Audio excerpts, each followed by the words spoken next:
order to allow people and other solids to go through, but not gases. I mean, it's do you nonsensical. It know, doesn't exist. It's against the laws of nature. It's against the laws of gas. wait.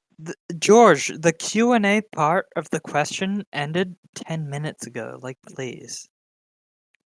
The reason Oh yeah, why... there is no discussion. Sweet, There is no I'm discussion about sorry. this. George, please. The reason why gases and molecules can either escape or not escape the Earth's gravitational pull, and by gravitational pull, I mean the There is no container, gravitational and by pull, man. and by the container, I mean when you and I both agreed that you said what I said, what is a container, and you said a solid is a container, right? You and I both agree that, right? How do we escape the gravitational pull of the container, meaning the Earth? Guess what? It's very simple. We need to do what's called, we need to have more gravitational pull, meaning It's we already a need big to concession, have yeah. what's called escape velocity, meaning if we send a molecule directly straight up, literally straight up into the sky, we need to reach a certain speed. And if we do not reach a certain speed with that molecule, we will literally be dragged back into the container. That's it. Thank you. It's a good. It's already a big concession that at least you acknowledge that a container is required for these things to happen. Yeah, yeah. But not gravity though. Gravity is not a container. Beautiful It doesn't story. exist. I mean, George, literally, I explained how gravity is a container, and if you're in denial about that, I can't help I can you. explain also. but Literally, the I can't container is help you. required. That's good, man. I can That's good. explain Well Like, I'm done. also. sorry, George, I can't help you. You're Help insane. me. You need help myself, not help me. Man, Man. you did good explanation. Congratulations. Yeah. Yeah. It needs a container. Yeah, on his explanation. Yeah. It's But Earth. gravity is not a container though. Earth is a container. Then like what the is open gravity? system. Wait, what is gravity? The gravity is a George, concept. It's a concept. It's depending on space time. It's a George, let concept. me ask you this. For example, if you throw a glass bottle or a baseball or something as high as you can in the sky, why does it not just go to the moon forever? What Why brings should it it back go? down? Why Wait, I should did it not... go? Professor, I didn't ask you. I asked George. I don't care. You didn't ask me. I'm answering. I'm gonna mute you if I'm literally not talking to you. I'm talking to George. I don't Why? care. That's no What phenomenon there, is Brings it? something back down when you throw it? It's not bringing back down. It's you causing something to happen. Are you throwing maybe some more dense All right, I'm object sorry. to the left? That's you causing something to happen. There is no phenomenon there. Yeah. Are you dropping something what is more dense in the air?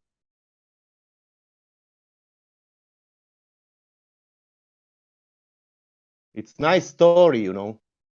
But I don't know, like the idea that I a just want balloon is George going to to have answer my escape question. velocity. I answer your question. I You are already taking You're answered not your some- question. George. I don't No. care. I'm not George. Okay, whatever. You want to George only?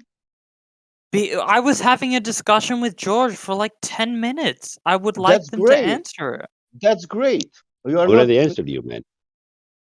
I didn't hear it, literally.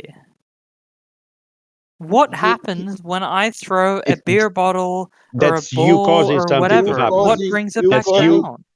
That's you You causing causing- something to happen. So, me causing something to happen, Correct. Did you do something? why doesn't it just go straight forever? Cause and effect relationship. Why is a stone in the air while somebody throw it? Otherwise, it wouldn't be there. No, but why does it come back? I'm just asking, why does it come back? Because Where in come its back? equilibrium. Yeah, it's looking for it's searching for equilibrium. Like the water example. Yeah, that was in free fall. In looking for equilibrium, is in disequilibrium. So it's searching for its equilibrium. If it was a helium balloon, would be a different vector, also looking for equilibrium. Yeah. George, and what causes No, equilibrium? Crystal. Wait, Crystal. what causes Why don't you just equilibrium? process that? Please stop over talking. I was muted for over No. talking. Please stop over talking. I'm saying you should listen to George, what George. causes You've been listening to you ask George equilibrium? questions. Why don't He's you not listen to what George says? listening, is he? He's not listening. No. This is a one-way Okay. street, Crystal, I guess. Where you Whatever. think If you want to here to sit question here George. and have your monologue, go ahead. I'll mute myself. Go ahead. Have your monologue. Can't respond to what George said. You literally cannot respond to what he just said. I have You probably don't I even have remember literally what he just said. responded to every You question. literally George not. asked about gravity. All you can literally George do is asked ask about another escape question. velocity. George asked so many things. I responded Literally to all you every can do is single ask for more question. questions. Literally.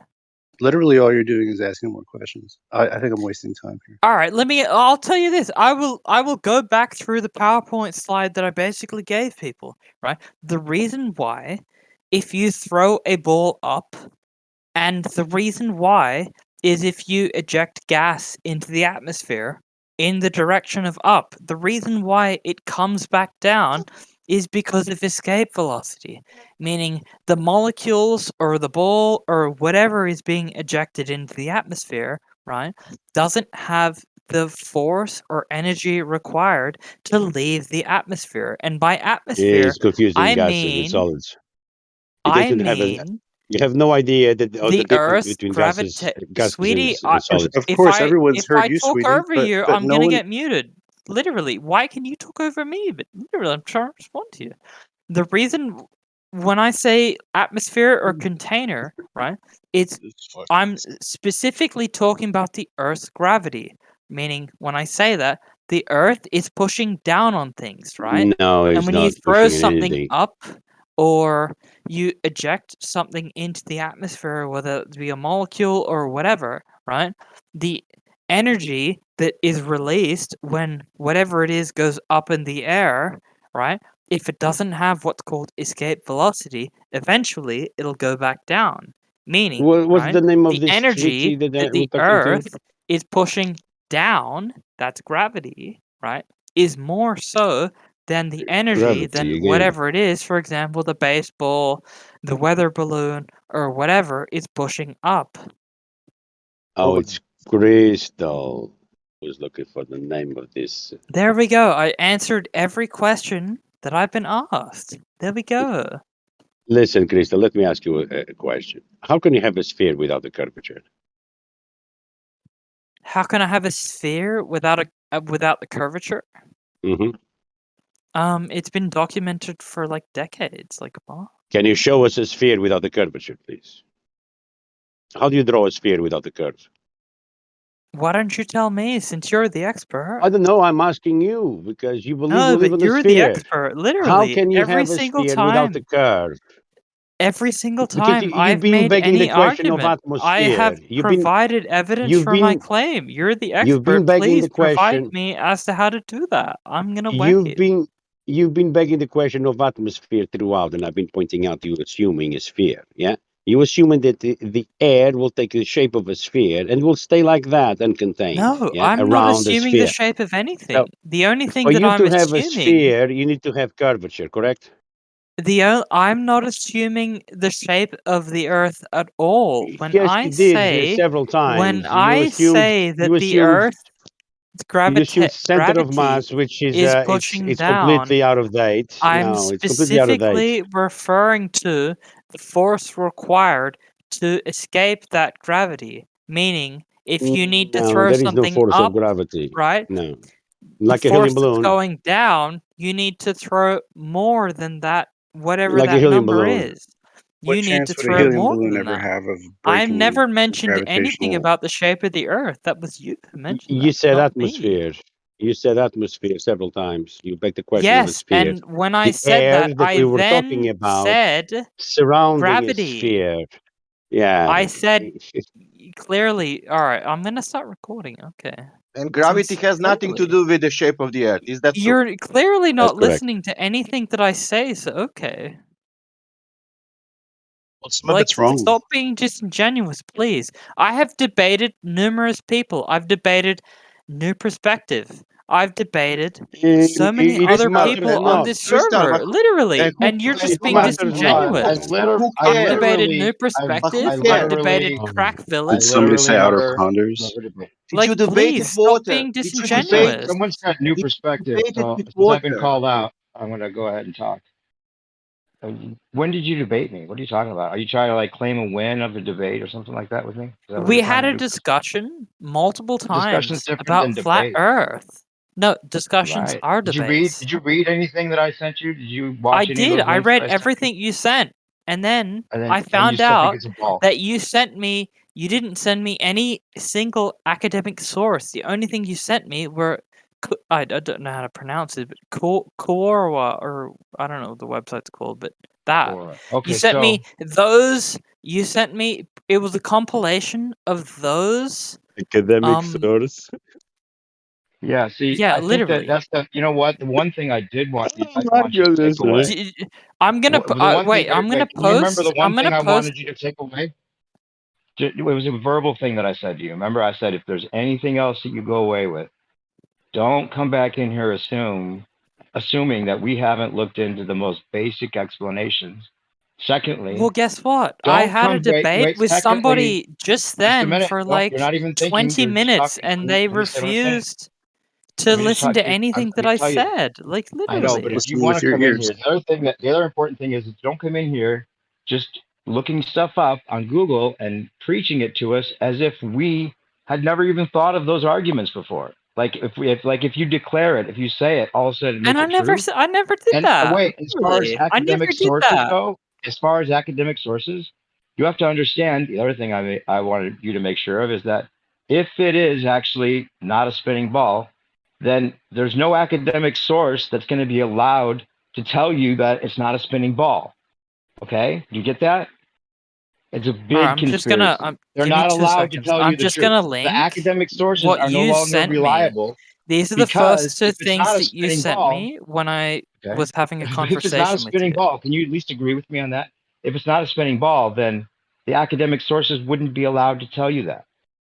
Otherwise, Explain to everybody me would what know it it's is not a then. spinning This ball. is what Do you you get that? sent me. I just linked it in the I just text want to know chat. if you understand what I'm talking to you about. Do you understand that if it's not a spinning ball, they're not allowed to tell you the truth?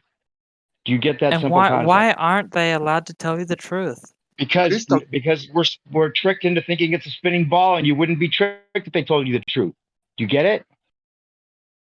No, I don't get it. Please explain it better. You have to stop thinking the mainstream's looking out for You your need to best know the interest. trick. It's a trick. I'm That's sorry, why it's so George. interesting Literally, to talk. Hey, I've listen, been the only talking to reason you this for is so interesting to long, talk and about, you made no hey, points that were valid. Crystal, this is interesting to talk about because the trick is complex and very sophisticated and very long-standing now, for a couple hundred years at least. Right? They've been working at it. I think they might actually intend to demolish it on purpose. That's interesting too, maybe, right? Like maybe they're going to tell the truth about it, but they can't right now. So your academic sources are worthless. Crystal, And can I guess ask you a what? question? Go ahead. What's your question? What do you think? Why these people think that Earth is flat? What is the main reason? Why do they think the Earth is flat? Yeah, main reason. Because they feel like they've been lied to. No, that's not true. Okay. I mean, literally, every single flat earther I've spoken to has said that. No, that's not true. That's not main reason. Can New you guess? perspective, is that wrong? Can you tell me the main reason why for the main reason, not the main Do you reason. think that I think that? Do you think I think that the reason people are flat earthers is because they feel like they've been lied to? Or maybe No, it's I'm because asking they you. found I'm out just they were lied. asking you to What about if add they your found out? There's a expertise difference into the between. conversation that we're I'm happening. saying, listen, if they found out they were lied to, it's different than feeling like they were lied to. Do you get the difference? I mean, I do, but I feel like. Crystal, can you answer me what is the main reason? This is not the main reason. Because flat earthers feel like they're lied to, literally. No, and when I say feel like they're lied that is not to, my I reason. mean That is not my by reason. education. That is not my reason. Then what is your reason? My reason is this one. There is no curvature in reality. There is no drop in distance in reality. That is my reason. Where's your? Can you give me proof for that, please? I'll wait. Can I give you proof for that? Okay. You have proof for Yeah. that? Did you watch anything? Are you here for first time, or you are here for, let's say, I don't know, how what do you Every know about? single I don't know if you know this, in the text chat, every single time I've had a conversation with New Perspective, they have given me Okay. evidence If you for see, their claim, if you, and if I you see, literally just sent just if then you, if you see one of the multiple 20, if you see more one of than the 10 20 YouTube parts, if you links, see, a listen couple this, articles listen. and things like that. Okay, If you this is it. can't provide anything, then Okay, I'm sorry, great. but actually, Listen. I'm providing. If you see the one of the 20 part of the earth, of all earth flat, would you will say that the earth is flat?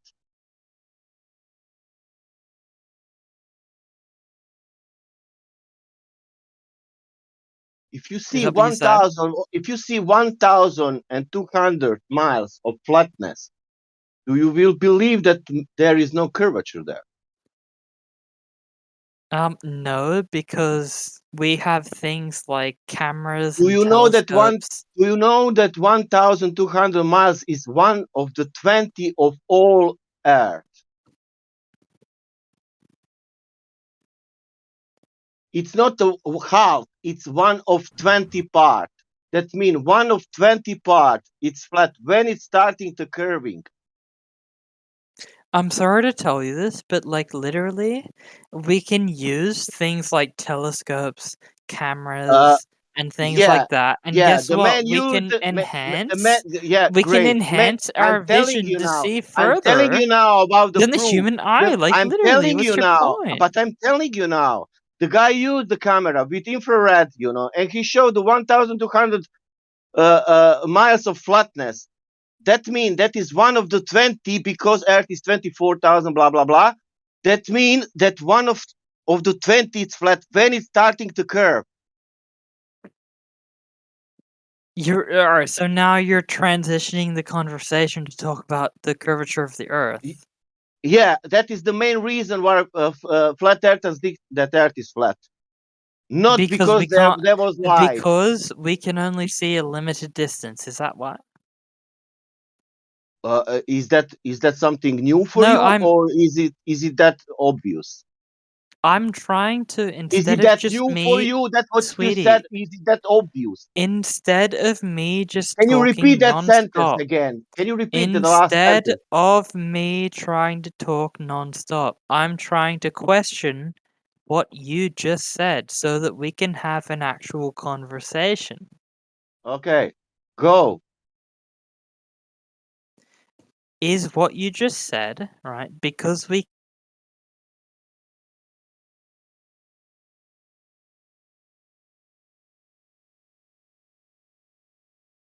Great.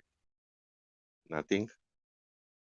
since we can see I didn't that hear it's you not in flat. last 20 seconds. Nothing. Okay. Are you here to talk, or am I gonna just sit here and repeat word for word? No, I'm telling Your you that mic you Tell totally you cut what. out, Crystal. How about this? I'm just Crystal, your gonna mic cut type out. it. I'm just You gonna literally type it got in two the words text in. chat. I'm just You gonna literally type it in got. the text chat, and you Crystal, can are you read it listening? there. You was cut it. Nobody heard you. You literally could only be heard for two words.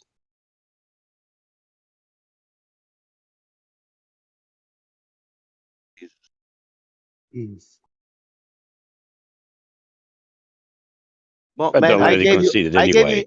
I gave you information. There is no curvature in reality. You can look for it, and that's it. And- There is nothing to debate.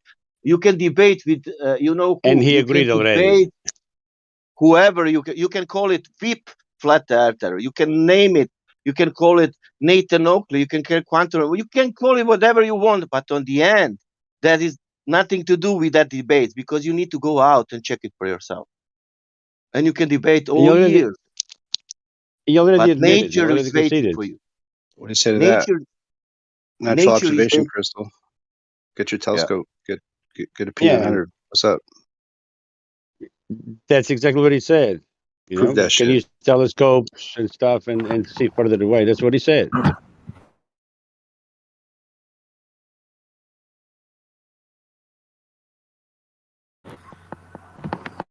Or is Google your only friend?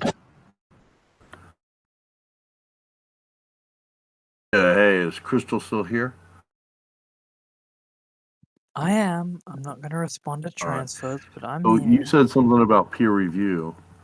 You think peer review somehow makes an observation superior?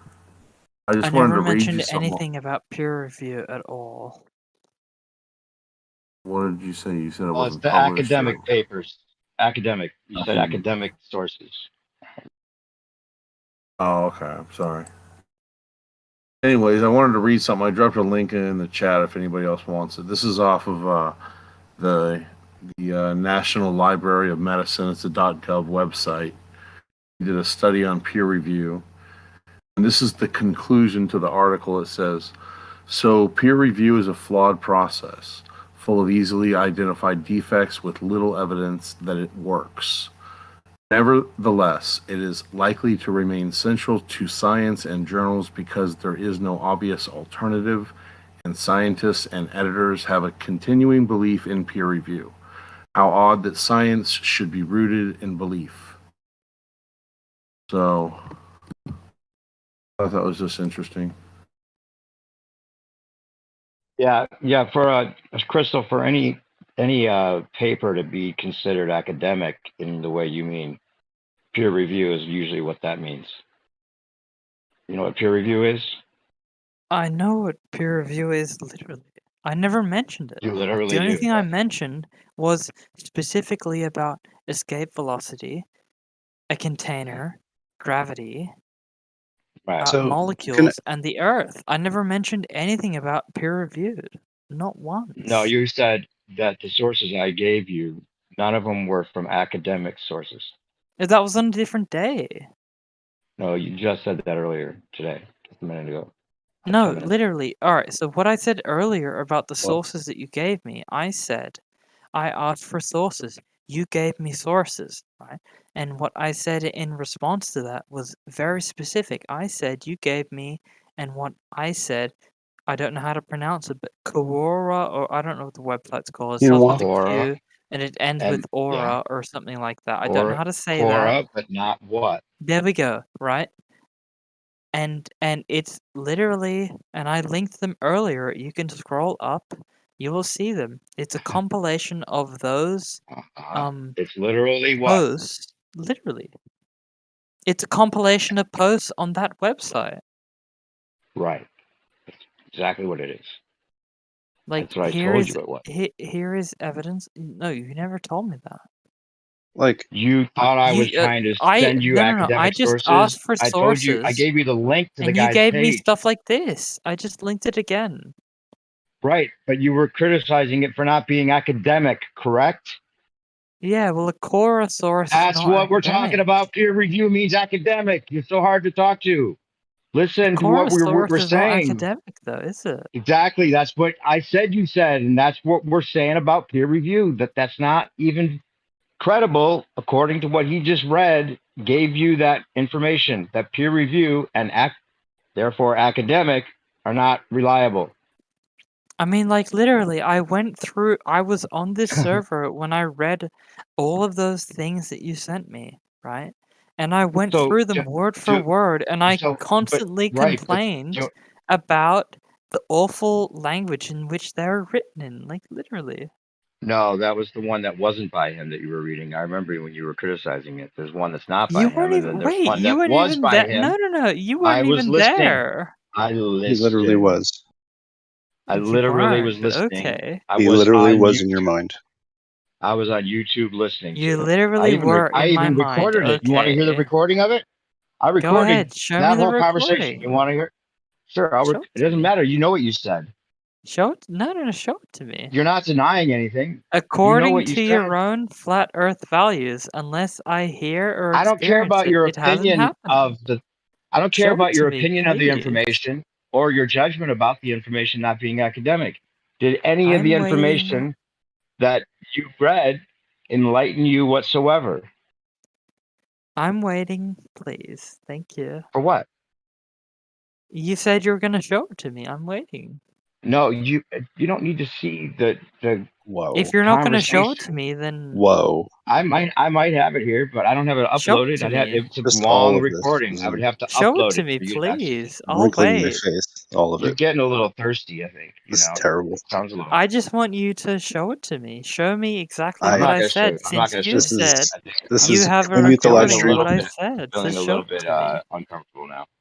I want to talk about academic sources and peer review. Do you realize that they're not reliable according to what he just read, as well as what a lot of what Michael Brenner Okay.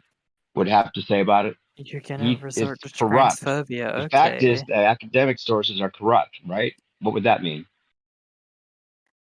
You're It means gonna you can't resort to trust them. transphobia. Okay, I guess we're done. Alright, have fun. Yeah, I'm fine with Continue doing your that. circle Anybody jerk. else? Hey, does anybody else literally want to talk to this person? I really don't. But what I literally wanted to just say for like the last literally 30 minutes is that like a balloon at the bottom of the ocean has no chance of going up to the clouds if you just fill it with air, right?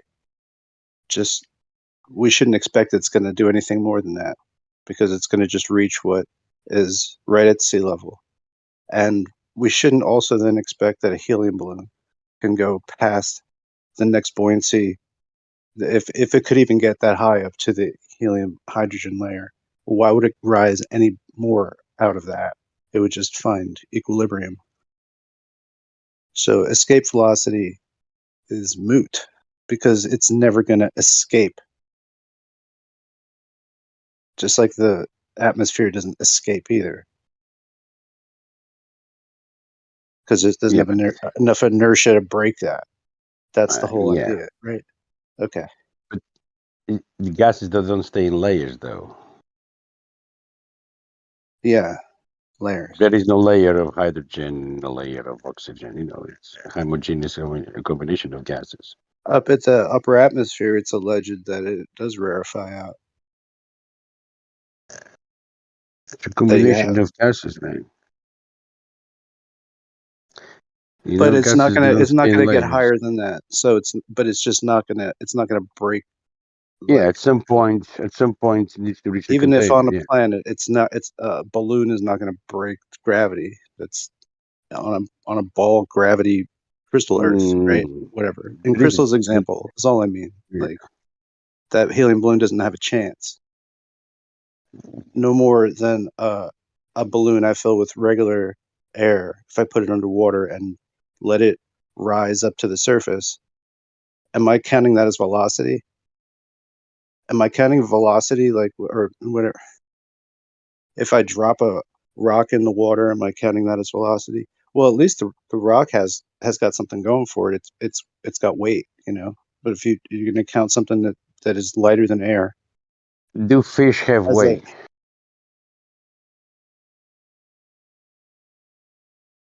I ask again, do fish have weight? When they die, do they sink to the bottom? they do. Well, they? after their gas is like expelled from their body. No, I don't think they In a they fish fall kill? to the no. Like in a Fish when mass they die, kill? they float. Yeah, at Well, least my fish in my tank at home, when they die, they float.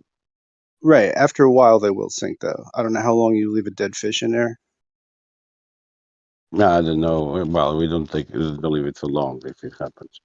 Okay. Well, But it's I'm an just saying, example. if It's an you look at, example of something with vast mass, not going down, going up. Actually, I don't know. I was at New Perspective's house. He's got like some marine fossil shit, but like the only way that happens is like some fish got to wind up in some mud and then stay there for eternity.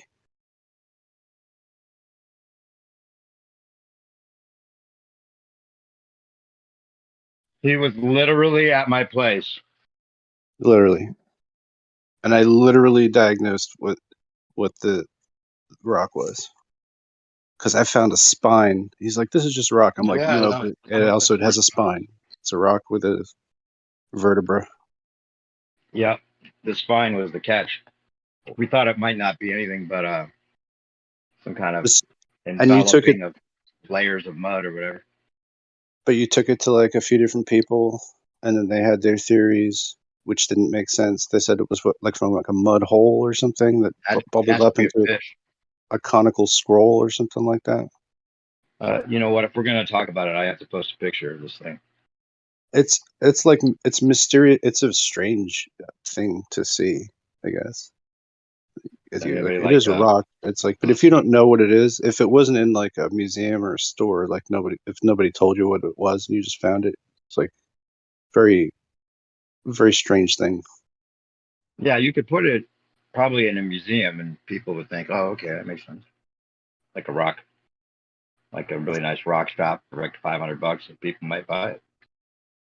But you question like how the hell something like that got formed, you know? Right. If it was not based on an organic template, you know.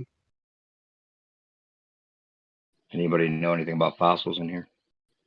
George, you know anything about rocks?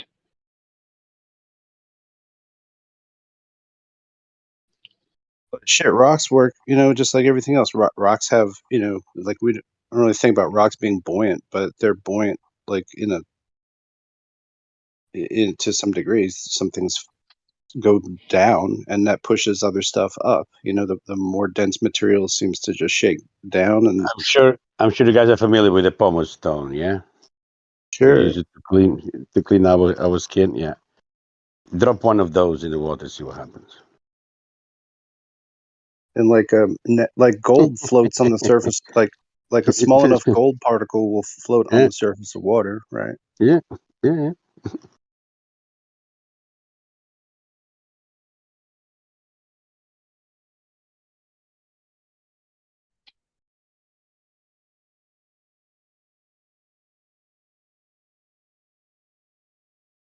Anyway, I just think Crystal's example is bad to start with.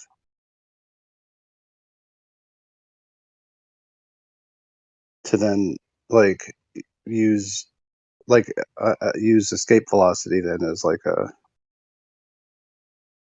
real heavy support piece to that. It doesn't make the argument better. Yeah, in correct. fact, I can't even get past step one because that's just not a good example. So What she means is you have a container and you pierce it through, and the gas now is escaping and it has a velocity. I don't know. As far as like my, modeling of it all, like I guess first the atmosphere, get a bunch of different numbers from different sources, where different strata are, where the atmosphere starts to separate out to where there's like no more nitrogen in it and then it's just oxygen, and then above that apparently helium and hydrogen exist, and then beyond that there's really no specific gas mixture at all present or something. So I don't know, I'm just trying to square that. But then like I'm not so caught up on the whole concept of a physical enclosure, but because I think that the gas pressure itself is mediated by the rarefaction of gases producing like oppositional magnetism. It's all excited in the high atmosphere, it produces like a field, and then there's like temperature and density, so like all these things work together to enclose and keep pressure at what it is. So that's just what I think, but that's based on like but it's based on like a particular trust I have to have in how these forces work and what the layout of the material is. Yeah, but it's still in defiance of gas law, isn't it? If it was magnetic the way you say, you wouldn't need a physical container, isn't it? You would need a magnet, and you would keep the gases closer to it. Well, right, but when you start separating out what the atmosphere is, it's like magnetically opposed to itself. Like when you put it in one unit pieces, like if you take like ozone, right? We're trying to get like singular oxygens, not like O2 here, but like like so when you start to like make these things units, then they sort of have different relationships to each other. But like like water's diamagnetic from a magnetic field. Like if you take a magnet and put it up next to a faucet, you can sort of push the water running out of a faucet. Yeah, I understand that. So these properties are like more magnified in relationship to each other. So like oxygen as ozone has a greater diamagnetic relationship to hydrogen and then also to nitrogen. So that can basically act as like this sort of barrier, for lack of a better way to describe it. Yeah, you're trying to The electric somehow dome formulate a theory or container something. without saying the word container. Yeah, but the container is required. We all know that, Yeah, How are you but going to describe the container being with this form or that form? Like the guy was saying gravity, or like you're saying magnetism. This is the same as saying, yeah, a container is required. We just don't know what kind of container it is. well, I'm just saying that the atmosphere itself could be the container. What contains the atmosphere? Well, because of the way it What contains the rarefies out. gases around the sphere? But What you're in like contains the gases around the sphere? Because this is right, but atmosphere, isn't it? the Gases atmosphere is in the a atmosphere. local admixture of a bunch of different gases. And so by density Uh-huh. they're gonna organize themselves by density. Really? So I mean, don't you think that that's what's going on? Why is there no Storming. oxygen when you get up to a I certain? op- I open I open the door to go outside. I feel the gases rushing from place to place. Sometimes quicker than others. That's what I we mean, observe with the patterns. High pressure systems, low pressure systems. You see, I know. you look at the sky and you see clouds closer to you, and you see other clouds even further higher. So I've been on mountains and I've it's been in a. plains before, but I mean, really, There you go. what do I know? But beyond that, nothing. The highest plane Yeah, I've but been it's on. not layers of gases. You know that. Well, the clouds are layered for sure, right? Gases, gases. I Like you see mean, that if it there are was in a container a container like we produce gases, you can put a specific type of gas inside of a container, and it's gonna, be described like you just did, but not the combination of gases that we have in the air. Not just gases and dust and well, I don't lots of know things in the the air. last time I hiked up a mountain, but the air gets thinner at high elevation. Yeah, but there is still air there, isn't it? It must Oh, be. There is air there. obviously I'd be dead. I was up there, but Correct. 12, You'll have more 14,000 feet. difficulties to breathe. Yeah. Yeah, it's a challenge. So, It's also rushing a lot. It's not staying, not that it stays around you, but you know what I mean. It's not so um it's not so agitated, if you know what I mean. It's not so energetic. Higher you go, closer. It's different temperature as well.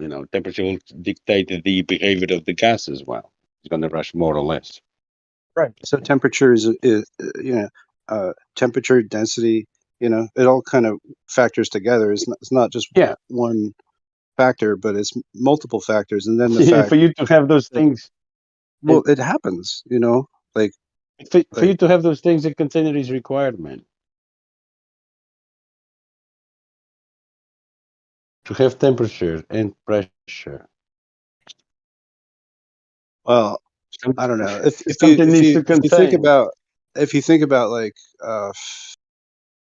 I don't know what I think about is like if you're trying to carbonize something, um, which like let's say we were trying to like perfectly burn a piece of toast without like burning it so much so that it crumbled apart and caught fire.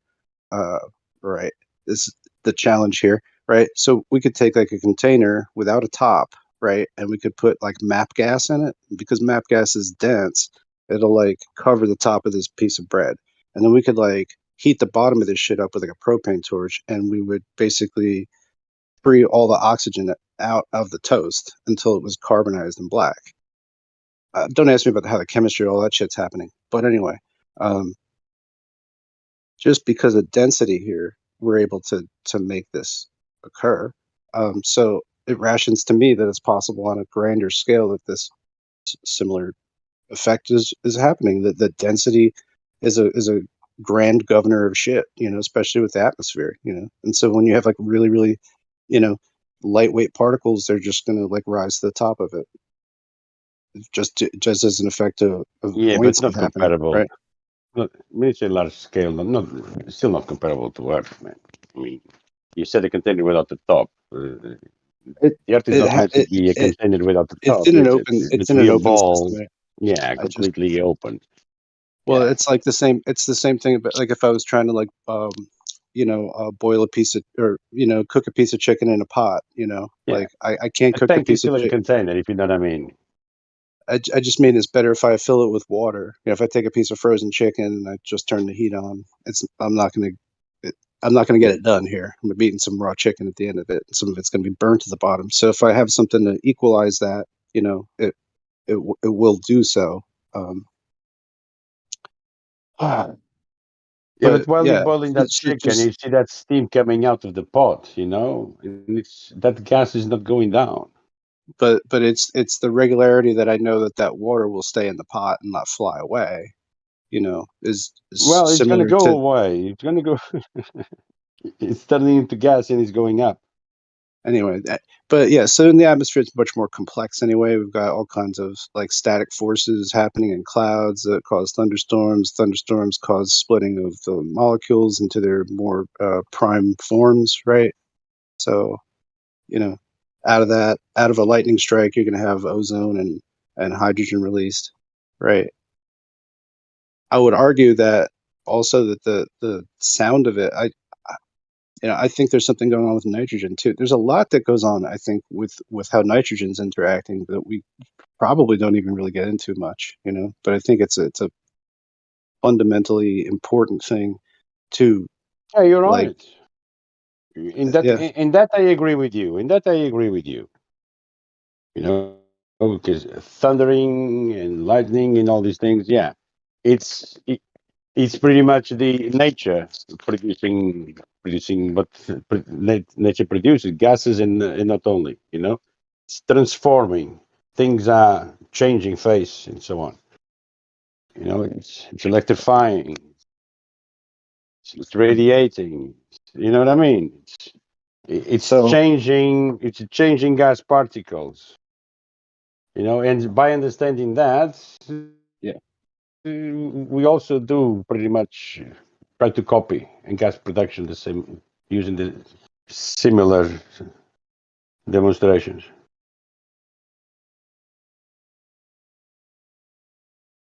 I mean, if you put electric charges on water, you'll see what happens to the gases. That's how we do hydrolysis. Man-made So, gases. so But given nature eons of does it thunderstorms, naturally. and it's like this process ionizes the gas, and then it's freed and it moves up to another sort of strata. And this seems to keep happening because we have lightning at like as far up as we have clouds. Um, Lightning going upwards, allegedly. So so it's basically separating out, uh, down to its simplest forms. So, and these, I think there's like a bunch of transition layers too, where like different kinds of chemistry are going on between what, I mean, nitrogen and oxygen are pretty much not doing anything particularly here on the surface, right? In free atmosphere. But if we take if we create nitrous oxide, then we've got some really powerful kick right there. But it doesn't just occur in the free atmosphere, you know. But up there it does, and it can. So like all these other, I don't know, just tertiary effects that are caused by this. So there's like a constructive Yeah, but sort not of just, you know, electrical oceans. system that actually develops, you know. And if it's Oceans. constructive, then yeah, go ahead. The oceans are the biggest producer of CO2, and not just. You know, every time there's an electric charge in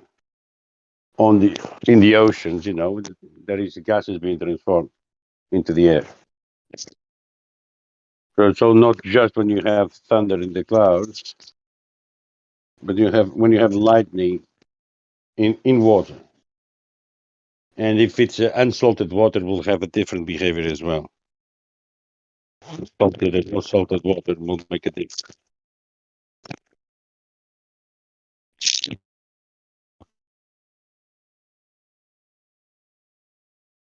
That's how it is by electrical charge. And this is exactly what nature does.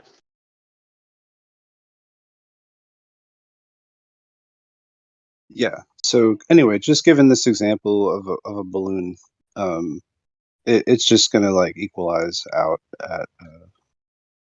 at its like point of buoyancy, you know, that's gonna reach for balance, you know. So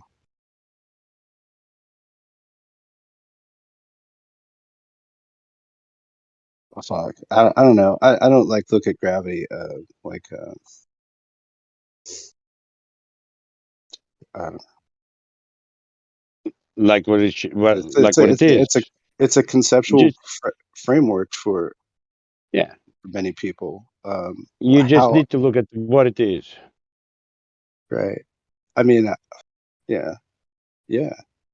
Well, it's yeah. Just For Google like what is gravity. Just Google it. What is gravity? It's going to tell you it's the bending of space time. We all know what gravity is.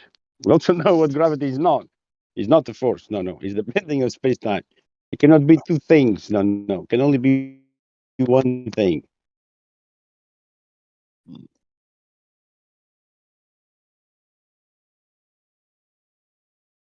Concept. yeah. Well, yeah. They're all part of systems So we need too. to Like stop saying that we don't know what it is. We know exactly what it is.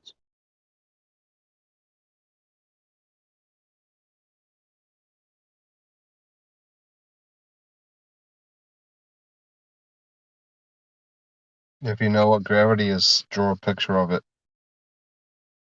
A picture of it. It's the bending of space-time. What do you mean? You want the picture of what? The equations? No, just like a ferrule cell, just like a magnetic energy, just like something else that you could put into some artwork. Show us what gravity looks like. It's the bending of space-time, man. It's just a concept, nothing to be worried about, you know? well, like Yeah, Just we know. equation. But they can't show us. They can't show us what it looks like. But wouldn't Well, any it's motion in the system be like bending of space time? Like even if you're moving laterally, wouldn't it be bending and warping? bending and warping. I don't even know what that means, man. I don't know what the bending and warping of space time is, but you know, Just a if you're concept, talking about man. things, yeah. Just a concept. I mean, that it just doesn't. I mean, it's. We've been Hi- reifying it. It's our fault. We've been reifying it as being something physical. It's not. It's just a concept. But It's if they highly can't dense. show a picture or a diagram like a tether from the Earth to the Sun, then I'm sorry, it doesn't exist. You must be able to illustrate gravity in some form of graphic art to be able to describe what it looks like and how it works. Yeah. I don't know. I don't know. I don't really like look at it that way. It's pretty much entropic, right? It's on the entropic scale of things. Like gravity's not a positive constructive, right? It's just like it's not propelling anything, right? Just depleting things of their altitude or whatever, causing things to sink down. It's entropic. Does that No. make sense? Yeah. It's like There a was a loss time. of a Yeah, z probably positionality.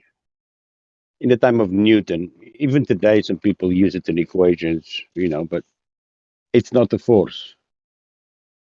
It No, but will work the same. I'm not It saying works the that. same way if you don't account for it.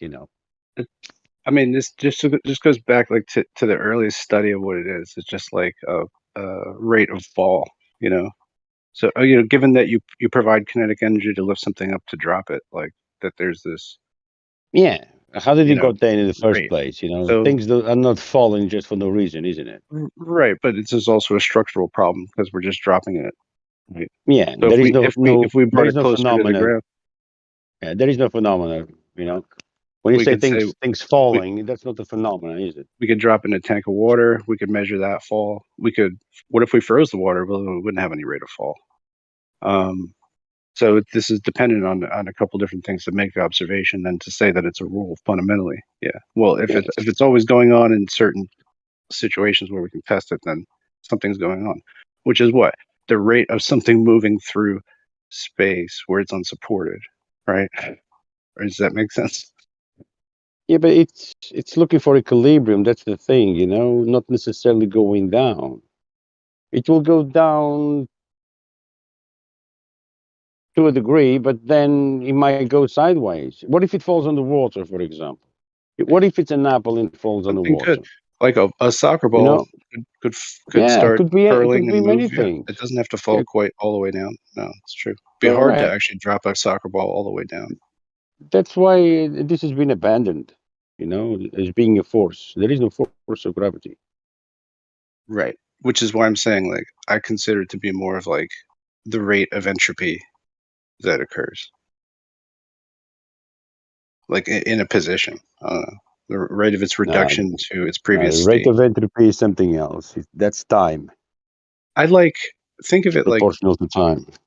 that's why. Well, that's what I'm saying. I think of like all things are synced to it at the same uh, moment. So like I don't know. I just think of it as like a clock speed. That's what I think of gravity. It's just like a rate of shit happening. Now we're It's getting that it's with global. time. Like it affects everything. It affects everything. So I don't know why other you things like you trying can to patch resist the it. model, man. It's a rate of depletion of energy, but that's because there's energy moving through things all the time. So it's the rate of that.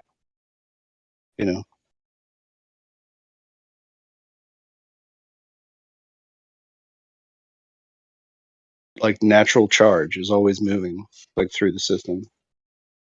So it's never like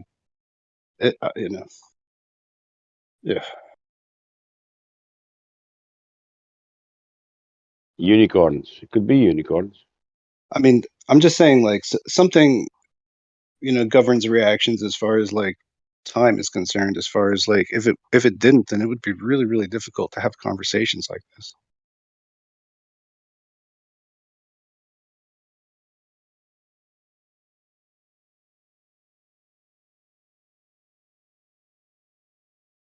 So I think something is underlying the whole concept of what we even call or want to put name to gravity, right? There's something that underlies all that,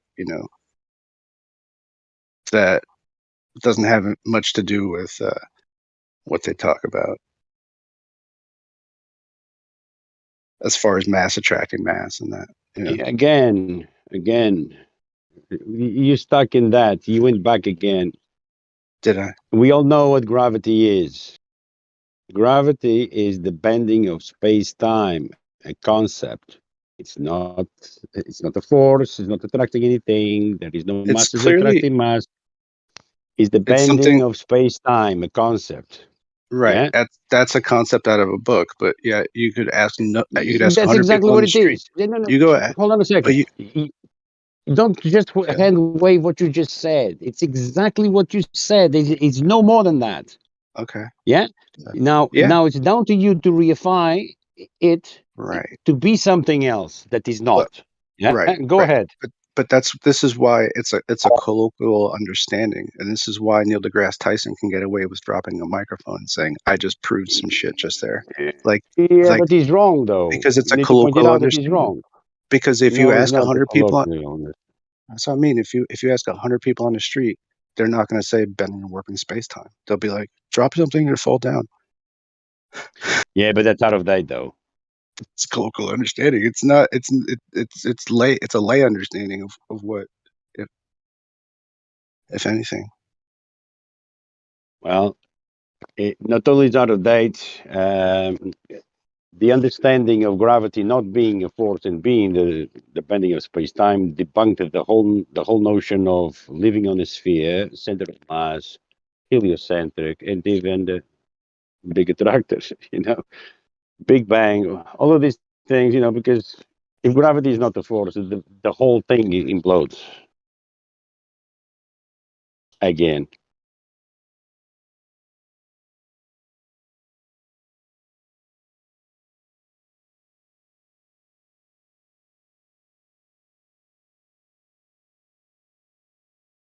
Why is it a ball? Because of gravity being a force and pulls everything to the center. Oh, okay.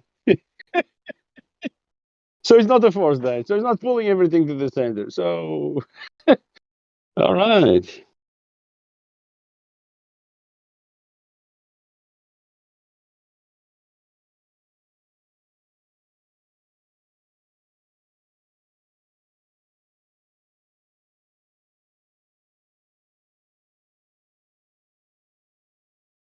So water is actually level. Wow.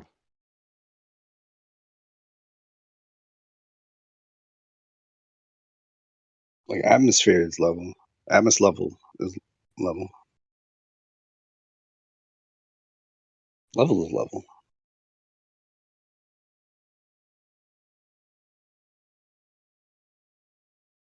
All of a sudden, sea level makes more sense, isn't it? If gravity was real, the rocket that was fired up to the moon would would compress on itself, and it would end up being just a solid mass by the time it got to the moon, because it would be mass attracting mass, everything drawn to the center of it.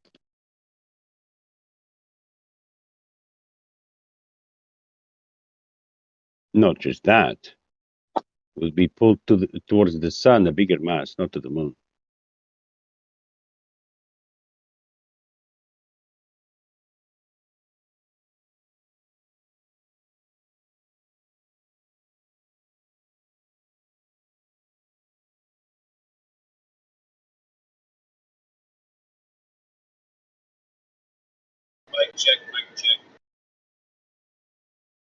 Bit muffled, sound a bit distant, but go ahead.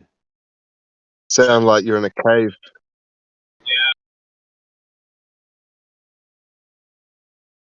So are you in your cab?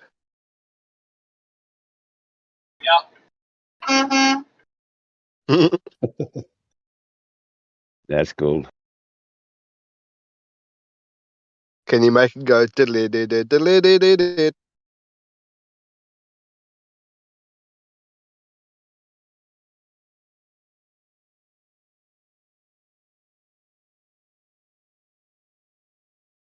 So you didn't want to say anything else. Just check your mic.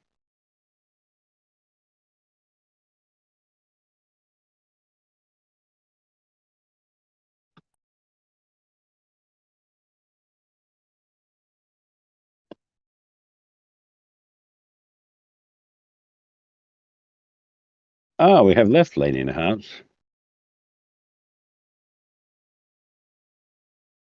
Fabulous. There's a wig in it.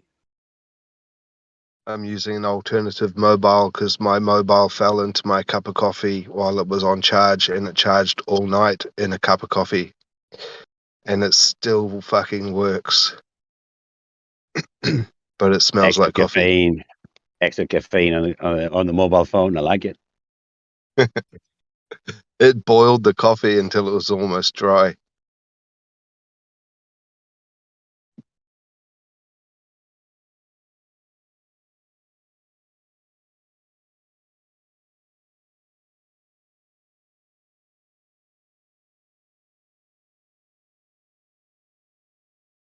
Hey, Gerald, yeah, I wasn't responding to you in the chat the other night.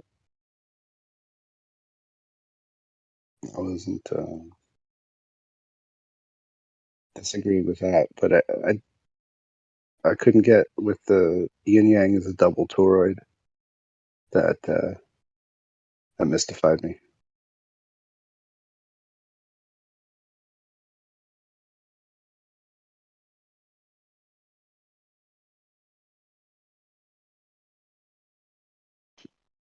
I fail to understand why you guys are still stuck on this toroidal thing.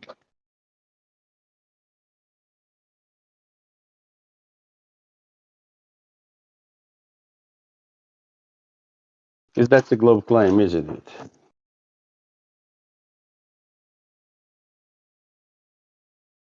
That's a globe claim. Yeah, you have a north and the south torus, radiate around a sphere. Yeah.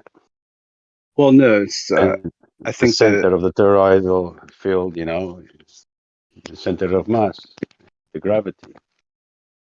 Nothing is happening in the center. That's a globe claim.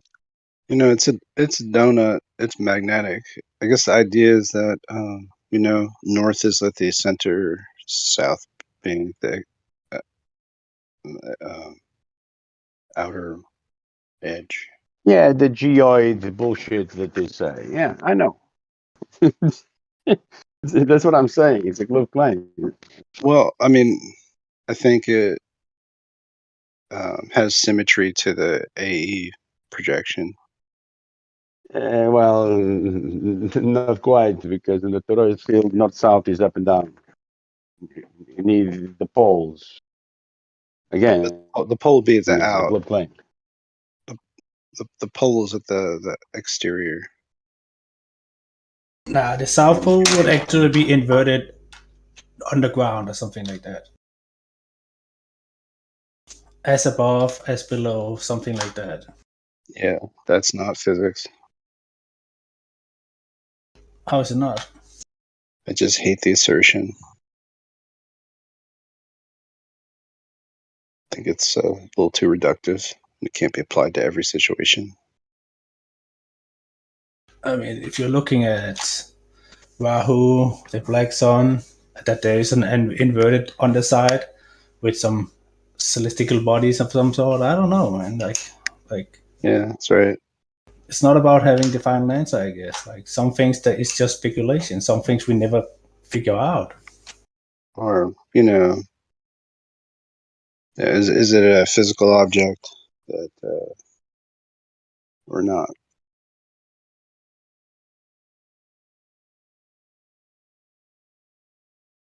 But that would assume that you have a working understanding of the sun and moon,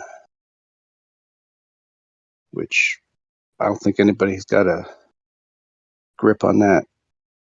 I mean, there's some guys out there that has put forth some pretty interesting and in-depth theories, but that's all they are for now. But if you're not speculating at all and taking one direction or one path at some point, we will never figure anything out, At first we have to, we can only observe so many things. At some point this beloved globe model would never have arrived without speculation. So I wouldn't put it up. It's not something we should take out of our tool chest. So the game is pretty much done right now. We should just not talk. For example, we should not speculate further, and we should just say, okay, we have established it's flat. and that's it. And now you should fix society within.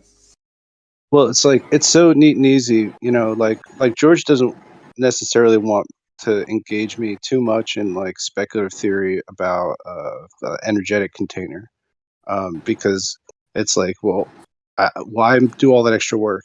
Because it already took a lot of work just to get to physical container for gas pressure, you know. And so I don't know.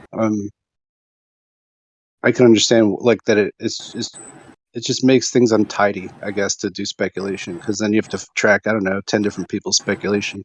You know, this guy's model, that guy's model. I Yeah. mean, But that's fun too. I guess that's part of what it is. I mean, the models really don't matter. It's more about different people exploring different ideas, and if they don't come to a conclusion, I mean, well, the work has at least been done, and perhaps through that work and through that research, they have figured something else out that can be added to the conclusive archive we have, you know, or something like that, you know, like. Yeah, I mean, but this is going to range anywhere from like multiple suns models to like inside out models, and you know, there's just like a tremendous amount of speculative, like, frankly, imagination that's needed to conceive of the entire like environment. I definitely agree. There's a lot of speculation, and that is why, like, if I had to argue with a Glober, I would most likely not bring up these kind of ideas, because that's a completely different conversation. Yeah, I mean, but it's like I think every model. And also, there you go, model again. That idea of a model. There is no models, man. There is no real maps of the world. You know, there are local maps that we can rely on, you know, but a map of the whole realm that we can rely on, I don't think exists one. You I know, don't they think I even said that. admit that, you know, there's distortions for whatever bullshit nonsense they give us excuses for. So we still I just mean primitive in that manner. I think like, yeah, cartographically, is that right? I don't know, but just a map. That's one aspect of trying to figure out how the entire system functions. You know, Yeah. and so that's all I'm trying to say. Like these are a model of like, oh, well, how does energy conservation work, or how does, you know, this gas cycle work, or just it could be different things, but it's got to be based on, you know, what natural observation can show, right? Otherwise, it's just it's Correct. fantastic Physics. model, right? Yeah. The study of the natural world. We observe it and we study as to why it happens. So, but we're spent like looking at artifacts of like light propagation, you know, Light, big phenomena.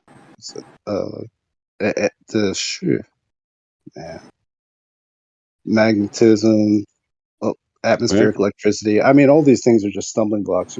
They're like chapters in a book of like what it really takes to understand, you know. But like, fuck it, if people can get through like one chapter in a day, and you know, we never like get to the point where we can actually conversate on something enough to cover what that thing is, and You just said it, man. and yet somebody's got to put the book together first to be like, oh, this shit actually You just said it. Functional. Yeah. You just did it. What do you mean, someone? You just did it. The answer is within you. You just said it. What did he say? I don't know what I said, but I'm thinking about it. Yeah, It's natural. It's natural. Just being natural. Yeah. Okay. That's a good way to be. First law of thermodynamics. Yeah. It's a natural law. Energy in matter cannot be created or destroyed. So nature cannot do those things. Cannot create or destroy matter. It's a natural law.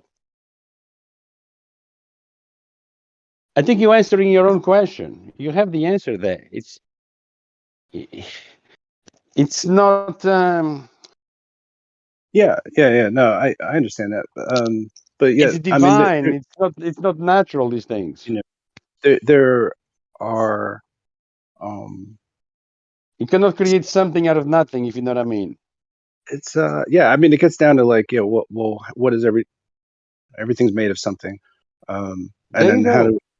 do right? Yeah, okay. I said something not profound at all, but everything's made of something, and then we're trying to get to like how do we arrive at silica, these rocks, the fossils, and radioactive shit and magnets, and like how does all that presumably like a uniform kind of material that just like can become all these Yeah, different. you asking what can we do as humanity? Yeah, and in order to use these resources that nature is giving us, or the Creator gave us. So, what is actually this?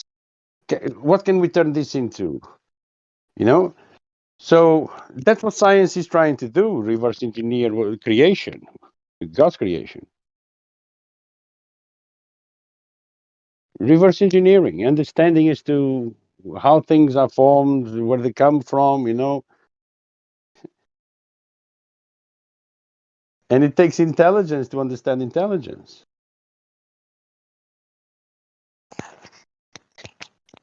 Like we've got, yeah. I just found out that most of the like mercury that accrues in like soil is from the rain. The mercury is raining in the rain. I don't know if I said that right, but that's where most of the deposition is coming from, it seems, or it's just spontaneously happening. But if not, then like I don't know, Yeah, but where are there mercury deposits? just any amount of it in the soil is apparently from rainfall. But what do they just distill it?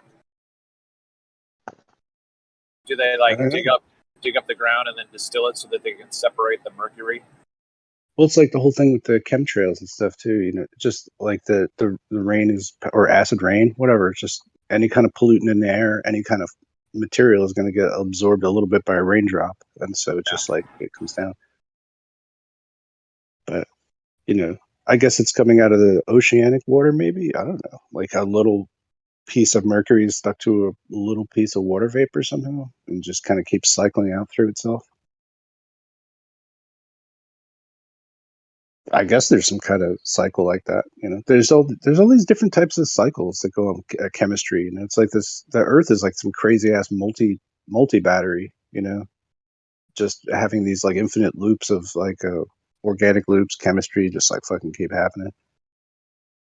You got trees and forests, and a whole ocean floors that just like shoot out like oxygen from like coral reefs and shit. Like, yeah, it's an intense fucking thing, man. Like, and just to say like, oh, it's gravity, you're on a ball, don't worry about it. I don't know, that sucks to me. That's just like not trying much. Just bow down to the textbook. So, yeah, I think like natural observation is for sure fun, but it's also like rewarding in a different kind of way. I think it teaches you something. Claiming gravity and things like that is better than saying I don't know, isn't it? So they claim to know. It wouldn't be looking good on a teacher saying I don't know. Well, are you So guys? One of the things I thought about since you guys were talking was rainbows. Like, was there an ancient myth for what a rainbow was? So you've got a natural phenomenon that you don't understand. You don't know about spectroscopy, the spectrum of light. So what are you going to do to explain that phenomenon? Leprechauns and pot of gold at the end of the rainbow. Yeah, but that's only isolated to one particular culture if you're going to go that way. I'm saying there's no way that there's, that no culture ever saw, like you're going to down in the Amazon, got a fucking rain, a waterfall, and then you see a rainbow in the mist. You're like, how are you going to explain that, right? So the thing is that we need to understand, as far as I'm concerned, to go back a little bit before 1969. The heliocentric model was just another fucking myth. Okay, it was. Copernicus looked up into the fucking sky, retrograde bullshit, myth, just made some bullshit up. Okay? So then you make some bullshit up that you can't test. We all know this, okay? So you can't falsify an idea that you can't test. Can't do it. All you can do. I agree. Yeah. Okay, right.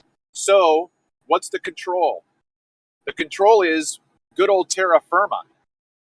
If you know what happens when you do this, and then you try to explain something else in another world that doesn't do that, you're creating a whole new metaphysic, right? So, like, just make the shit up. So my point is, simply because we're not primitive people and we don't think that the sun is an actual chariot being pulled by Apollo, blah, blah, blah, blah, blah, you just made up some other fucking myth that you can't prove, and you wrote a language for it. Okay? Then, when the 20th century comes along, you know you can't fucking prove your hypotheses. There's no measured curvature. There's no measured rotation. So in order to make this, like, no one can prove this, well, then science doesn't prove anything. As soon as the last scientist dies, let's make that an established fact that science can't prove anything. Why? Because these are all ideas, right? I'm on a rant, sorry. So, the only way to fabricate this and actually prove something is with a fucking photograph. Because you can't deny that shit. Look, there it is. Well, I didn't see it. Yeah, but I saw it. Yeah, but I saw it. Yeah, but I didn't see it. Yeah, but look, I took a picture. Kind of just So, ranting right now. Yeah, Kinda that's what I said. That's what I said. I'm on a rant. Back to the other server. It's been kind of peaceful and chilled without you, man. Like, this is just. I'm I don't not even know arguing. Okay, you're the one fucking arguing right now. Okay, look, man. I'm not arguing. I'm just saying you. Yeah, you just interrupted me. Yeah, actually, yeah, you I have to interrupted stop me. you because you're just spitting out nonsense. Like, we're not going to sit here and listen. Okay, why don't you engage with an argument instead of just hand wave dismissing the nonsense, right? I do want to engage in an argument, but I'm not going to argue against Oh my God, nonsense. Nate, you're such a bitch. How am I being a bitch? You spewing nonsense. Because Make a real valid point that I can attend. I did No, make you a real didn't. valid You spewed nonsense. Nate, okay, right now, there was no conflict before. I even said that I was on a rant, okay? I got it. I'm not going to argue against someone ranting, Travis. That's what I'm trying to tell you. You did. You interrupted me to say that I was on a fucking rant. Yeah, that's not an argument. That's stating a fact. You are ranting and spewing nonsense. You're the problem right now. Can you make a legitimate point, please? I'm not trying to stop you talking. I'm just asking, stop ranting and make a point so we can have a discussion. Please, Travis? I did make a point. No, you didn't. You ranted. I made numerous points within my rant. Choose one. I'm not going to go back and tell you what I said. Thanks for interrupting. I don't know which Rainbows? point. I mean, that was a whole rant. Let's go with rainbows. Let's start there. Rainbows? That was the first point. So my What about rainbows? okay. So look. So I'm my initial question was, Mhm. we know that the ancients perhaps explained Ketu and Rahu, and they explained the sun being pulled by a chariot. Blah blah blah. Like, was there a myth for what the rainbow actually was? That's what I was trying to. And I gave you a response. Leprechauns. Yes. Right. Okay, right. Wait, hold on. Come on, man. Come on. So, you think that your response? Okay, look. Did a rainbow? Okay, did a leprechaun create the rainbow? No, they just used leprechauns to explain rainbows. They said rainbows were a path a leprechaun followed to get to the pot of gold at the end. That's why nobody else could do it, because no one else could follow a rainbow to its end destination to find the pot of gold. That's how leprechauns hid their gold, using rainbows. That's one. I wasn't asking about gold or leprechauns. I was asking. You asked about rainbows and how they explained them. I just gave you a myth. That's not an explanation for the cause. Not a myth. That's not an explanation for the cause of the rainbow. Rainbows were created by leprechauns as like paths folklore. that they could follow to find the pot of gold. That's not That's myth, the cause though. of rainbow. It doesn't have It's a not a religion. myth. It doesn't have a religion. So Yeah, but there's myths no God. don't need religions. There's Myths no are just leper god. mythology. Then it's A just folklore. leprechaun is a mythical being. You know, Then it's a just myth doesn't folklore. mean it must be a religion with a Bible book that you pray to. You know, Right. So remember what I said as soon as you said leprechaun. What was my follow up? Do you remember what I said? your follow up was, "Do I know any others?" And then you started on a rant. Well, I didn't say, do you know any others? I just said that that's an isolated story. Okay. Okay. Do you So want more stories? yeah, that's what I'm trying to say. Like, where else? What other options do we have in other cultures? I don't know. Right? I don't know. Quetzal, the rainbow serpent in Aboriginal culture, Quetzalcoatl in South America. Noah's talking about the flood and the rainbow, right? Rainbow serpent being like rainbows always follow an arc, right? Okay. There's 7 of them, and in the ancient world, like a lot of places, like in Angkor Wat, there's like 7 serpents. You know, I don't know. Is it related? Maybe. Okay. But that's a better answer than, not to take a piss in your Lucky Charms or anything like that. But that's a better answer than, you know. Than How about you explain? How about you explain lava on a flat Earth? Oh, that's no different than explaining underground water caverns and veins of gold and shit, right? Can we Oil just stick to deposits. rainbow? Well, you didn't have much else to offer. No, but Snacks is offering a lot. You know, I'm not the only person here, Travis. Snacks is giving you answers to your questions. You know? I just gave you one answer. You wanted more than leprechauns, and Snacks Because it doesn't obliged and necessarily gave right. you a few more examples. Yeah, but it doesn't explain the color spectrum, right? Yeah, I mean, in a sense, it's just this, I suppose, children's story, right? Because the whole thing, look, man, the whole thing is you have to justify a pot of gold. You have to justify a leprechaun. That's right? why So- it's a myth. It's not real. Yeah, but my point is that part of the explanation, if you want to go with what you're saying about rainbows, is that you have to then justify the concept of a leprechaun. Where did that come from? Like, why did you choose I that? don't know where they got these myths from, Travis. You know, I don't know. It's still not a myth. Why are you saying that? It doesn't have to do with any theology. And thought this ape was a leprechaun because they didn't know what apes were. I have no idea, my Travis, God. how a lot of these myths started. You know, I but it was really a don't myth, know what and it was triggered the you. Like, explanation the ancient people I'm had. saying that the I'm not leprechaun is a triggered, missing Travis. link. I'm not triggered. I'm not the one ranting. You are. No, listen, man. My rant triggered you. You had to jump in and I had interrupt to my jump in to stop the like you rant just so we did could right get now. back Fucking to right now. So whenever I'm you sorry. decide, okay, great. So is that the standard for this channel? Whenever I decide you're No, ranting I'm too sorry. much, You I are can right. just interrupt you. I did cut you off. He's just Yeah. an I'm anti-rant sorry, to this. Travis. I'm sorry. I'm apologizing for cutting Okay. you off. Anyway, so Snacks, why? Okay, so you're seeming to associate a theology with mythos. That's interesting. Okay. I think that's how it could, like, or they're within some other grouping of gods, even if they're not like a primary god, you know, like even Pan, I see, you know, like is Apollo. they're like or the minor sun. gods, Okay, but they I get you. Okay. right. I don't know, Yeah. probably in the Celtic, it could have been like Cernunnos or something that they would have been worshiping at the time, the dude with the antlers on his head. Maybe not. I don't know. I don't know what part of Celtic. Did I say it wrong again? Celtic. No, did I say it right? Oh fuck, I can't remember. Somebody corrected me. Probably. I think it's more Celtic than it is Celtic. Anyway. So yeah, Yeah, but it's I not mean- it's not mythology though. It's just folklore. Right? Yeah, Like the Pied folklore. Piper. Folklore.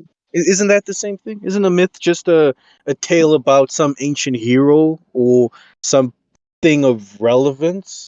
Right. Like you could say that like, well, is Gilgamesh religion or is it folklore? You know, or is it a myth? But it's a religion. So I think know, there's Gilgamesh started mythology. off as a religion, but and it's not become a myth. folklore. Wouldn't you say that, Snacks? That Gilgamesh started off as a religion, and now Yeah. today it's just mythology. A little while after Sumeria, I think, was built, they started Gilgameshing all over the joint. Yeah, he was like like the way we have Jesus. He was a real God that people prayed to and believed in. Yep. And now he's just a myth. Faded away. But that's the way of all like the gods, is like they're always like the old gods are, you know, basically beaten up by new gods, the Titans and the Olympus gods, and Even Zeus to, trying to kill Kronos and stuff like that. So yeah, That's very true. but Jesus is totally chill. He's not. He doesn't have father issues like these other gods. But didn't Jesus replace a lot of other gods, like Easter? There was a whole god for Easter Ishtar, and for Christmas, and now, Mitra. yeah, and now it's all associated with Jesus. It's because it's like an incorporated religion. It's incorporated, but also like I don't know. It's what built out of the foundations of Judaism. So it's like it's pulling from something else as well that like further goes back to the prime stuff that's like in the age of Gilgamesh and stuff like that would have started forming there. Yeah, well, see, the thing is that it's really interesting that J.R.R. Tolkien said that the greatest myth of all is the story of the gospel. The only thing is that it's true. So if we understand, so the thing about Christianity to a certain extent is the way I think the classical historical Protestant movement away from Catholicism was to maintain that all truth is God's truth. Okay, so there were two books of special revelation. Well, I'm sorry, two books of revelation. One was general, which is nature. That is, we can derive certain inferences from nature about who God is, perhaps. Okay, so nature is a book that we can read, and it's infallible. That book is infallible. The second one is God's special revelation. That is where He reveals Himself specifically, directly, and that would be the Scriptures. But to say the Protestants' perspective was that all truth is God's truth, so that even though the pagans were worshiping false gods, there were truths within their system.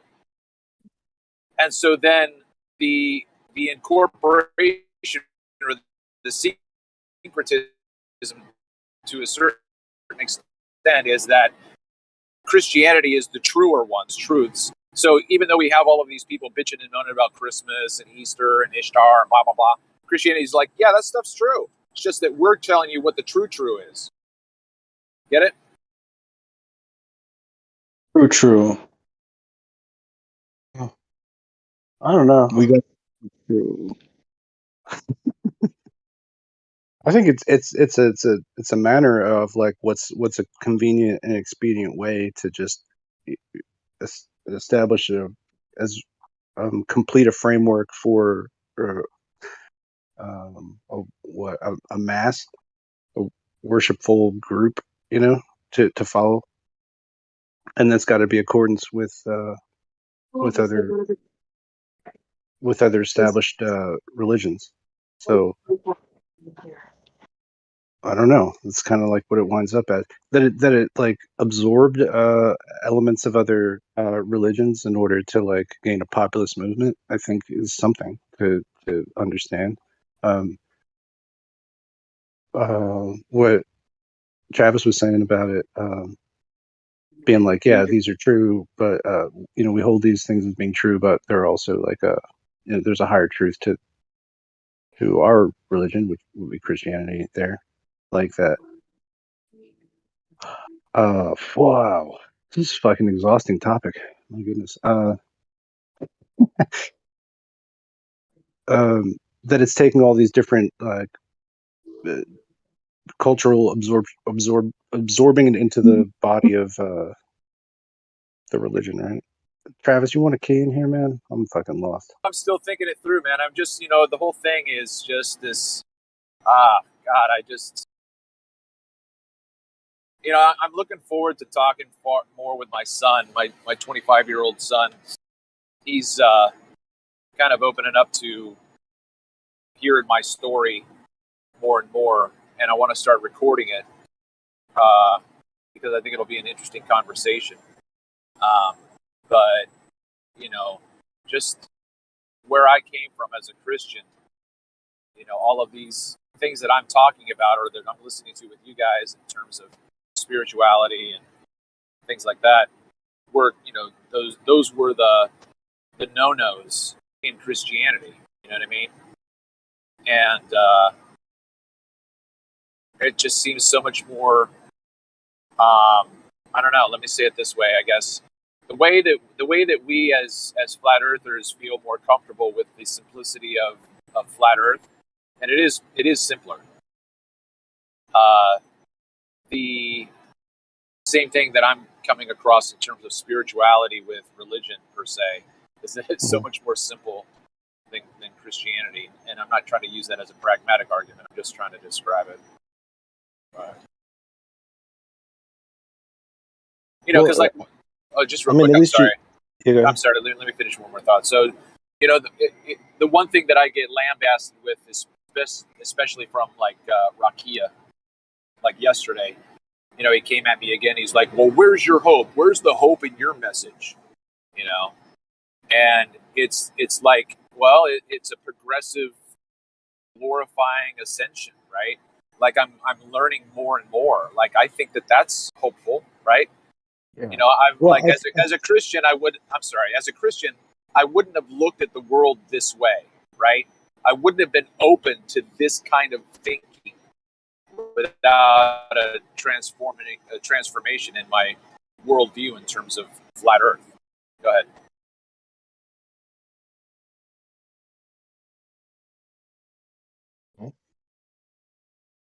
Yeah, I mean, I think at least like you're in control of what you, like you're the authority of your own knowledge, I guess, and I think that's maybe a better place for you right now. I don't know. Yeah, sure. I mean, that's a bit of what I've said in terms of this whole, religion, breaking away. If you want to break away from your religion, you got to step back and ask a question outside of the box, right? Granny Smith never did that, and if she did, it was like a fart in her head. It was just like this hiccup in her brain, and she either paid attention to it or she just kept moving. And most people just keep moving. It's like spirituality is like a big area, right? And I think like maybe sometimes it's just about like what you're considering all the time, and if you get outside of that framework, you can kind of like glean more things about it. And I find that like is true of a lot of different creative stuff or problem solving stuff.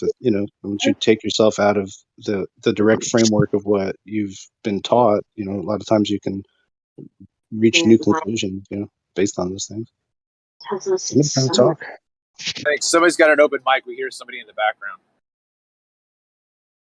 I don't know. I don't see Christianity as spirituality at all. I see it as a disposition of an expression, whereas Buddhism would be more spirituality. I mean, I get the distinction that you're talking about for sure. Yeah. But Christianity does make an emphasis on quote unquote the spirit, right? You have to have the spirit. Yeah, you can hear it. People have it. I don't think Buddhists sound like that. Buddhists sound nothing like fully engaged Christians. I think Buddhists sound much different in how they deliver their information. Don't you think that any type of practice or modality or other ways of thinking, like involving meditation, it teaches you to look within yourself, whereas Christianity, for me, it seems like you're looking outside of yourself for like a crutch.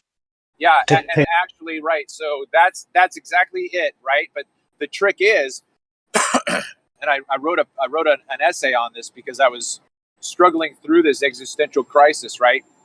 I'm I'm supposed to look to God for help, right? I can do all things through Christ who strengthens me, right? I can't do this thing. Jesus, I need your help. Well, there was never this point in time where this little, like I felt this infusion of power, like, damn it, I can do it now. Now I've got it. It was always still up to me to do the fucking thing, right?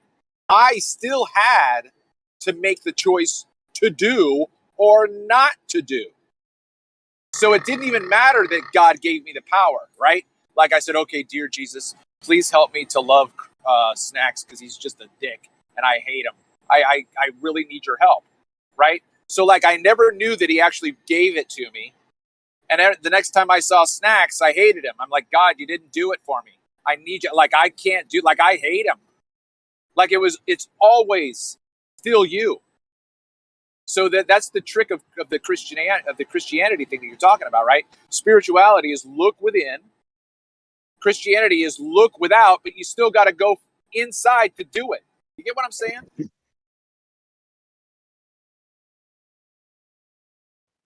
Yeah, but No? Copernicus, just to interrupt us for a second, just from the outside looking in. Yeah. Cliche.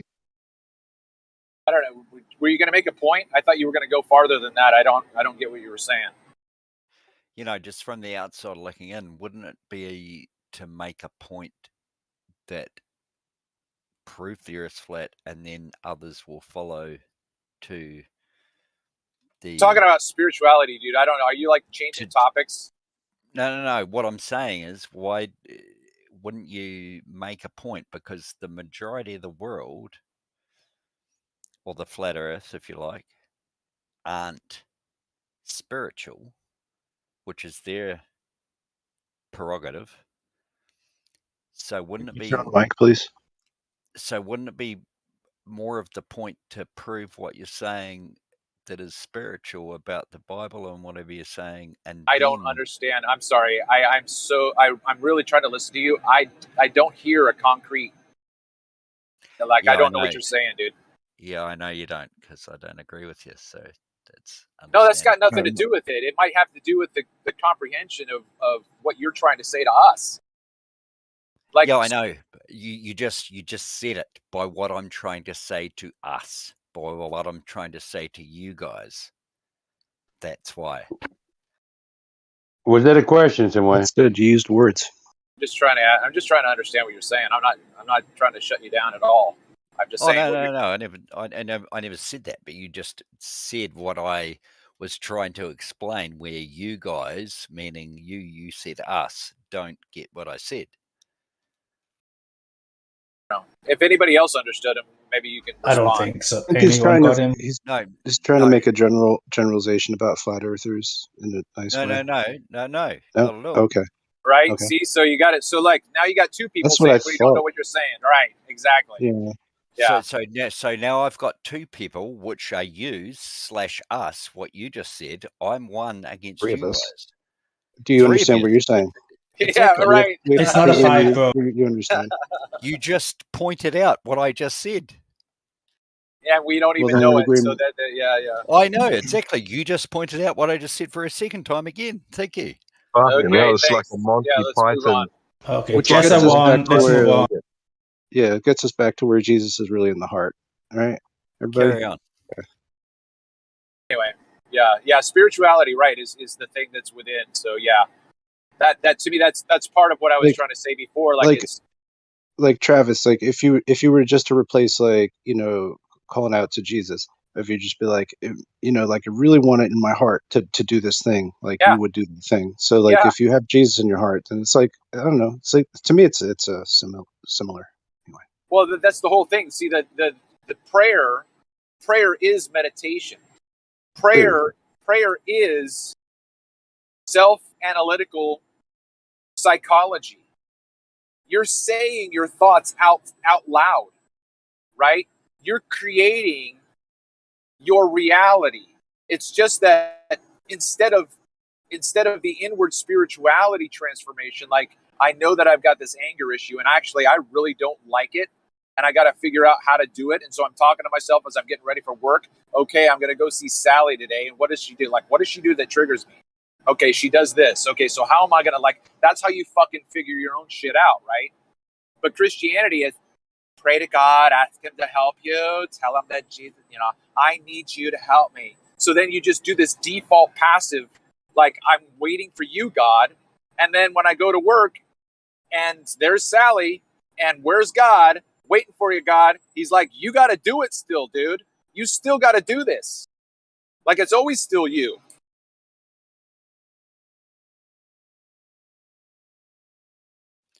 Yeah, but I had this Yeah, so argument, just very quickly, I had this argument with a friend the other night.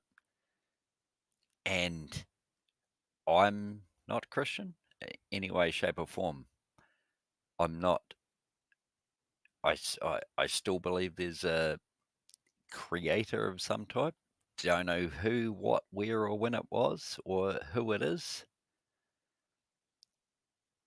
But have you ever thought to yourself that if you ask for too much, it never happens? And do you ever say to who you're asking what you're asking for, and it doesn't happen? Do you go, fuck, you're a shit cunt? Could you speed up, please? I just did. I said, you're a shit cunt. Have you ever said that? Yeah, I get what you're saying, right? So Christianity's default is this, right?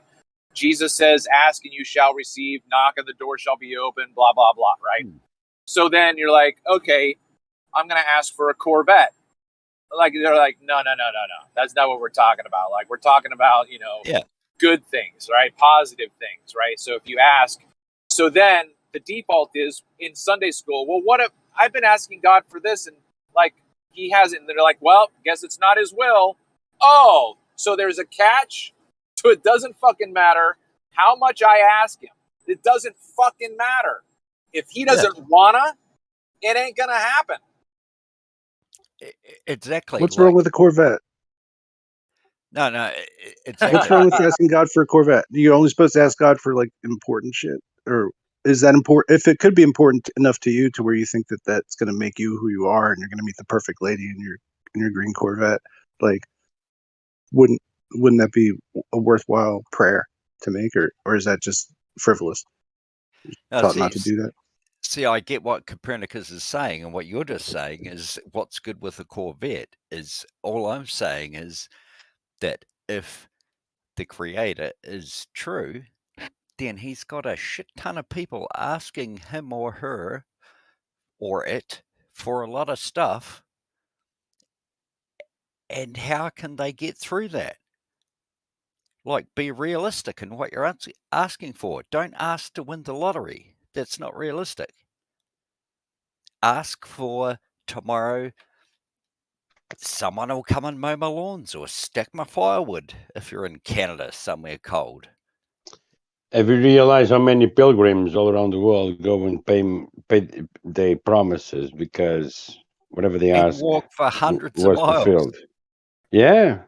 Yeah. And then I bet you they get home and go, fuck, I walked for 250 miles and I still got nothing. Well, if you are in a contract with someone, and if they keep their part of the bargain, you need to keep yours too. Yeah, if what you promise is to walk, that's what you're going to do. Yeah, like when you're 28, if you start the march and you get to 78, you're going, fuck, I've been doing this for 50 years, but next year it'll happen. All right. Yeah, that's the definition of insanity, right? Exactly. A question. What's better, to ask God to send somebody to mow your lawn or ask a neighbor? No, that's what I'm saying. It's more successful. No, that's what I'm saying. Don't ask for too much. Don't ask to win the lottery. Right. But I'm saying what is more successful, to ask your God to send a neighbor or ask your neighbor to come over? Well, think about it this way. Have you got more chance of winning the lottery or more chance of leaving your lawnmower on the lawn? I'm not talking about the lottery at all. understand Okay, this whole. Yeah, you guys. Yeah.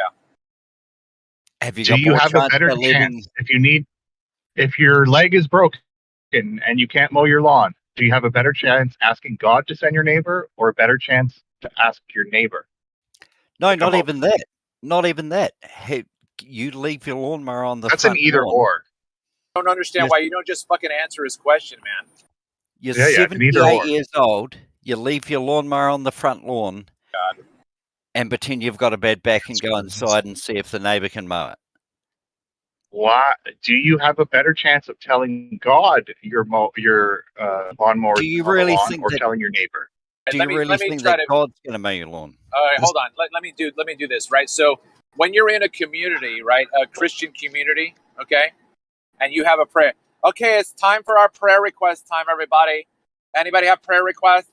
And somebody goes, yeah, Bob broke his leg. He's not here tonight. Bob broke his leg. We need to pray that God will provide somebody to help him mow his lawn. So you got 50 people there, right? They're all God right there at that moment.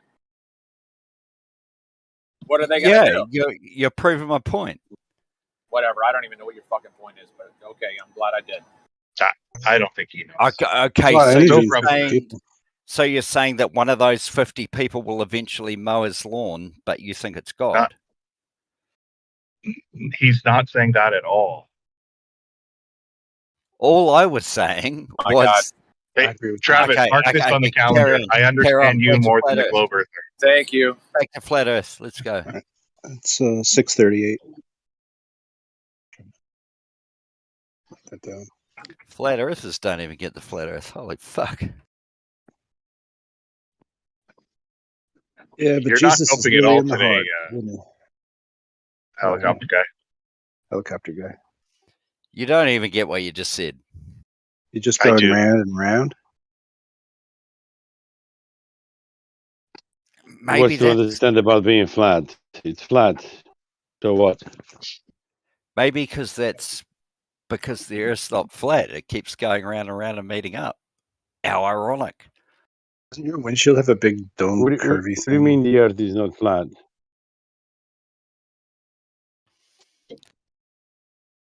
What do I mean? It's not flat. Oh, yeah, yeah. It's most definitely not flat. It's up to you guys to sort that out, but you won't because you can't. You mean You should get a GoPro and put it on your helicopter. One thing I wouldn't do. ground? The ground is not flat. Yeah, there's mountains and valleys in the oceans. Yeah, No, flat. George, I don't give a fuck about mountains and valleys and oceans and shit. The Earth's not flat. It's as simple as that. Yeah, you're right. You're What right. does It's flat not. mean? You're right. It's What- not. Oh, It's no, not flat. You're right, man. It's horizontally level. It's all, the horizon is always flat, and that's what flat Earth means. Mate, it's on a globe. No. You don't There know are what places where it's almost horizontal level perfectly means. flat, but No, you have no idea. It's- We have it's the the footage. ground, It's not the very, Earth. He means the ground. No, sad. we have all the footage, and No, it's you don't. horizontally flat and level, no matter how high you go.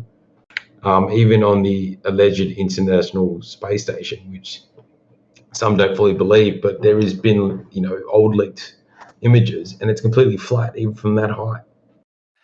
Okay, Gerald, just real quickly, because I can't really be fucked. But you do know there's a pressure gradient. Of course, you've heard of this, and you're going to come up with your own bullshit, right? If it's bullshit already, what the fuck are you doing here if you don't want to understand and learn? By what you just said, if I can't understand and learn, then I have to agree with you. Otherwise, I'm wrong. No, that's not what I said. So That's exactly what you just said. For one thing, you don't know how to communicate your own thoughts, and for two, you don't know how to discern the thoughts of others. Okay, so why don't I just talk to Gerald very quickly about the pressure gradient in the atmosphere? Real quick, 5 minutes. What has that got to do with anything? What do you mean? What has it got to do with anything? What is the pressure gradient measured within? Some sort of PSI, but what has that got to do with the horizon being flat, no matter how high you are? Okay, so if you can think of a wheel of a mountain bike real quick.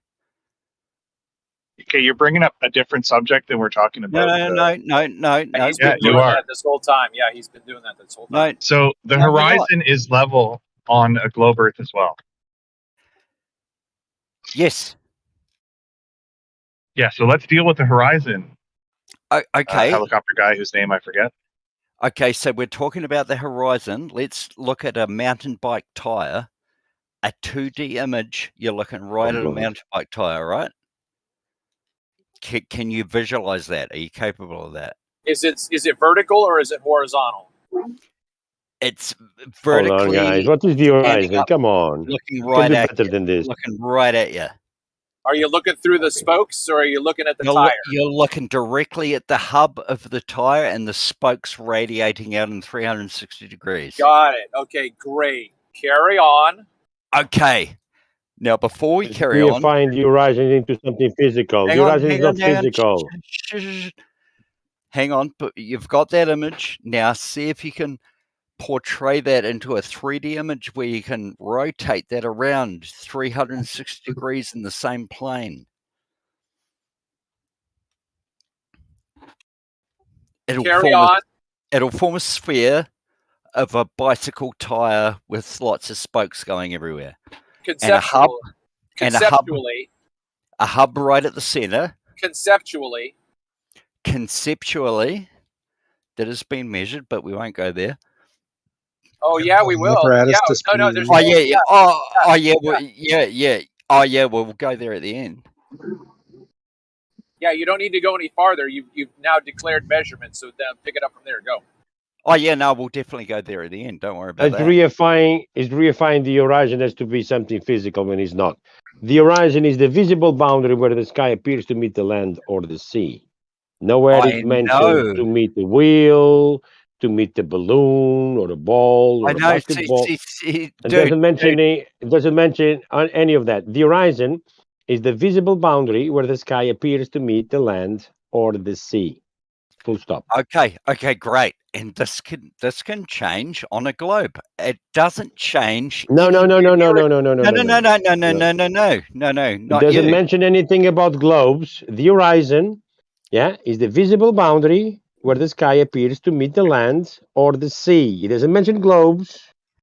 It doesn't mention beach balls. George. It doesn't mention cakes. Yeah. George. The land or the sea meeting the sky. Apparently, they don't meet, obviously. George, you've got it. I'll let you have this. I'll let you have it.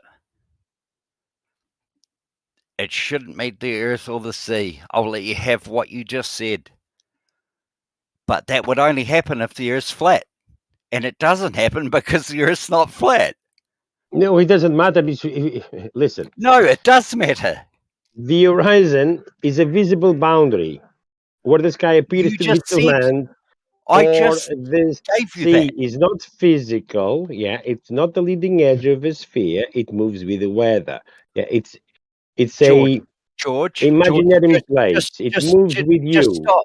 Just stop right now. I've heard all the arguments. At 1 foot, I've heard the black swan. At 1 foot, the horizon is supposed to be. If it wasn't a sphere, but it's not. Okay, hang on. Jazza, you should take a break and have another drink and listen. You're not really doing well here today. I'm just about to say that his ship. You're both globers. No, you're bringing up. You're changing the subject. You're not answering his questions. You're all over the map. Holy fuck. All over the globe. That's how we feel. I am all over the globe. Holy shit. Yeah. No, we don't all have good days. Hey, Jazza, do you fly in a helicopter? Well, he's leveling up with you at least. You mentioned a gradient. You mentioned a gradient. You don't think a gradient can happen on a flat plane? See, there you go, Jazza. You bringing up all this useless shit. It's not useless. These guys. No. These guys can't follow the argument when it's in a line. You're bringing up all this extra stuff that you don't need to do.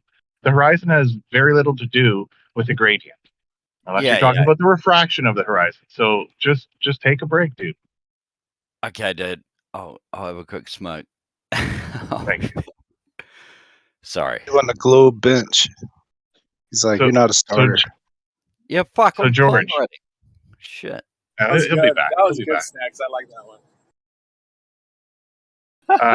George, the horizon is the tangent of your vision and the surface of the earth. Wrong. And A tangent. it would be.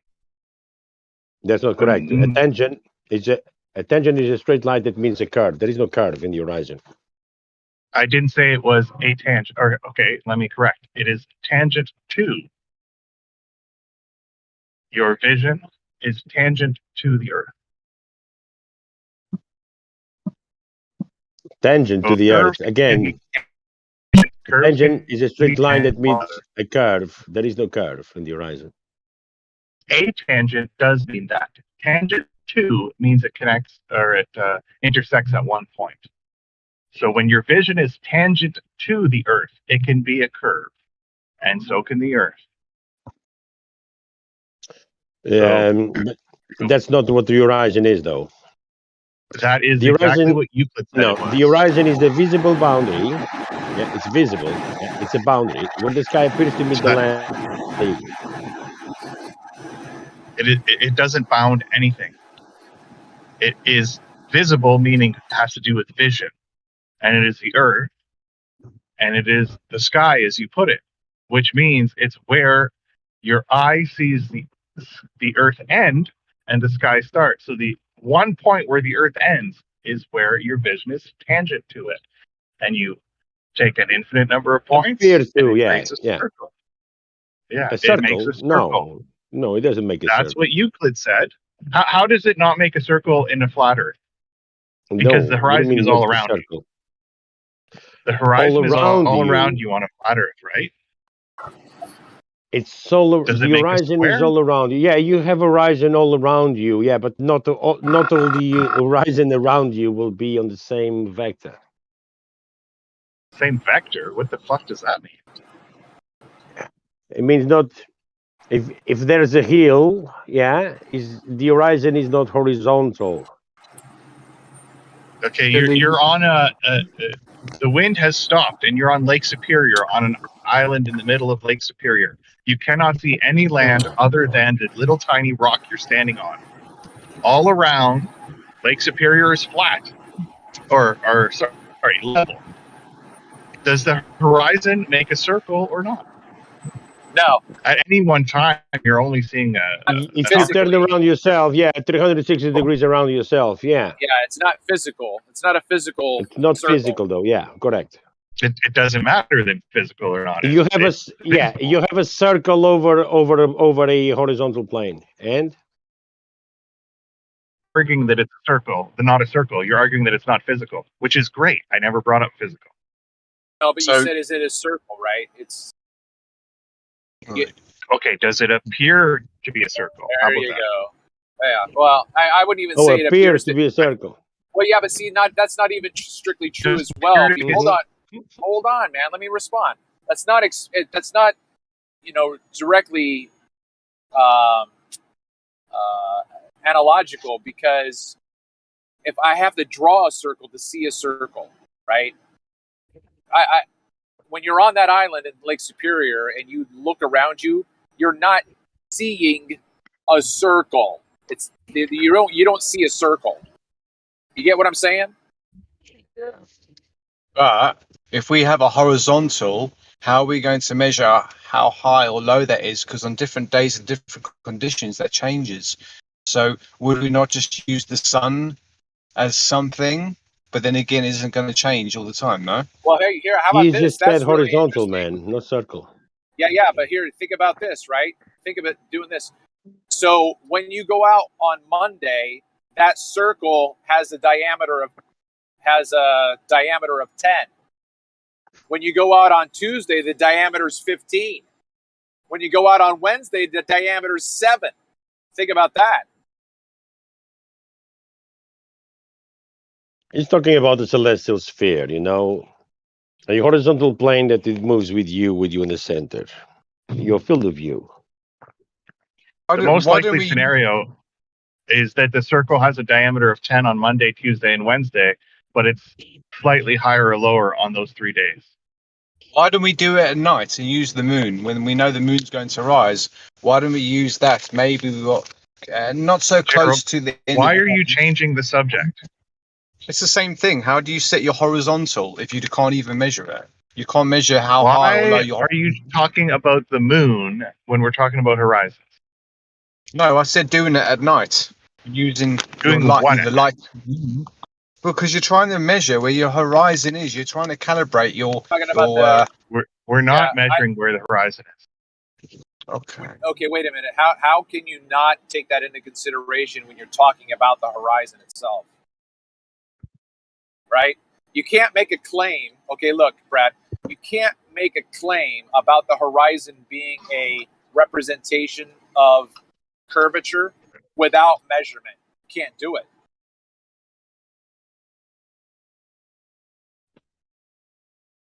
Why Well, not? it doesn't mention on the definition of horizon. Doesn't mention curvature. So are you telling me, Travis, if you see a circle, you can't say that it's a circle without measuring the circle? Okay, man. Well, a If you're circle not, has hold on, curvature, but wait, not on the I'm horizon sorry. definition, though. Yeah. Hold on, look, Brad, I made this point before, so either concede or say you don't understand, right? So no, hold on. I understand. It's a terrible point. It's not okay. Look, when I'm standing on the shore and I look around me and I can see, let me put myself on a boat in the middle of the Pacific, dead calm, all around me, the horizon's level, right? Okay, so yep. Okay, that horizon has a measured or measurable distance from me. Yep. So, okay.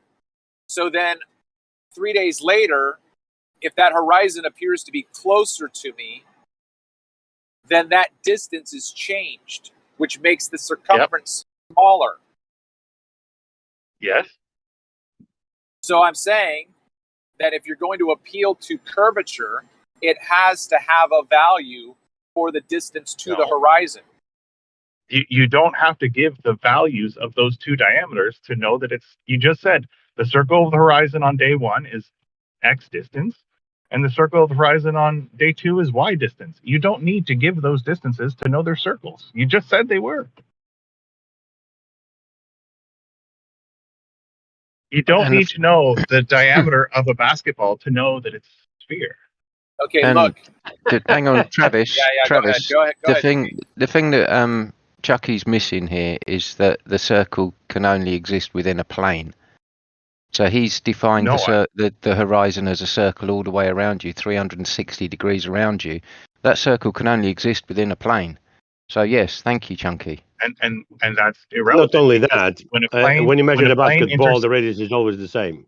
And he's also invoked that the definition of the horizon is a tangent. Well, I'd like you to supply a definition that actually backs your claim, Chucky. I already did, but I will again. You are claiming that a definition,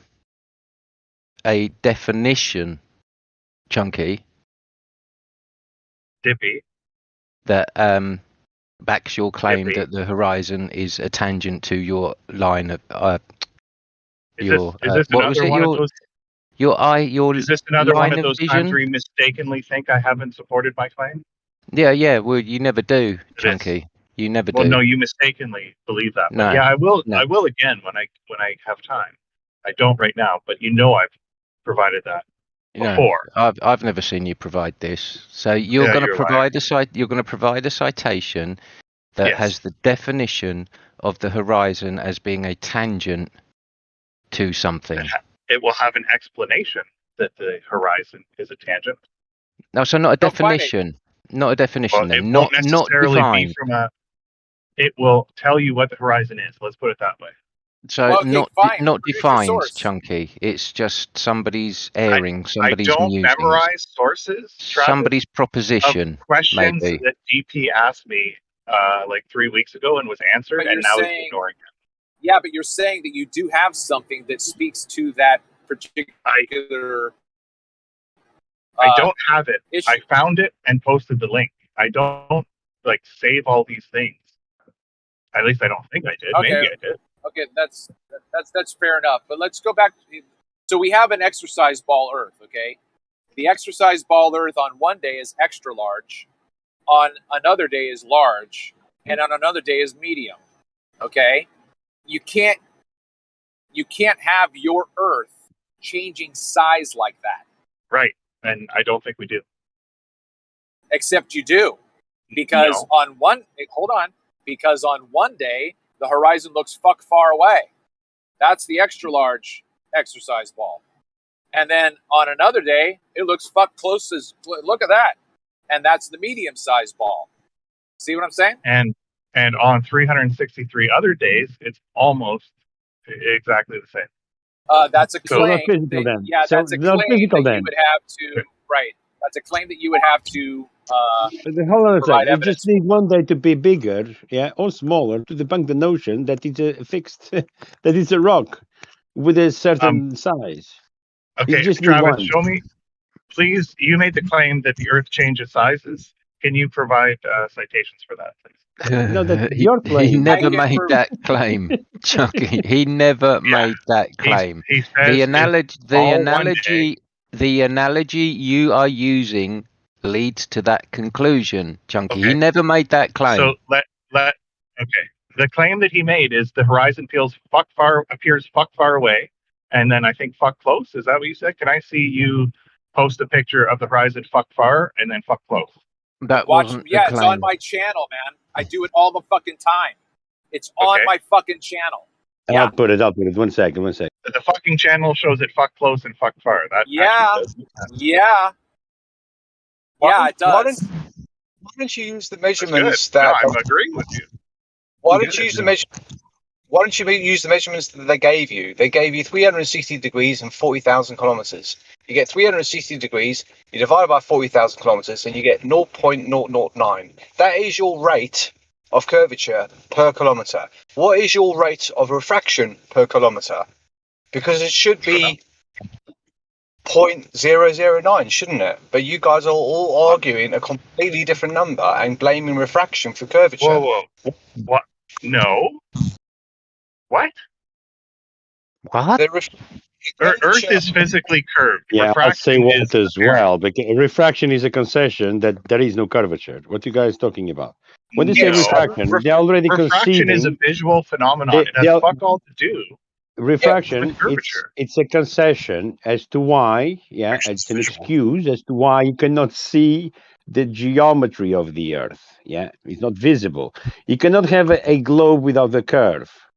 Yes, Yeah, so when they say refraction, they are excusing as to why there is no curve. So that's a concession. Just take it as a concession. It is a concession. Refraction is why objects appear higher or lower than they actually are. But if you claim refraction, you can never measure it. It's not measurable. It's not observable. Yeah, you don't have a measurement. The Earth is very measurable. Like I It's said, game over, my friend. Like I said, if you use the degrees that they tell you the rate per kilometer, how do you measure that rate per kilometer? Like when they measured LIGO and got that rate? That's an example. No, you can't because it's always refracting according to them. You can't measure it. It's not there. It's not existent.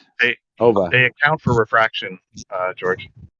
Well, then if you get they account for refraction. They don't account for curvature, though. Yeah. Welcome to flat Earth, man. They do account for curvature on LIGO. They should be accounting for curvature. No one is accounting for curvature. Refraction, yeah, probably, but not curvature. Definitely not. George, they account for both curvature and refraction.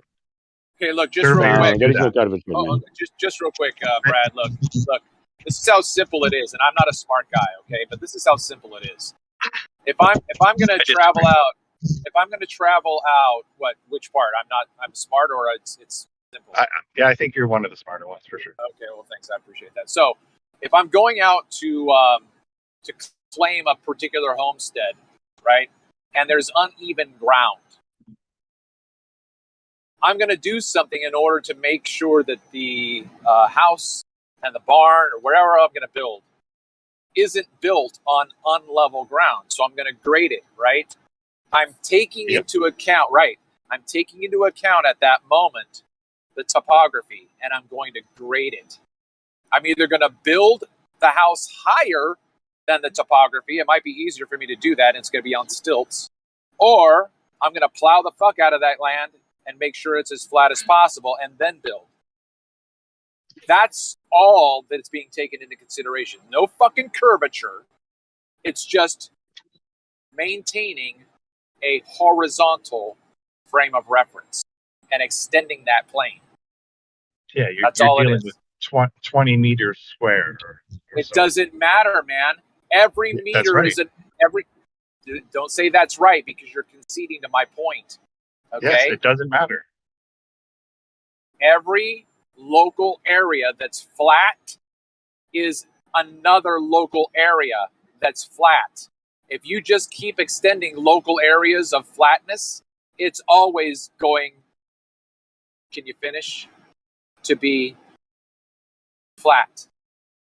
Hold on a The second. Am I local missing area something is here? so Am I missing almost something? flat. It A can be sphere considered doesn't flat. have a sphere doesn't have flat surfaces.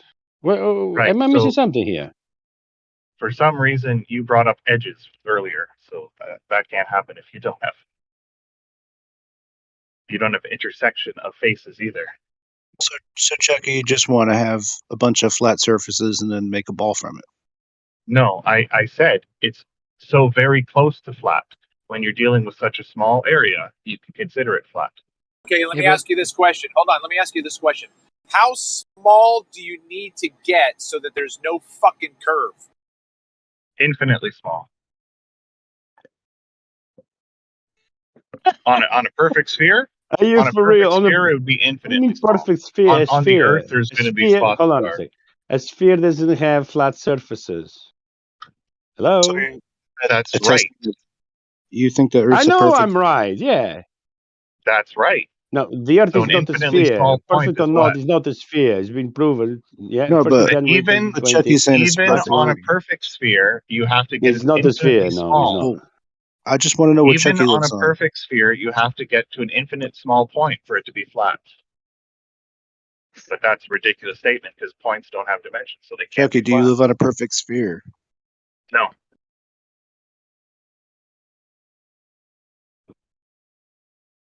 Did you hear my answer?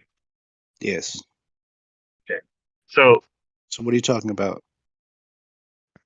Being infinitely well, you're small. asking questions that are totally irrelevant. But you need to. the shape of the Earth. Do you need to So be when they infinitely small to detect curvature on a not perfect sphere? No. So at LIGO, they accounted for both curvature and refraction when they did the surveying, and when they constructed LIGO, they had to account for the curvature by increasing the elevation I of the don't arms think as they went so. away from the tangent. Why? Yeah, I don't think so. I don't think so. Then why did they increase the elevation? What they did was to build an artificial like lake, if you want to call that, alongside of it, and they put water in it. Yeah, they put water in it. Yeah, to create a horizontal plane before they start building. You think so? Yeah, I don't think so. It's And still there.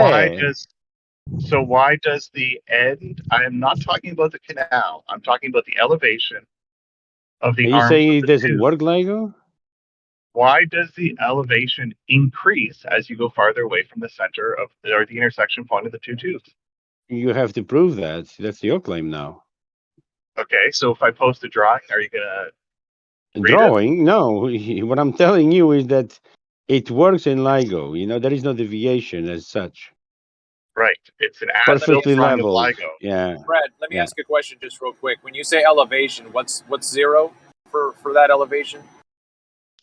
Well, it's not at zero. Mean sea level is zero. In that case, is the water that Come on, man. I'm talking they about put the next to it. reference. I'm talking about the reference to elevation. You said at one end it's elevated, correct? Yeah. Okay. Elevated from References what? to mean sea level, which is a geoid. Okay. From wait, hold on. the Wait. That's negative, man. And Hold That's why also, they put it. That's why hang on, they put hang the on, water next to George. it. George, he's claimed there that mean sea level is an elevation on a geoid.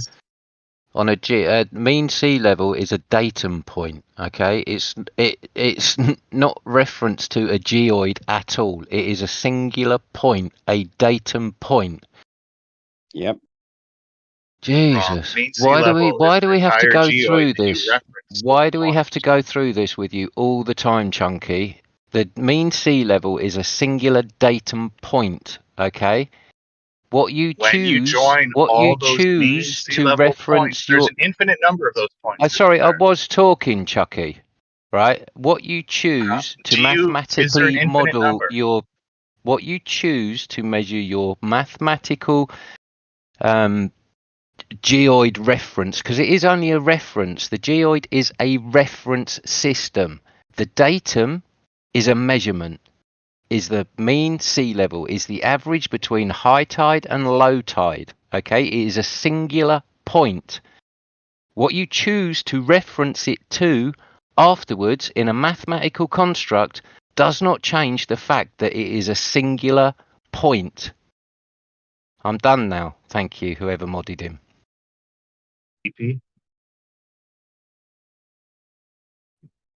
Where is the singular point that you think is mean sea level? Mean sea level can be measured anywhere where there's a fall and a rise and fall of the tide. What's your point? So there's not one point. It's anywhere and everywhere, right? And they are still only singular datum points. Plural, singular, plural. Good job. So Singular. mean sea level You can isn't measure 1 point.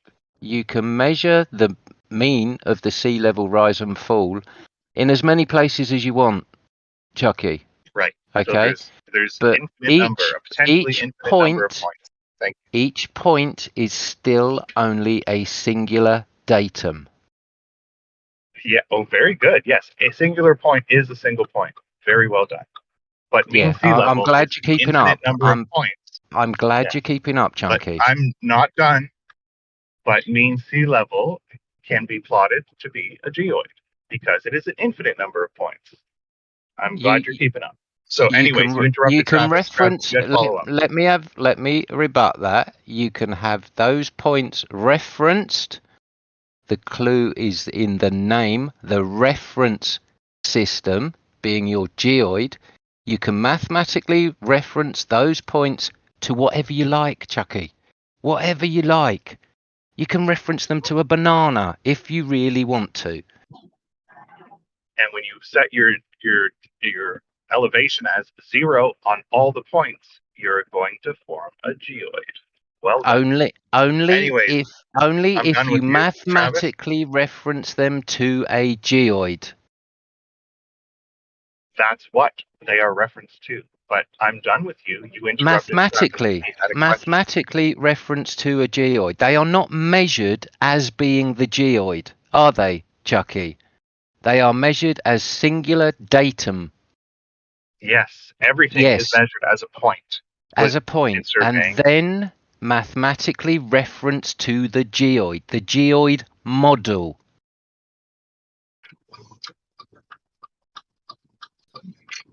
Because when all those points are plotted, they form a geoid. Thank you. Only if you reference them to the geoid model. Like I said, you can reference them to a banana if you really want to. It will not form a banana. Where did you learn? You could reference those points to a banana, and it would mathematically form that banana, Chucky. Where did you learn that? It is an equivalence, Chucky. Incorrect. Where did you your learn claim? your claim that you could Earth might be a banana?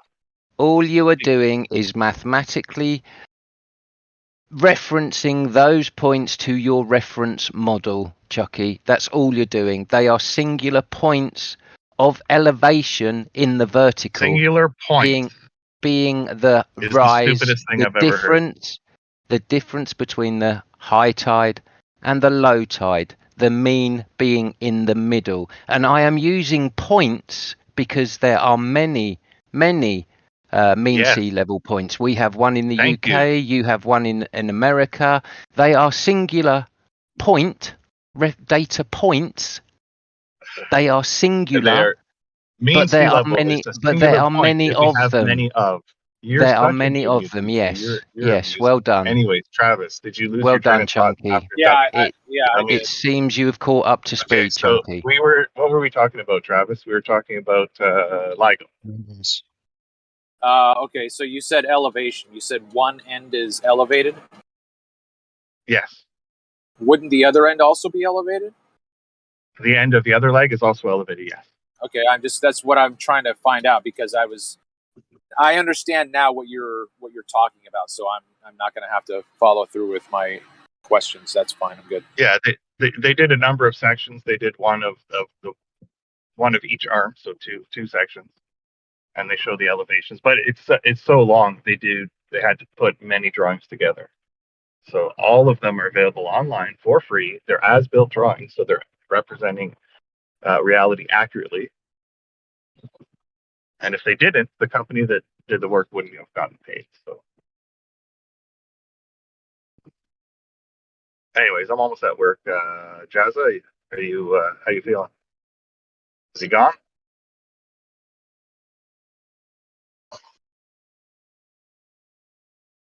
He's falling asleep. Don't forget to post your citation when you get to work, Chunky. I might not. It depends. Probably I Well, will. if you don't, it's just you failing again as usual. So we'll leave that I'm ball. going to post it to We'll leave Travis. that ball. I know. We will leave that ball in your court then, Chunky. Eh? Yeah, I'll post it to Travis because he can read. So he doesn't have a horse or a dog in this fight. Horse in this race? I guess it could be a dog in the race too for Florida people.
Are we still here? Yeah, we're still here.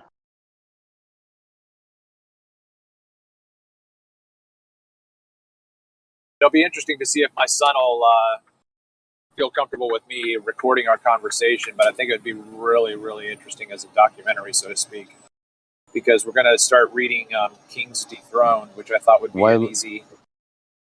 Why are you gonna let him know? Just record. Just like normal. No, because if by chance, later on, he sees that I'm recording or whatever, and he's like, "So you've been recording this?" Like, no, I'm not doing that. No, I'm not saying for you to hide either. What? I'm not saying for you to hide either. You know, you want to record, just press play in front of him. There you go. Natural. Anyway, my point was just to say that it would be. I was going to say that we're going to start with reading King's Dethroned. So I thought that would be interesting because it seems to just do a primer for looking back on the alleged science of heliocentrism, right? Where it all started. You're over engineering this, man. Right. It's sort of the pre-Hubble stuff.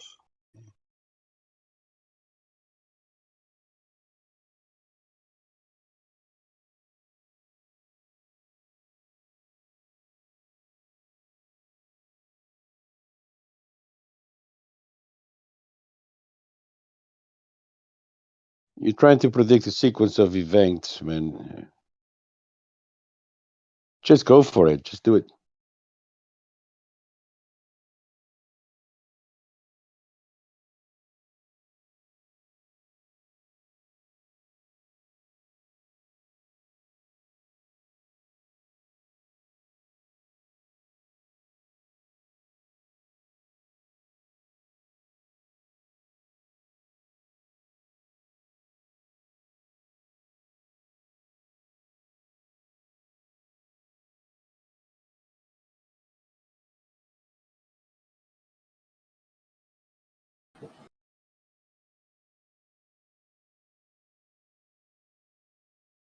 Just a little anecdote. Forgive me, but it just popped into my head. But so some of you might know, might not know, might know. But I got divorced back in 2018, and all three of my older children cut off communication with me because they were just so pissed off at me. And a year and a half ago, my oldest son called me up out of the blue, and he said, "Hey, I want to get together with you." And he started crying because I didn't go to his wedding. He didn't invite me to his wedding, and he had just had his child. He just had his firstborn, and so when I got together with him, his mother had gone over to the house, and whatever happened for him triggered in his mind, holy shit, Dad wasn't the crazy one. Like, for him, his mother's behavior became evident to him that she had some shit going on in her head that wasn't reality, right? And it just clicked for him. So when I sat down with him and he started telling me about all of his, like, once he saw that behavior, I felt like I was listening to myself, because during my marriage, I was trying to figure this shit out, going like, what the fuck is wrong with me? Like, I can't figure this relationship out. Like, why isn't this relationship working?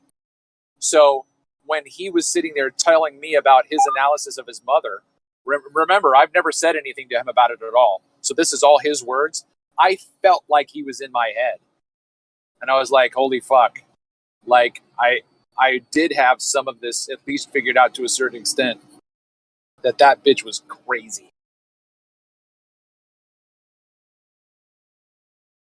Anyway.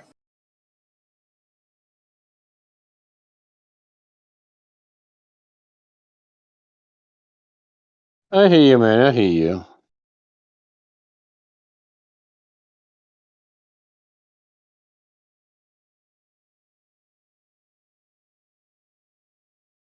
I mean, it was the ultimate experience of gaslighting. Like, I would very often go away and sit and just try to, like, fuck, like who am I? Like the person that she just yelled at, like, I don't know who she's yelling at, right? But it's supposed to be me. And I would just try to figure it out, be like, is that who I am? Is she really, like, describing who I am? And the more and more, I mean, I didn't read any books. I just understood projection, gaslighting, manipulation, passive aggressive behavior.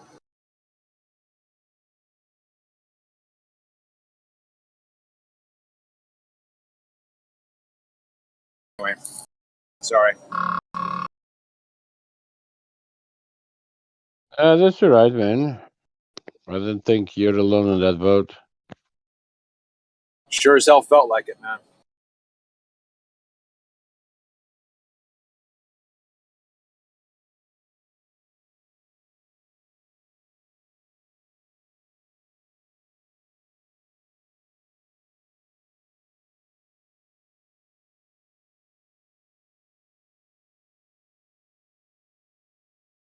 All right, Chucky's just dropped his link for what he's claimed to be a definition of the horizon being a tangent. Now, the link he's provided is mathematical, illustrative mathematics. So the clue's in the title. It's illustrations through mathematics. And it's a proposition as a solution. And it's proposed as, because the Earth is round, our line of sight terminates at some point on the horizon.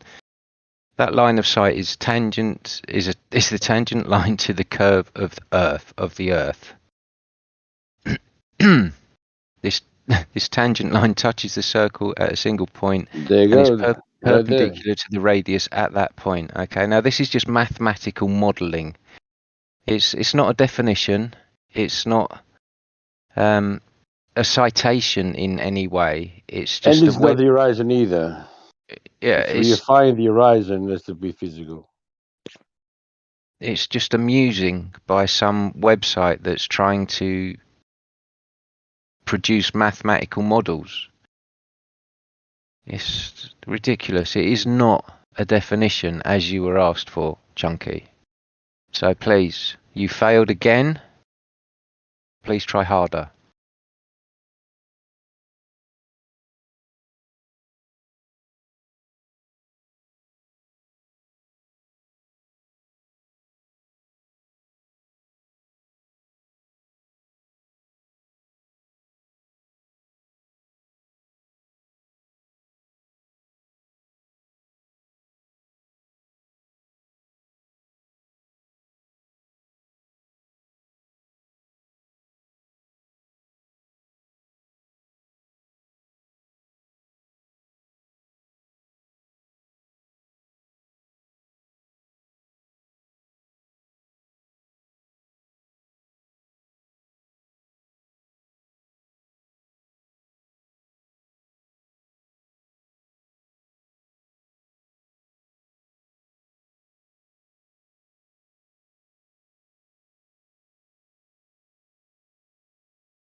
Here's something I was just thinking about, right? So I'm driving along 81 from Harrisburg to Chambersburg. And the highway miles are different than the straight line mile, right? Like if I draw a straight line to Chambersburg to Harrisburg, it's going to be less evenly, right?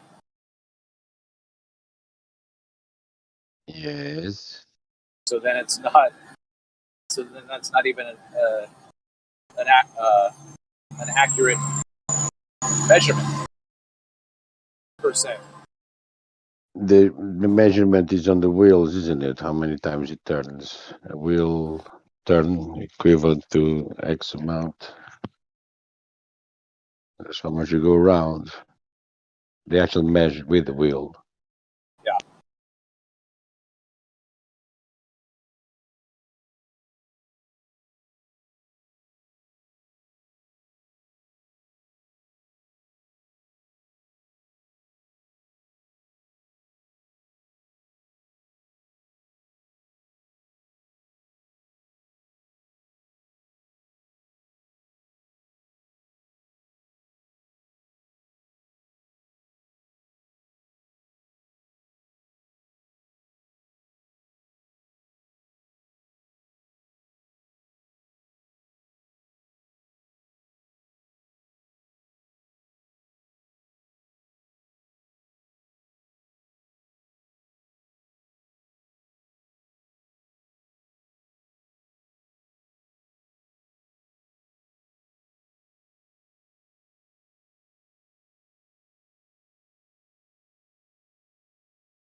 Oh, I just woke up. The Earth is not flat.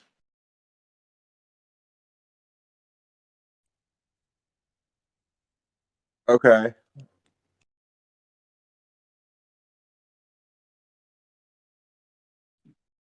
If you would like me to repeat, press 1.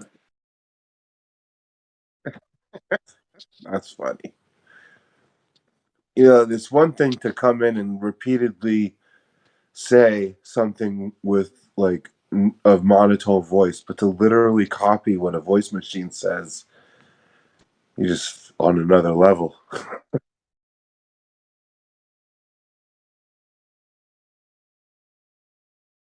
What made you a flat earther? The fact that the Earth is flat. Really? And the fact that it's not a ball.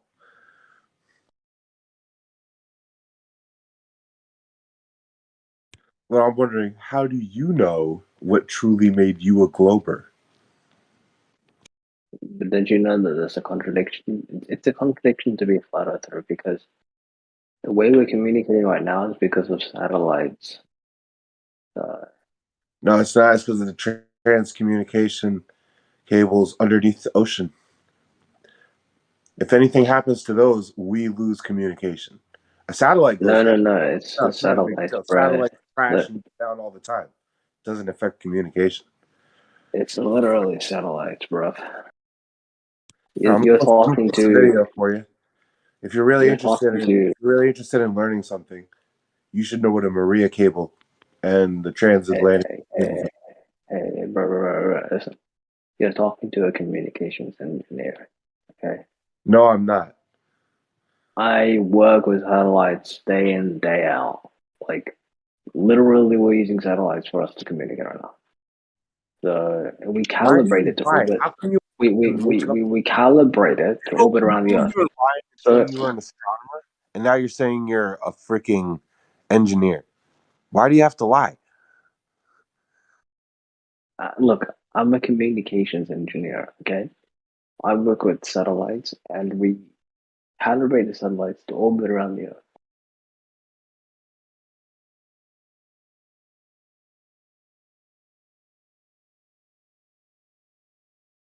I want everyone to believe in globe Earth. The same way I played in a vehicle to drive around my town. What? You know, when I'm driving in the car and I arrive, you said the satellite goes around Earth. The same way I go around town.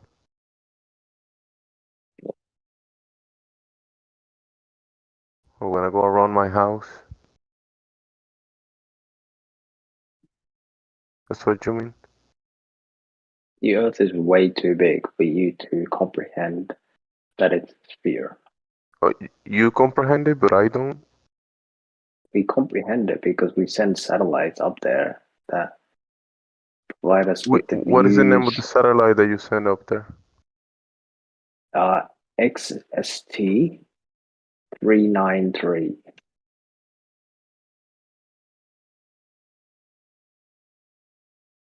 The thing is, though, he is right. Most communication does go like under the sea, especially from like Europe to say like New York. No, but he Not much himself uses communication satellites to goes up. communicate.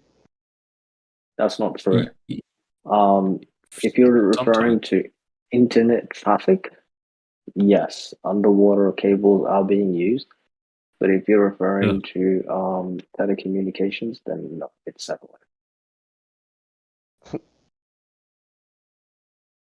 Discord uses telecommunications. You just claim stuff, but you have no context. No, it's like baseless claims. Can you defend any of your claims, or do you just spout stuff? I can defend it. What would you like me to Go defend? ahead. Elaborate your job as a communications engineer and how satellites communicate. Go ahead. Tell us Okay, something about your job. I can't at the moment because I'm You know, this is my. It's because you're lying. That's why you're not going to tell us. Yes, I am lying.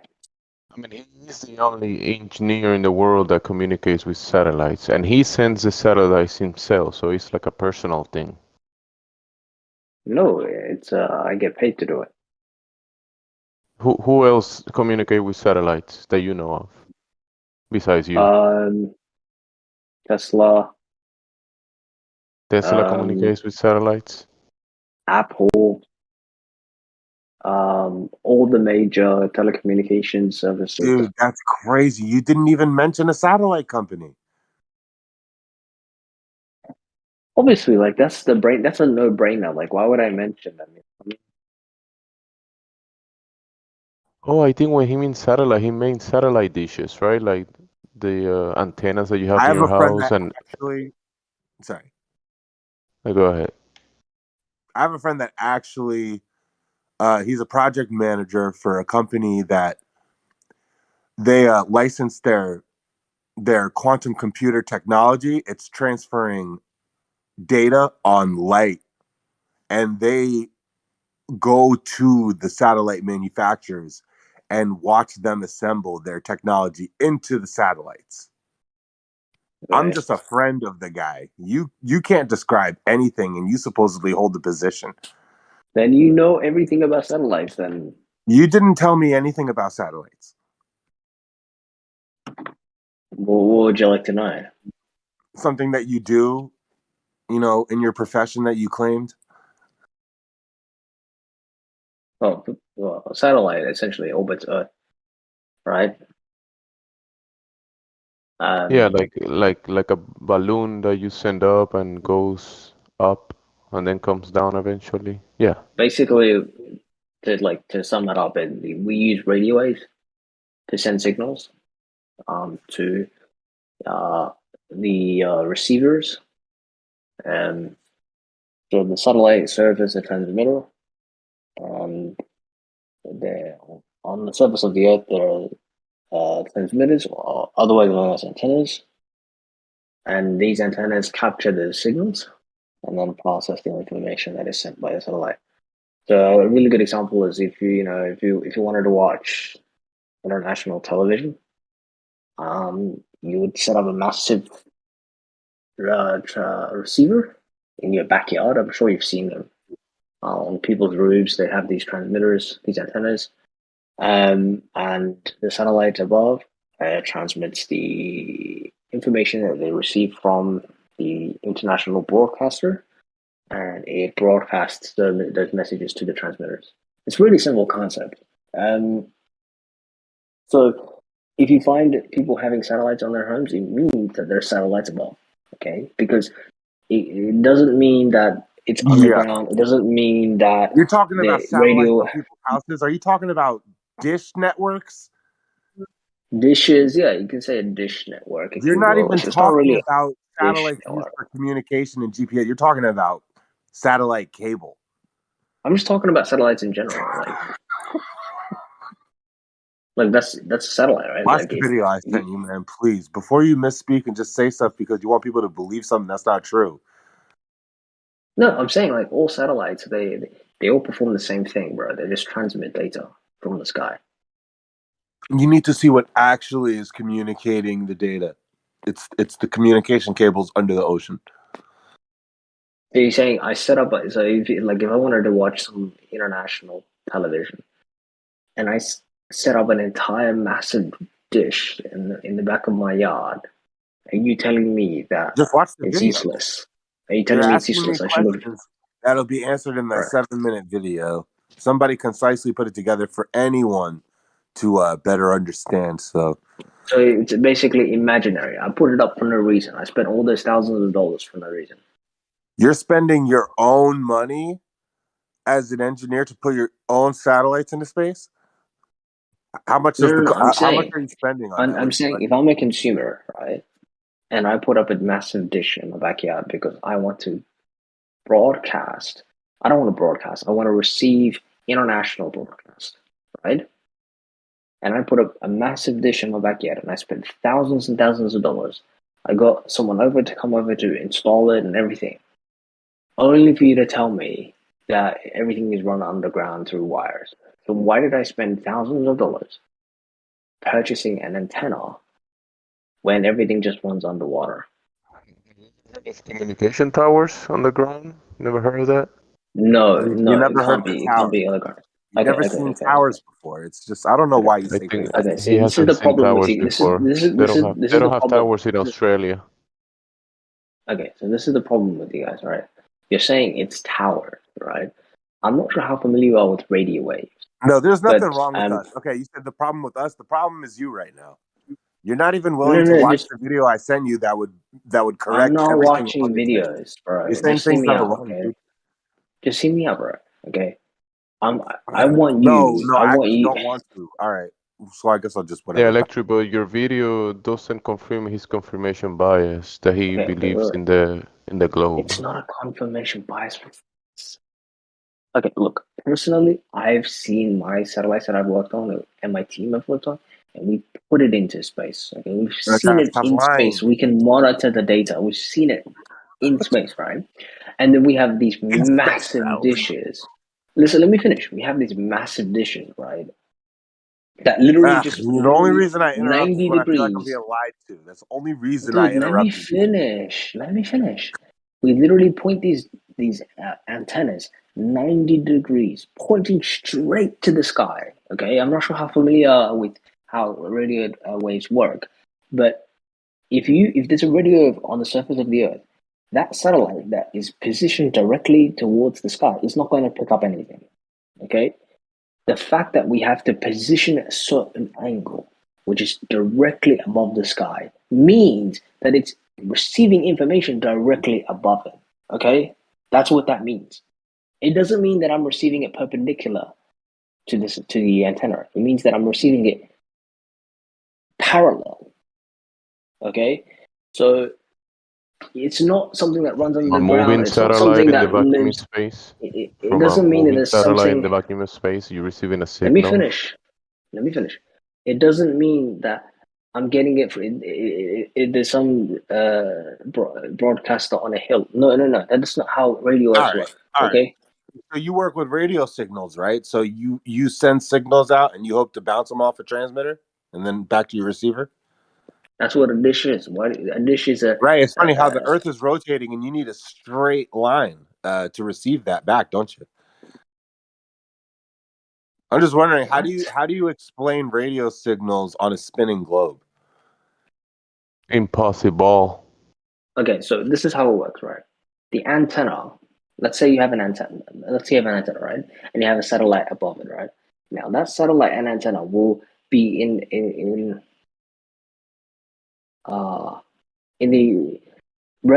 like they'll be relative to each other. So Relative to each other. the satellite isn't running away from the antenna, right? This is It's not going proper. to. No. Just hear me out. It's not going to run away from it. It's actually going to be in sync, just like the moon and the Earth. It's going to have this Geostationary position. Exactly, it's going to have this synchronization agreement. So You said exactly what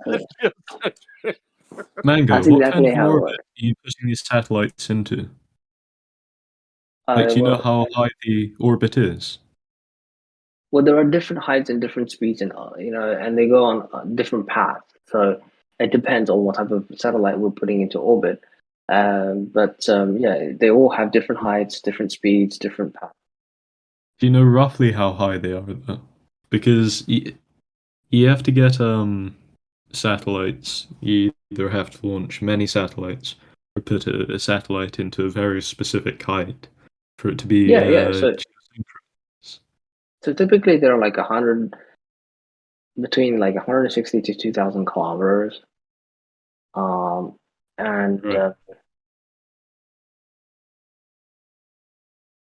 it takes about like an hour and 30 minutes to complete like one full orbit. Sure. How are you parallel connecting to this satellite if it's moving and doing orbits? Have you seen the ISS in space? I'm gonna in the correct sky? you if you get this wrong. Straight up. What? Again, I just told you, bro. Some satellites have different speeds. Okay, typically a satellite will orbit around 90 minutes around the Earth. Others take You know what happens when you direct your antenna, your dish towards an antenna on the ground, and you don't directly correctly towards the antenna, you move it away from it, you don't get a signal. exactly. Yeah. Yeah. So And that imagine this proves. satellite moving in space and you're connected to it when it's doing an orbit, going at thousands and thousands miles per hour. Okay, so this is You're where getting you a get signal. this is where you're gonna get rickrolled. Okay, we don't just deploy one Yeah, satellite. like a pretender All clown right, that you wait, are. let me finish. Let me finish. We don't just deploy Rickrolled. one satellite. We don't just deploy one satellite, my friend. We deploy many satellites at specific. Oh, let me finish. Let me finish. We deploy Thousands of how many many? How many? Let me fucking How many? When you finish, you say many, fucking how moron. many? Let him You finish. Let me say fucking many. finish, Yeah, you but fucking how moron. many? Because he says Let me many. fucking But how finish, you many? fucking moron. We How deploy many? many satellites at different How intervals, many? and that way, Give me a let me number. fucking finish. Let me fucking finish. What is the number? Don't move from that Oh, point. for What is the fuck's number? sakes, I give up. This guy just What won't is let the me finish. specific number? Yes, I don't please want give to up. respond to you. But I don't want to imagine respond to you. electric. Imagine you need a specific number. It's not I like don't you want to can have respond to an you, bro. unlimited Yo, just I let don't him want amount, to finish right? respond though. to you. Who's the one I'm that not keeps gonna interrupting him? respond. Who I'm not Yeah, keeps but gonna he's interrupting saying him? respond. many. Can he says how many satellites he means? All right, but let him Dude, finish, and then you can ask him any shut the questions you want to flipping up. Flipping hell. See, this is where there's a lot of to say. When you this, how if it's orbiting 90 minutes, He's interrupting. how are we gonna get signals, bro? We don't just deploy one. We deploy many satellites, How all many? doing the exact same thing, but yeah, at different intervals, and that way it looks like the signal never ends because there's many of them. All right, and that way the signal is always alive, and there's always you're always going to receive information. How many So satellites? How that's many? how we're able to deal with that. We deploy many satellites. How many? Give me a How number. many?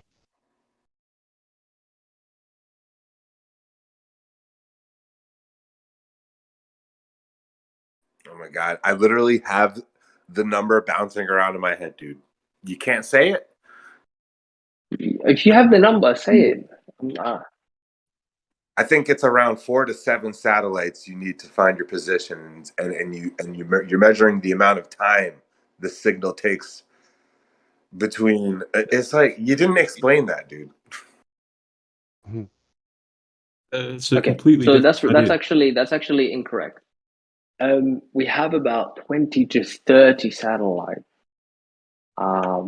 depending on which company and organization and business unit. That's not what I meant. Lower. So 20 satellites. You don't need 20 satellites to find your position. You only need about 4. You will always receive information no matter what, because of the height that the satellites are at, the speed, so it's all about reliability. So that's why we deploy as many satellites.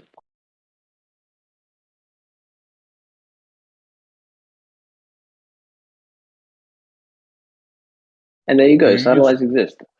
Do you use math to put the satellite in orbit? Oh, absolutely. In the math, do you use the radius of the Earth? I know where you're going at with this. You're going to say, well, how can you be using something that hasn't been proven? You said I'm incorrect, dude. I just Googled it because I was sure of my answer. That's why I said it. You only need 4 satellites. That's not true, bro. Like, there's Dude, you could look it up. there's no specific number of satellites required for a specific mission. Like, it's all dependent on the height, the speed, the reliability, the scalability. Like, it's not just like, I'm gonna read this to you. I'm gonna read this to you. Hold on. dude, you don't just grab any article from Google and say this is fact. That's not how Yes, I knowledge can, works. and I'm going to right now. It takes This is 4 nonsense. GPS satellites to calculate a precise location on Earth using GPS. 3 to determine a position on the Earth, and 1 to adjust for the error in the receiver's clock. That's why I mentioned the delay of the signal.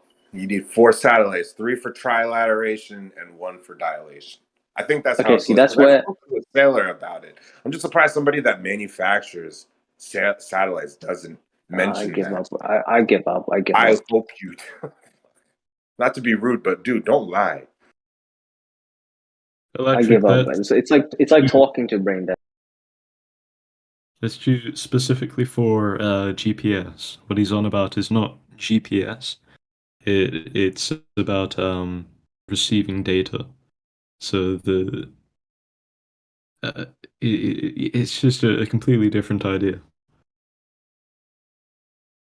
I noticed that the 20 to 30 satellites would be required for.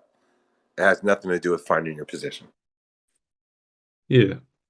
So the reason why you'd use that many satellites is because you're not putting them into a geostationary orbit.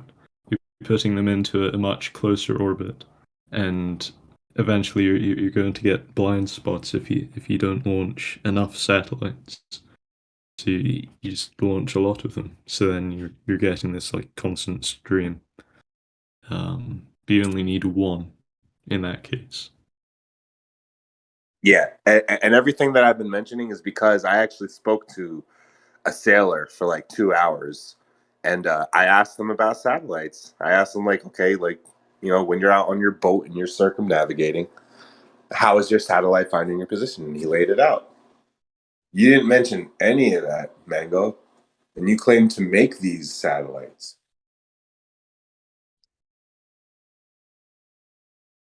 It's funny how he acts the sailor, who, by the way, has no experience with anything to do with satellite technology. He's never built a satellite in his life. It's always funny when I hear flat earthers go Somebody to that people. uses GPS every It's day. well, let me finish. Let me finish. It's funny how flat earthers go to people who have absolutely zero experience in any of these fields. Like, please stop. Stop the ignorance. Stop the stupidity. It's annoying. It's funny, like a The pretender sailor clown that like I you. mentioned believes in a globe. The person I'm Yeah. giving you. It's funny how a clown like this pretend he knows about the globe and satellites. Like It's nonsense. It's it's pretty nonsense. funny. Like, stop going to stupid people for your answers, bro. Like, Is it talk to an nonsense? expert. Talk to an expert. Stop talking to just nonsensical people who have no You were experience counting in on these the technologies. idea that the person I got the information from was a flat earther. They were a glober. I know.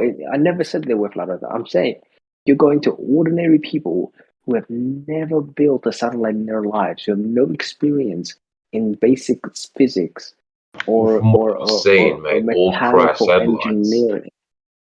all crash satellites have balloons attached to them.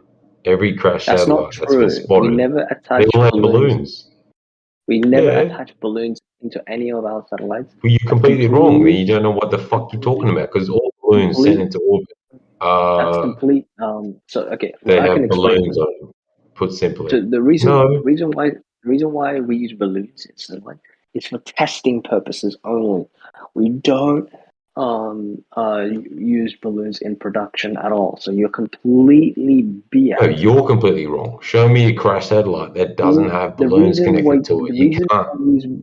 The reason why you use balloons is because it's There's expensive. Satelloon launches It's are in fact expensive. launches that put these satellites into orbit. Oh, What? for fuck's sakes.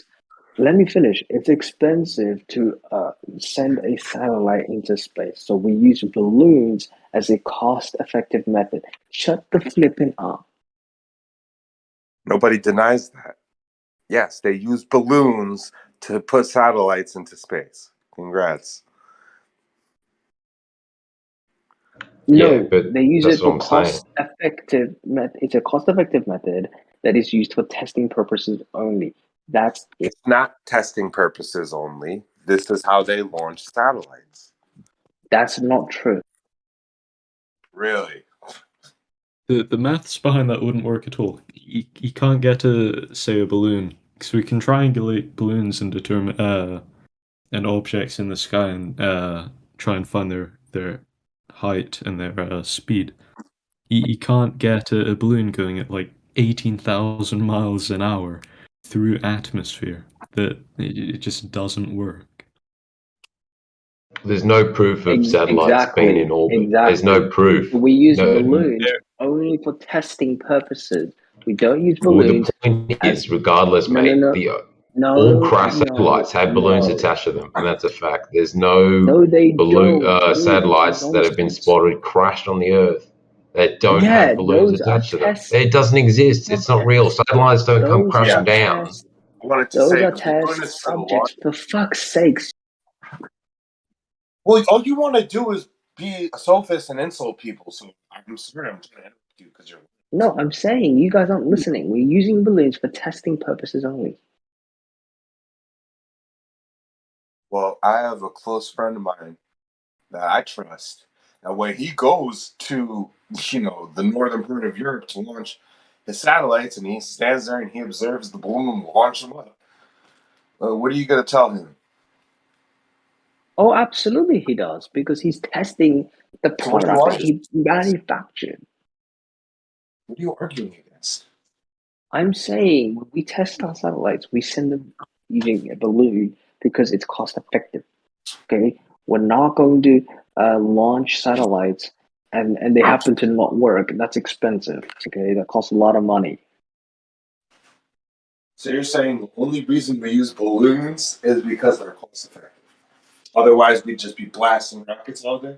No, it's because I'm not sure how you're familiar with project management, but when you produce a product, there's something called a testing phase. So you test the product to ensure that it's reliable and that it produces the intended result. Okay. Now, how do we do that Yeah, in a that would cost? be a test How do we launch. do that? How do we That do would that be in a a test launch where they use balloons. How do we And do real that in a launches, they use cost-effective balloons. method? How do we do it in a cost-effective method without spending so much money, right? How do we do it in a cost-effective? Well, let's use balloons because inevitably these satellites will come back down. So we're going to be using balloons. Okay, everything works. We're able to receive messages. Okay, we'll pop the balloon and land back down on Earth, and we can then launch it after. Okay, that's how it works.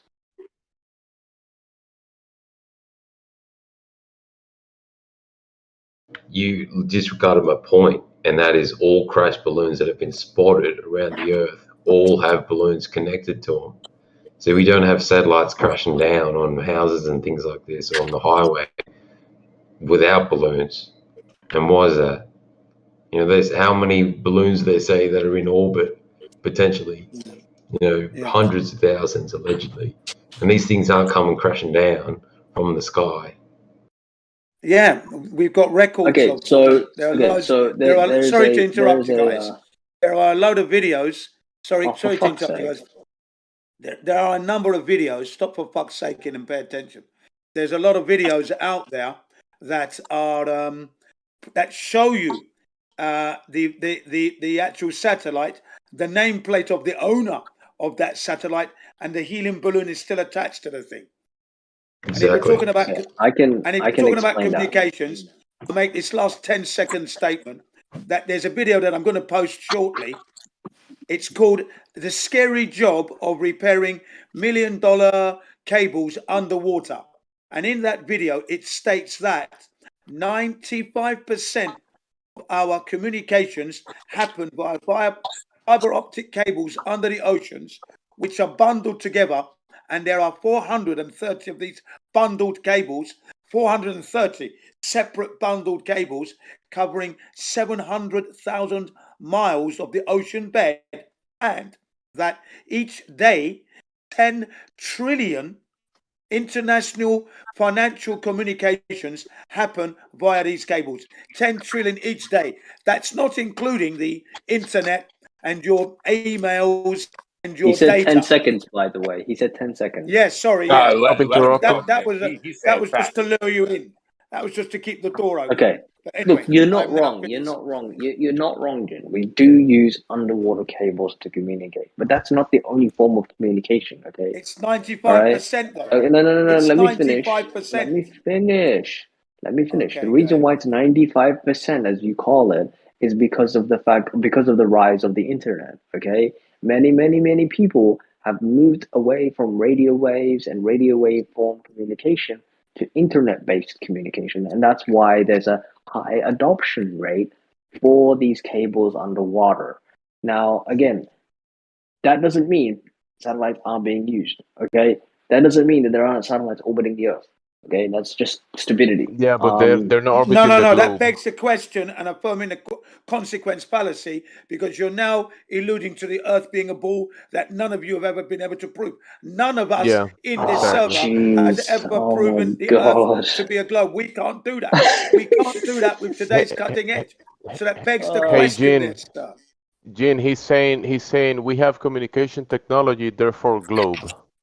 Yeah, exactly. Affirming the consequence fallacy there. That's wrong, sir. Mango, did you even hear what Jin said about the communication cables under the water? Nah, he's not listening. Yeah, Of listen to course, that. yes, I heard that and I agreed with him. I said yes. The Remember reason that why. video I posted you about a half hour ago? It was 8 minutes long. I asked you to watch it and you didn't. Remember that? So you agreed with someone what they said, but like you just avoided the information until someone screamed it at you. Okay, look, this isn't a conspiracy theory. Okay, this is a And no, well-known Jin didn't scream. fact Sorry. that because of the rise of the internet use, there has been a rise adoption of communication through fiber optics, through copper wires, and that's why there's a high need for these wires underwater so that different continents can communicate with one another. Yes, Mango, you're correct. Everybody Communication knows. systems disprove the globe. You got it. No. That's only being Yeah, used for the yes. internet. For fuck's sake, The bro. communication systems disprove the globe. You got it, bro. Finally. Welcome. Just because it's like these people have confirmation Welcome to bias, reality, and it's like Mango. Welcome. it's like these people have confirmation bias, and they look at information that supports their claims, and they'll stick with that information, and they'll disregard everything else. That's how you think. That's exactly how you guys. The irony of that statement, huh? The irony. Well, I appreciate what you said, Jen. Put a video that I posted to him. I asked him to watch it, but you explained what the video says, so I appreciate you, man. The And he only way agreed. you could confirm that is to go up there and confirm that. You would have to go up there. That is the integrity of that situation. You would need to go up to space to see the satellite, read the nameplate, touch it, then you know they're there. Unless you can do that. I'm not going to carry a belief. I understand the technology and I understand natural law. Hey, Jin, even if there was technology that was being sent very high up in the medium, that doesn't mean that it's a spinning globe in the vacuum of space. Yeah, exactly. That's funny. The first time this is the first time I've heard somebody talk about the balloon Anyway, probe. There's that Can you video hear me, coming to you Jen? now. Or am I turned Okay, down? please watch it because it's only like We can hear you. 13, 14 minutes Okay. long. Is he just talking through me? Yeah, I it's guess. a great video. So watch it. Jen, do I you have me posted it. muted? Watch it at Jen, your can you It's a hear me? leisure. Have a garbage. cup of tea It's and a a scone garbage. and learn. It's a garbage Jin, video. Okay? Somebody Jin, asked can Jen you, if she can one hear me. second, guys. Jin, can you Fucking hear stupid, Naples? Jin. Can you hear Naples? Jin, 'cause No, he's not at all. talking. I can't. Sorry. Check if you have him muted by Sorry, accident. Naples. Check. Sorry, Jin, you're Naples. fucking Sorry. stupid, Jin, and you have no idea what the fuck you're talking about. Hey, buddy, Whoa, chill out. Jesus Christ. Chill out, homie.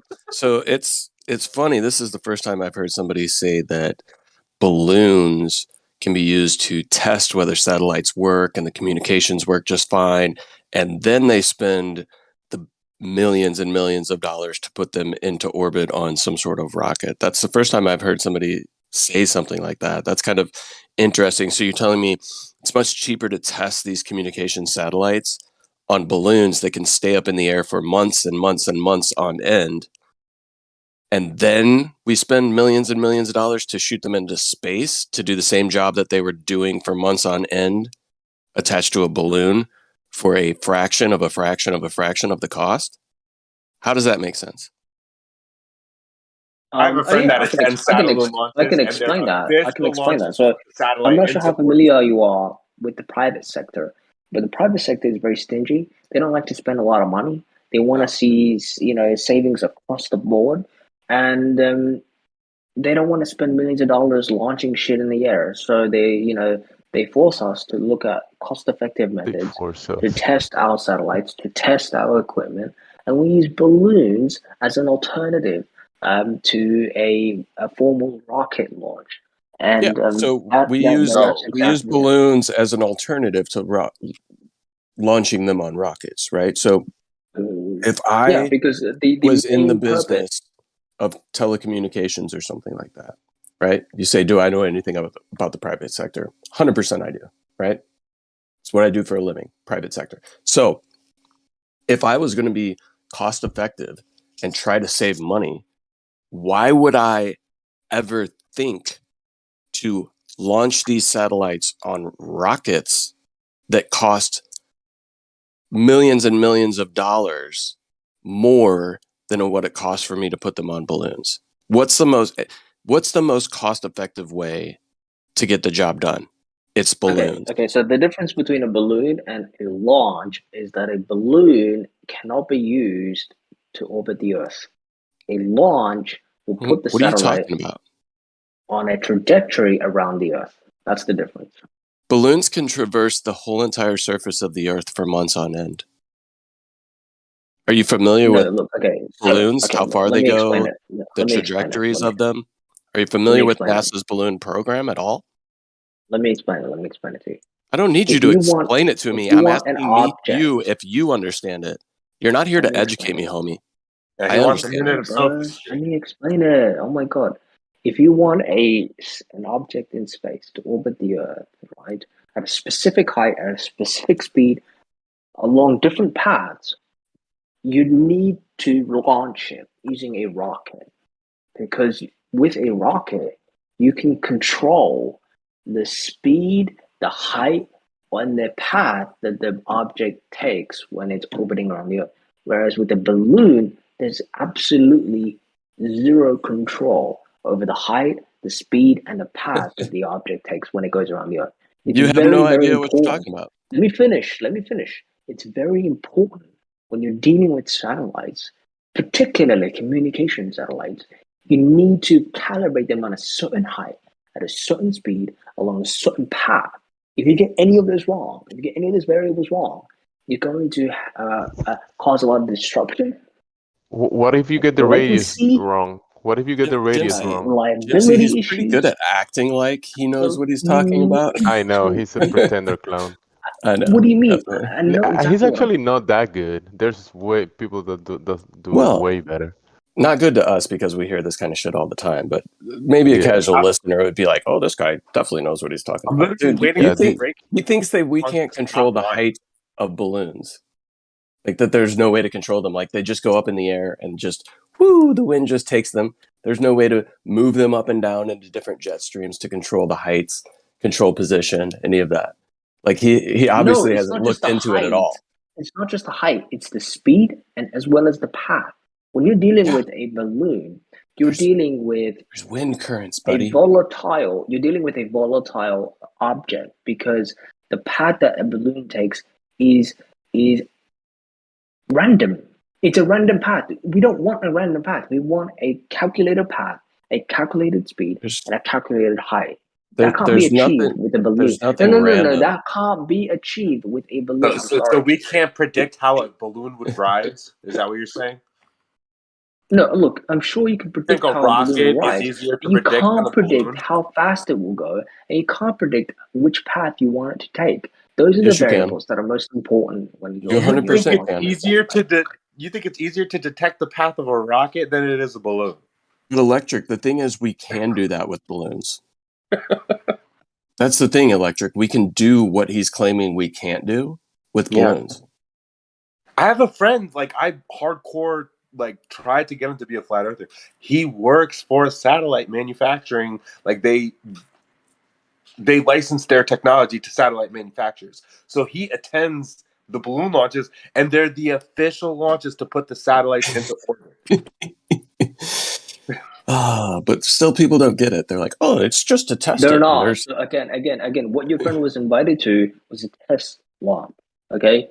People that are invited to official How are launches you are claiming? typically. You Let me know finish. what Let me the finish. heck Let you're me finish. talking Let about? me finish. He was Let me there, finish. Electric. Let me finish. He was there. People He who ran it. invite people who are invited to official launches are typically the president of the company, CEOs. Your regular people are not invited. Okay, regular people are not invited to these types of launches because they cost Others millions are and millions of invited. dollars. Yeah, I Okay, mentioned this he's is a an project official manager. He event. manages Only the projects. people that are only official people, official representatives are invited to official launches. What your friend was invited to was a little test pilot, test subject, test process bullshit. Where It's did it take nothing to place? do with an official launch. You're completely bullshitting, and you can go fuck yourself. Ibro Mango, where did it take place? Where did the launch that his friend attend take place? Sorry. It doesn't matter because there's only a finite Oh, number I of thought you knew. companies that actually. No, let me finish. There's only a finite number of companies that manufacture satellites, and I know for a fact how these launches work. They did not go to an official launch. Get the flopping flap out of here. Wow. This guy knows for a fact, but doesn't know, but knows for a fact. So what location was the launch that his friend attended? Do you know? Because you said it was a test Yeah, he's in launch. the UK, so they normally go to Norway or Sweden. They literally go to like the most northern regions that they can reach, and they'll launch it from there.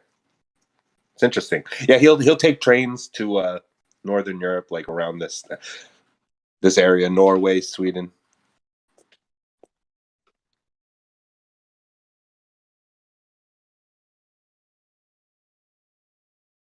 You know, I Hey, want Jin, him to you can be in go this fuck yourself, community. you The person cunt. that I'm talking about, like, I wish I could invite him in here and have him, but he's vicious, man. He'll just insult all of us. Yeah, like this guy who just started calling people names. Hey, that's part of the server rules, bud, is no name calling. So No, you can because chill with that. Jin and I, we called each other names, so it's perfectly fine. Well, you can do that on another server. It's really unproductive. It's a waste of time, just insulting people.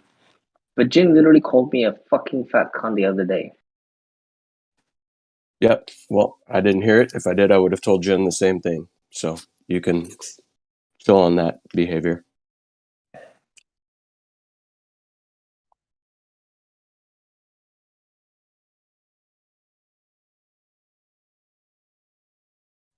I will say this to you, Mango. I know that there's maybe there's very few left, I would expect, because I don't hear people making this argument. But I do agree that I've heard the idea that satellites don't exist. They don't provide any type of communication. I've heard that. So that's when I step in and I try to bring up my friend that, he swears up and down that he works for a satellite manufacturing company. So, they're out there, but what they claim to do is what the transatlantic communication cables are for. Yeah, and the other aspects, Dude, I'm just on cringing so balloons. hard, bro. Cool. Well, maybe you need to get some help for that cringe. Dude, those Maybe cables I'm are just trying to be specifically polite, for man. I don't want this infrared. to turn into insults. Okay, let me be polite. The cables under the sea for the internet. They're not for satellite communication. What communication takes place on satellites?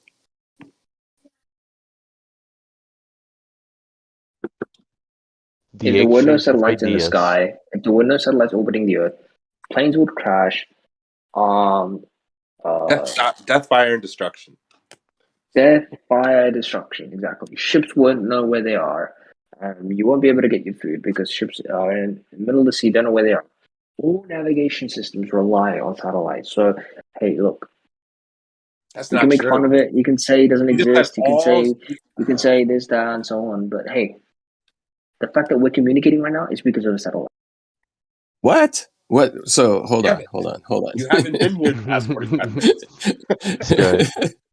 Wait, he thinks that the only reason we're communicating on Discord is because of satellites? Do you think Yeah. your phone is communicating on a satellite right now?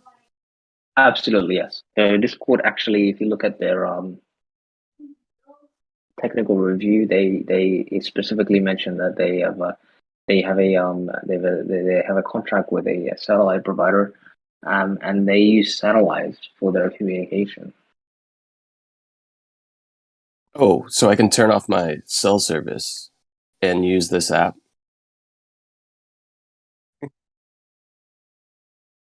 No, obviously the cell service uses the satellite on their bro. Wait. The cell service uses the satellite. How does that Yeah, work? the antenna service comes from the satellite. The towers go back to a satellite eventually, trust me. Yeah, the towers get the signal from the They do. satellite in the vacuum of do. space. Why do you think There Discord is always so has to be a reliable? base station. Why when do it you comes to think your Discord is so satellite reliable?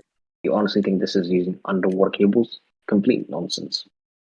Yeah, how do you think your financial transactions take place through undersea cables? Why would international large Let me financial remind you. institutions trust underwater cables?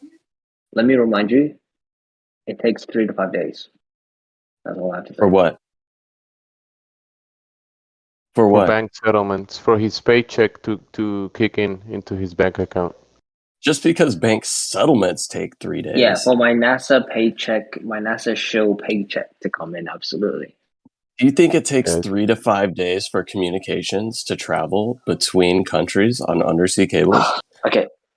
I'm sure many of you are familiar with instant payment. Have you guys heard of that? Yeah, just bank settlement is confirmation of Okay. funds within So the when people, account. let me finish. That has So nothing instant to payment. do with the speed in which the information travels on the Let me finish. cables. You know this, right? Let me finish. This guy's funny. The He information tries takes to a be while. funny, but he's not that funny. No. I'm being serious. The information literally takes a while because they're literally having to travel. Okay, they're having to travel through these cables. It's not instant communication. I am giggling. You do make me laugh, Mango, so that's good. I know it's like a 3 days journey. Hopefully the information I send to my friends in Europe packs a lunch for all 3 days that it takes for it to get there. And some water. It takes a few seconds, right? But it's not as fast and reliable as satellites. Satellites have a greater reach and breadth, depth. When is it actually satellites that you're utilizing for any of this information transfer? Always, all of the time, 24/7, 24 hours a day. Like a satellite's never involved in the equation unless it has to be. And when I say satellite, I don't mean something in space that a rocket shot up there. I'm talking about balloons for communication. What? What? You know, the little test flights for the communication. What about it? Satellites? You know, the test flights on balloons? What if we just always used test flights and we never actually shot anything up in a rocket? Okay, the only reason why we're using rockets is so that we can predefine path, speed, and height. So when they do these test balloon launches, are they able to test whether or not the communication satellite works?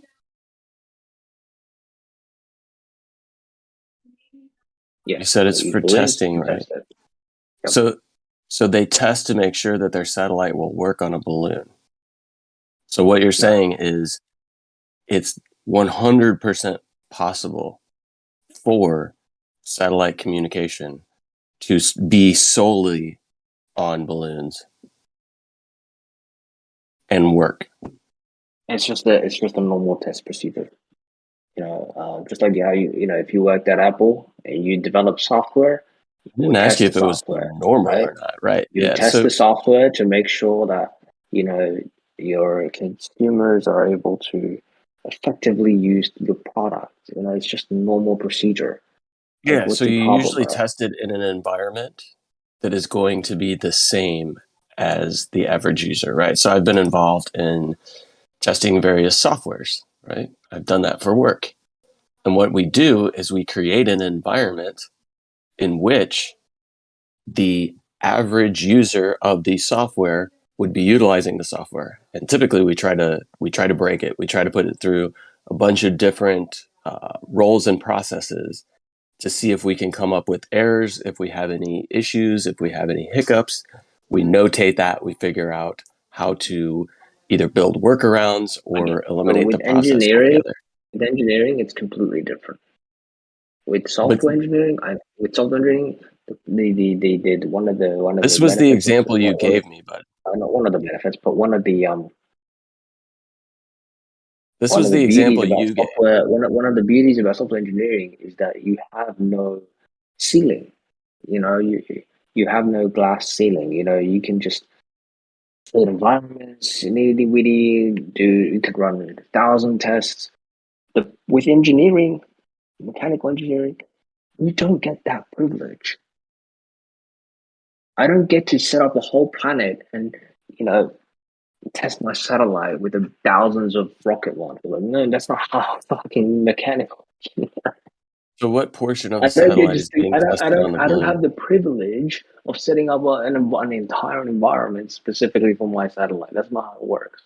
What aspect of the satellite is being tested with the balloons? Again, it's just a normal test procedure. You know, they're testing the. What are they normally testing? You're sending messages to the satellite. You then see if you're receiving messages back from the satellite. You know, just the normal test procedures. So within these test procedures, we're sending and receiving signals from the satellite, and these satellites are on balloons. So we're testing to see if the satellite can send and receive signals in whatever, a high altitude environment. We're testing atmospheric pressure.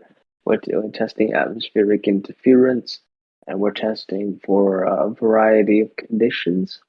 And that's how. What conditions? I just told you, atmospheric conditions. There's interference. If there's what is the difference between the atmospheric conditions on the balloon and when they actually really get to go into space? What's the difference in the atmospheric conditions? Just, you know, seeing its reliability, seeing its how it testing the different you know, sensors, components, ensuring everything is functional while it's in the atmosphere. I did not understand that. He's come to a dead end. Don't worry, it's all good, man. It's a simple concept, man. I love how you try to like talk down to the room as if like we haven't been in this topic and looked into all this shit for, I don't know, myself, a decade. Yeah, you have most looked of us, into it. years. I'm sure and you've years. looked into it. I'm sure you have. But you looked into it with a confirmation bias. Oh, So really? instead of That makes looking no at the sense. information objectively, you looked at the information from a confirmation bias perspective, and you were like, "Oh, you know, I When definitively you're having know this that the Earth conversation, is are you flat. looking in the Satellites cannot be mirror? true. Satellites are lying." Are you looking in the mirror? So when you talk about balloons and satellites and the information around balloons and satellites, are you looking at it from a completely unbiased mindset? No, it's completely biased. You know why? Because it's fucking fact. Case in point. So you're just projecting. Whereas you just admitted that you are projecting onto us. Bias. You have a what you confirmation do. bias that's completely fucking false. Now, if you had a confirmation bias that was fucking true and everything you said was true and factual, then I wouldn't go at you for confirmation bias. The only reason I'm saying confirmation bias is because you're fucking fat. You're fucking false. Okay, You're so false. when I started my journey, right, Journey. Yeah. Oh my god. Well, it's an endeavor, right? To try to find out information. It takes a lot of time. It takes a lot of research. It took me 7 years No, before you I sound even like a got hippie on. right now. Cool. A So fucking journey. Jesus Christ.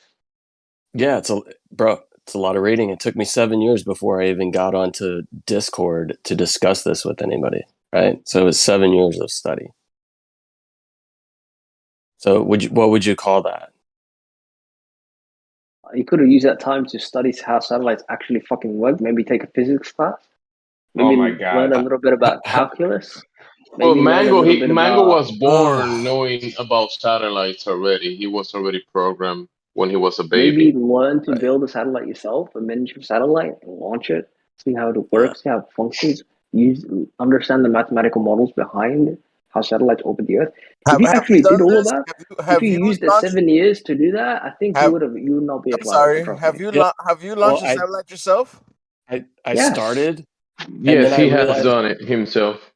I started that process, Mango, and then I realized I needed to confirm the radius value of the supposed ball Earth. Don't tell me you stopped after that. No, dude, Well, I haven't been able why? to confirm it. Have you? Oh, dude. Dude, have you Stop confirmed it. it? Mango said earlier Yes. he puts How it in did the you confirm it? calculation, so he Because we has used fucking it in the apply it calculation. in every single fucking form of fucking math ever. Just because By you the apply Every it, how do fucking you way, confirm it empirically every that it is fucking engineering the class correct in the value? world uses fucking the way, fucking this is radius. not Bro, come accurate because on. that wasn't his question to you. His Fuck's question sake. was, what would you call him studying for 7 years and reading? Regardless of what you don't believe in, what his question was to you, what will you call it? What would I call You didn't even understand the question, did you? He wasn't didn't. even. He doesn't No. pay attention. I call it I call it I call it I don't know what do I call it. I don't know. It's just like it's ridiculous. Give me the answer. Nonsense. I feel like he's just watched one flat earth video and now he believes it's everything he's Is that what he told you though? 100%. I know it's not his Is own that what he thoughts. This is told the you? thoughts. He watched one flat Earth video and that's it. He believed it. Oh, absolutely. I think this is the thoughts of the devil right Yeah, now. you know what? You're not even paying attention to the conversation. You can't even follow a conversation. How can you read the book and say you know about satellites or anything like that if you can't even follow a simple conversation that he's having with you? Ooh.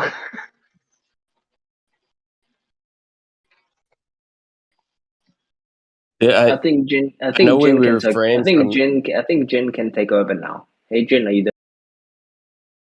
Yeah, this but He's a lot more he's interesting biased. than you, mate. That's for sure.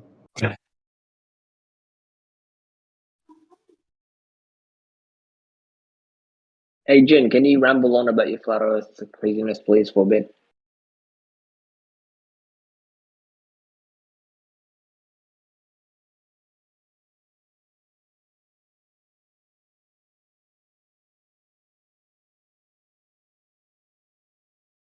I don't think he's here to save you, bud.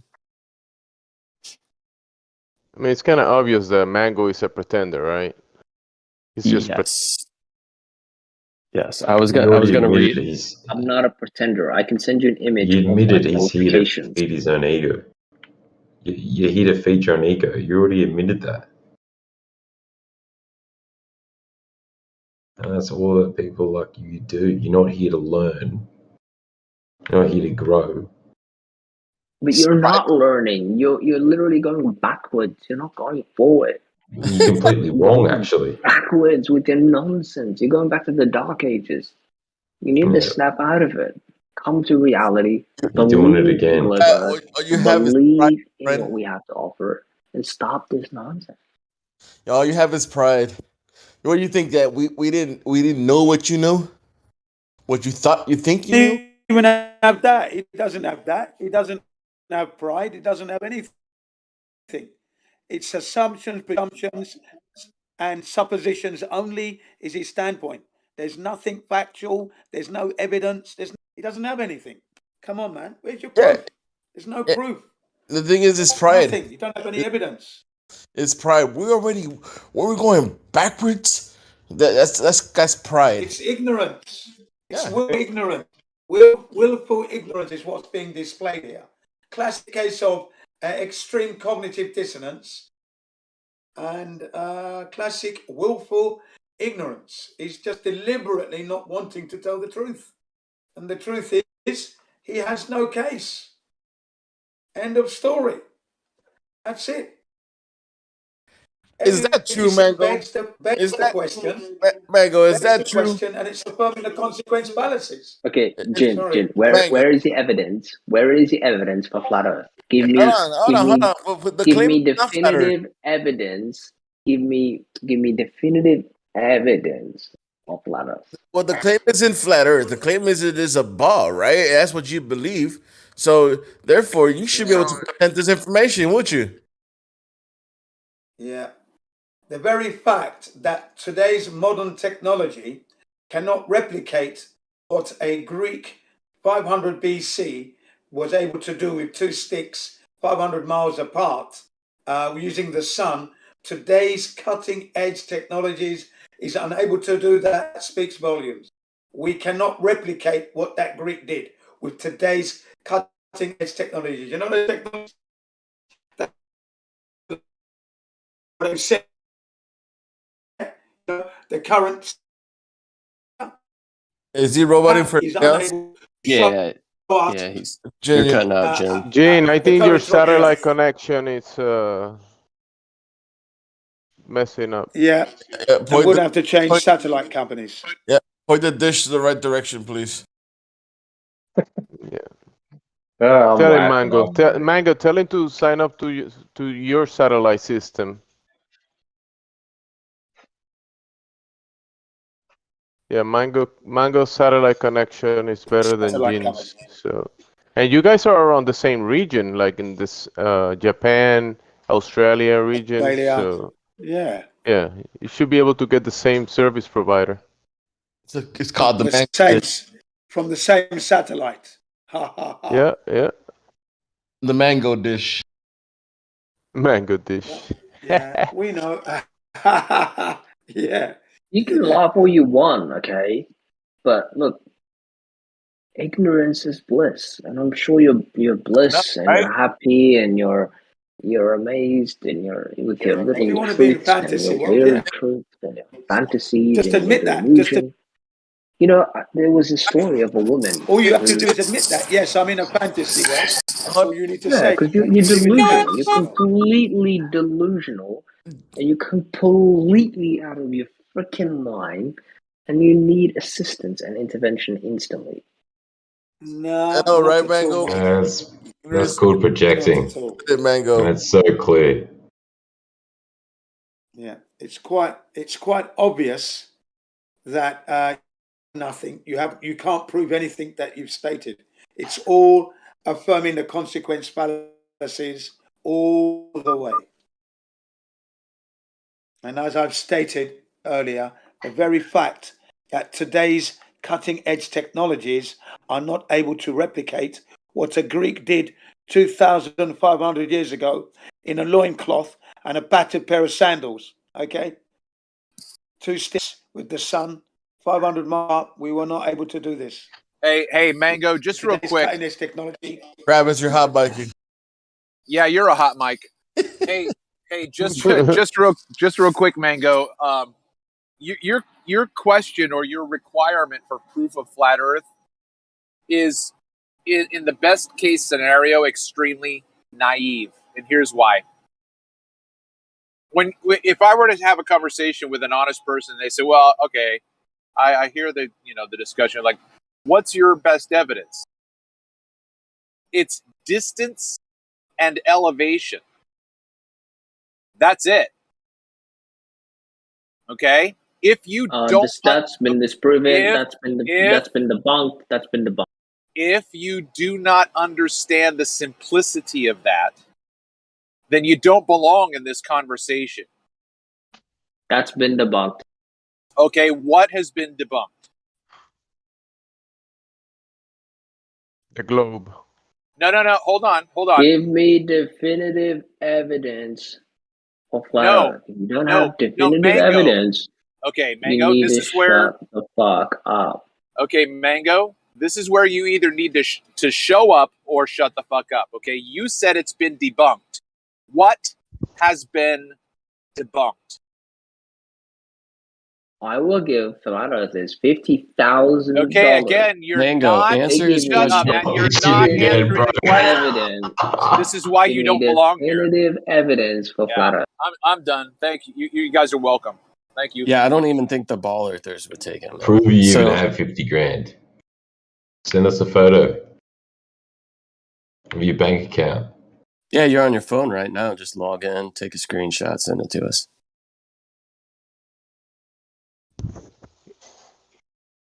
He doesn't have online banking. Yeah, don't forget the card number. You know, I have previously on the back. I have satellite banking. Thank you very much. Satellite banking. Did that cost you 50 grand? It's government provided. It's free of charge. Thanks to space I mean, technology. listen, come on. This is where, like, is this the best they have? When you ask a direct question and they can't even fucking answer that question. Why do we have discussions with these people anymore? It's insane. This is the.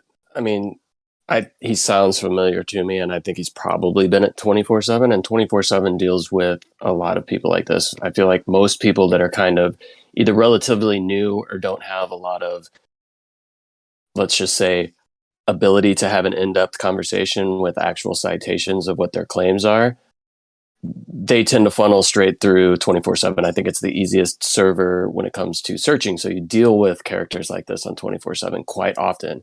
This server does not get them as often as 24/7 does. And we've got some fairly high level globers that come in here. I would say the best that the globe side has to put forth most of the time. And we're used to dealing with those caliber of people. So when somebody like this comes in, it's kind of like, it's good because I haven't had enough coffee yet this morning. So it's a good warm up, Travis. Well, I mean, yeah, I guess to a certain extent that's a fair response. But I think if we're all honest, we've had these dishonest responses from Ruhif, Rumpus, Zanuck. We've asked them direct questions that they obfuscate. If you are obfuscating, then you're a waste of our time. You don't belong in this conversation. His sophistry just isn't quite up to snuff yet, though, I guess. I mean, he started the argument saying that he himself builds satellites and sends them to space. He does this, so I mean, he's Is that what he said? I wasn't here for that. He said he builds them and sends them into space. Yeah, he's the one. himself. He himself and whoever he works with, him and his group, he sends the satellites up to space. See, that's funny because the first time I came across him in this channel, he was psychoanalyzing someone and he was claiming that he was a psychoanalyst. So I wonder how many other occupations he has.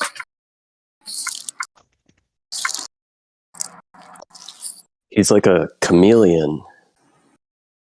Just changes his occupation. He's a pretender. That's why I was saying he was pretending. It was kind of obvious.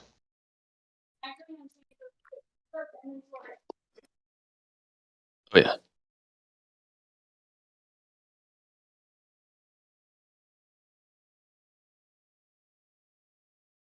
Saying the people in here are funny. It's funny to him that, yeah. It's the same characteristic as a passive-aggressive narcissist, right? A passive-aggressive narcissist will come at you and say, well, you did this.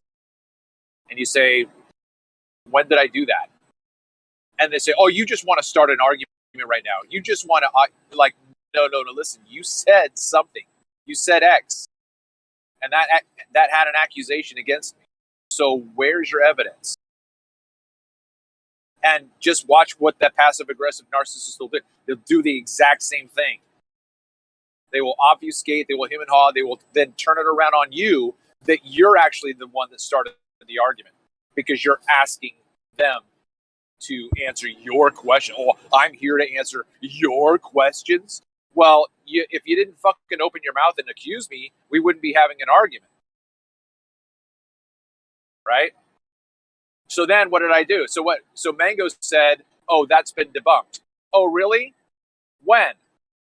And then completely goes in a different direction, avoiding his responsibility to back up his claim.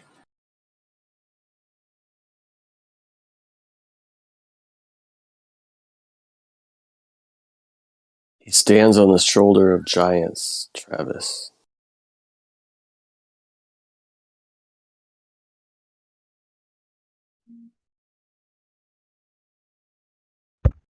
Trolls, this channel ought to be a pay per participation. PPP. You want to be here and you're a troll, you got to pay. If you want to be here and you're not a troll, hey, be here anytime you want. Have an open and honest discussion. Do not disrespect me again. Oh, really? Or what? Or what? Travis, so who deems who is a troll or not? You? If I ask you, if you say something to me, right? If you bring an accusation against me personally, or you make a claim that you are asserting something, and I ask you to back it, and you don't, you make excuses or you avoid the answer, you're a fucking troll. It's not very hard. You kind of broke up there a little bit, Travis, but It's not that I avoid the answer, it's that I've been talking for so long and I'm tired. Whatever. That's not the answer you gave, though. Now you're a fucking liar. So what you could have done if you were a healthy person, when I said, where's your evidence? You said, you know what? I'm really tired right now and I can't have this conversation, but I'll do it later. That's what an honest person would do. You didn't do it. I gave you 2 chances. And yet here you are back again. So obviously you're not tired. So how has elevation and distance been debunked? Go.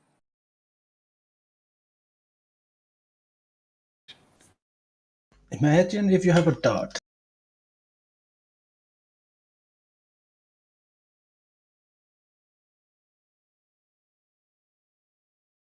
Is he still talking? He's not talking. I don't hear anything. Did he start talking? No, No. the dot thing was me. Oh, okay. I was like, what happened? Okay. Without any context. So now whoever asked me a second ago, how do you determine who a troll is? I just proved it to you. Just right now. Okay, I'm back. Sorry, I'm back. What was your question?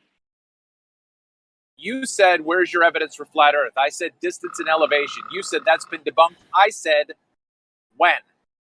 Now you go. Okay, what about a distance and elevation? Like, you're just eating words. I don't know what you mean by that. Okay, that's a healthy response.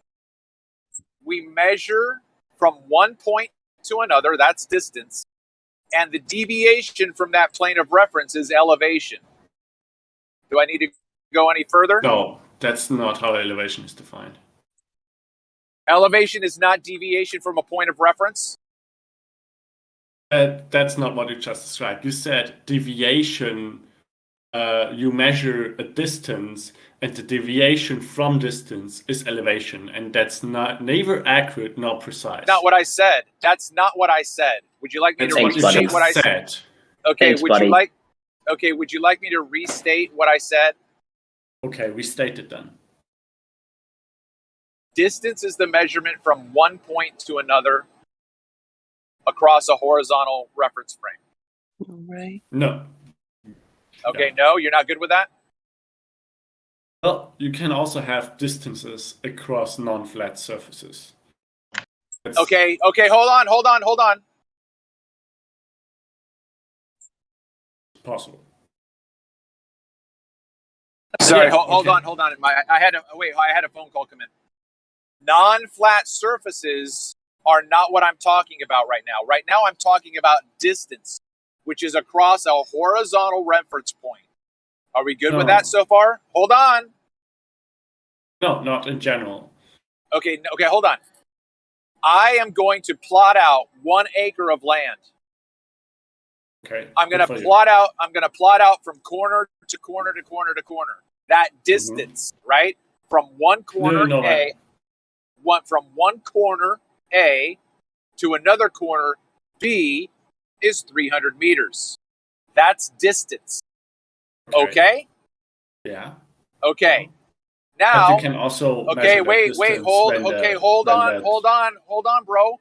If you want to have your own time, then you can say in a minute after you're finished, Travis, I'd like to give my 2 cents. But right now you asked me to restate what I said pretty clearly a minute ago. And now I'm having to break this all down for you. So now I'm going to make a square out of that 300 meters. Squared, it's going to be squared. So now I have an area within that parameter. And within that area, there is uneven ground. Higher ground, lower ground. That's elevation. And I can measure that from a point that I set up. Are we good so far? Sure, but the definition that the distance has to be across horizontal lines or has to be along horizontal lines is still not correct. Okay, so again, I didn't say anything necessarily about a horizontal line when I'm measuring out an area on the ground. I went from point A to point B. Okay. You said you were talking about distances in general. Okay, I don't know why this is being. I don't know why this is so difficult. You're measuring land. That's already a much more specific case, right? Are you incompetent or are you trolling me right now? Because what I've said is not very. I'm not a smart person, but I know what I said. Right? It's very simple. You seem to be arguing with me about something because you can't understand my point, which is very simple. Okay. Distance is measurement across something. Elevation is measurement above and below that reference frame. Yeah. That's what I fucking said at the very beginning. You inserted a whole lot more.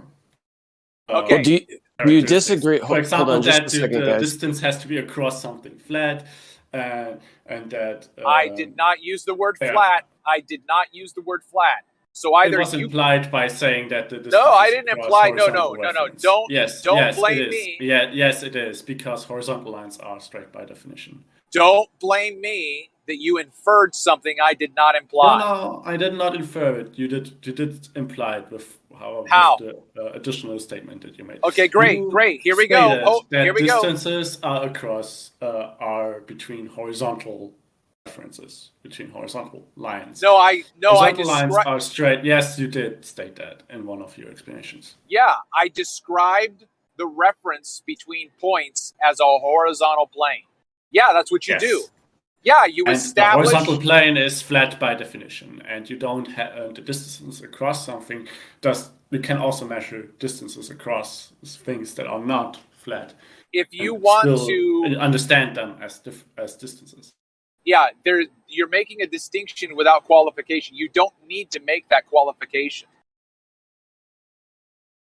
To understand what I'm saying, the point that you're making right now is obfuscation. No, I have a question for the gentleman. Yeah, go ahead. How does that? So if you are measuring distance and you're taking into account uneven surfaces, how would you establish elevation based on those distances?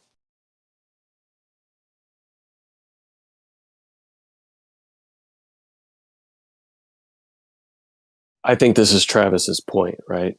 So he says distance and elevation.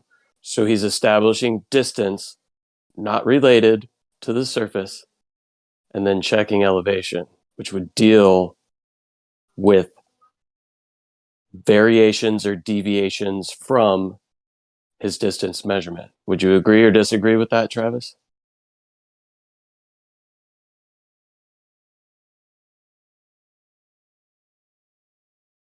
Travis, You there?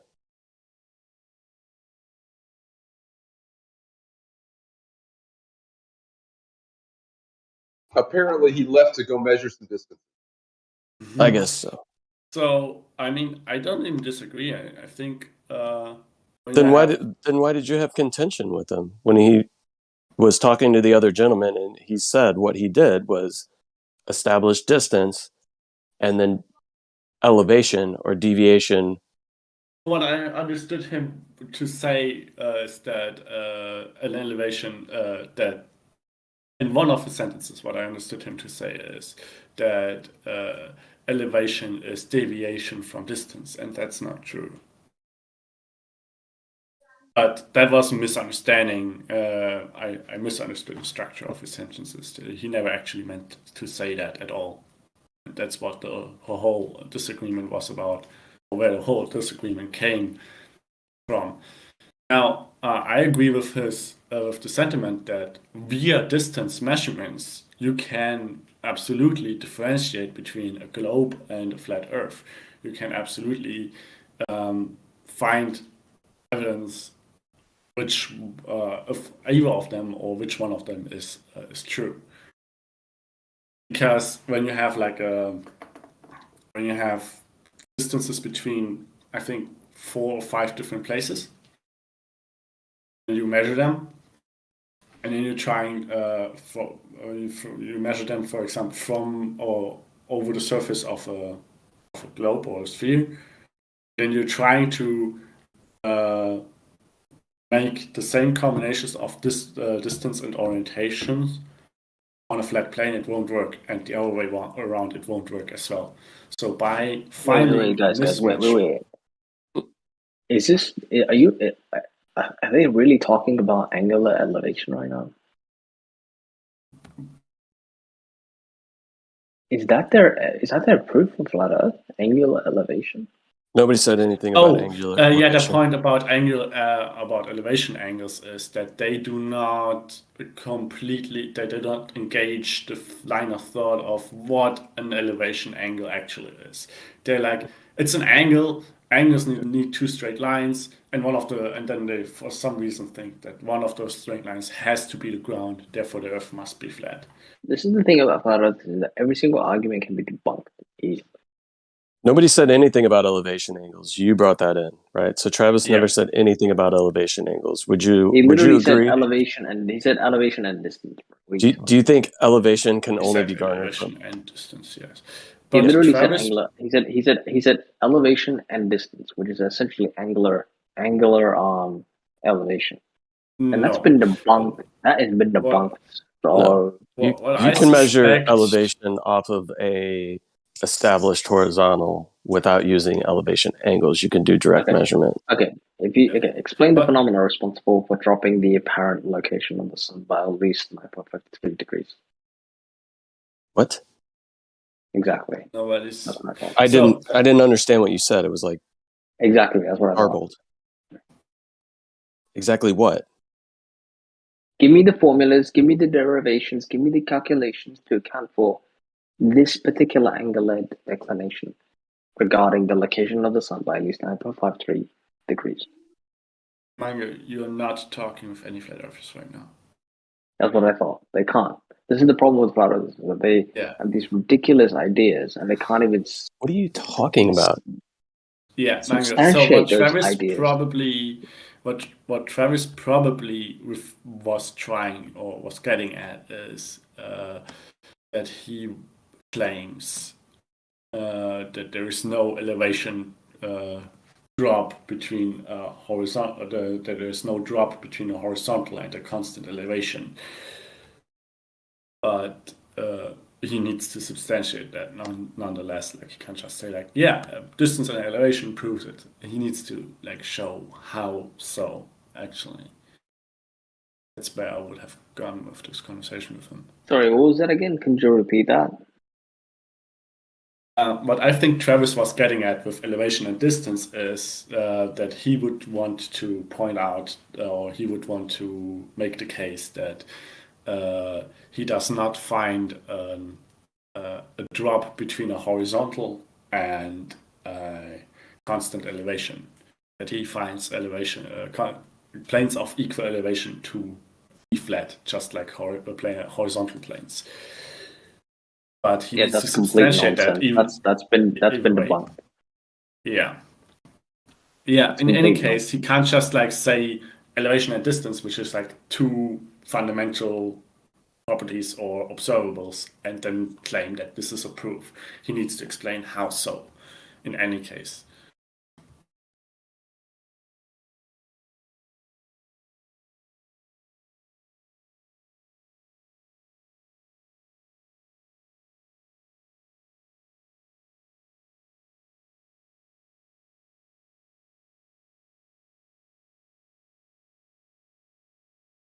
Flat earthers, you can destroy them instantly.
You know, the conversation started with satellites and how we only see satellites crashing with balloons attached to them.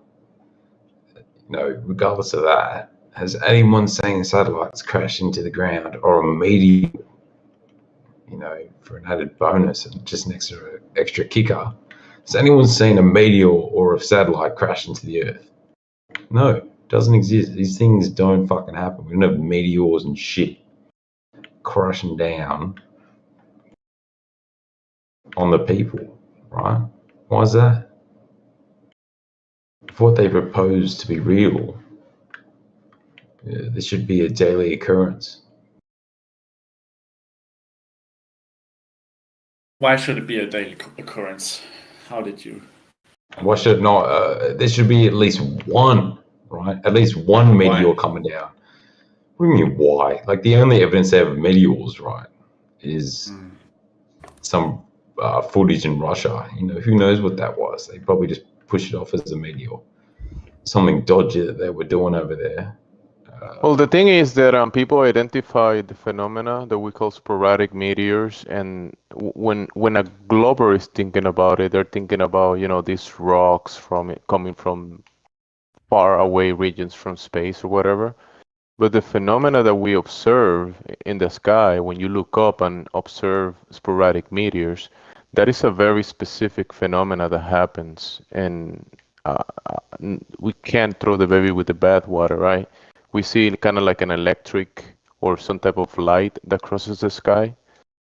It's just as the globers say, that's a rock falling from space or something like that. In terms of comets and meteor showers, definitely it's an electric discharge. Apparently, it all follows the same. Apparently, we see the same comments as some beautiful woman earlier today brought up. The sporadic it's the meteors, same comment. they come from... Yeah, it's in the same place, the same sort of thing. It follows the same pattern essentially. Yeah. So it's electric discharge. Yeah, But what I'm talking about is rocks. exactly. What I'm talking about is rocks or whatnot. or even No, actually, satellites guys, landing into don't. Earth, right? Landing on the Why should ground. they? But remember, what they say, they claim that they coming from these far places from space or whatever, right? But the thing is, even if a piece of rock, like the phenomena that is reported, some iron dioxide, like a very magnetic rock, even if that falls from the sky, and even pieces of ice that fall from the sky, that wouldn't mean spinning globe in the vacuum of space. Yeah, I but it wouldn't. doesn't happen. That's what I think. And we It could don't happen. experience these things. Well, I don't think we do. We don't experience meteors or Yeah, satellites neither do crashing I. down Neither Earth. do I. It's just bullshit. Gerald, have you noticed that you did not actually answer my question? You talking to me? What was the The question? answer is we can't answer Gerald, your real quick, question Gerald. because was the integrity how will allow us not to lie. Gerald, real quick before came you to move the on to that conclusion question. that this should be. I did not move on. I moved back. You Yeah. Well, there should be interjected. footage, and there should be experience. User Why? accounts. How did What you do you come mean? to Why? that If it's happening all the conclusion? time, people should account for some sort of Yeah. meteor rock Why should it landing on happen their all the house time? or What something. brings you to the conclusion this should happen all the time? Because You're premising this go ahead, Jim. The vastness of the satellites out there, supposedly out there, would warrant an accident. I'm sorry, there's just too many. It's impossible. Where's the maintenance going on? No maintenance of these things. These things seem to be up there forever. No accidents, no breakdowns, no repairs being done. Nobody's claiming that there's no breakdowns. How did There you are no arrive at that breakdowns in the conclusion? satellites where they send astronauts up to repair the satellites. It's never been done. Because that's not feasible. That's not. Oh, useful. here we go now. So that's why we know it's not feasible, because we can't have satellites up there. That is why it's not feasible. Fuck, that's completely incorrect. That is the honest So, Gerald, truth, you still the did not integrity answer of the the question. situation. Well, did the not question happen. is, it's stupid to say the least, because you say it's not feasible, but how is it not feasible? Are you implying Okay, that? Gerald, what did you think? Do you think my question to you was again? Okay, I you didn't asked. hear your question. Yeah, it was just a stupid question. You're asking why should why should we experience this sort of thing regularly? And the answer And is how is that stupid? obvious. They How propose does that it happens all the obvious? time, right? This should happens be a all the time? regular occurrence. It should be word of mouth, even, right? Okay, People should say, so "Oh, it I saw should- this and that crash down." There should be video footage of it happening all the time, and all we have is Russian dash cam from like 2004. Okay, so it should happen all the time, and when I ask you why it should happen all the time, you're reasoning it by saying it should happen all the time. That's known as Yes. circular reasoning, Gerald. That's not actually sound reasoning. Do you understand the difference? That's just illogical, mate, because it not should. That's what they logical. You're they not making a propose logical that thousands of case, meteors crash in the Earth a day, and they propose that these sort of things happen. No, But it never does. Actually not, Gerald. So, according to you, where do all these meteors and rocks by go? definition do not crash into the Earth. By definition, those are meteorites. Two different things. You know what's even and further? Secondly, there is no claim that this happens all the time and that there's constantly thousands of meteors. So it never happens. Actually, that don't. No, that's also not the claim. There you go. So it does Neither happen, of those are according to true. you. It's a false. That's a false dichotomy, Jared. It's not like something happens all the time, constantly should be common occurrence, and something never happens at all under no circumstances. Those are not the only two choices, Gerald. Okay, so you're good with words, all right? So it happens. I did not Google according to words, you. Gerald. I'm talking with you right now. What does Google have to do? I didn't with say that? Google. I said if we you're have good with misunderstanding words. about words, or if something is not accurately understood about words, we can absolutely look them up. But this is not happening right now. Look. It's absolutely irrelevant. What I think stop is deflecting, also Gerald. odd. I'll tell you what I think is also odd is that the International Space Station, that is not up there, that's been claimed to be up there, when they throw out their rubbish, they reckon it burns up before it hits the Earth's before it lands on Earth. But that's only 240 miles up, 250 miles. It's not going to burn up. What's going to burn up? You know? Can you imagine that? And it burns up and evaporates before it hits the ground. The rubbish. That's what they claim. What is this rubbish? That's absolute crap. Okay, good. 240 miles. Again, yeah? circular reasoning is the only argument. You know what 240 miles is, yeah? That's like London to like Glasgow, less than Glasgow, isn't it? Halfway up England. And it's burnt up and disappeared, evaporated. Rubbish. Absolute crap. Good for you. Gerald, so you made the claim something should be regular occurrence. And you said it's stupid to assume it should not be regular occurrence. That's not sound reasoning, though. That's not substantiated. Well, according to the scale of what we're dealing with, I think it is stupid, right? It should be according to the scale of what you're dealing with. What is the scale? According to the scale of the amount of satellites they propose and the amount of space junk they propose that are in orbit, and the amount of meteors that they say allegedly land to Earth. You know, you can get the number, but it's in the thousands they claim. Yeah, oh yeah. And how did you arrive at the conclusion that any of it should reach Earth, right? Well, you know, they claim that rocks the size of a fucking continent can crash into the Earth. They claim meteors the size of this scale can come down, you know, whatever. Maybe we could see it coming in. Or, therefore you should, but, you know, we should at least have like a footy ball size, or, you know, maybe a human size rock coming down every now and then, hitting down a house, and it'll be on the news like, oh, house destroyed by a meteor. Why should it not happen every once in a while? Like, how did you arrive at the conclusion? At least once in the past 2,000 years. Okay. At least once since the recording of fucking language, right? Okay. So you're saying it should happen. It should be observed at some point by someone at some point in history. Okay, that's even if it's a rare event. That's a reasonable conclusion. That's a reasonable expectation to have. Yes, I agree. At this point, how do you validate if accounts of this happening are true? Because you already dismissed the ones that we have. Well, that's what we can't account for it. We cannot account for these things that have happened. We cannot. Like the very idea that an asteroid. Hang on, let me finish. 65 million years ago, ended the lives of the dinosaurs that never existed. It's a joke. Yeah. Okay. That's a conjecture. That's a hypothesis. Sure, fair enough. But that's completely irrelevant right now. We're talking about recorded in some way recorded history. But Gerald was initially saying that this should be a common occurrence, that this should be like a daily thing that is widespread. And when I pressed him about how did you arrive at that conclusion that this should be so common, he said because it should, and then now he starts to retract to, well, it should at least have some occurrence in the amount of history that we can uncover. Yeah. But in the same breath, he already also dismissed the relatively recent recordings and accounts.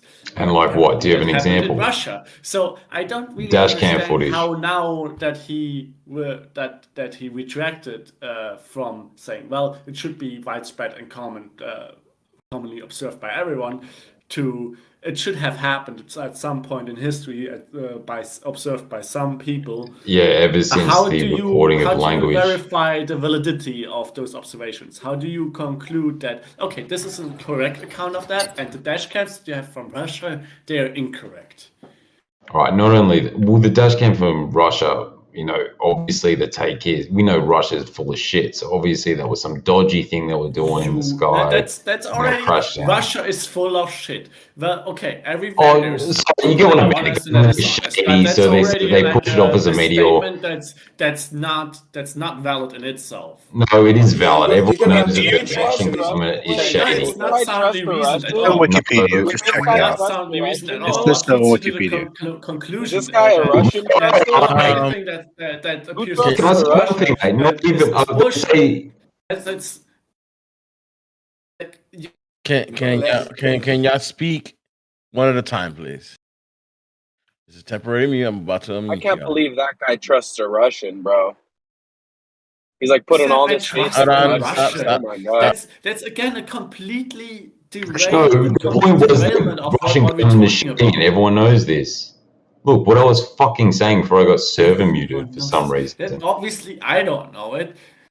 You can't Look. just keep saying like, yeah, the fact that I say Oh, something. we get it. You're all high and mighty. Can you propose this argument? That's not valid reasoning. They say that the moon Reason some receives. sound reasoning.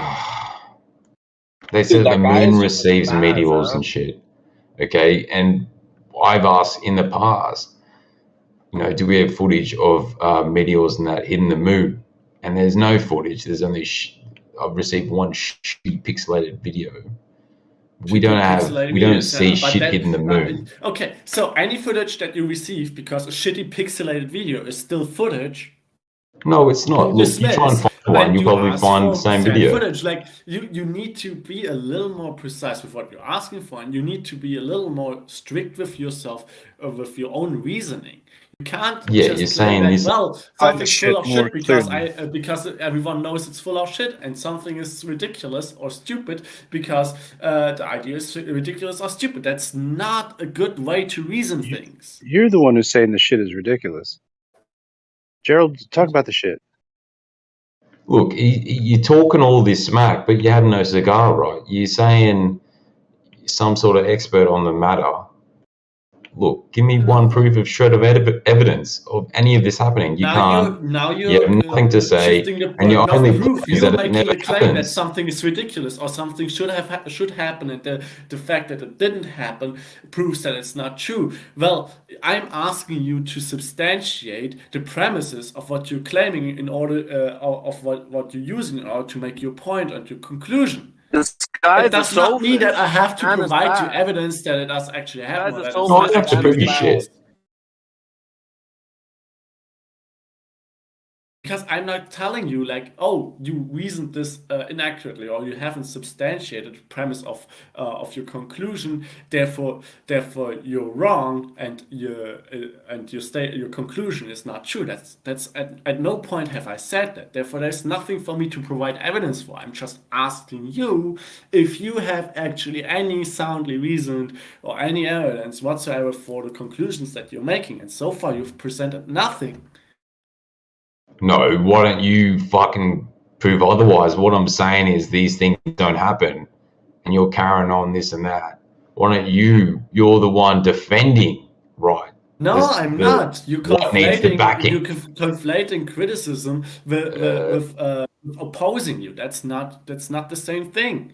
I said defending. I don't prove because I'm not the one making a positive claim here. I'm trying to learn. I'm trying to, and that's why I'm asking you about what evidence you actually have. Basically, in a roundabout, and reiterating your premise in order to substantiate your premise is not a good way to reason things. In a roundabout way, he's asking you, don't you think it's odd that no accident has happened in space with all those satellites up there and the space junk, and no collision has happened? That's what he's actually saying. You haven't addressed that point, have you? Don't you think that's odd? Well, firstly, that the premise of no collisions having happened and no accidents or outages happening is already not one that I can just accept as that I would just assume is true. Like the entire premise of what you're saying is not something that I would say like, yeah, sure, of course that's true. No, that's not actually substantiated at this point. Well, so this is a loaded question. The idea is that if one satellite or space junk or cosmic ray particle, something were to hit one of those, it would set off a catastrophic chain reaction.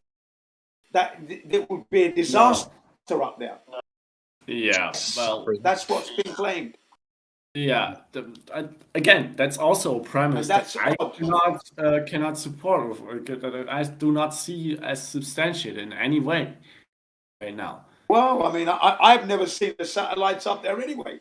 I'm just stating the fact that if good there for you. were that many, 27,000, is it 13,000? Is it 17,000? Is it 19,000? You never get an exact number. We are told that Russia apparently owns about only 6% of the satellites up there, and then the junk that's supposed to be around there. How comes there's not one collision? How come satellites don't need repairing, maintenance? Rockets and astronauts, satellites maintenance engineer. Don't hear of that job. Going up there to maintain satellites in all these years. Yeah.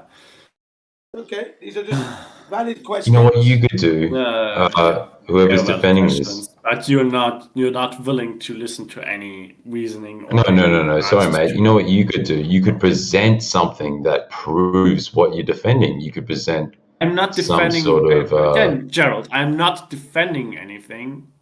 Oh, it seems that way, doesn't it? Scrutinizing the questions or the questions you're asking and the conclusions you make based on the answers that you're giving yourself for the questions that you're supposedly asking for all the questions that Jin sounds like you're overcomplicating Jin is it. not asking these questions genuinely.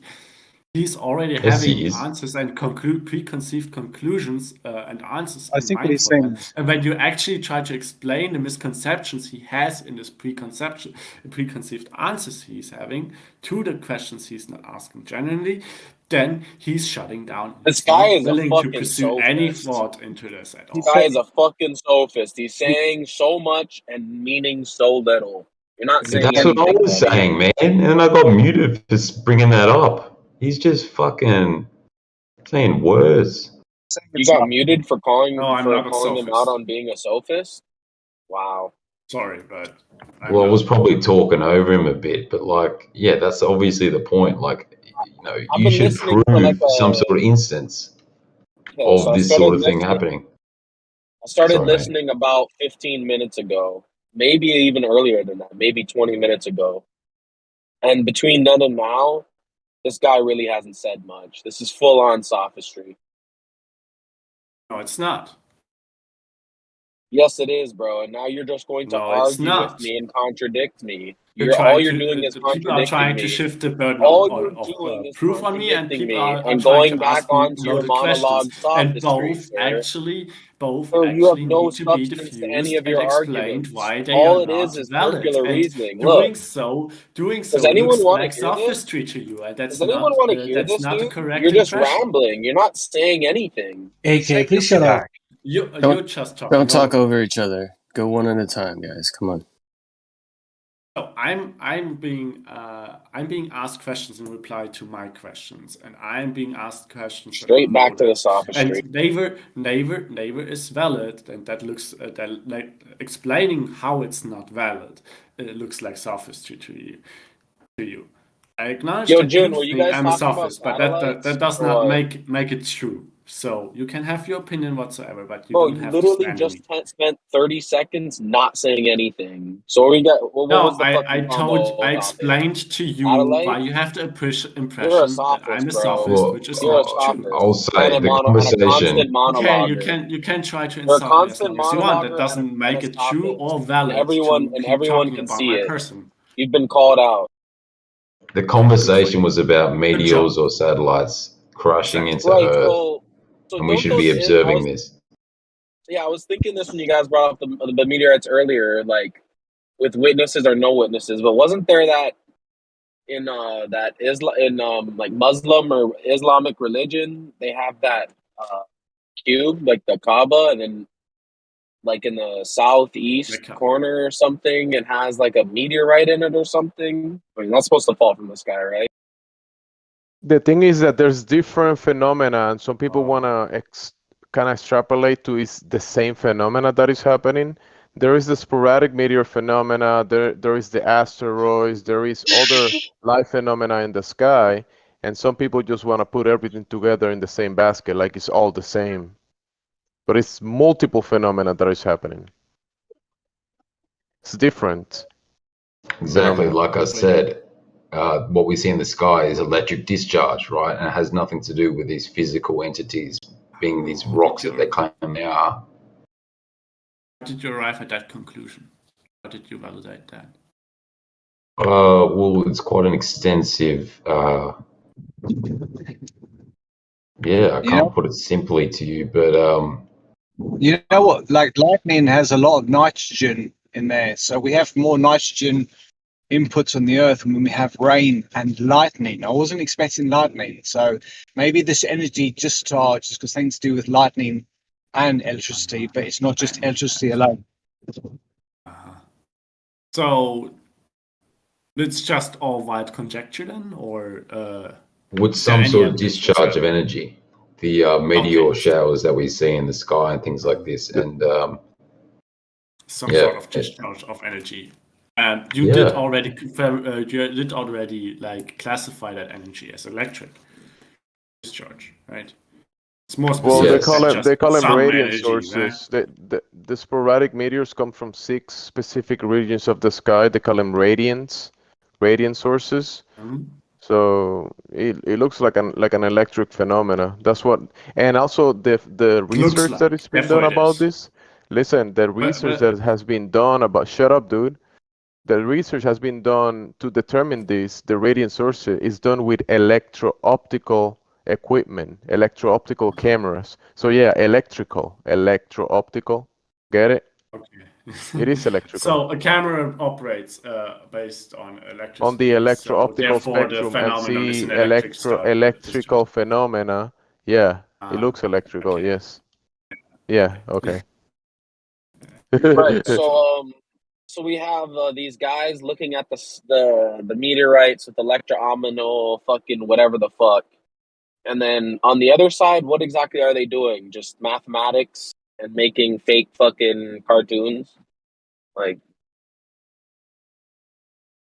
Well, remember, there is the observation, right? And then there is the conclusion of those observations, right? So if you imagine that you live in a cartoon spinning globe, the conclusion of the observation will be incorrect, in my opinion, right?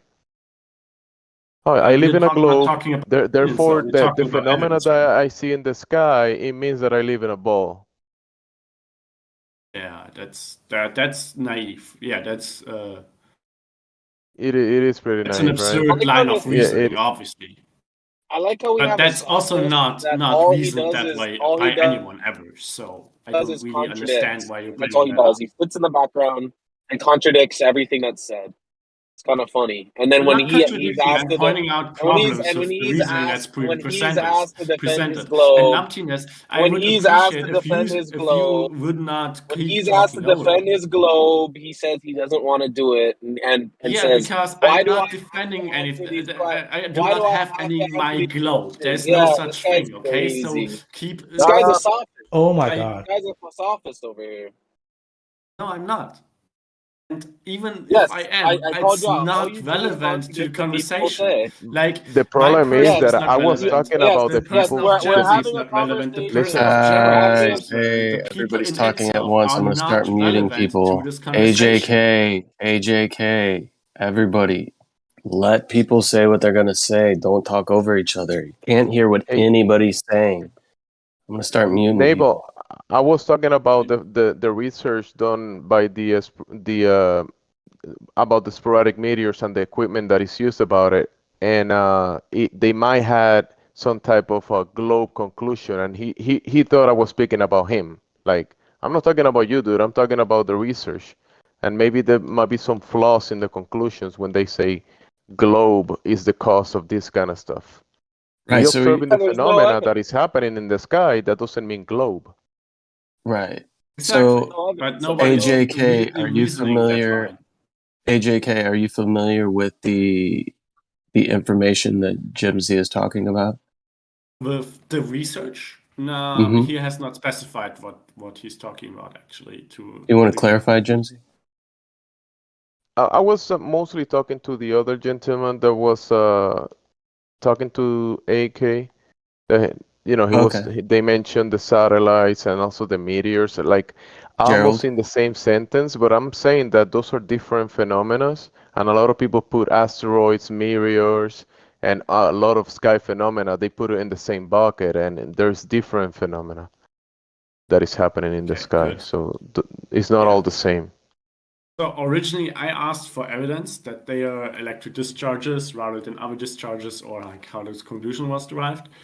After not having gotten an answer to the question why we should see satellite crashes and debris all over Earth, and why meteorite impacts should be a common occurrence.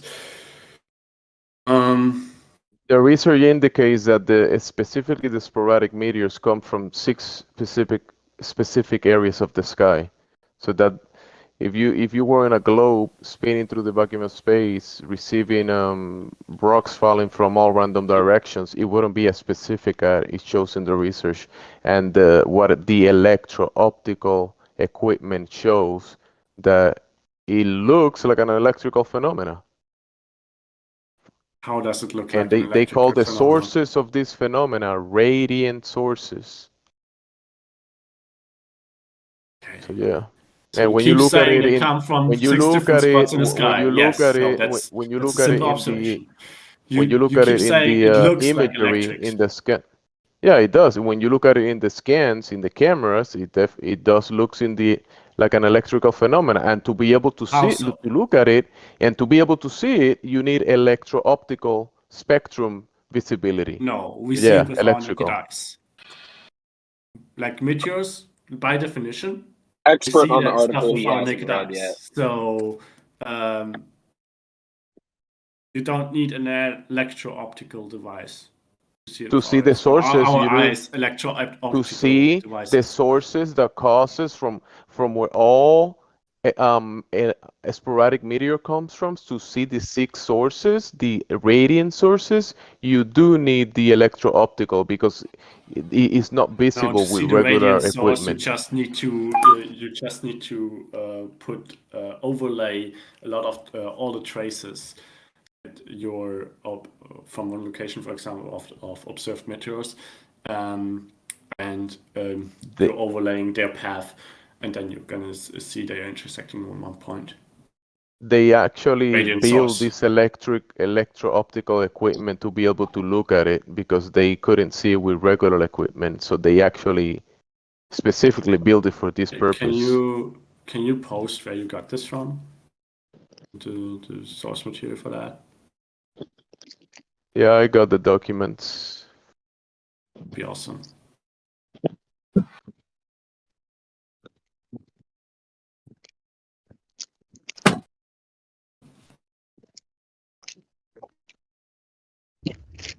So are these things coming from above, or they're coming from the Earth to above? From above, from the sky above us, 6 specific areas of the sky called radiants. Radiance. Why do they call it radiance? Because radiance is like intersection of like two, like an X and a Y, isn't it? Over a circle, ish. Why call radiance? Because they radiate out at 90 degrees. Well, they call him helion, which is the region of the sky that the sun is at. Helion, then antihelion, which is the opposite of the position of the sun. Then there is the north apex, south apex, and north toroidal and south toroidal, which is the celestial north and celestial south. Wouldn't you think that if we had a toroid pretty much working around us, would the toroid not naturally contour the ground accordingly? Because instead of a flat Earth, you could have more of a moat in a way, because the toroid is causing that sculpture, maybe like a candy floss machine. I think that there is a movement of some type of structure up above the layers above, and what we see is an expression of it in the mediums between heaven and earth. Doesn't matter if the ground is whatever, people came flat earth or whatever. It's just that there is this, like you're saying, there is a toroidal that we can observe in the sky, and those are effects that are being caused by whatever is above the layers above. It was just a passing comment, and I could be wrong, but the thing that I thought about when radians came up was that if you're talking about the extension of the radius to the perimeter, at every point is where the radius hits, and where that point is, that's a radian. So it's between each of those points that's radian. I don't know. I could be wrong. When they map it almost like a cross, like a top point, middle, bottom, and then left and right. So you see almost like a cycle of the toroidal on the top, the toroidal on the bottom, and then the left or right, like the sun and the moon going around that axis. Because one of the radiants is the sun, helium. And Yeah, then you the remember opposite side of the sun is anti-helium. Yeah, you remember that thing we had as a kid? They probably still sell it now. They're like two balls and a stick, and they've got two triangles next into the balls, and you move it back and forth, and they smack each other. Did you set a triangle? Yeah. It's funny Balls because holding a ball in. I think you're cutting out for me, but it's funny that you say triangle because in between this imagery you see like a triangle. That's what you see in the electro-optical. It looks like a pyramid or triangle, something like that. And that's the observation that is in between the 6 radiant sources. Yeah. And then there is almost like a sphere, or you could say it's a sphere all around the observation. It's some, when you look at the sun and you see the sun halo or the sun circle, you see something similar to that. Yo, what are you guys talking about? You're talking about halo. Like you can see a halo in street lamps. As long as they're halogen, you can see halo around the moon. Yeah, exactly. And when you look at the source of the sporadic meteors, the 6 radiant sources are around. I mean, in the middle of the 6 sources, you see the triangle shape that you mentioned, and all around it, you see kind of like the halo all around it.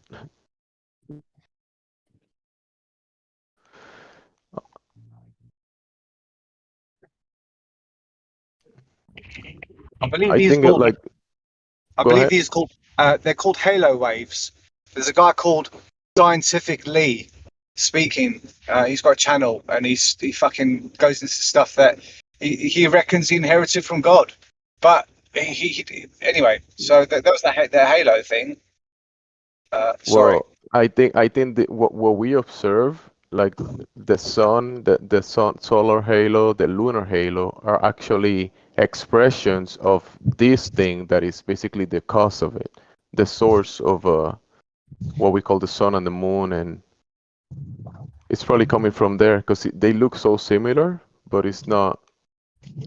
It's not the sun or the moon. It's above the sun and the moon when you talk about the layers above. Dempsey, did you want to post any information regarding what you're talking about? Do you have any? I do have the PDF, so just gotta grab my phone and because I'm in the mic, but not phone at hand. Oh, okay. The 7 chakras and all that, yeah. All the colors of the. Sorry, go ahead, man. Go ahead. Yeah, just a quick one. It's just like you got things like the chakras, the 7 chakras. They're like the colors are like out of the spectrum. So when you look up, you're looking through all the argon gases and the noble gases and all those things that glow a certain color when they're activated or induced by the sun and deduced by the moon, maybe. So what are you guys saying causes halos?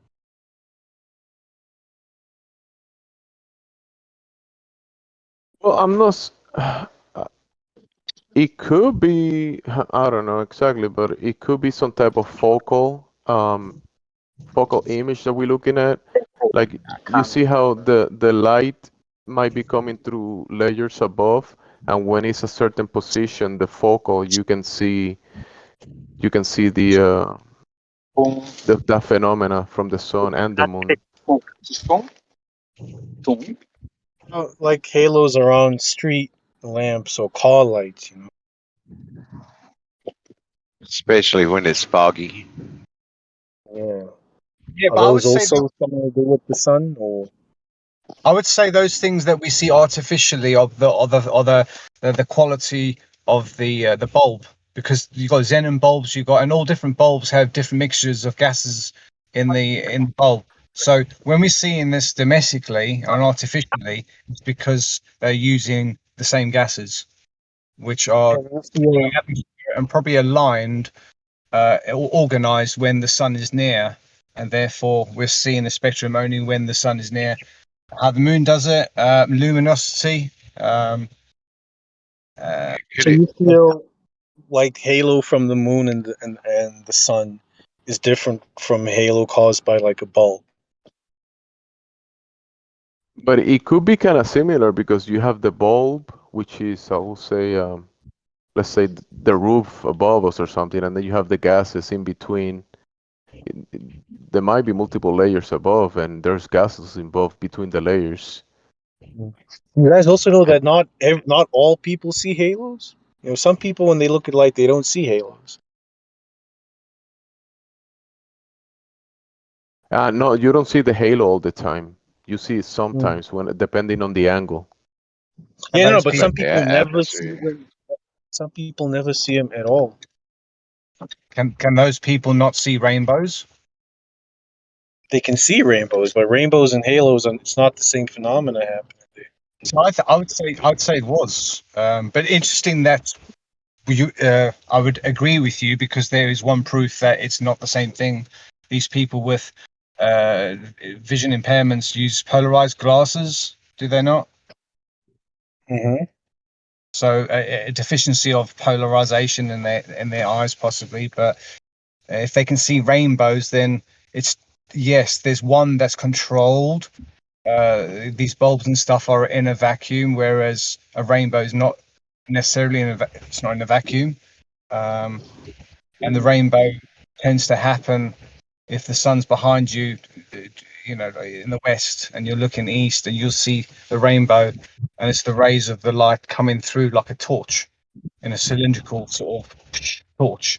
So if anything's and someone else could be maybe 100 miles from that position and still see the sun, don't see any halo, or doesn't see this phenomena, but at the angle of the focal point, you can see this phenomena. because you're in the ray of light. So if you're not in the ray of light, the thing is, You don't for see me, it. Yeah. for me, the moon phases only come after the sun has been in the ray of light after the moon has been previously in the ray of the light of the sun. So it's charged up, one of the, like them glow stars in your kid's bedroom. When you turn off the lights, you charge them up by putting them next to the bulb for a long time, and then bang, they last for ages after the exposure to the light. Therefore, the moon phases and stuff like that don't necessarily have to be an instantaneous thing. It's more delayed. You got the luminosity is, you're seeing something 6 hours later or something, so it wasn't exposed to the sun, but yet you're looking at a phase that's direct sunlight, where I don't think that's the case. It's stored energy. Almost like a negative of the sunlight of some sort. Well, if its surface is made out of things like olivine, selenium, loads of stuff, yeah, and there's silicons involved as well.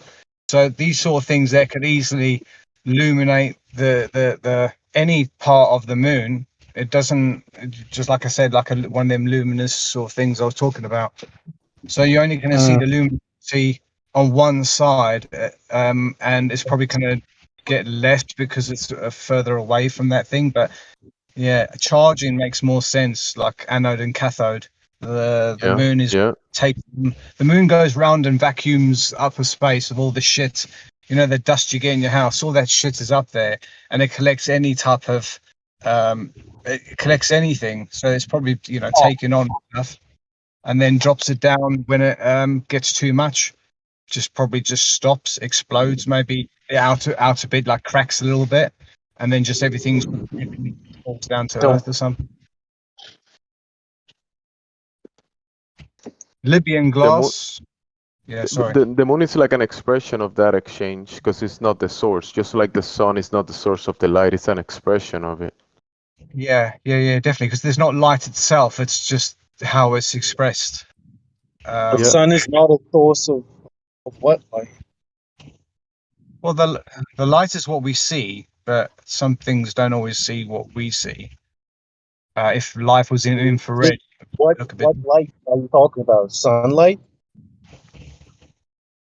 The sun is not the source of sunlight. The sun has a source, which is in the layers above. The sun is an expression of the source in the, let's say, in one of the layers above our heads. But the source of that is a whole construct, a build that has that effect. is there any way Uranus could be the What is this? source? Uranus, what? Is there any way that Uranus could be the source? Because Uranus declination exactly matches our equator, yet nothing else does. I think So Uranus the wandering planets are actually you spoke about the gases, right? And there might be multiple layers above, and it could be that there's multiple layers of different gases, and you see the planets always in relations to the sun and the moon, right? Yes, because each planet's got a different mixture of gases, so you might find some have only got helium, hydrogen, so they hang around in those two layers there. Then some of them, they're all got different mixtures and stuff. And when you look for the key words, and then you align all your gases in order of color, spectrum, etc., you'll find they'll just align in the colors that you expected them to be, just like the chakras, the 7 layers. Yep. So depending on the angle what the sun and the moon are moving towards, you see kind of like the planets always moving in relation to it, kind of like a wheel or a clock. If you had like concentric spheres or bowls, maybe whatever you want to call it, so the concentric, and they all got like where their barriers meet, where they meet each other, they can't take over each other, so they form a boundary. It's not a physical boundary, it's more of a gas boundary at different pressures, yeah.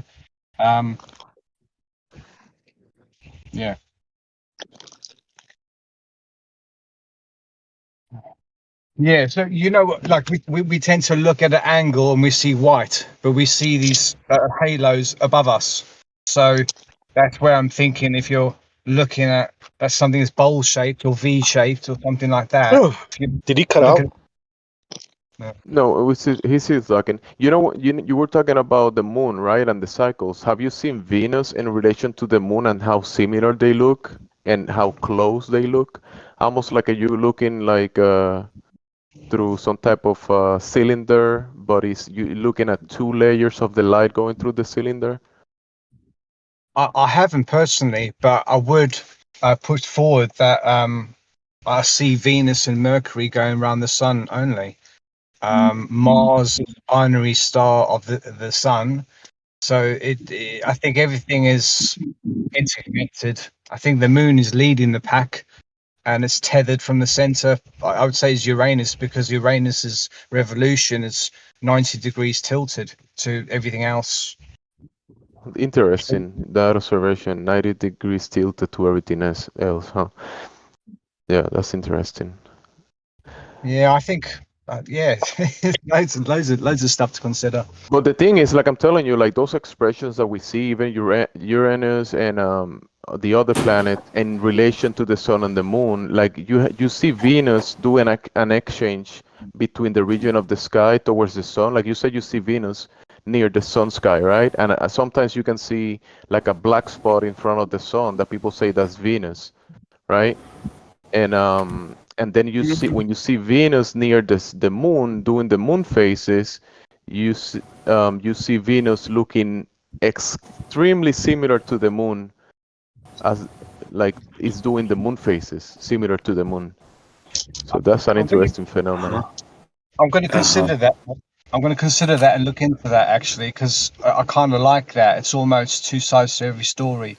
And if everything is just, if there's 10 things in the group and actually there's only 5 pairs, maybe that's something we're just seeing doubling of everything.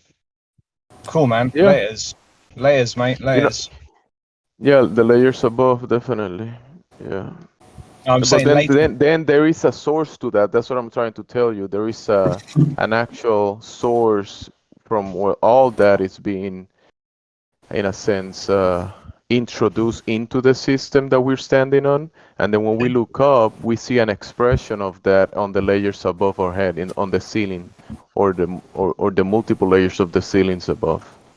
The sun takes 2 hydrogen and turns them into 1 helium. So the sun needs the fuel of the hydrogen. And I guess we feel the hydrogen on Earth because we break down water by drinking it and then exhaling it, using it, and all that. So I think without consumption, the sun won't live. How about that?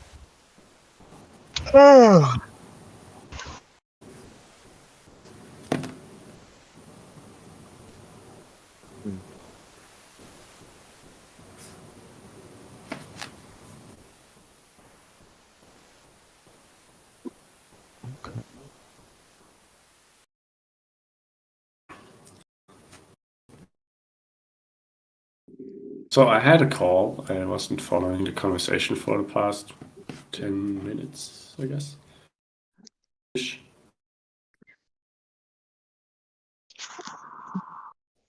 I'm sorry, who was replying to me about the planets? I mean the moon and stuff. What was your name? I think he's gone. Okay. I couldn't see his name. So, Gamzee, you were referring to the sporadic meteor sources and the research in it. What makes you think they are genuine and they're trustworthy? Well, it's not What about makes if me- it's trustworthy. I think it's very You- interesting because I've received the same information actually. I'd like to hear more about it actually. Yeah, Are but you saying you that? do realize. Are you saying that the setups and the research and the camera system, the observations that they do of the phenomena in the sky, they're not actually doing that? They're not observing the sky? That's what you're saying? I'm saying that you're using what they're supposedly doing, right? And then you're claiming things that are vastly different from what they're concluding and analyzing. No. And saying based on that. Actually, yes. Actually, no. I'm looking at the imagery that they're looking at, and they say 6 radiant sources from where all sporadic meteors come from. They say it's not a random phenomena. They say contrary to the name sporadic meteors, it's not random. That it's not a random location from where the meteor phenomena comes from, right? They actually punctuate that even given the name sporadic, it's not random, and they give you the 6 radiant sources, and they show you the imagery and all the depiction and the scans where the radiants are. You're So saying, they based on talk about that meteors are electric phenomena and electric discharges and are not actually based on material falling into our air. Are you like high imagining speeds. that in your mind? No, that's what you start I out said with. that they're not material. You brought up Did those radiants to said that substantiate your the claim meteors that are they not are material. You substantiated. You brought that up to substantiate your statement that they are electric phenomena and discharges. And I said the meteors are not material. I make that claim.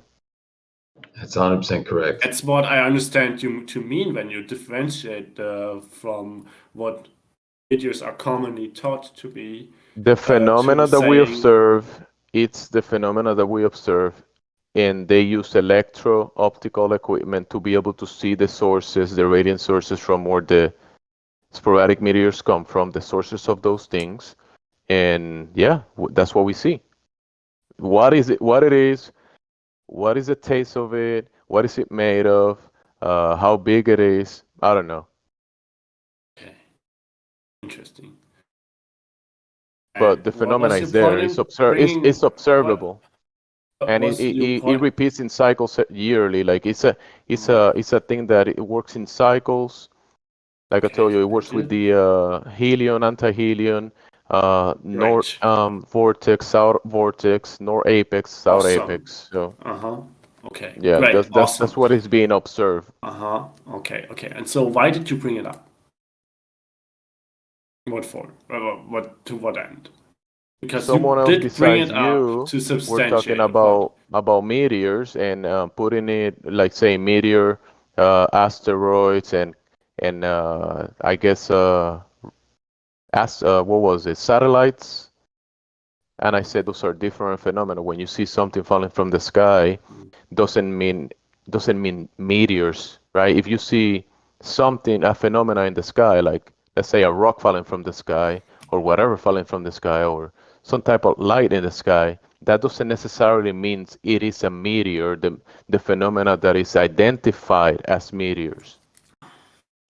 Oof, okay. Because that phenomena, sporadic meteor, is very specific. By the way, just for future reference, a singular And the phenomenon, phenomena is not multiple proving phenomena. globe. That's the other thing. It's not proving that the Earth is a globe, is the other thing we're saying. These observable phenomena are not necessarily proving that the Earth is a globe of any kind, yeah? Yeah, okay. Correct. But Can you agree they're with also not. They're also not. Yeah. Yeah, but it's also not claimed. This is evidence in itself. Making sure that you understand that. What we're saying, and then No my need to question make to you you is: sure of that. why do you avoid? Why do you not address this point? Why don't you address this point that today's cutting-edge technologies are unable to detect Earth's curvature, but yet a Greek 2,500 years ago in a loincloth and a battered pair of sandals was able to prove the Earth is curving with two sticks, but today's cutting-edge technology can't do that. Why don't you address that point, please? Okay, I can address it. No problem whatsoever. That's a loaded question. Your premise is simply not correct. It's all kinds of twisted up, actually. Question at all. No, that's addressing the point. The point you're making is incorrect. The straw man It's not incorrect. It's absolutely correct. The laser beam can't do it. No, let me just give you the laser technology beam so in you know what I'm itself talking about. does not detect anything. Hang on a second. Again, you will allow me to finish before you open your mouth. I will tell you when I'm finished. So I'm going to need at least 60 seconds at least. So don't interrupt me. Thank you. Pay attention to the technologies that we are using today that is not able to prove the Earth is curving in any degree. I will start off with GPS. This was used over a distance of 1,030 miles between two buildings, upright tower blocks. And the idea they were thinking of is that the base of the tower, the distance from the base of the buildings, because of the Earth's curvature. When they subjected it to GPS, they were exactly the same top and bottom, thus proving Earth is not curving there. Then they used theodolites. You know what the geodetic surveyors and surveyors use? That didn't prove any curvature there. Then they employed the long-range telescopes and short-range telescopes, no curvature there. Then they employed laser beams, and these particular laser beams were customized so that the beam would not diverge outwards. They had to hit a target.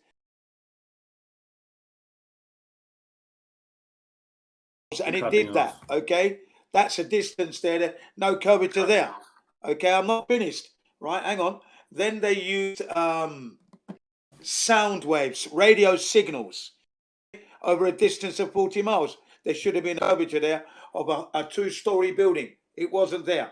The sound waves indeed travel. Then there's a radar that can see 2,000 miles. 2,000 miles, there should be 520 miles of curvature, not there. But the radar is seeing 2,000 miles away. Then there's aeroplanes and ships, okay? These modern technologies are being used and we can't find curvature anywhere. So please, how did the Greek do it? With two sticks, 500 miles apart, loincloth, sandals. Please tell me. Finished. Well, I addressed it already. I can go into a misconception in each of your, or the issues I see with each of the things that you've named. Okay, let's start with GPS. You would be lying from this moment onward. You're going to be lying from this moment onwards, but carry on. So you're not willing to have a conversation in good faith with me, a constructive one? No, because I know you're going to start lying. You're going to start lying now, but I did say carry on. I said carry on. Carry on, please. I'm not willing to converse with you when you already made up your mind and determined me determined to slander me, no matter what I'm going to be saying. To say.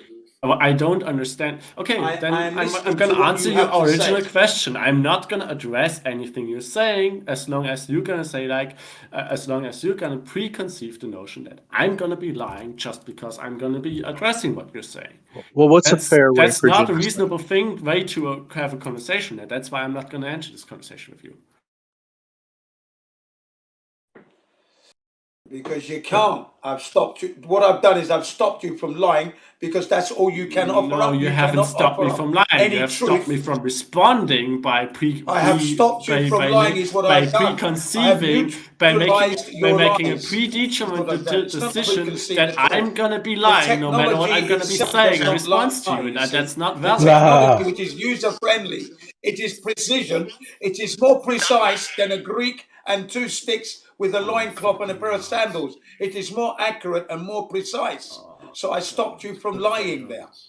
But that's what you'd have to be doing. No, you have not. You have not stopped me from anything. You've. Don't worry, sir. Chin, can you? I've stopped you from lying. Are you finished? Neutralized your Are lies. you finished? Are you finished? Are you finished? Now finished completely. Are you finished? Good. Then I want you to do me the same courtesy. I want you to do me the same courtesy you want me to do to you. That is that you won't talk over me when I attempt to respond to what you're saying. Is that fair? Good boy. So you have not stopped me from anything, Jen. You have stopped the conversation, but you have not stopped me from doing anything. Like you say, he hasn't stopped you from lying, right? He hasn't stopped me from lying. Never did he correctly point out that I'm gonna be lying. Yeah, you're gonna keep lying. Conversation. He stopped any sensible. He stopped any constructive exchange. That's what he did. But he did not stop my ability of doing To lie. He didn't stop your ability to lie. Yeah, correct. Ever, yes, correct. Never did he stop you from lying, actually. We can agree on that, right? He did not even address you, therefore he didn't stop you from doing anything, including lying. He also did not stop you from murdering anyone. Could we move on to you responding to what he actually said? Thanks. Oh, what should I be responding to? What he said. Before the did comment about respond, lying. The thing you just said you wanted to comment on. And then you went on ranting about him not stopping anything. Yeah. So, what do you want? What do you expect? Oh my god. I did already respond to what he was saying before. I mean, he put too much energy into not having the conversation. That's why he doesn't know what the conversation is about. Yeah, exactly. No, I actually made some notes of what he was, what arguments or what technologies he was talking about. Yeah, because he made a few points, and You said you wanted to address them, and I would like to hear Go it. ahead. You can pick any one of the ones that he named. I think it's not sensible for me to talk for like half an hour or something to go through every single one of them. We can have a conversation about each one separately. I think it's much more constructive, much more sensible for the format here.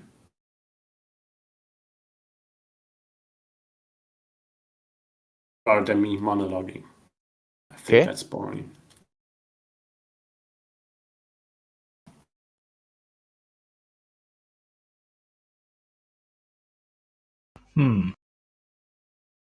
Okay, let's take the GPS and the distance of 1,830 miles, where they used GPS, and the idea was bottom should be of equal distance if the Earth is flat and stationary, but if it's a curving ball spinning, then the distance at the top would be greater than at the bottom. Okay, and by the time they'd done all their measurements, it turned out that there were 90-degree plumb level, horizontal. There was no degree of a distance between the top and the bottom of the building across 1,830 miles. I'm familiar with the test, or Using I'm even familiar GPS. with the specific. But yet the Greek did it in. But yeah, Yeah, but a Jen, Greek you did already, it 2,500 years ago. you already stated all you Distance need 500 miles. I'm just making sure you get. I want you to understand the magnification of my question. Today's technology that's building bridges, tower blocks, flyovers, tunnels. Okay, we're not able to find curvature. Okay, carry on. you're scattering. Carry on now. You're scattering. Stop interrupting Jin, because I want to hear what he has to say. I don't want to hear you interrupting him. Go ahead, Jin. He's just reiterating what he said already. But he's trying to bring up a point, and I'm trying to comprehend what he's saying, and you jumping in the middle of his sentence doesn't let me get it. No, he said, let's address one of them, and then he started reiterating one of them, right? And then he didn't end it there. He went on and was about to go on with all the other ones again and reiterating his entire rant. That's unnecessary. Let's keep to one thing. Let's stick to one thing. Let's stick to the thing that we actually said we're going to be doing. Why not? Are you going to address what he said, or are you just going to keep doing that? Okay, so the GPS measurement. Well, GPS, there is already a disagreement about how GPS works in the first place, right? How it works that you get, how it works that you get your location from a GPS device. There's already a dispute about that, right? So that's not a good start for it. But what we can agree on, if you have a GPS device, then you know your location, given that the GPS device works. GPS device somehow determines your location. That's what a GPS device does, a receiver, right? That's what we know. That's what we can verify. And then when you have two different GPS receivers, then you can measure your location into a position in two different locations, right?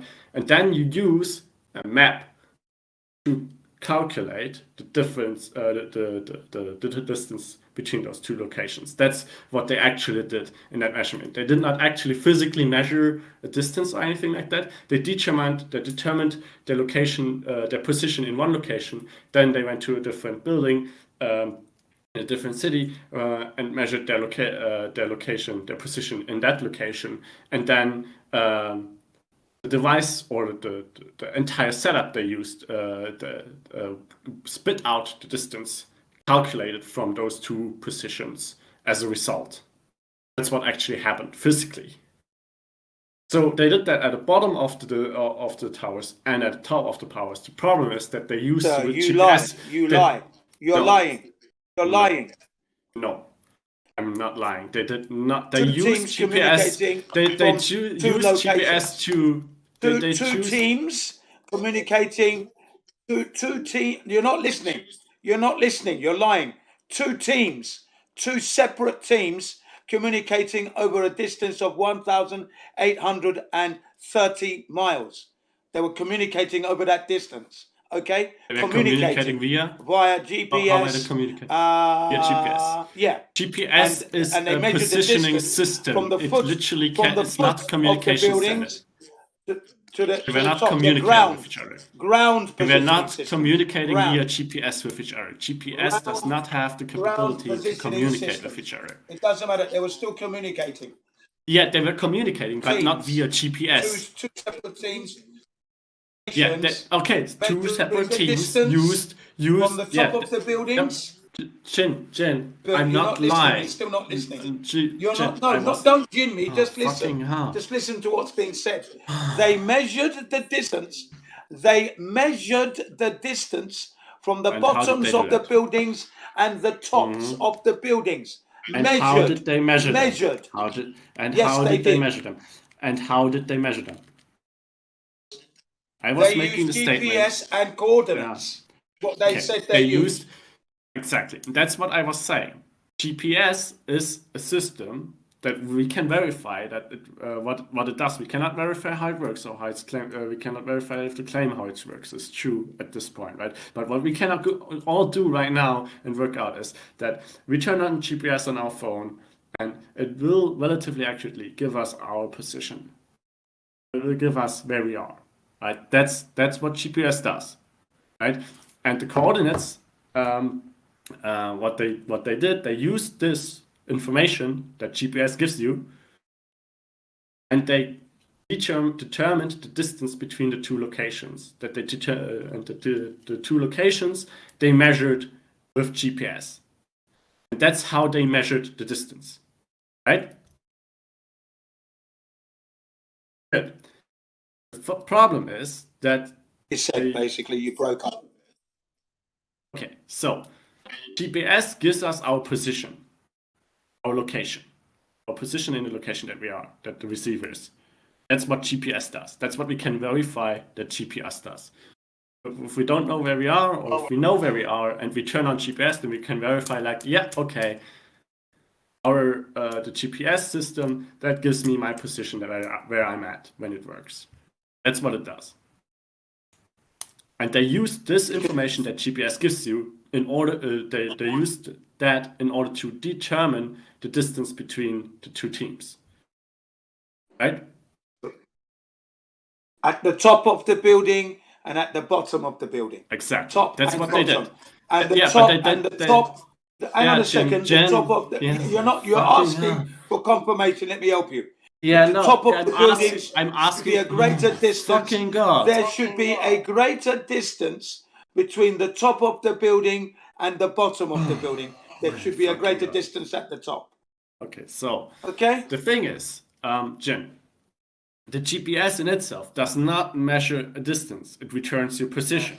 It returns They your use location, right? GPS to make Jen. sure that they were accurate. But carry on. Fucking hell.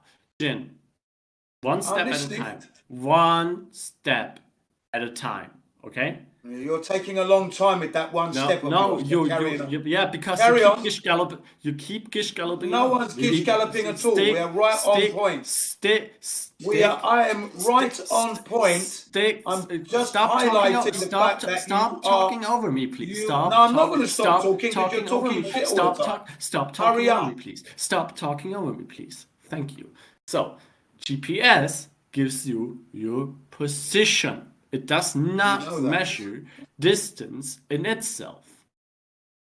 GPS gives you your position. It does not measure the distance in itself. The distance was calculated from the two positions that your GPS measurement actually gives you.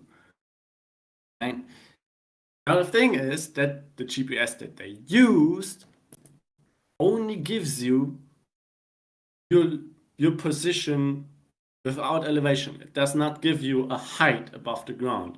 It only gives you. We're not talking about height.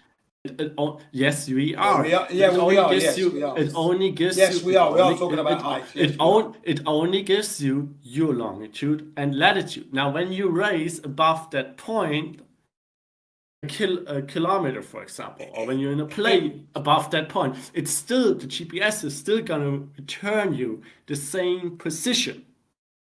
Not really, no. Yes, it is. No, it's not. It's not.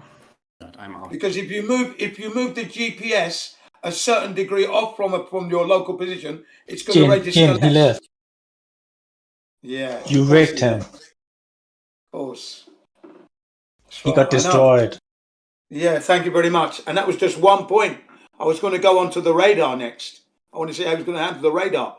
2,000 miles this radar can't see. It's in Australia, okay? And then sees the target like at 2,000 miles away, and there should be curvature of 520 miles. What's going on there? How can the radar see that far? Thank you very much. Sorry that I talked over him a little bit, but it was deserving so. Because I'm fed up of these people who just don't address points and then try and offer up lies as facts. I'm just not that kind of guy. But yeah, thank you very much. Of course he's going to leave. He has to leave. I know him well. I know his tactics. And Jin is just unwavering, unceasing with my style and brand of tell the truth or shut up. Because that's all it's about. It's about the integrity of our lives. How can a man with loincloth, battered pair of sandals, 2 sticks, prove the earth is curving, but today's cutting edge technology cannot do that? I'm not going to accept that as a norm. Somebody has to give way, and it's not going to be me. Anyway, I don't wish to kill the discussion, but yeah, that's what's happened so far. We must hold the year 2023 is the year that we, the flat earthers, throw out the trash. That's what we've got to do now. Got to start throwing out the trash. Once you've explained to them the inadequacies and anomalies in the model, and you know that you're talking to intelligent people because they do come with intellect. They're not really retards. But once they start to be silly, obfuscate and throw lies, it should be the eject button, and they've gone into the cyberspace, never to be heard of again. That's what I mean by throw out the trash. Time to get rid of them. Fuck them off. So get some new people coming in, and if they fuck around, goodbye. Come in, goodbye. Come in, goodbye. Because anybody with intellect, there's only 2 things they're doing. They're either showing extreme cognitive dissonance with willful ignorance, or they're paid shields. The 2 positions is what I think they are. They're working as the controlled opposition to dumb down everybody, to keep everyone invested on the globe, or it's willful ignorance. And those 2 things should not be flying. We should not be accommodating those kind of people. It should be button, gone, take out the trash. The year 2022, this year was the year, or still is this year because it's not finished yet, but it has been the year that we, the flat earthers, have put the heliocentrists under the psychological magnifying glass and asking them why is it that they're so desperate to hang on to a ball that they've never seen, measured or experienced. That was the year 2022. I deemed it that year, January 1st this year. And I've been on that case all the time, asking them that same question. And in Gem Pandas, at the end of this year, I'm going to give them my evaluation and then proclaim what the year 23 is going to be. The year 2023 is going to be to them, so they know their position. You fuck with me, you're going to be trashed out. And that means I will no longer acknowledge you as a human being or whatever, because you're just a liar. Fed up with this nonsense. Now it's time to clean house. The year 2023, the year we, the flat earthers, throw out the trash, cut away the fat, throw away the loose baggage. Klingons. We get rid of the Klingons, those that are clinging on to falsehood, especially when it's elementary, my dear Watson, or dear flat earthers. It's elementary. And let's not forget, they teach us about the globe at elementary school. So if we are able to learn about the globe at elementary school and take it on as the truth as we did, then it's elementary to learn about the flat earth. It's child play. A child of 8 can understand it. So it doesn't require a bachelor's degree, a doctorate, a master's, a PhD, or any other high-class certificate. It's not necessary. A child of 8 can understand. And if a child of 8 can understand, any adult should come to the same understanding. That's my standard. Employing the Sherlock Holmes method, in that when you remove all the impossibilities, whatever's left, no matter how improbable it may seem to you, must be the truth, has to be the truth. And that's it. We mustn't entertain, people who are willfully ignorant. I'm going to regret this. So, Jen, you say you're going to toss out the trash. What if you're on a server who the owner of the server doesn't agree with what you're saying? Oh, well, if the owner of the server doesn't agree, it means that as I did say, I will not acknowledge that person. So I'll go into the server. He may ask me questions, but I won't be acknowledging him.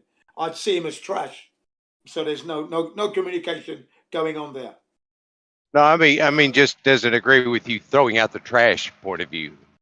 Well, it does. Maybe it means that I've considered him. It would mean that I've considered him or her trash, not worthy of my time. So if Geo doesn't throw me out because I think the Earth's a globe, and I appreciate Geo, I like Geo. He's a friend of mine. I consider him a friend, even though I have a different point of view. But you're going to consider me trash because I disagree with you, right? Well, I'm going to consider you trash because you know the truth. You know that you have no evidence for your standing position. I know what I know. Hang on. I know what I know, and you can't tell me what I know, buddy. No, I'm going to tell you. I'm telling you. Yeah, you are, but you're wrong. Let me See, tell there's you. your I'm flaw. not wrong. No, There's I'm your not flaw. wrong. This is why I call you trash. And you That's won't all allow I me wanted to to know. finish. You will Yeah, not that's allow all I me wanted to to finish. know. You will not allow me to finish. And it's this. Integrity of your situation is that you have no evidence for what you claim to know. You have no evidence at all. It is all based on supposums, theories, assumptions, presumptions, forcing the fallacy, affirming the consequence fallacies. That's all you have. You have nothing that is actually tangible that we can say, yes, you have it, there it is. You have a big fat nothing, sir. Zero is your position. That is the integrity of your situation. You have nothing, you know nothing. You carry no knowledge of facts or proof. You are a nothing, sir, at this point. Be ready for 2023. Be prepared. Thank you. What's Jin shouting about? He's destroying Globos, and I love it. He's Thank destroying you very Globus? much. That's it. It's time. It's time As for per us flat usual, earthers to take fucking over now. legend. Fuck yes, mate. Yeah, Bloody now we got to open legend, the Jim. windows. We need to open the windows and turn the fans on to get the smoke out of here. Mate, I loved it. 2023. Be prepared, Globers. We're coming harder Yes. than we ever Not have. Globos, Be trash. prepared. They're throwing out the Harder trash. than we ever have, mate. We're coming in hot and Yes, hard. exactly. Exactly. Coming No home. longer do the heliocentrics make fun of us with our supposed tinfoil hats. The outrage of that statement just leaves me totally livid. I think we still do, Jim. I think, being a flat earther in general public conversations and society is still something that's laughed at, that's frowned upon. Well, there is a lot of trash in the world. Yeah. But words like integrity of your position, that's wonderful words because it means that I'm putting to them that they have not measured, not seen, not experienced what they're defending, and that is the height of lunacy. They're defending it like they're defending a member of their family. You understand? And that's lunacy. You've never seen this thing. So What are you defending, Jen? What are you defending, Jen? I'm defending the truth that is the flat earth. Yeah, that's fine, Jim. If you feel you are defending truth and we're crazy, it's okay. But at the end of the day, the majority of the world still feels, flat earthers The are majority of the world is crazy. mistaken because they're under indoctrination, they're unaware of it. But when they meet people That's like crazy, me, though. when they meet people like me that questions the integrity of their position through rational logic, coherent behavior, then you see the truth. Then Are you their being truth is going to rational wake right up. now? Then they're going to Jin? wake up. Yes, yes. And Because Jin, this is the rationality of your position. All the scientists, engineers, absolutely. pilots, astronauts, all the people that have spent their lives working in these fields are wrong, Absolutely. and little old Jin Absolutely. is right. Absolutely. Is that a rational Absolutely. position to hold? Absolutely. And in fact, as more and more flat earthers are becoming, more and more people are becoming flat earthers each day, more and more pilots are speaking out. We have several testimonies from All right, pilots. Jin, Hang what are on, let me you? finish. Please let me finish. Please let me Okay. finish. All right. Submariners, aircraft pilots, Monologue. Navy, aircraft carrier naval personnel speaking out that the earth is flat. And that number is going to increase. So yeah, I'm finished. Yeah. So, Jin, what are you trained in? Like, what are you specialized in? Like, what have you received training?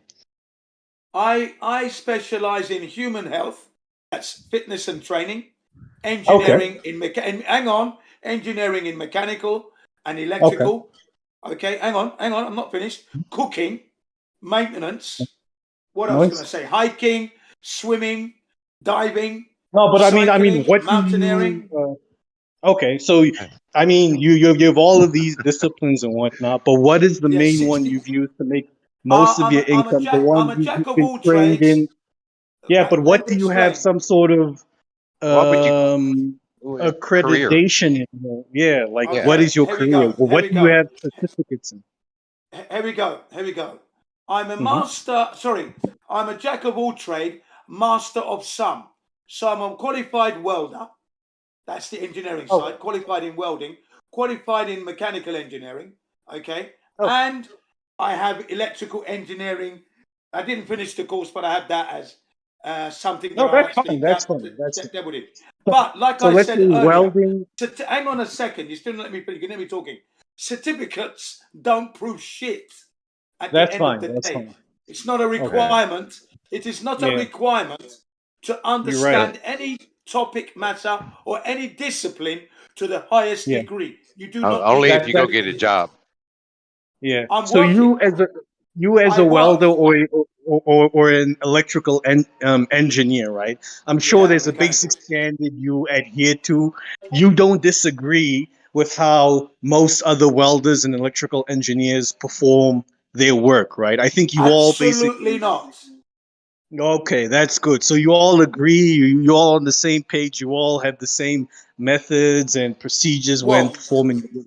Now, if I yeah, came out of the blue, we all use the same standards to achieve yeah, our results in our work. Yes, yeah, all but right, then that's perfect. when Now, it comes to no, come Earth on, now, Jim. I'm okay, I'm still talking. Yeah. Now, if I came all out of the blue with no training as a welder or a mechanic or an electrical engineer, all I've done is watched a few 8-hour documentaries on YouTube, and I started telling you, Jim, that everything you do and know about welding and electrical engineering is wrong. Would you take me seriously?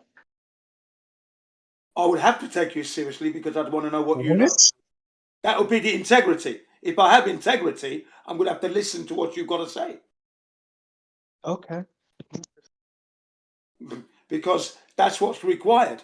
If somebody's telling me all my training I've done is wrong, and this guy said he didn't do any training, but let me show you, then I'm going to have to pay attention. Then when I find out that what he says is correct, I'm going to be shaking his hand. But if he's wrong, I'm going to be slagging him off, obviously. Uh-huh. So if these engineers and physicists and pilots think you're wrong, they can slag you off, right? If they can prove that I'm wrong, yeah, they would have to prove that. And that would be impossible. Why is it Especially, impossible we're to talking about prove? the earth here now. We're not talking about their job. We're talking in the real world, because that's what we're dealing with. The integrity of this situation in the real world is that all those people that you mentioned, the scientists, the engineers, the electricians, and whatever, I'm saying they're all wrong. I'm saying that they're indoctrinated. They're right about their job, but when it comes to Earth, as to being a ball hurtling through the universe at 2,300,000 miles per hour, that is absolutely incorrect. And you don't need to be an engineer to understand that. Like I said, Okay. a child of 8 Okay. can understand. All right, but now this is the problem, Jin. Like for someone like a cosmologist, right? Their job in the real world is to understand cosmology and It's what's not even a happening. science, though, is it? It is a science. So their It's not a job is to understand what's happening out in the universe, It is in not the a real world, science. and the conclusions they Cosmology is come not a to. science. Jin, please, bro, control yourself. And the conclusions they come to is that we are traveling through our galaxy called the Milky Way. You know, why do you feel you all of a sudden have some access to greater knowledge than they do when you haven't studied it? All you've done is watch a few YouTube videos. Like, what puts you And that's a on an crime, is it? equal Is it footing a as them? crime? Is it a I never crime? said it's a crime. I'm asking you a question. Okay. What puts Well, you then don't and your belittle it 8-hour then. YouTube Don't videos belittle it then. on the same Please do footing not. as a Please do cosmologist? not refer Jen, to let him any finish. video. Please. Jen. What the fuck, man? Okay, I'll let you finish then. Go ahead. Yeah, like you are out of fucking control, man. So Jin, because I know you didn't hear my question, I'm gonna I heard ask your it again. question. So go ahead. What Go puts? ahead. All right, then answer the question if you heard it. Well, you're saying to me, what gives me the right to say what I'm saying, even though I've watched only a few videos? Is that right? Is that your question? I'll ask the question again. Okay, go ahead. How does your 8-hour YouTube videos put you on the same footing as a trained cosmologist?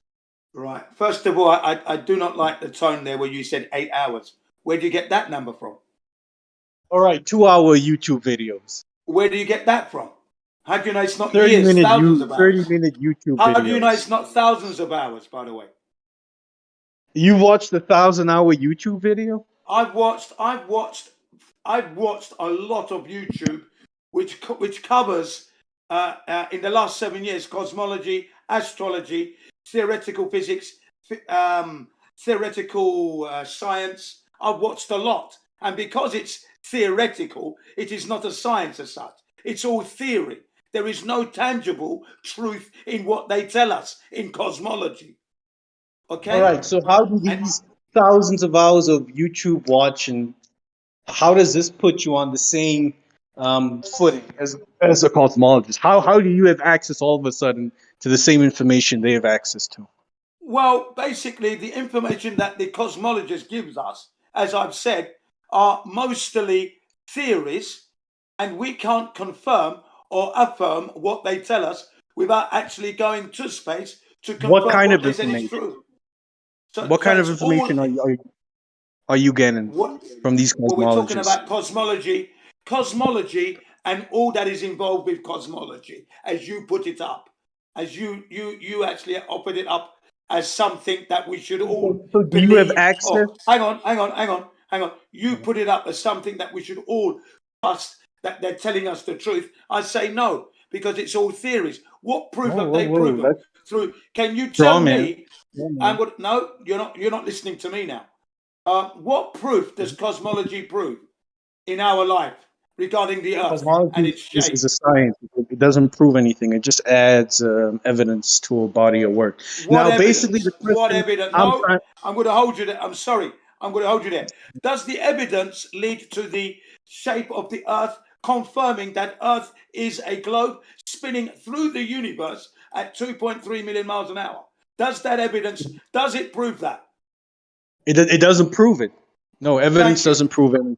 It doesn't. It's not All right, evidence then, is cool. it? So it's not It evidence is for evidence. proof. It is It's evidence. not Evidence doesn't evidence. prove Excuse things. me, you're not listening to me again. It is not evidence that proves the Earth is a spinning ball. It's not that. I So we agree. can I discard. agree. So I can disregard total cosmology as shit in the toilet. Flush. Goodbye. If you want to, I you know, do. I'm not I going to do force do you that. to accept it. Now, That's what I do. you know, what I'm trying to get at, Jim, is how does a cosmologist putting a telescope in space and getting evidence equate to getting no you evidence. watching a YouTube video and getting evidence? How are you guys getting the same level of like evidence. When all you're Right. doing One, is I'm sitting going to at do that. I'm going to desk answer your watching. question. Please allow me to answer your question. One, I'm not arrogant. Okay, the cosmologists, as I see them, as arrogance, because they're looking through their telescopes and then they're telling you what they're observed, but they're adding extra things that beg the question, that need validation. So they have nothing. They're not bringing anything science to the situation. They're not proving that Earth is a globe that is spinning through the universe. They're not even proving that the universe is moving. They're proving nothing. It's all theoretical. And because it's all theoretical, I don't need to take it on as truth or evidence of anything. It's evidence of theories. It's evidence of nothing. I can create my own theory. I can look up through my telescope and say what I think it is and give that planet a different name. Maybe a name of a friend of mine. I call it that name if I wish in this world, in this reality, because it's just So, theories. That's not the so Nate, Jen Yo. does kind of have a point here, right? So you have cosmologists that are looking through telescopes and making determinations and or putting forth what you consider evidence. But the problem is most of their theoretical explanations of what they're seeing are based on assumptions as What sort of to assumption? what is taking place up there. And the problem with that is most of these assumptions don't have any empirical backing either. Can you, right? Napalm, can you give me an example of an assumption a cosmologist would make when looking through a telescope at the stars? Sure, yeah. Distance and makeup. Yeah, What, they're assuming the distance of those stars? they are assuming that, of course. And how did they come to those assumptions? You know what? As Based far as on- I'm concerned, I think they base it just out of nothing. Or if they're using They just the suck their Earth, thumbs and decide the stars 3 billion light years away. Yeah, Correct. lots of How times would we- how would we they know do it that? based off the amount of light that they're receiving from those objects, right? Is that the an same assumption, way, though? the same way that they make assumptions about Polaris. certain stars having planets orbiting them. It's based off of a dimming of the light that's coming from those stars. Maybe. You know, I don't really want to get into whether you are right or wrong, but if that's the methods they are using, is that really an assumption? You know, if I'm using the dimming or the flickering of the light source to determine how far away it is, you know, whether there are things moving in front of it, how the things orbiting it are affected by it. Am I making assumptions, really, Yes, Napalm? you are making assumptions until if you it's call not it. Yes, you are. Yes, if it's an not an assumption assumption, until you confirm it. right? If it's not an assumption, how has it been empirically verified? Thank you.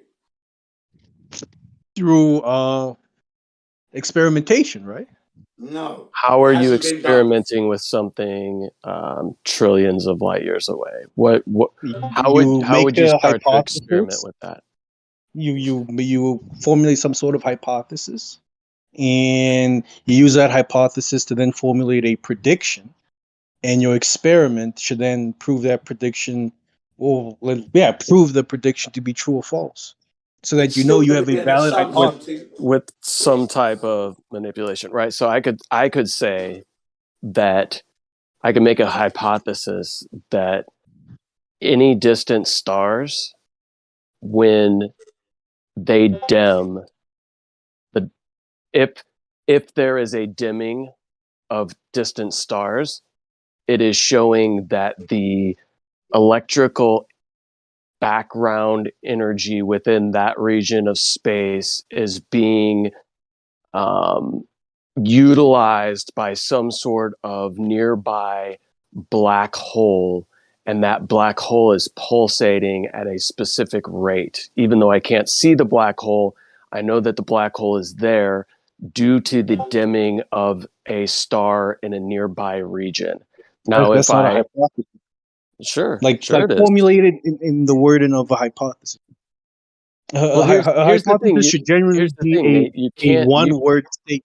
You know, you can't make a hypothesis about planets orbiting But stars you can. You and can. then do an And people do. experiment. So what is an experiment, Nate? I mean, people do these things, Napalm. For you to sit here and say you can't do it when they Hypothesis are test. You people that can't do though. it, It doesn't make it. Hypothesis test has to go past observation. Yeah. Observation is the first step. Yeah, can I hold Yeah, Nate yeah. to a We observe something. We observe a Okay, hold on. star flickering in the sky. What is causing its flickering? Okay, hold So on, you Nate. say it's a planet. How do you confirm that with your experiment? What is your experiment to You confirm first that need it's a to have a planet? hypothesis. You were busy formulating one, but then you got lost. You know. No. So You're trying to formulating. put it on me as if formulating I need one. to formulate. So you're saying Yeah, that that is what's these happening here, Napalm. scientists You are were giving me formulating a hypothesis. what is the hypothesis based on their observation of a dimming star? And what is the test that they do to prove their hypothesis? You were the one that brought up the dimming star stuff. I told I you I'm not think going to go Travis into has got an whether you are important right or point. wrong. Travis has got a point to make. Can you hear his Jin, point, please? shut the fuck up. Shut up. Let Travis get in there. Come on, Travis is man. trying to get in. Come on. There's no reason to tell Jin to shut up. Okay, look, Nate. Yeah. Look, try to see this as He's a a fucking old cunt. Okay, Who listen. Shut your is fucking that? mouth. Who is that? I'll wait for you to. Who is that? I think it was Mango. Yeah, it was he Mango. there. Yeah, it He's was. back. All right. And Okay. matter of fact, did, not only that, he's gonna get timeout. Yeah. How come Yeah, we Rose can't. Patton is server muted? Rose Patton was a genius earlier today. She taught me so much. I think we should let her speak. Who? Rose Patton. Okay, well, she can wait. Anyways, yeah, go ahead, Travis. Yeah, so you asked Nate a question, and he just went on a soapbox, right? So I think that rather than have an argument, which is what I hear Nate having, he's just arguing, right? So Nate, I know that you're not happy with his hypothesis, but look at this as like a team effort. Help Napalm to tighten up and do his hypothesis appropriately, which was what his question was to you, which you completely ignored so that you could just diatribe. So can we take it a step back? Because I'd really like to learn and help Napalm tighten up his attempt at an hypothesis. Can you do that? Is that what you wanted to do, Napalm? If that's it, then I told you, Mrs. My bad. Yeah, we Yeah, can sure, definitely man. do that. So I'm thinking you and I are out back at my house. We're drinking beers and we're looking up at the stars and we see some flickering. And I'm thinking that there might be a black hole near that star that is sucking some of the energy that star needs to produce its light. So I'm thinking that the dimming of that star is caused by a black hole.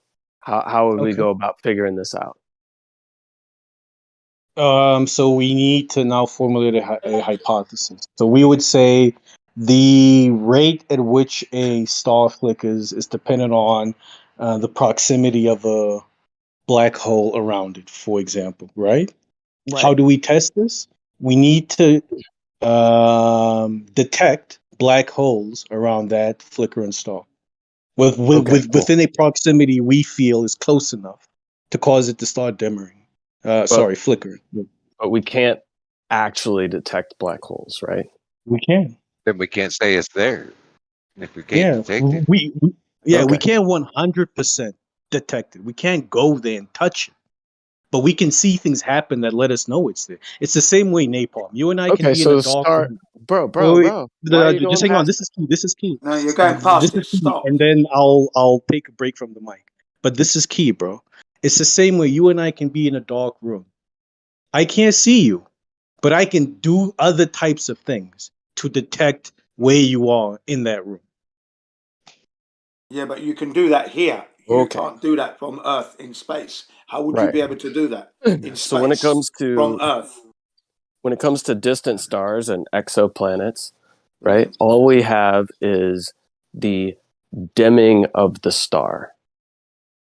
We don't have any direct evidence of a physical body obstructing the light. We just see a dimming of the light. So we're making an assumption that the light is being dimmed by a physical object. But you know what? I can also demonstrate here on Earth that if I have a flashlight and I just kind of reduce the power to it, it dims, or I can kill the power to it and it'll flash on and off.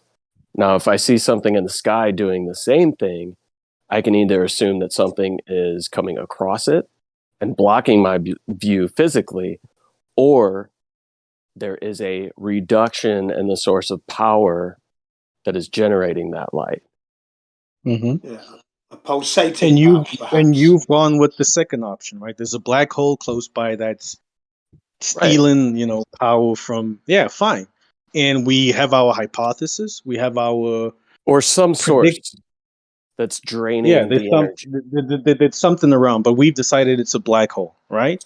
That is the guess we have. Let's even go back and throw it out. Let's just say there's some unknown energy source or sucking of the energy that's taking place around this star that's reducing its power. Or it could be that the star is traveling through a portion of space that doesn't have the energy it needs, or has some sort of interference with the energy that the star is producing.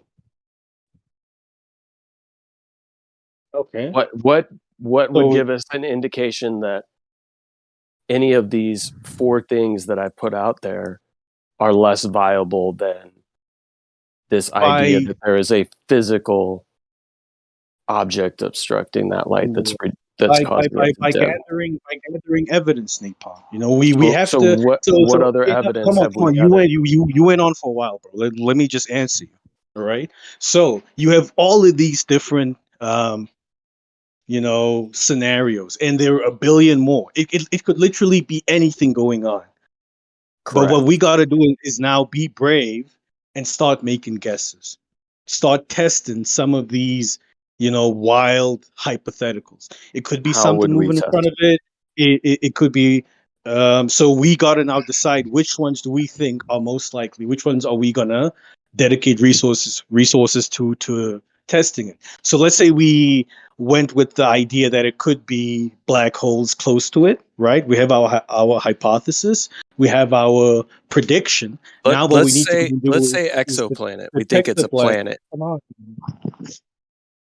I mean, you keep changing it. As I'm telling you, it could be a billion things, but we need to pick one to start testing. You're getting emotional now. You're getting emotional. We have you're people getting that emotional claim, in theories at the moment. Yeah. We have It's all people that theory, claim that the dimming of the light is planets and put it out there not only as factual, but even to have artists come in and draw renderings of these planets that we have like zero information on, other than we know there's a dimming of a light in the sky, right? So how would we then test that this dimming of the light in the sky is a physical object that's obstructing it? How would we do that?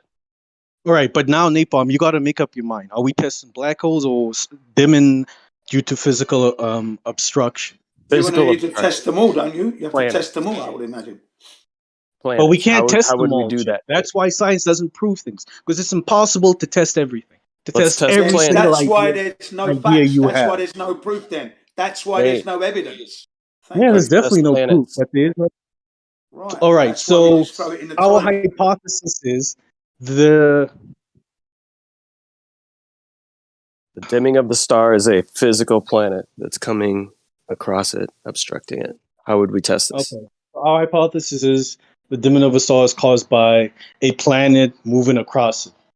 We need to then detect that planet as it moves across it. So we can't do that. The one only way, detection that we have is the dimming. That's all we have is the dimming of the star. Yeah, the dimming. And our hypothesis is the dimming is caused by a planet moving in front of it. So our prediction now would be something.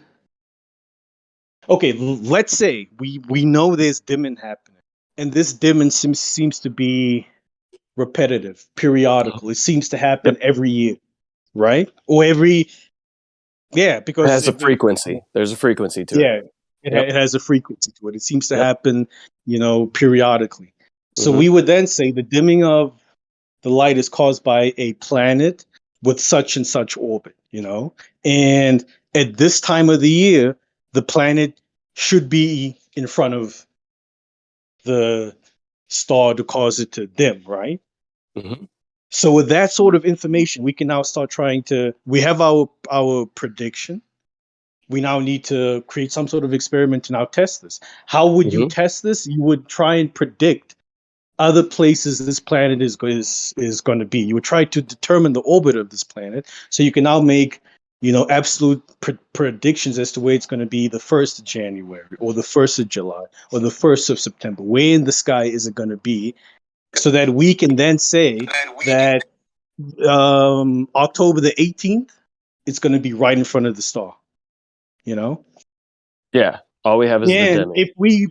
if we predict October 18th, it should be in front of the star, and it's not, then we've proved our hypothesis to be null. You know, it's But it's Nate, not correct. we've already established that it's a known frequency, right? So there's a pattern that we've already established. Yeah. So how are we predicting our already known established frequency? How is that a prediction? Because it matches the orbit of this planet. If we can predict where it's going to be on October the 18th, we can predict where it's going to be any other time of the year, you know. So it's not going to be, remember as well, it's not like a once-off experiment. We're going to predict where it's going to be on different days. So October the 18th is when we expect it to be in front of the star, because So that's the frequency of the stars dimming. But we also let me give expect you it to an be other example. places that have nothing to do with the stars dimming. Yeah, but with most exoplanets, you don't have any of that. You just have the dimming of the star. That's it. Period. No, but what if there's a point where we can actually see the exoplanet? Can you 'Cause give me an there's example of this? Of this happening in real life? Off the top of my head, no. Okay, I'm cool. I'm just trying to help but you let me just- formulate a hypothesis and a prediction, Apon. Cool. That's what Travis Appreciate said you help. wanted to do. But let me drive home my point here just for a second, because I do have to get back to work. So if I was to do something similar with a light, and I was talking with, let's say, one of my nieces and nephews, and I say, see that light in the distance? See that star over there?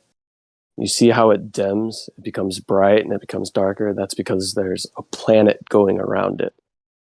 And I can tell you that tomorrow night when we come out here at this specific time, that light is going to dim, and that's going to prove that there's a planet going around that light based on my prediction.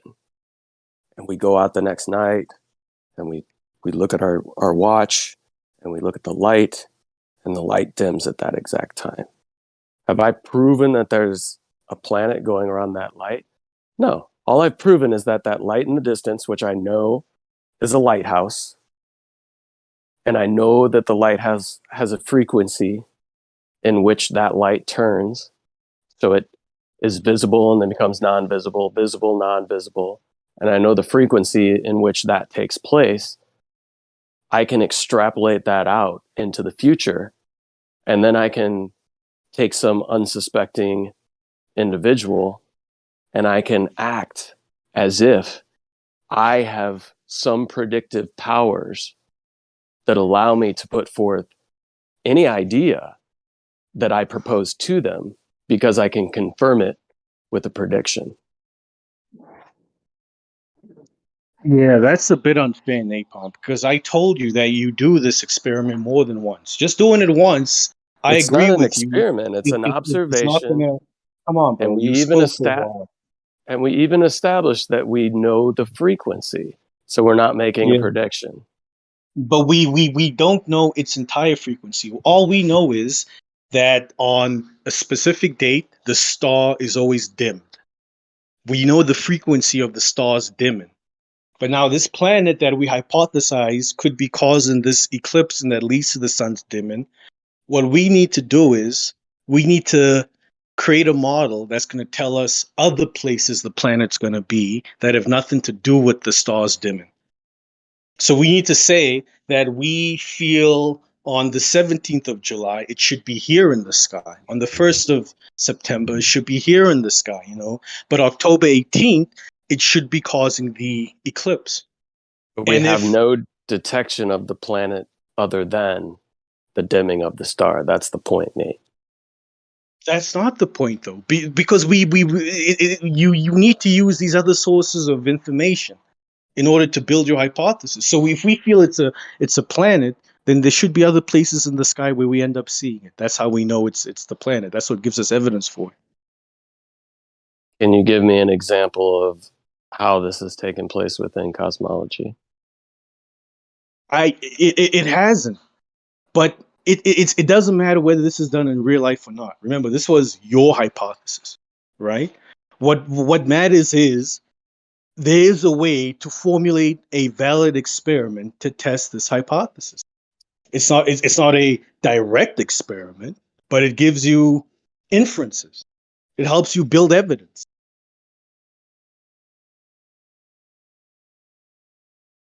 Based on assumptions. Got it.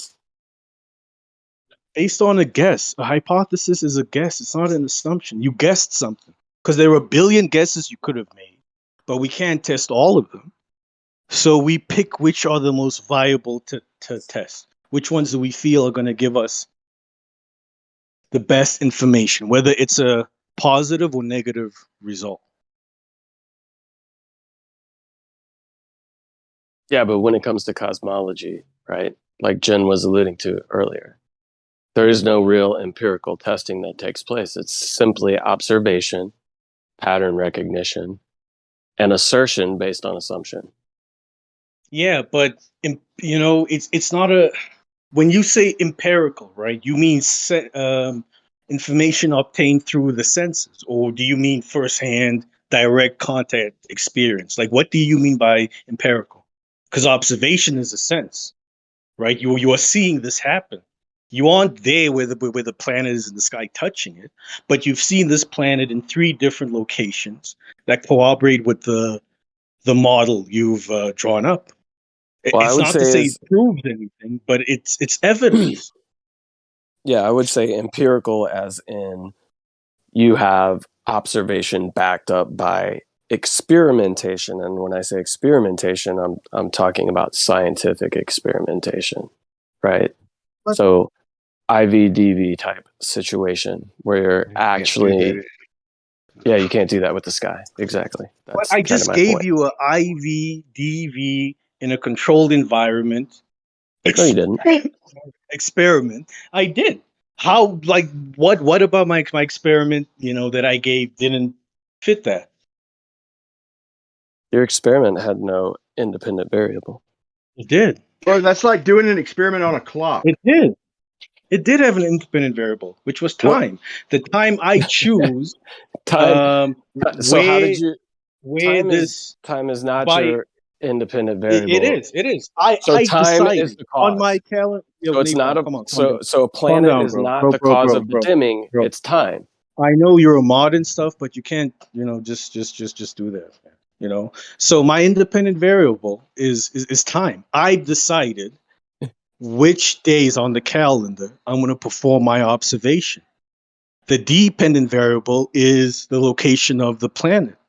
I hope that on these days that I pick, I'll be able to see the planet in the sky at a predetermined location. Right, and I gave you an example of the lighthouse where time as an independent variable cannot be proof of the causal nature as to the dimming of the light. It's not proof, but I mean we've built or gathered evidence for I wouldn't even the say it's idea. evidence. It is evidence. If on all 3 different days I'm right, the planet is where I said it would be, including the day that it eclipses the star and causes it to flicker. What planet? The planet you hypothesized could be moving in front of the star. Yeah, me and my niece and nephew hypothesized a planet about a light, going around a light. So where is the planet going around that lighthouse? When we actually go to the light source and we look at it, Where's the planet? Because we proved it, right? We had evidence for it based on time as our independent variable. But what happens when we actually go to the lighthouse? I thought we were talking about a planet going across the sun in the sky, like a star in the sky. Maybe you're missing my That's point. what Does we anybody agreed else on. in the room understand my point? Or am I just being... Okay, if Okay, you're talking about maybe not. lighthouses now, you've totally changed what it is we're talking about before. I gave the example to show that just because I have a pattern that I can recognize as to when this light is dimming doesn't mean that I can then therefore come up with some sort of hypothesis and assertion as to what is causing the dimming, and then only have the variable of time be what is my evidence for the dimming of the light.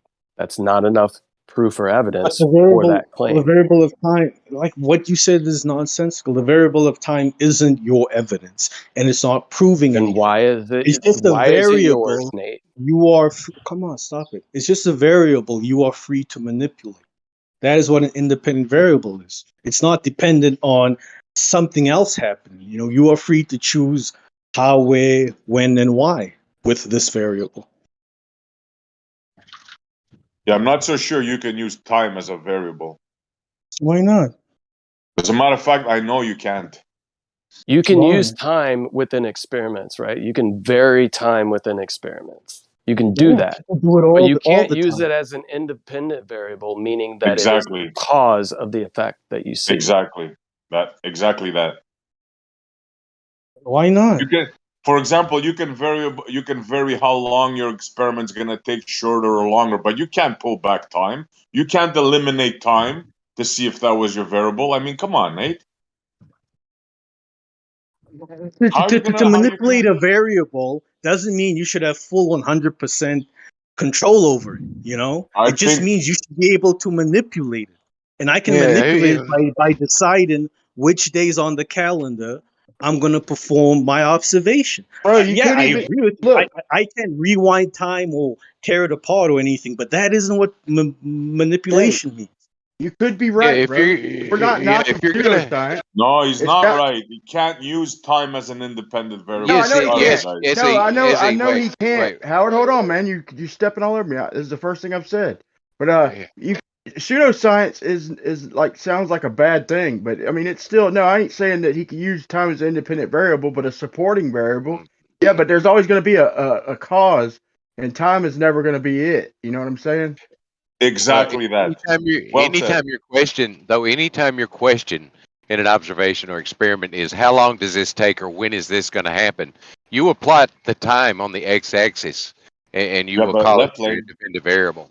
left lane, you're looking for a cause here, right? A cause and effect relationship.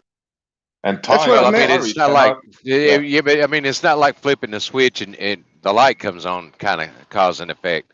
It's a little different than that. But if you're going to evaluate how long something takes or when something's going to happen, where time is involved, time will be your independent variable. Right, but you No, got you to can control it you though. can use You don't have to control it. You just let it pass and record it. Yeah, But you got exactly. to. Like here's a really simple experiment that my daughter did in school, right? It was just, you know, it was part of like a science class. It wasn't to prove what dependent and independent variables are, but it does show how time can be used as an independent variable, right? Let's say you have a class, like a bunch of kids, right? And your hypothesis is kids that are older should be taller than kids that are younger. That's So you get the pseudoscience. kid. How is that pseudoscience? You get the kids who are older, time being your independent variable, because you get to choose how old these kids are, right? Because you know time is the tool, the unit we use to measure age, and then you get the kids that are younger. That's your Bro, independent listen. variable, and the Yeah, but dependent anytime, variable hold on, is hold on, the hold on. height of these Anytime you children. add time, And if you you're show that the children that have lived for longer time are taller than the children that haven't lived for that longer time, you've provided evidence for the hypothesis that older kids Let are me more than rebut younger. it, Brian. Give me a second. Okay, did time Hold on. time Steve, real cause the quick. growth of the kids? Yes. Yeah, but this is Come on, important, Nate. You Nate, don't you even gotta hear have this, an bro. answer Yeah, yet to that, Nate. because Come they on. live longer, they're taller, they've grown more. They've Nate, had open more up your time mind for to 1 grow. second, dude. Before I forget, look, time is measuring what the cause is, and all time is doing. It can be a supporting variable, but listen, this is very important. Time, like say, like boiling water, you could time it and keep everything the same and just change the time, but it's the heat energy. So the cause is going to be additional heat energy. So with the people growing, it's going to be additional vitamins and minerals and Yeah, what I'm saying is but in all the that hold on. situation, All the time's doing is measuring the actual cause, bro. no, in that situation, heat is not the only cause. It's various factors that cause this to happen. Because if I apply heat, but I don't, let enough time pass for the heat to build up. If I apply heat for 10 seconds, nothing's going to boil. Then it's the amount of heat, right? So you could call No, it it's not. time. It's And not. It's not hold on, man. You could call it the time, amount. but time ain't causing it. It's the amount of heat in that time. So if you add additional time, you're adding additional heat. All right. So water boils at what, 100 degrees Celsius? That's the heat, the amount of heat needed to boil water. But if I expose water to that, if I expose a cup of water to that heat for 5 seconds, it's not going to boil because it's That's not right. enough So you time. need more heat energy, right? But that's to cause it different. to well. If you can instantaneously get that water to 102 degrees or whatever, it would boil instantaneously, right? Then time wouldn't be a cause. I agree. If you could do it instantaneously, Nate, but let me ask that's you the a thing. question. We can't do it instantaneously. Time is always a factor. It takes time for it to happen. Exactly. So where can you ever have something as a control that is outside of time? What? I don't understand that question. Something is a control that's outside of time. Well, what do you mean? What does Where that time even is mean? not affecting it. Have something where time isn't affecting it? Mm-hmm. I don't understand, Napo. Like, Well, I think it's like within the context of an experiment. so. I mean, if you have like a certain BTU input into a certain volume of water at a certain beginning degree temperature, and then you see how long that takes for the water to boil. Now you want to turn the heat up a little bit and see if it boils quicker, or change the ambient temperature or something like that. You're just talking about manipulating, constants in the experiment. Okay, Time I is have an always going to be idea. a I have an constant, idea. right? Let's say we have the beaker of water, right? And we have it on the flame. We're ready to start the experiment, but we don't start the flame. We just start the time, the clock, the stop clock. You think the water's gonna boil? No, in that situation, There you but go. who End knows? of Who knows? story. End of story. Who knows? Maybe End with of enough story. time having passed, something might happen that makes it boil. I don't know, but in that situation, no, the water wouldn't boil. But it's the same way in this situation. If we expose that beaker of water to 100 degrees in 5 seconds, it's not going to boil either. So the You're same beating way, a dead horse, time. Nate. Yeah, Nate. But it goes both ways.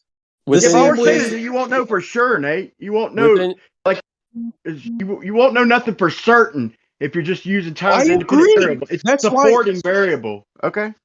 right, Nate. So But within Nothing it's your wrong with within pseudoscience, your bro. kids I mean, I look up the pseudoscience a little bit. within your kids' experiment that you were talking about that she did in school. So they were talking about age and height.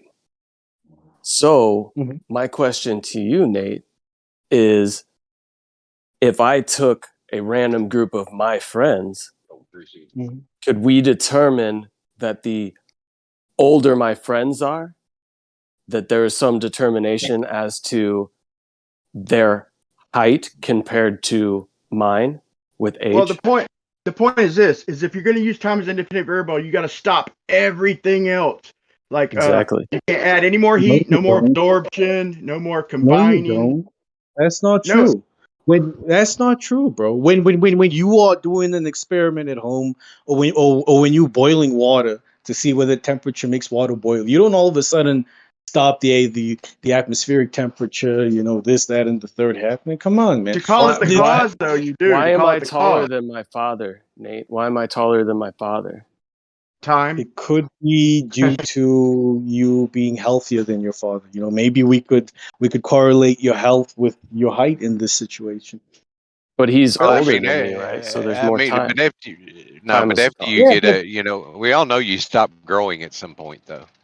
yeah, and remember, this experiment was only to show that third graders are taller than second graders. That was the hypothesis. Third graders are Bro, taller than second graders because they are older. It's not to say that this now applies everywhere. Because they're older. Yeah. Wow. So you're teaching Yeah. kids that is No, an this is what experiment happened with at her proof? school. I don't teach at her school, man. And Right, it's but not proof. somebody's teaching them that. I mean, so I mean, I train kids in soccer to be goalkeepers, right? Goalkeepers are typically very tall for their age, can be most of the time. So I have some goalkeepers that are 3 and 4 years younger than other goalkeepers, but they're taller. Outliers. Is that Yeah, an I was going to outlier? also say, if you do that experiment, for example, if you take the kids in the Maasai tribe, you know, in Africa, where they're like really tall, how do you think the experiment's going to work out there? you would get different results, Essie. Yeah, Yeah, exactly. but that's not But the that's point. I mean, it's like yeah, I don't. experiments are not absolute. They don't prove things. They just give evidence. That bro, evidence in a time different situation might not be valid. But time is against always this it's always specific going to be a hypothesis, supporting variable. You can't do right? nothing without time. So every experiment you do, you could always say you're controlling independently for time, but it's only going to be ever a supporting variable because it always happens. There's no way to stop it. There's no way to speed it up. And so Right. time is gonna apply to everything. But if you're trying to apply that as the independent variable as the causal agent, then that's wrong, bro. It's always gonna be there in every experiment. Right, Brian, and that's why I asked Nate if he had a control that was outside of time, and he was extremely confused. He's like, "What do you mean?" I have a control for other things. You know, when you're But what you doing got to do is this, an experiment, Nate. you don't want to have controls around your IV. Like Yeah, but that's bro, something you are bringing in that's in no science book. You know, yeah, but you're just listen, making Nate. stuff now. What you want to Nate, with every control or experiment, have as bro. much control as possible is the environment around you, but you can't control the whole environment entirely. There are things outside of your control. You know. But listen, man, with And no one every says you must experiment, control the God, IV. every It's time I just think you you're must be able done, to bro, and you manipulate the repeat. IV. I swear to God, I apologize, man. I thought you was done, and then you just repeated. But look, here's my thing: is every experiment you do is time is going to be. You got to measure what is the cause going on during that time. So, like I said, you can isolate the time as far as the length, duration. You can't call it time; it's duration. But the cause is what's going on in that amount of time.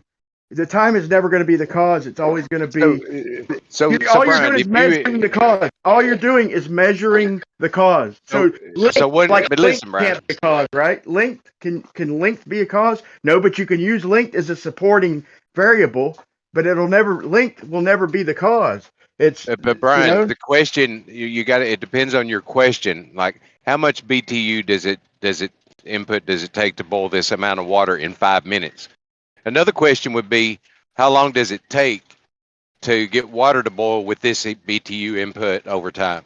You know, it depends on your question and what you're trying to find out. If you want to know how long it takes, you will plot time on the X. What's your hypothesis? All that information is revealed during the experiment, but it's not the hypothesis. The time ain't the hypothesis, and the time ain't the sole independent cause. It ain't a causal agent. It just measures the cause. All you're doing is measuring the cause. So you will get time in every experiment if you do just about every experiment. You know, if you want to start talking quantities, but true science, like true cause and effect, to really prove something, it's got to be freaking strict. And like I said, in almost every case, you'll reveal time is one of the factors when you want to quantitate it. But that's that's a different kind of science. That's not natural science. That's like applicable science or whatever you call it. That's when you start getting the numbers and the quantities of shit. And this all started because I was saying that cosmology really isn't a science that proves the Earth is a ball that's hurtling through the universe, and it was being offered up as so, and no, it's not.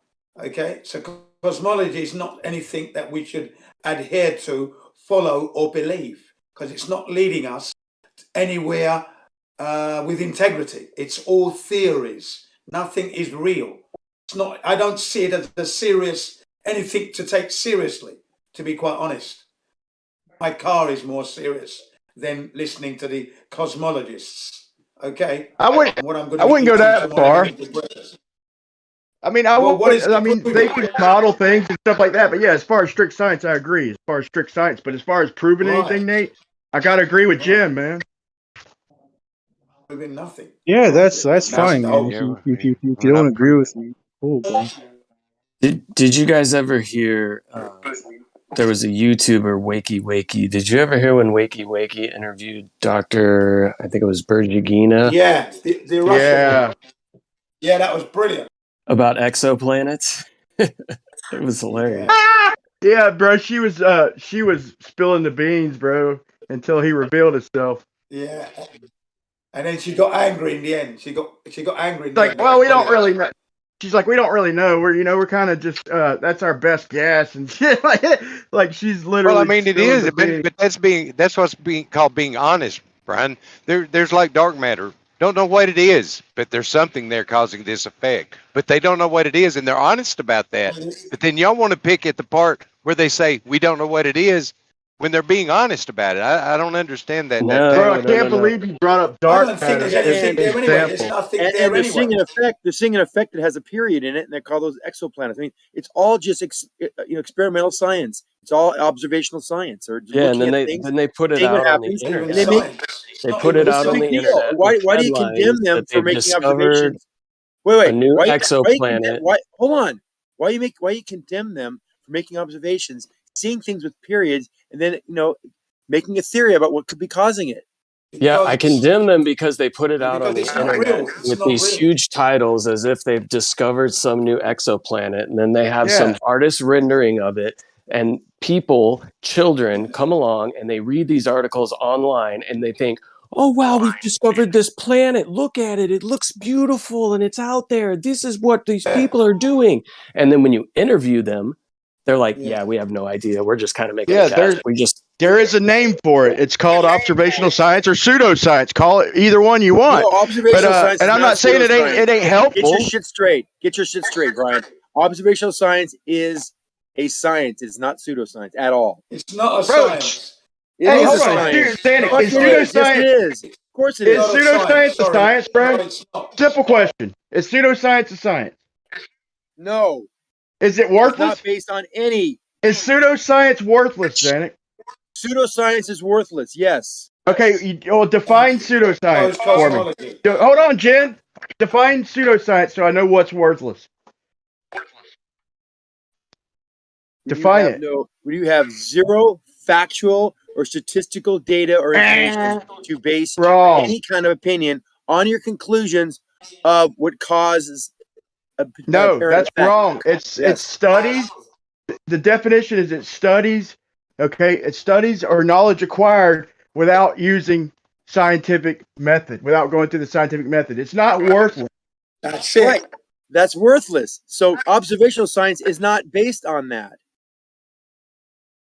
Observational science can't use it is a science. I mean, so now give the definition. Now give the definition of observational science. Go ahead. It's pseudoscience. No.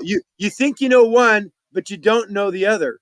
Okay, you just said that pseudoscience is worthless. You're giving definitions. Finish up your declaration. Yeah, observational science is basically a study. Okay, it's a study based on patterns.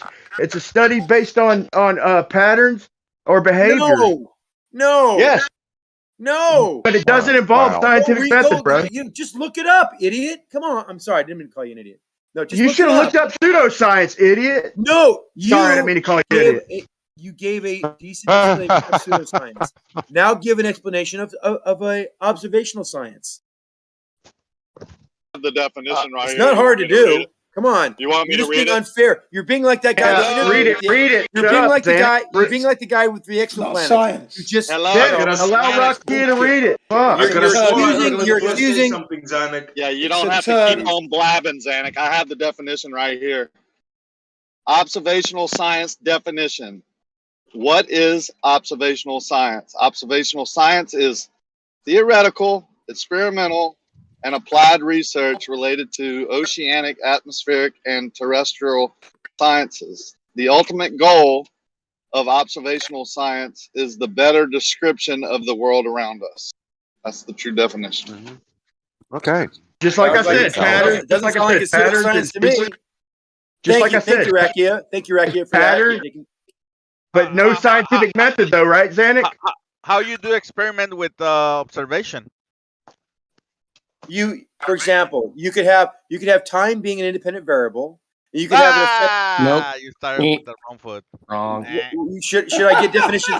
Should I get definitions from 5 universities talking about time being an independent variable? Should I do that? Yeah, well, they're fucking retarded, right? They're Okay, like, so everybody's wrong but you. Centers, So all the universities are wrong. You guys are using the universities for the definitions. And when I give you the universities' definitions, you discount them and say they're wrong. Bro, you can call it It's insanity here. Hold on. You can call it an independent variable, bro, but all you're doing is freaking. You can call it an independent variable all you want, but it's always going to be a supporting variable because the Correct. cause is going on while the clock is running, bro. That's not It's what you don't call it time. Brian. It's duration, bro. If you're doing science properly, it's called duration. So let's give the example we were talking about previously with exoplanets and the dimming of stars. So if time is our independent variable, then time is the cause of the dimming. Would you agree or disagree? No, that's not what we're saying. If time's an independent variable, that means we let some time go by and see how it changes the effect. If it has any kind of effect on the dependent variable, i.e., the shadow, for example. Hold on, can I just finish?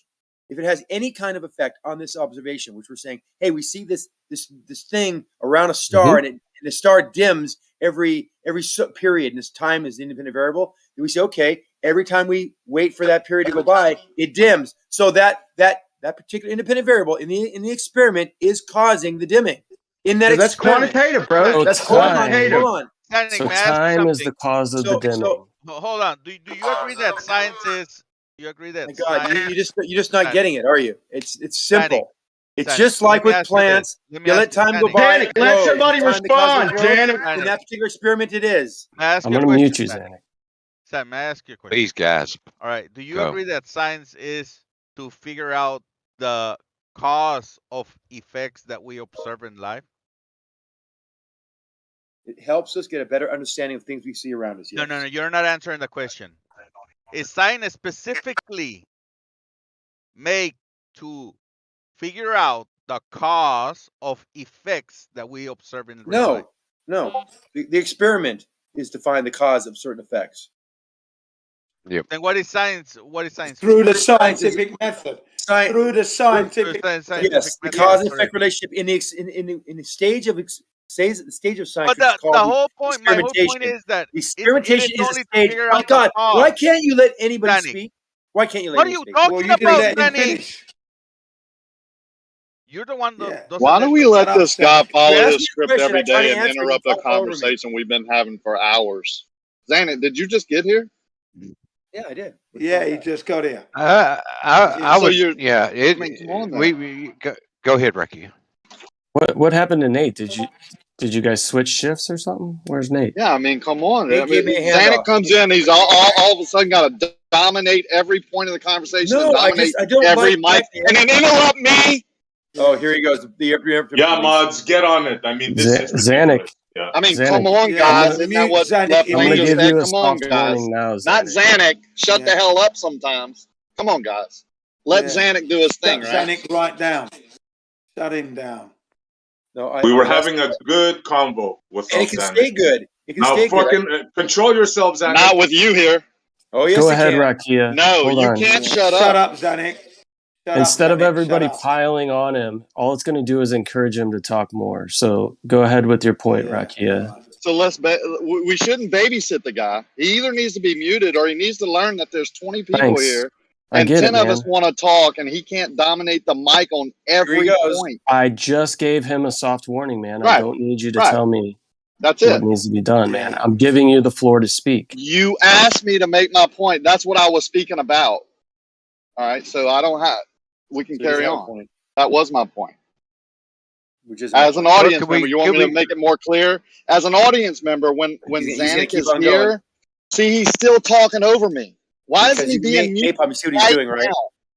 God damn it. You both Well, are I'm being making my disruptive. point I was Rakia, asked you're to both make. being disruptive because you're making the conversation about who's interrupting the conversation. So now the No, that's conversation is solely bullshit, about man. Mute interrupting. me then. Mute me. I mean, Yeah, God that's dang, man. horseshit, bro. Come on, That guys. is so Come on, guys. horseshit. Come on, Bro, guys. Can we just say? Can we just say? Can we just? God damn it. Can we go back Can to we- James's point, please? Can we go back Yeah, to I would James's just. point? I think? I would just call pseudoscience drawing conclusions based on no evidence. That's what I would call pseudoscience. I think that's correct, actually. So cosmology. No. Yeah, that's correlation. cosmology. Correlation.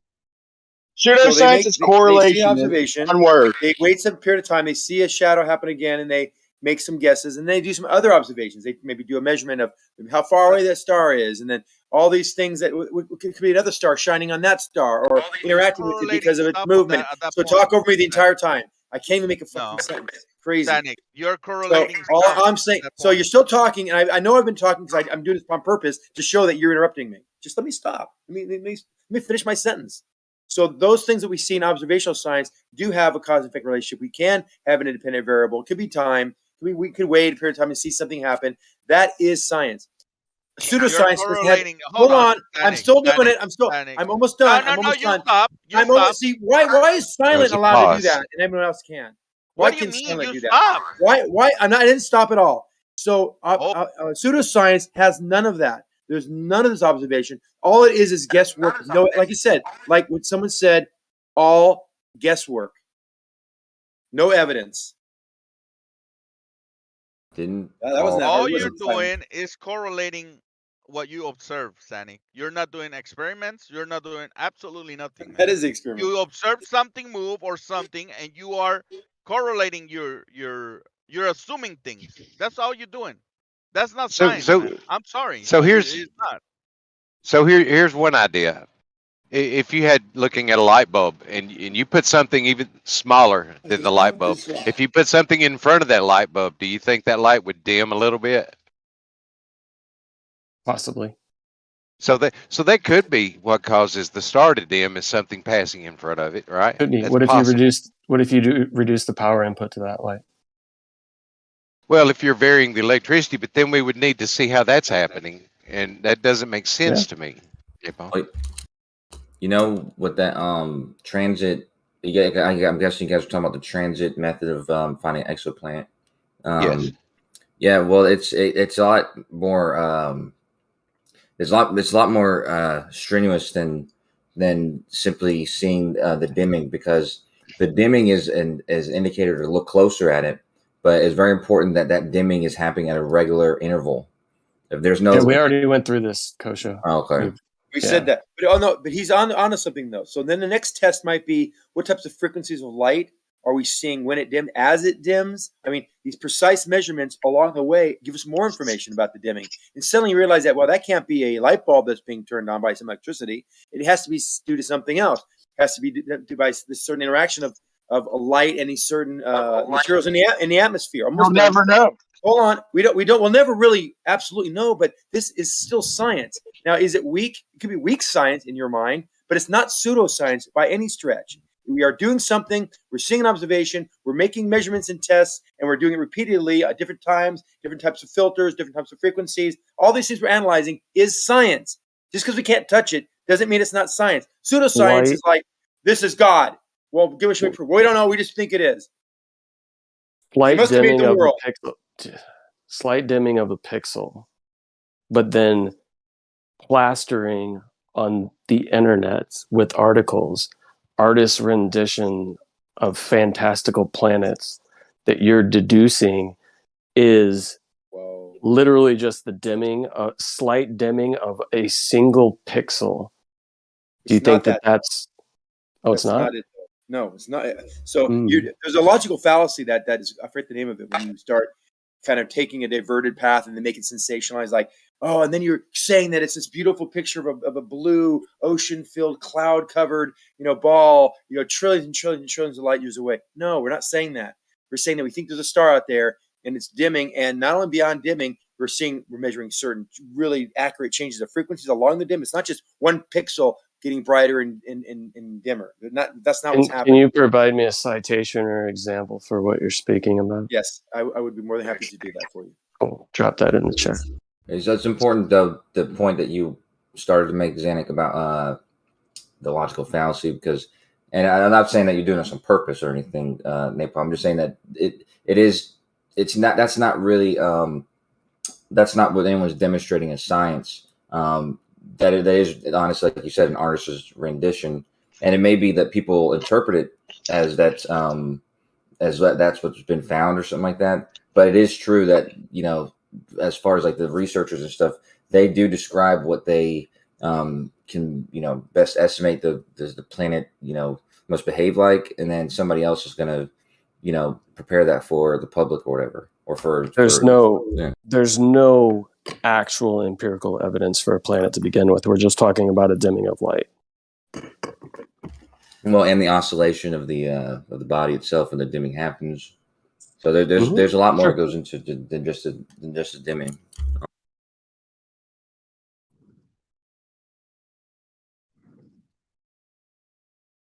But no confirmation of terra firma. Yeah, right. Twinkle, twinkle, little star. Oh, I wonder what you are. Well, we see it happens with our star, and we kind of guess what we would see if we were far away with our solar system, and then we see that same type of thing, not exactly, but something close to it, around another star, and we say, here comes another train of assumptions that our sun is analogous to the smaller stars in the sky. There's another big assumption there.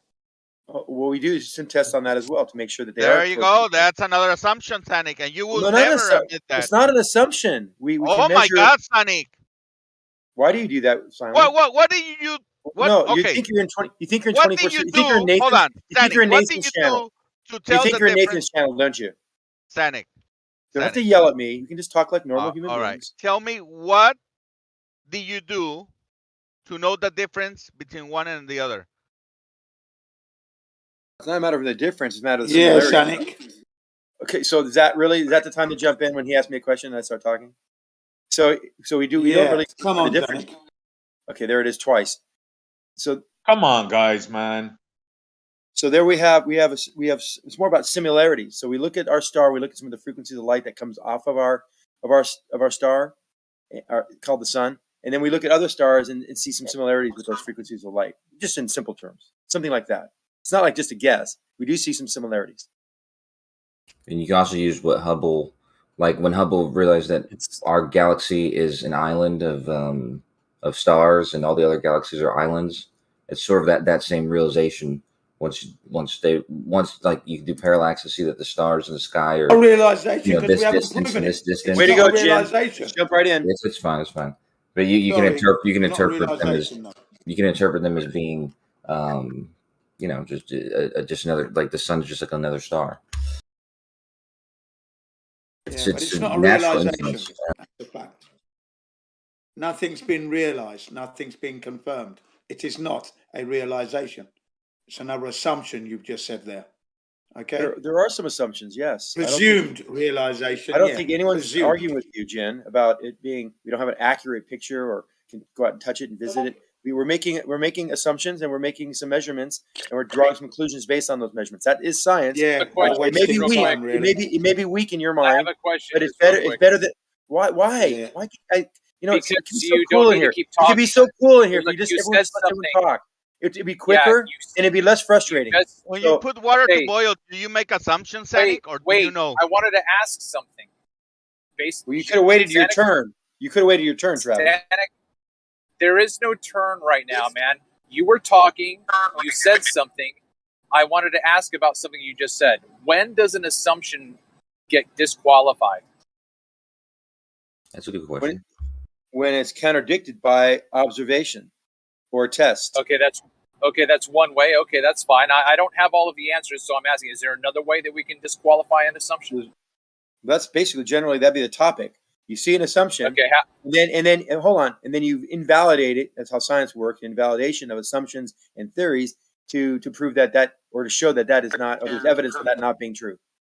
Okay, so the disqualification I heard you say is that when you have something else that comes in that disproves your assumption. Okay, is that fair? Provides evidence against what you've concluded. Okay, yes. okay. How about this? Is this another option? Let me say what my thought is. When you can't justify your assumption. Means there's no evidence for it. No, that's not what it would be. Okay, so if you lack wait, of evidence wait, is not evidence. wait, Lack of evidence is not hold- evidence. In Okay, other words, okay, hold on. So I have an assumption. There's nothing to disqualify it as an independent variable besides the assumption. There's nothing else that's going to. assumptions are not Can you independent not? variables. Okay, I chose that to simply describe what I was trying to. I know what you're trying to say, but you're doing it kind of an awkward way. What are you trying to get? You got a gotcha on me or something? What are you trying to do? No, settle down. Okay. I'm not trying to All right, get all you. right. Okay, fine. Okay, look, I have an assumption. Okay, look. I don't have anything else that comes in to disqualify my assumption. However, I have also nothing to validate or verify my assumption. And that would be an unsubstantiated guess. That'd be pseudoscience. Okay, so that's fair. That's fair. I think that all of us on our side want to simply present to you a consideration for you to back all the way up to when your model first started gestating and understand that you had assumptions that were based on pseudoscience. Philosophical, but let me think about that for a second. I guess there's some validity to that statement. We could have immediately used all pseudoscience, but no, not really. Kind of. I get what you're saying. You know, we're That's cavemen. fair. We look up at the sky. We see this hot thing circle. That's the sun, and it's got to be. What is it? And we think it's all these different things, and it starts there. So it's kind of a philosophical statement. I mean, if anything, It's a fair assessment. I think you hit the nail right on the head. Yep. but I mean, I don't know all the details about how they measure. This exoplanet stuff is fascinating. How they can, see that far. We could barely see stars in our own, in our own galaxy, and now suddenly we're looking at stars in other galaxies. I mean, it's crazy. Yeah, I know. You know what I? But You know what I think. Jen, yeah, what do you think in the middle of my sentence, Jen? Yeah, go ahead. Right in the middle of my sentence. Do you know what I think, Zanik? Tell me, Jen. This must be very important. Must be more important what I was going to say. Go Yeah, I'll ahead. tell you. I think it's fantastic lies. It's just fantastic lies. Okay. Thanks for that very fantastic story. Thanks for that insightful addition to what I was going to say. But anyway, they do have a lot of technology that I'm not exactly educated on that they're using. They're not just looking at shadows and as it's trivialized by napalm. Oh, they just see one pixel dims and there's their science. Now it's a little more. I mean, a lot more complicated than that. There's billions of dollars spent on the technology to be able to discern between a dimming pixel, and actually something that far away that's doing something very special and unique. So I'm not saying I know what it is. I'm saying there's a lot more things that you guys don't know what is happening in that particular. If I may be allowed to add this. Thanks for interrupting me. as well. I almost had the last word out, Jim, but good job. You're taking rather a long time though. You condense. I would like to say this. I think it's a gross waste of taxpayers' money for a fantastic lie. That's all I'm saying. Yeah, they should spend the money on my racing career. That's what they should be spending money on. Me. Jen, how much money have you given to the American entertainment and more bang for your buck? I guarantee you. Yeah. Do you pay into the American federal budget? I'm speaking on behalf of taxpayers. Jin's in Japan. I don't think he pays American taxes anymore. It's not just Americans that do this stuff. Yeah. Yeah. And it's a waste of taxpayers' money. I'm speaking on behalf of the American taxpayer. Well, I As a would viewer talk of to Japan. the Japanese to JAXA and find out why their moon why their lunar rover fucking failed, because you guys are fucking up over there. Yeah, whatever happened with that? A bunch of money wasted. That's a big old load of money wasted. It's like the Toyotas of the 1960s. Unreliable. You saying Toyotas were unreliable? Definitely the 60s. They were. Oh, in the 60s, yeah, sure. Crap. It was crap boxes. But the Japanese Zeros were pretty reliable, though. And so were the aircraft carriers. Yeah, I would write your congressman, Jin. I was going to speak on to what Travis had said. What you asked Zanuck. I gotta be honest, I didn't hear the full question because somebody was talking to me. But yeah, well, at least what it sounded like you were saying was, how do we what do we do with the assumptions that that haven't been proven wrong, but they also have no validity for being suggested in the first place? Was it something like that you asked? Like you did. It's like maybe the idea of maybe there's multiverses. That's Right. kind of an assumption or a guess, right? Right. Well, the other thing I was going to say about that is the problem would be is if you did come up with explanation that really did have no grounds in reality or any sort of evidence or something like that, but that's not really what. At least, I mean, nobody holds any of those sorts of things valid. But if something does have, like string theory, for example, which is actually a really there's a lot of reason to suggest that something like that could be real because there's evidence for it, like the mathematics makes sense, but there's no no way to test it. So I wouldn't call something like that to be pseudoscience or anything like that. It just but basically, there's a difference between something that's just being suggested based on no bounds at all, or with no grounds, to believe it, versus something that there actually is sort of a framework on how it could make sense, and why it would answer questions that we don't have answers to.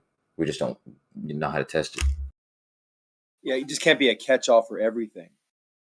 I mean, I believe in God, but I don't believe that.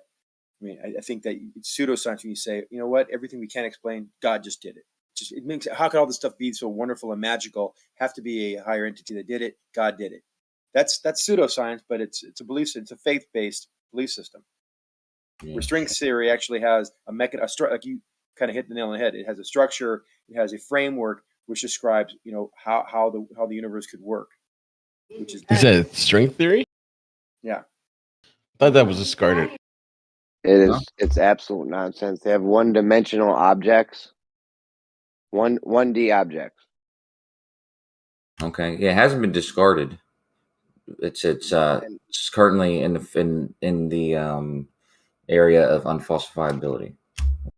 Yep, it's not, but it's not one-dimensional objects. That's all that you need to say, and it's over with. But it's not pseudoscience. It's just it's just nonsense. Well, you could be looked at that way, and we could say, but it's based on an idea. It's just an idea, a guess, and some assumptions, and then an idea based on a framework that Kosho said so eloquently. Framework, a structure that actually provides us answers for what we see in the universe or what we think we see in the universe. What's wrong with somebody's assumption or framework of whatever they can't explain? It's God, right? What's wrong with that? It doesn't have a framework. No framework. We can make assumptions based on the framework of Superman Flame. Planning doesn't mean it's real. Okay. What's funny is that Scientific America says many physicists consider string theory our best hope for combining quantum physics and gravity into a unified theory of everything. Yet, a contrary opinion is that the concept is practically pseudoscience because it seems to be nearly impossible to test through experiment. Right. That's what and Coach just said. That it's really unfalsifiable. So it's not pseudoscience, but he said, remember, it's practically. This guy said practically pseudoscience, not pseudoscience. Practically pseudoscience. It's practically pseudoscience. Yeah, I would agree. Hold on. It's I'm not arguing with you. It's either science or it's not. I'm so sorry. It's either science or it's not science. Thanks. Well, Yeah, it's so not that's pseudoscience. there's a gray area with this sort of thing. I mean, I personally, this is my opinion, just like you just read that those people's opinion. My opinion is that one day God might even be might even become falsifiable, or be able to to be shown through investigation in ways we can't currently do. And string theory is very much more. We're much closer to being able to do that. Even though currently it's unfalsifiable based on our limitations, it's not. It's not that it's always unfalsifiable. So that's why it's like I understand why people would say that it's pseudoscience because, like I said, currently it's in the state of unfalsifiability, but that could change tomorrow. So.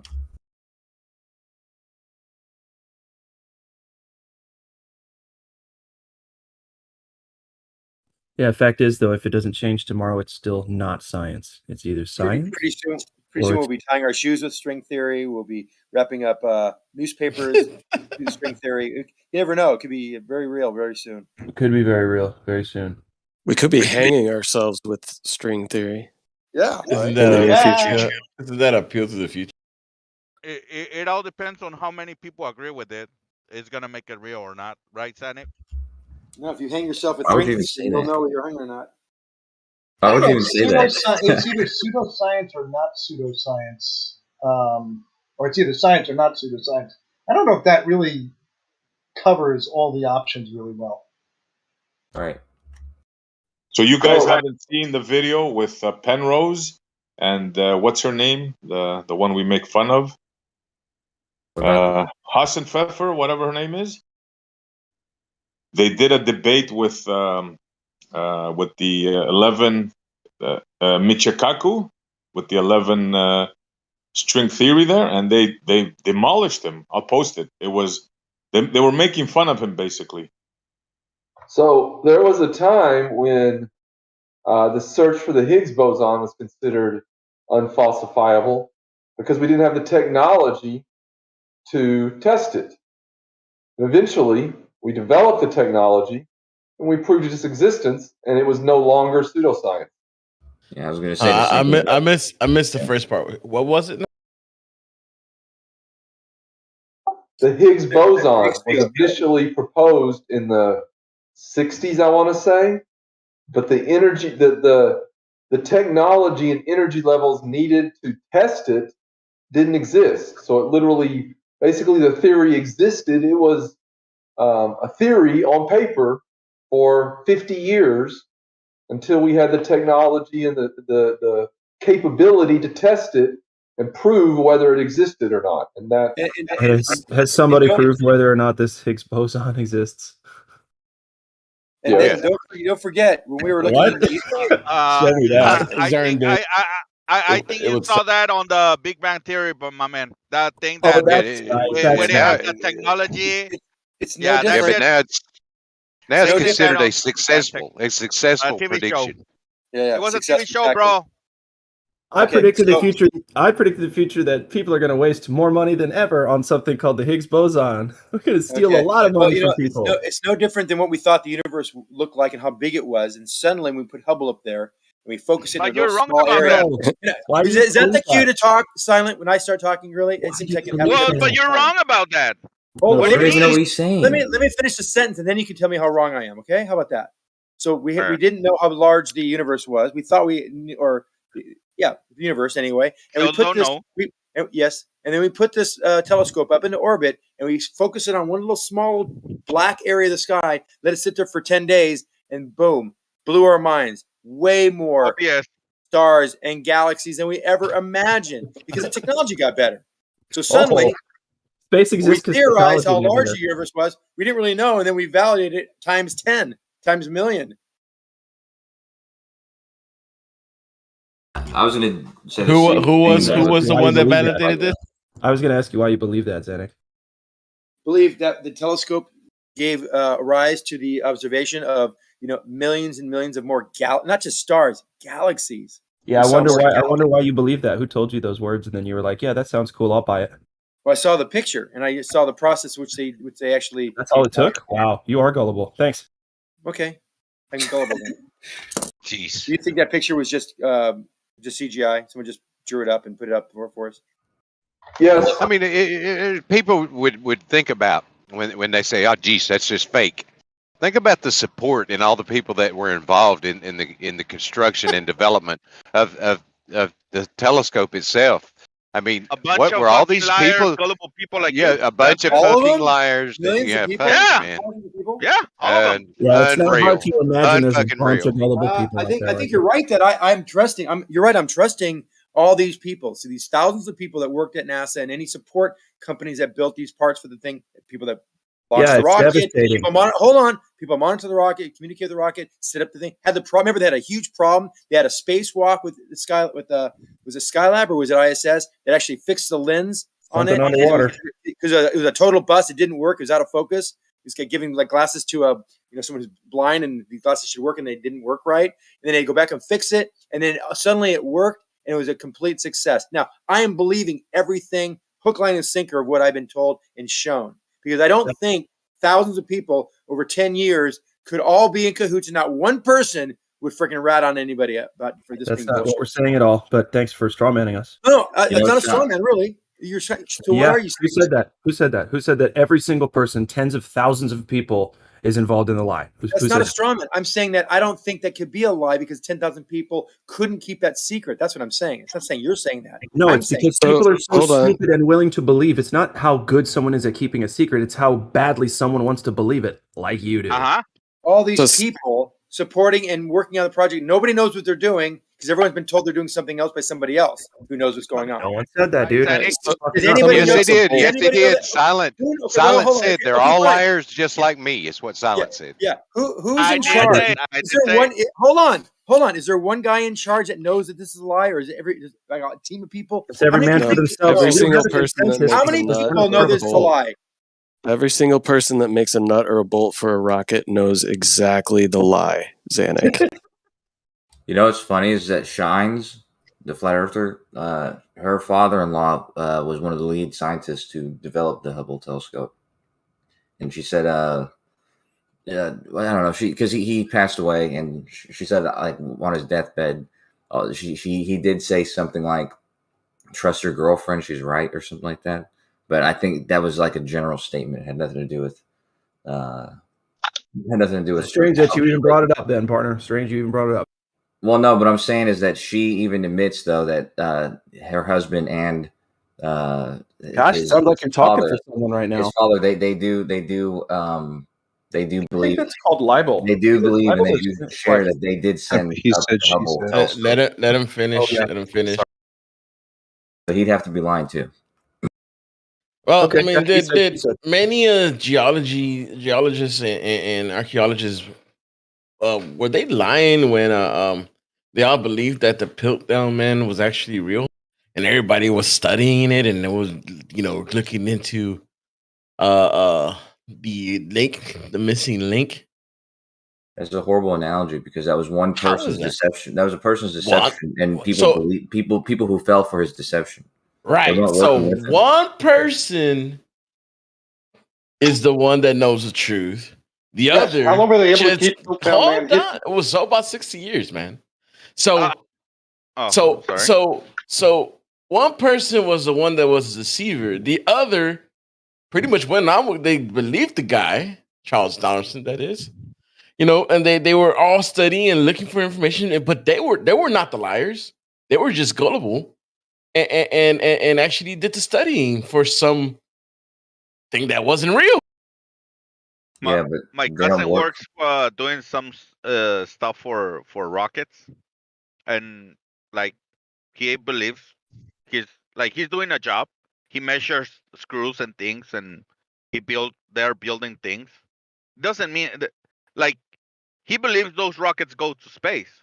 Doesn't mean he's on a lie, right? If you have It people doesn't- building an optical device whose components are made to view things like mirrors and shit like that, and that was what they worked on, then how is it that they produced images that didn't come from a like a computer system? It came from an optical device. Let me ask you something, Kosho. Do you believe that story that came out like 2-3 days ago that they forgot to take the cap or the protector out of the camera, and now that satellite is gonna be taking picture of like black because nobody removed the cover on the camera? Do you believe that story? I'm hearing it. Somebody made a mistake. Yeah. I'm hearing from you for the first time, but I've heard of worse mistakes than that from space agencies. All right. And you believe them, right? Which one was that? Which did they forget to take the cap off? It was recent, like 3 days ago, from the new telescope that it was gonna take pictures from like different places and stuff. But The James Webb. The James Webb. Yeah, I think that's the one. Yeah, I think they forgot James to Webb's remove been producing the images. cover. Yeah, that James doesn't Webb's make been sense. producing images. I haven't heard about that. It's interesting. No, it does say. Wait, no, hold on. This is not a few days ago though. The James Webb lens cap thing, it says a year ago. Hold on.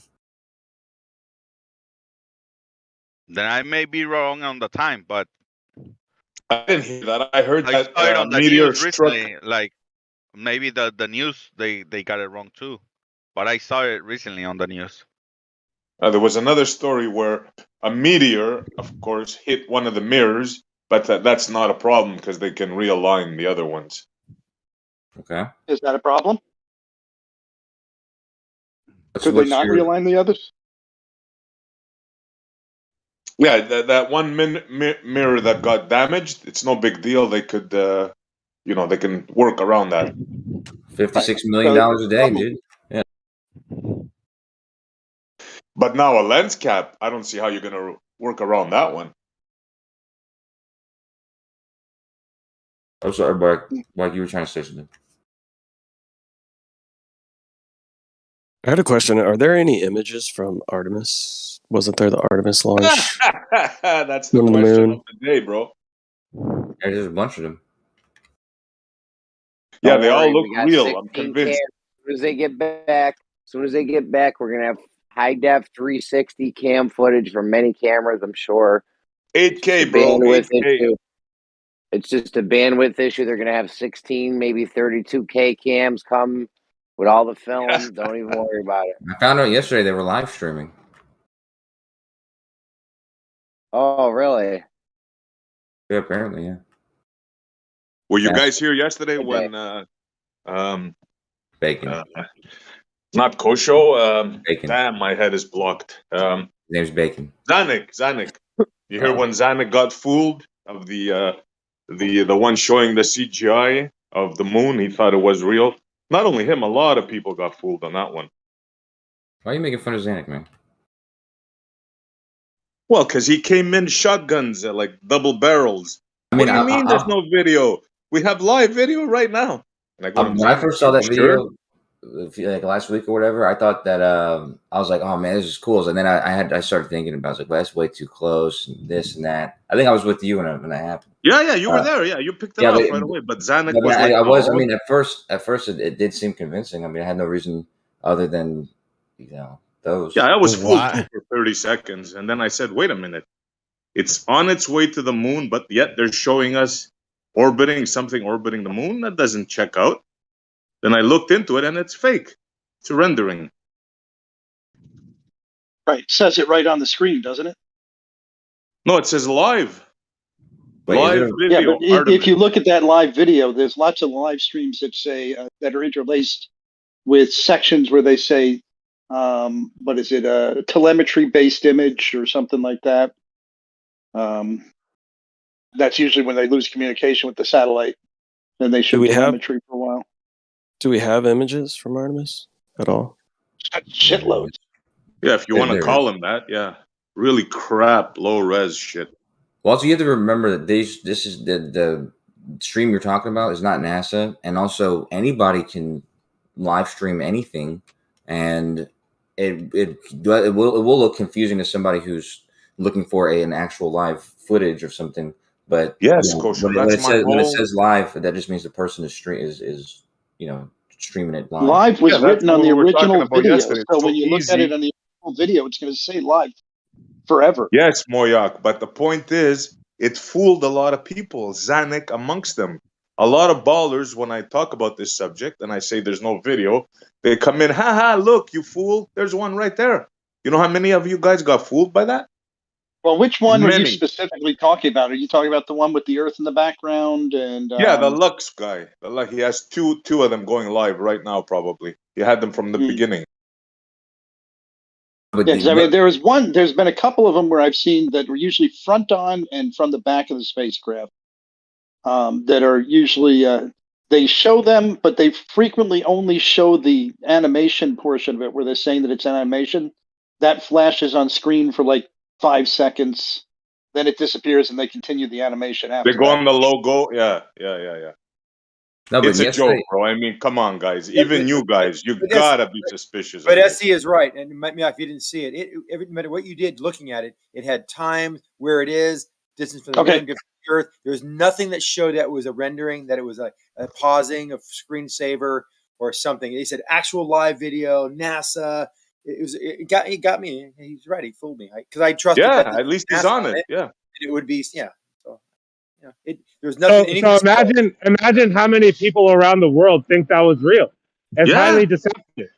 I know it kind of sucks that this being such an important, such an amazing, remarkable progress of our space program, and it's littered with this crap out there. We can't even really find out. And think about that, Zanuck. That's how easy it is my to fool. taxpayer dollars are just going to waste, right? No, but I mean, think about that though. How easy it is to fool somebody. That's the takeaway.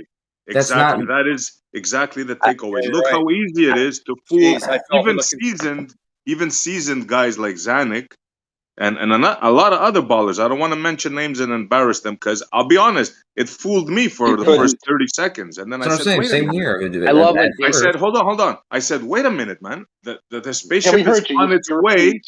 It's transiting right now. How could it be in orbit? And then I put, one and one together. Well, I don't know who. I love when David White does the thing with the solar panels and he does the thing with his solar panel and he flips the pans upside down in the different shapes. Like he tricks people so easily, it's not even funny. No, but SC, I don't know if SC did it or someone else that was online talking about this with. We're looking at it and going, why is the shadow constantly outdistancing the spacecraft? And I think Mayock or someone else jumped in and Kosho picked that off. I think Kosho said something like. Yeah, the Earth or the moon doesn't rotate like once every hour. It's like once every month. I think that was bacon. I heard you guys talking about bacon. Yeah. It could have been bacon. Oh, that's what I mean. That makes sense. I just couldn't figure out what I was looking at because it was so odd. So you see now, even the ballers are saying, no, but they're doing an Arsenio. Things that make you go, This is becoming dishonest, Essie, because I was there yesterday when you and Bacon were talking about exactly that, but then Bacon posted what I just posted, which is the actual live feed because it's actually NASA. It's not it's not somebody else. If you click on it currently, I think there's like the video's out possibly, but you can scroll back on the stream and see when it was picking up live footage like a little bit ago. Yeah, Kosher, but that's not the issue. The issue is how easily certain people, including myself, got fooled by that initial video and how easy it is if you don't use your scruples to automatically believe stuff. I mean, it's so easy to fool. Oh, we're on the moon. Also, just as easy to deny everything. Also, yes, equally as easy. Yes. Oh, actually, no, it's easier. Yeah, but it's not. I mean, it's not. Nobody was trying to fool anybody. Like that dude who made that video or whatever.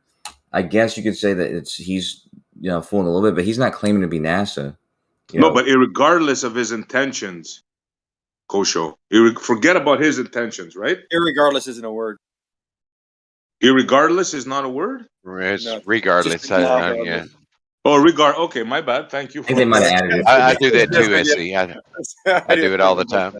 Okay, regardless of his intentions, right? It still shows that how easily people can be fooled with this space stuff. What you see on TV or on the internet. It's just that easy to be fooled. What's the quote? It's easier to fool somebody than convince them that they've been fooled.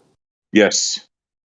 Yeah, but that's the thing though, is like that's not news or anything. That's not a surprise that people who are expecting to see the Artemis, because it's actually happening right now, and somebody who made a live video of the moon, something orbiting the moon. I mean, like I said, it fooled me. It fooled you. It would probably said it fool was a anybody for surprise, some length of time. Yeah. Yeah, but it fooled me for 30 seconds because I'm following the mission, and I know the spacecraft is like it just left Earth, right? According to the story, it's like 40,000 miles away from Earth. Meanwhile, there's a guy saying, "Look, Artemis is orbiting the moon." So I knew, like, it didn't fool me for long. Right, and that's Who, actually that's a better did somebody point. post this? Go ahead, Mr. Mike. Did somebody post this? I can find actually, yeah, I have it up right here. Hold on. Just YouTube right now and look for this guy named Lux. He has it on 24 hours a day running. I think he has 2 channels, as a matter of fact. You talking about the real packs? Lux, something like that. Well, anyways, I think there's a better point though, SC, and it's the counterpoint. Hold on one second. Oh, here we go. It's a counterpoint to what you're saying, because you're saying, like, look how easy it is to fool people, but actually look at how easy it was, given enough time, for something that is not real, for people to realize and suss that out, and see, that can't be real. Okay, point taken. Kosho, but check this out now. Say the truth now. If you and Bacon were not around yesterday, if it was just me and Zanuck, you think I'd be able to convince him that that's fake? I mean, if you were arguing with him, he might dig in his heels. But if you were looking at it himself, he would be able to pick it up. Yeah. I think just because I said it, he would have fought it tooth and He'd nail. still be in here telling you it was right. Yes, that's true. I mean, basically, you've proven yourself to be an unreliable source in most things. So, a very quick cursory analysis will say, a very quick cursory analysis of what you would say, I might stick to my guns on and say, well, he doesn't know what he's talking about. You see, Kosho? I know these guys, man. No, that makes complete sense. When you prove that somebody is always wrong, and they manage to catch something right, that's always wrong. You see the digs? You see that? But no, hold on. So, let's see. Hold on. Are you saying that Artemis still hasn't reached the moon? That is going to the moon? I thought we saw a video that supposedly already reached the moon. Now it is there. It's going to be coming back in a couple days. I was talking about when they initially launched, right? A day later, this guy Lux started putting these things on, right? Then, and I knew it couldn't be there because it was on its way. I mean, it's not genius, right? It's simple stuff. If you're taking a trip from New York to California, right? And I know it's going to take you 5 days drive, and you're showing me video after the first day of you in the beach on California, I know you're bullshitting me, right? Because you didn't reach there yet. Simple. Kosho, is that the real video, or is that just that other guy? No, the first one I posted was the real one. The second one I posted, I don't know if it's the same one. Yeah, I don't know. The one that I saw the other day was Earth coming into view, 10 minutes, and then yet the Earth is in view, and then it looks like the moon's spinning pretty quickly underneath the craft. Right. Yeah. So this looks lazily done, more so than the one that I saw the other day. I'd fall for this one again. I go, oh, there's the real one. That looks more real because it doesn't have that weird shadow, and we don't see the terminator line move with the craft. So I would say, yeah, this looks real. It says live in the corner. Yeah, I'm gullible. I won't forget this day or the day yesterday, because you're actually admitting, yesterday you admitted you're wrong, and today you're admitting you were gullible. That's a big step for you, Zanuck. Kudos. Progress. Yes. You're making progress, bro. The one I posted. I wouldn't get too fucking excited. So who's doing this, and why would they do it? I don't understand if they're not, because they know they can get views. That's all it is. Okay. I mean, I assume. I mean, when I saw it the other day, it's all about the money data and stuff. So all about the cha-ching. Zoom into his handle. It's 666. Zoom into his handle. It's all about the money, right? Big globe business. Kosho knew it. No, but if you go to the stream that I posted right before that one, if you look at it now, there's no camera, there's no live feed coming from it. So I think something's fucked up with the cameras. But if you go back 2.5 hours, you can see what live footage it was receiving, and the moon looks pretty far away from it. then, but yeah, that is from NASA, and this is like the actual, at least, claim to the live footage. Right. So how would you know if it's real or not? Well, that's what I'm saying. So let's say that the person, the same people, Mezanik, whoever else, whatever Globers, they're fooled by this one. They say this one is real, and we go for it. Well, now that's my whole point. Well, How do you know this on, one is real? No, but that's my let him point. finish. Let him finish. Let him finish. My point is, whereas last time we were able to point out why it's not real, we would have to be able to do that with this one. Otherwise, I have no reason to, think that it's not real, right? Okay, what are you going to compare this one against, Kosho? How do you know this one's not fake? That's my whole point, bro. That's where I was going Time and last stated night. position. That's where I was going last night. Go ahead. Yeah, Jeremy. Yeah, of course. We're on the same track. That's where I was going last night with the fucking, I take a video of my unicorn in the backyard, and then somebody else takes another video where there's the unicorn and a mermaid coming out of a swimming pool. It's like, aha, I know that one's fake with the unicorn because it's got a mermaid in it. Exactly. Horrible analogy, Mr. Fucking make fun of everybody else's analogy. It's a horrible analogy because in the other one, right, the things that we pointed out, like the thing that me and you noticed, SC, was that it's claiming to be at one location, and it obviously looks like it's right above the surface. So that's that's a contradiction, in reality. So, that itself would show me that that's not valid. It's a contradiction on the narrative, right? So, but what if it was exactly in tangent with whatever is being produced by NASA? That's what I'm saying, and that's what I'm suggesting, that this the one I'm posting so far is it's in line with what where it says it is, what things are supposed to look like from there, with the cameras that are on the craft, this and that. So if there's no contradictions on its face at this moment, I have no reason to suggest that it's not real. Right. I mean, what I'm saying is, how do you know that it is real? I mean, it's being suggested to me that it's real by the people who suggested to have put it up there. So I mean, on its face, I have no reason to deny it. I mean, I could be skeptical, but being skeptical is not the same thing as denying it. Right. I mean, so you have to take their word for it. You have to believe them that they're actually telling you the truth. Well, that's what I'm saying. I mean, it's either that or I can deny it for no reason. No, you can go there, or you can auto believe it. You have two choices: be skeptical, deny it, or auto believe it. No, you can be skeptical and accept it. You don't have to be skeptical and deny it. You don't have to accept it. You don't have to. Accept it. You don't have to accept it, but I mean, like, to take it on its face and say, okay, well, there's nothing I can see that looks fake about it. You have no reason to deny it. I mean, you can be at some place in between wholly accepting it and absolutely denying it. And still, let me give you an example, Kosho. Let's say you were going to go into a business venture with somebody, right? And you staked out a plot of land, right? And before you sign the contract, he shows you a picture, he shows you a video of it, and then you say, okay. But before you sign, you go there yourself and you see the land, right? And you see, wait a minute, man, this guy's lying to me. There's no land here. It's not clear cut. There's trees, there's mountains, there's a lot of things that has to be done. Are you going to go into that business venture with him? No. Exactly. So you caught him on a lie. How does that equate to what NASA on a lie? does?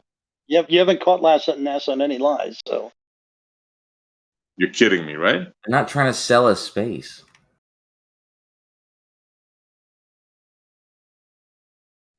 I don't know, man. Exactly what they're trying to do. What are you talking about? Yeah, this is what to some they're doing. extent. I mean, I guess and we're buying it for the tune of millions of dollars a day, bro. What do you mean? Wow, millions. Wow. Oh, wow. Big numbers. Wow. $1 million a day means nothing to you, Moyak, I'm sure. Well, no, the thing is that $1 million can be accounted for. It goes off to contractors, it goes off to employees, it goes off to because it can be accounted for. Electricity, education trips, seminars, 19 million toilet, all of those things. A point could be made that it does stimulate the economy, right? No question about it, but it's a lie. It's a lie. Yeah, there's always a point that can be made that government spending stimulates the economy, but it comes back to some accounting principles like the broken window fallacy and things like that, right? So, yeah. Yeah, and there, like I said, there's some there's reason to be critical of what I just said.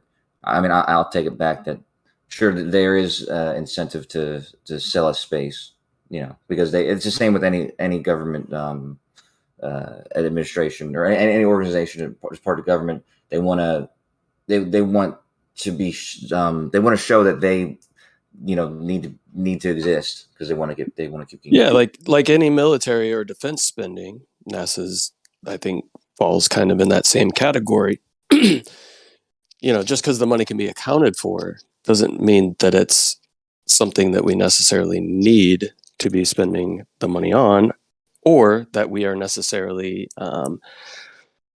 taking good care as to how we are spending this money, right? Anybody who has worked in any type of government job, right? So my wife worked for the county, and at the end of the fiscal year, they made sure to buy as much BS as possible to use up all the money that they had in their budget so that their budget wouldn't get cut for the next year, right? Oh, so yeah. No, even though the money is all accounted for, doesn't necessarily mean that it's appropriate, if that makes sense.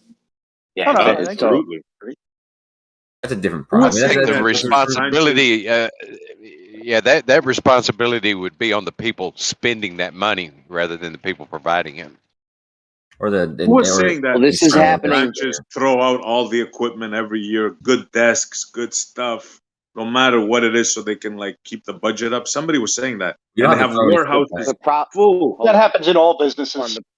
That's what I mean. The Yes, problem it is does. it's not like it's just on the people spending the money. That shit's happening all over the place in government. I had multiple friends like that where when the budget comes up, they just spend, and throw good shit out and replace the new shit with it. So clearly, it's just a government thing where they need to step in and gain control of their people. The people in the government. Actually, even any large business has the same problem, basically. Or not any, but many large businesses have the same problem. It's like, well, if I don't spend my $100 million this year, then next year they're going to cut me, and they're going to expect me to cut the strings. So I better spend that $100 million. Let's go out to Tahiti. But not all businesses have a sugar daddy, bro. Hold on. They have a sugar daddy. Do you want to hear the accountant's opinion on this, right? Who deals with it on a daily basis? So the reason that companies would do that, right? The incentive for a corporation, a for-profit corporation, to have excess spending in something like meals and entertainment, and or replacing some of their equipment, would be to reduce their taxable profits, right? So there's an incentive based on taxation, not because the in and of itself just wants to dump all this money into new office equipment and taking people out to lunch and all that kind of stuff. What they're trying to do is reduce their tax liability, meaning they want to reduce their profits and look like they have less of a profit, so they're having to spend less in taxation. Yeah, let me just respond to what Moyak said real quick, though. Whatever private businesses do, I could care less. As long as if they want to frivolously spend their money and waste it, that's fine. I'm not I'm not just giving them money via taxes. So when the government does it, it's a slightly different issue. No, I agree with that. Yeah. I agree with that. It's something that shouldn't happen typically, but it's the way that things work. It's when it comes down to budget time and there's a separation between Group A and Group B, and they're trying to ensure that the next year they get enough to do their job and don't end up getting strung. They say, okay, well, let's just spend this money, and but it's they're not falsely. good. It's definitely not. Yes, I agree, but it's not a good thing. They're falsely inflating. They do have enough to do their job. They're making it look like they need more to do their job than they actually do by doing that. It's important, right? But they know that if it goes down, it's going to be hard for them to get it to go up again. So it's easier to try and keep it at status quo or get it to increase every year. It's true that they have incentive, like the incentive Mike is describing, but it's also true because that was my job in one of my commands. I had a credit card holder, and I had to do that. But it's also true that in the Navy, and as far as all these other organizations, there's things like internal investigators or and what do they call them? What they call them? They call it the IG, or I forget what it stands for. But regardless, they have these different companies, auditors within the company who go and make sure that people aren't wasting money, even though it's their incentive to, like, at the end of the fiscal year, waste that money. So there's checks and balances, and that's not really a NASA exclusive thing, or that's not an issue with NASA. And I don't think we should talk about how much they spend each day versus talk about maybe what the percentage of the budget that we use on NASA. I think that's probably more, it makes the argument make more sense, because, $56 million a day is just a number to make people, like, shock people, Right. Just like you don't want to talk talk about about it. 1,000 miles per hour, you want to talk about Just 15, thinking that, Napalm. one revolution per day. That Right? exact thing. Yeah, that's right.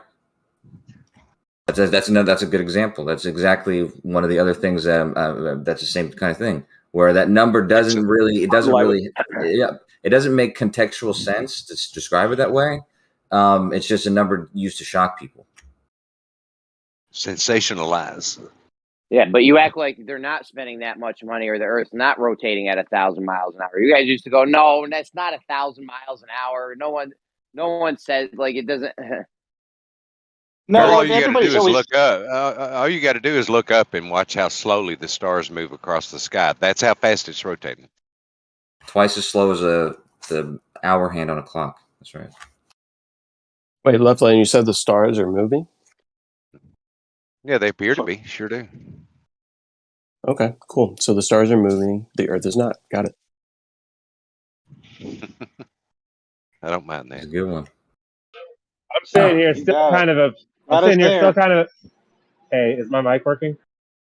Yeah. A little muffled, but we hear you. Oh, it's all right. Never mind. We hear you. We can hear you clearly. It's just slightly muffled. I just think that, like, the level of one.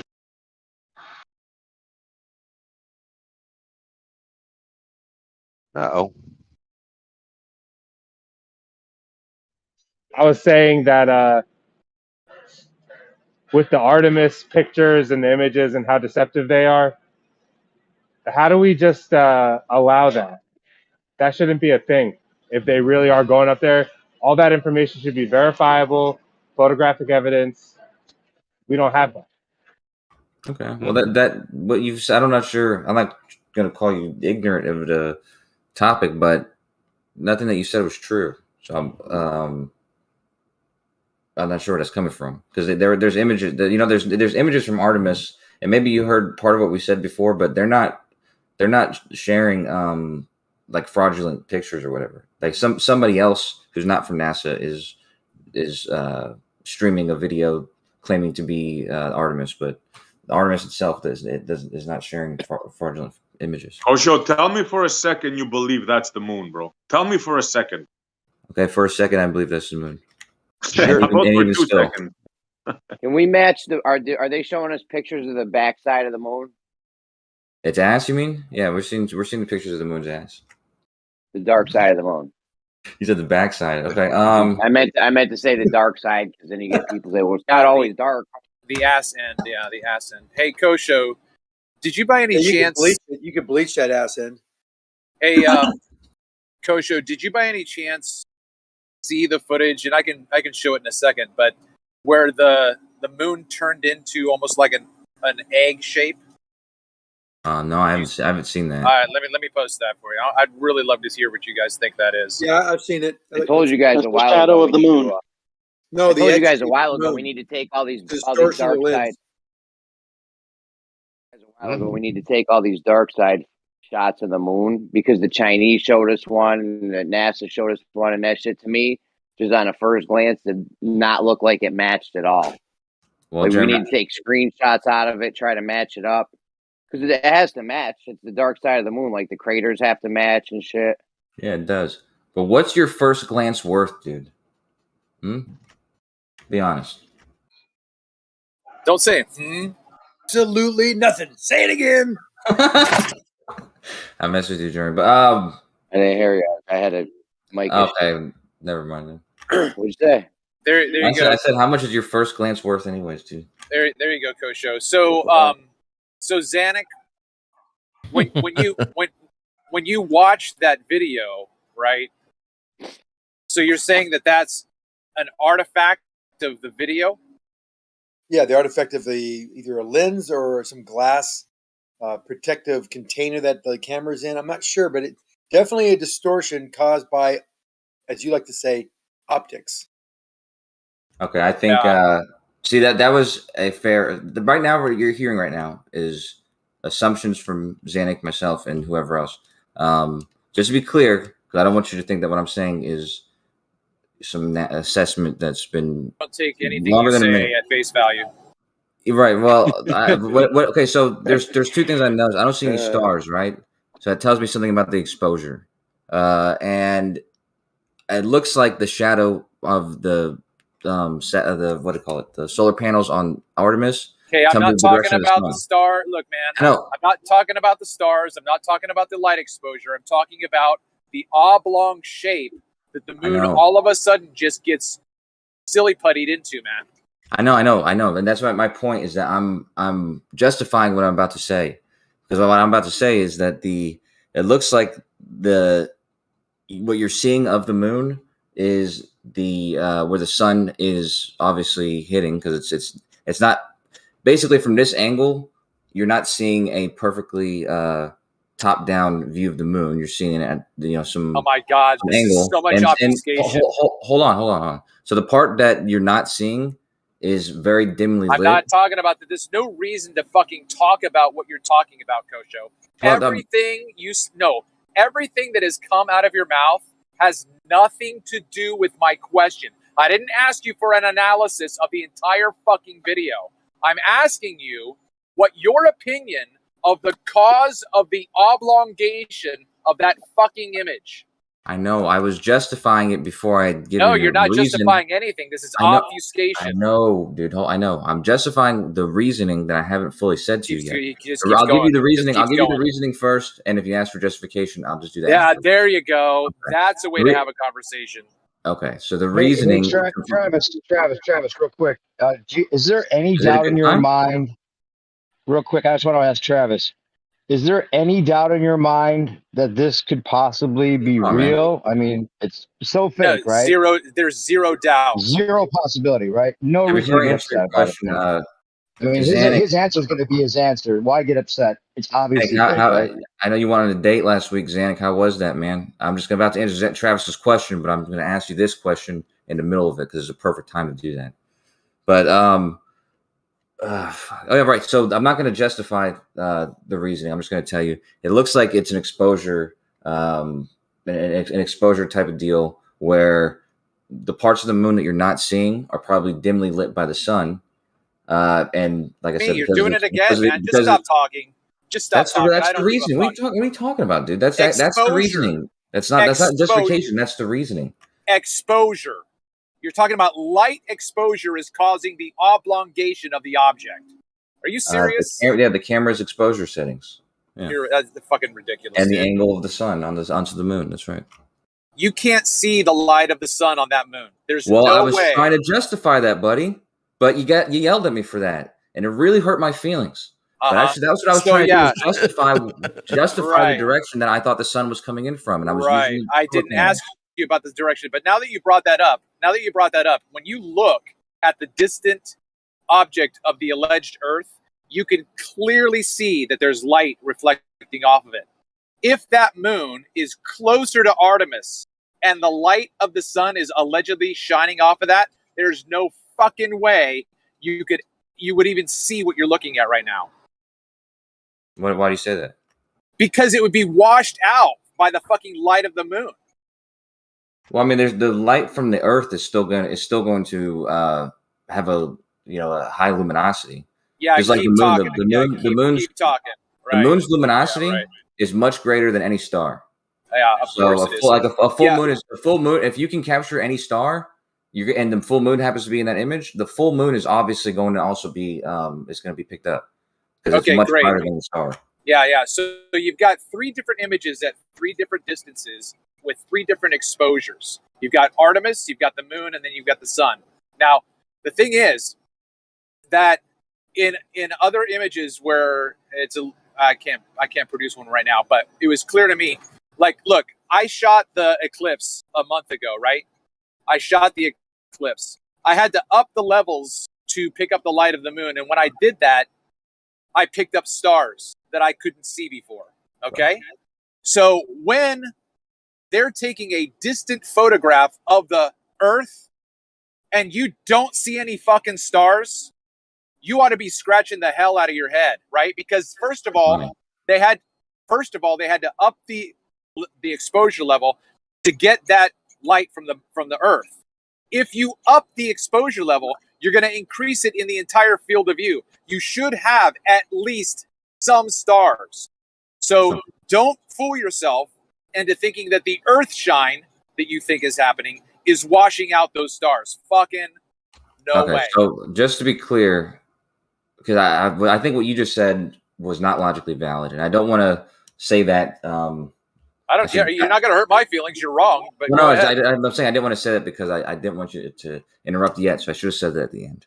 But regardless, so when you see the full moon, like I said before, if you take a picture of the sky and you can see the stars, or whenever you took the picture of the eclipse, the reason why you had to change the exposure settings is because the moon was in the Earth's shadow at that point, and so the moon was dimly lit. So you had to change your exposure settings. When the moon's not dimly lit, you didn't have to do that, and you couldn't see stars, or I mean, depending on your settings. But you could clearly see the moon. It was much brighter. I don't understand why, if you can see the Earth, that means you should see stars. I'm going to tell you.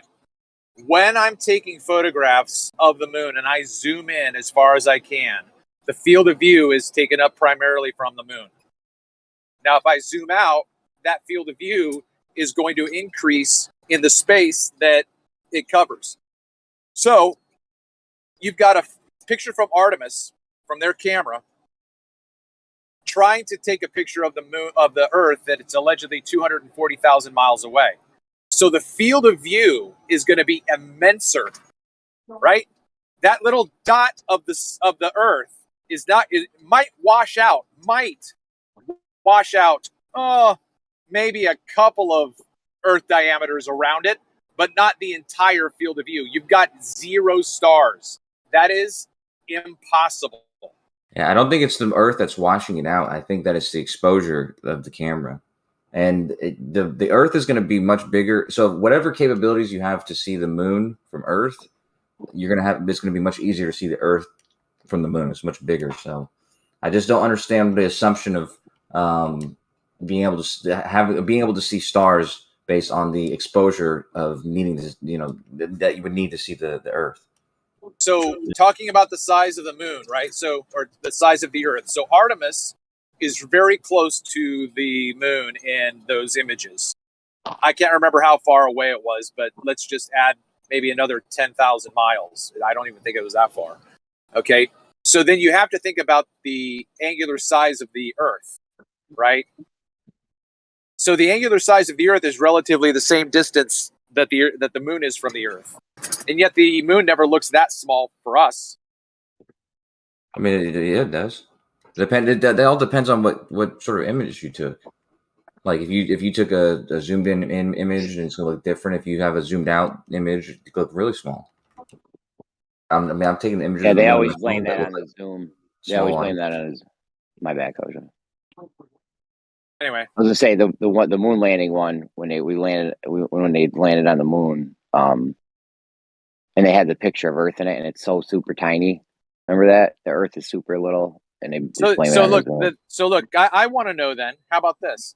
I want to know what exposure level to set my camera up at so that I can create a wonky oblongation of the moon when it gets to the certain side of my field of view. Fucking ridiculous. Do we get no specs on the camera they're using in the settings? Yeah, I could do that. They don't tell us anything. I could do that. I'm not a camera expert. I'm also not a guy that. I mean, I can't.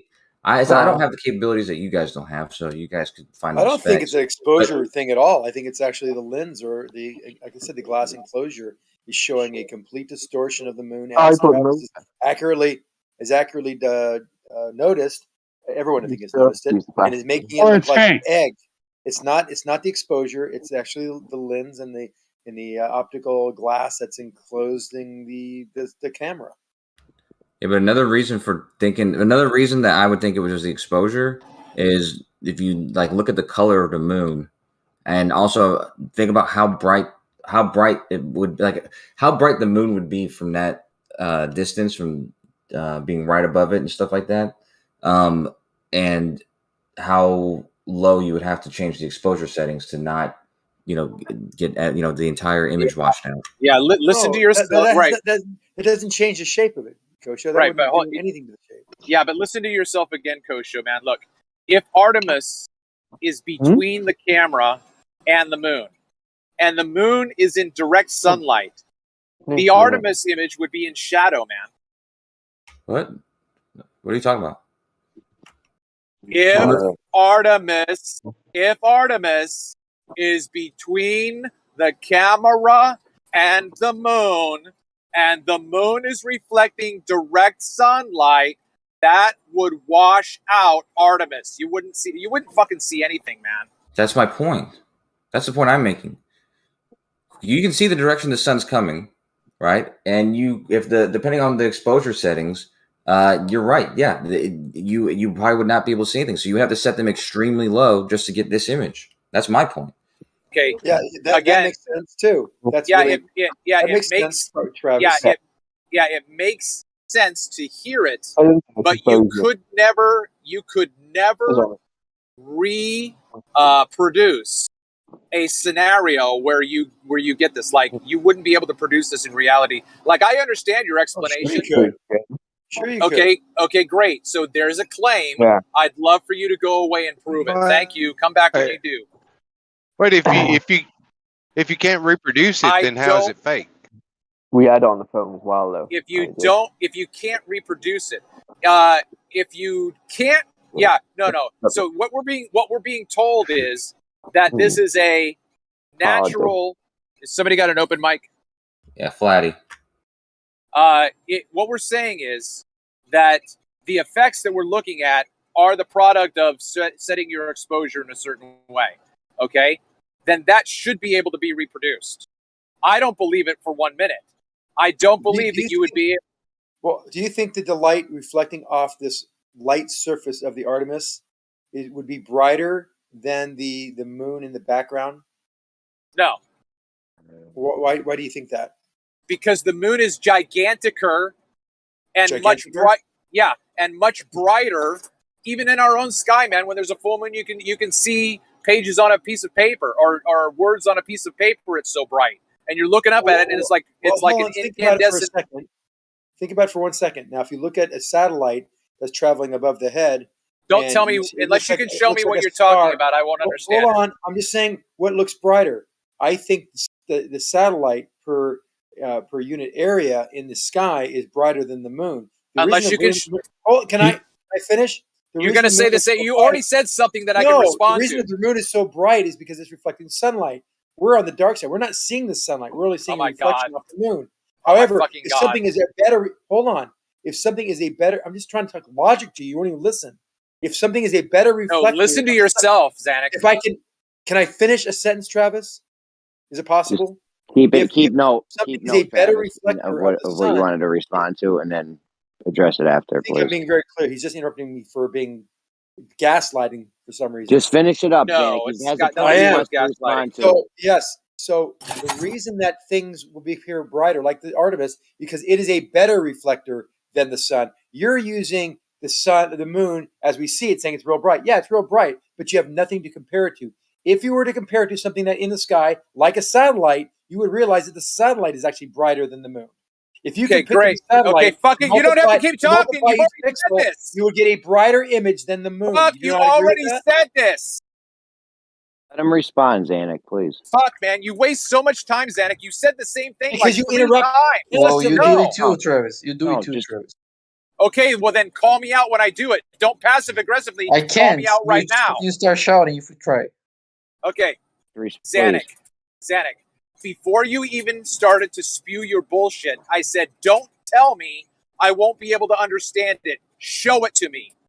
You can explain all you want. It can make sense in my head. Doesn't mean that what your explanation is reality. So fucking show me what you're talking about. You need to say that nonsense? Come on, Travis. I was being very clear and concise. A satellite is brighter than the moon. Period. Since I don't when does the destroy it for globe you. gotta prove For anything? yourself. I have at least another piece of evidence. I for some reason I had this video on a different tab or whatever, and I noticed, oh yeah, it's doing the same thing, and it also has the same thing where you can see the angles that the sun should be coming from, and the parts of the moon that, and you can even see more of the moon, like where it starts to turn to shadow, and then you cannot see the moon anymore. And I think the reason you can't see it is because of what I was suggesting. Yeah. Although I will say, actually, this looks kind of like Xanax. Yeah. The shape changing is, I mean, I don't know why you're arguing with me about that. For that moon to look like an egg, and as it distorts coincidentally to the edge of this field of view, has to be caused by lensing. Lensing is the only thing that can change the direction of light that's coming from an object to make it distort from its original size and geometry. Nothing else can do that. No exposure can do it. Nothing can do it. What do you mean? What do you mean by lensing and refraction? Not refraction. He means an artifact of the lens itself, the lens itself in Artemis. But look, it was really interesting because not refraction. I just happened to click on the live feed or whatever feed it was allegedly. Right at this moment, it was amazing. Like I'm watching it happen. I'm like, holy fuck, look at what's going on. So the thing about what you're saying, Zanuck, is that we would have to go back to that spot and watch the rest of the image, because if the camera ever changes its orientation and nothing does that again, then it's not a product of the lens. Correct. I might actually be interested in Zanuck's argument, because the one I just posted just now, it looks like what I'm describing as the exposure you're getting on the bottom side of the moon, but on the top side of the moon it's like a clear cutoff, and it's like the same distortion as it was on the other image in that same area. So I wonder if what Zanuck's saying. There's more to what Zanuck's saying. Do we not have the specs for the camera settings and the way this camera's set up? If it's in an enclosure, if it's in an enclosure, Zanuck, relax. It is so distorted. Zanuck, you're hot micing, bro. Zanuck, you're hot micing. Which means I'm thinking it's some kind of. I got you, bro. I got you. Encapsulation. Don't worry. Where the Orion is not. Who's he talking to? He was hot micing. Might have been. Yeah, but he was talking to somebody. His talking to his handler. counterpart. Maybe my mic's having that issue. You gotta say this. You guys ever seen the movie The Prestige? How crazy would it be if you found out that Zanuck was he had a twin brother? that wasn't. I'm sorry, that wasn't a twin brother. That was a clone. You know that, right? You know that, right? Why don't you, instead of muting him, move him to hot mic, so when he realizes he's hot mic, he can go back? It's, because if he realized he was hot mic, he can't just unmute himself.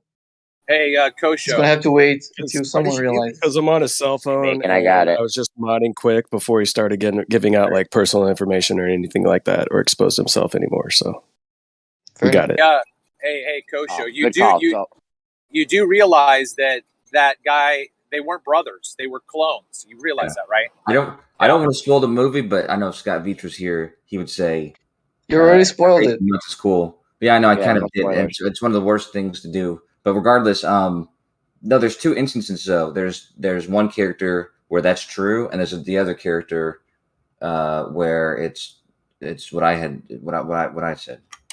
No, they're not brothers. It's probably an awesome movie. Great. Does NASA not give us any specs on how this camera is set up or the settings or anything? They just give us video images. That's it. We don't have any kind of other information about anything they have.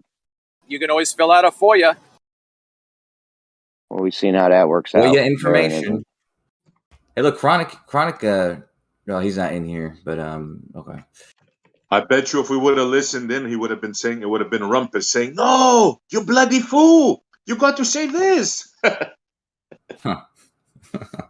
Well, regardless, I don't think that the specs are going to really like shed some insight. They should. Yeah, they should. We should. Well, be able we to would look know. at the Wouldn't we know the models. zoom? We know the zoom and all the stuff we're talking about, the exposure. Wouldn't we know that if we had all this? You would know the capabilities. Why would you know the specific settings at any specific time? When you take an image, doesn't it have like raw data or something in it to where it has all this information? Metadata? I don't think. I mean, that'd be cool. If that is that metadata stored with an image whenever it's when it's captured. I've never seen that. I would ask Travis, but he doesn't know how cameras work. So shut up, Jeremy. Seriously, do we not have the raw data for these images, or what's up? Metadata, but yeah, is that stored in the metadata, Travis? Kosho, I only have that kind of metadata in the still images. It never translates into the video. But however, I would think that with someone like NASA, that they would have that source code. Yeah, you'd want to be keeping track of everything at every second of every moment if you're NASA, right? Okay, let's get Dallas Dave. Let's get Dallas Dave to call the Space Center, the Johnson Space Center. We ain't doing nothing with Dallas Dave, bro. He's off the chain. He makes some funny phone calls, man. But we'd have to call the Johnson Space Center and get them online and find the guy there who has that data stored. Yeah. I just came across this YouTube channel of a guy who was a former NASA engineer, and he's now doing like smarter everyday shit. Like he was doing this high altitude balloon launch to drop an egg. Mark anyway, yeah, Mark.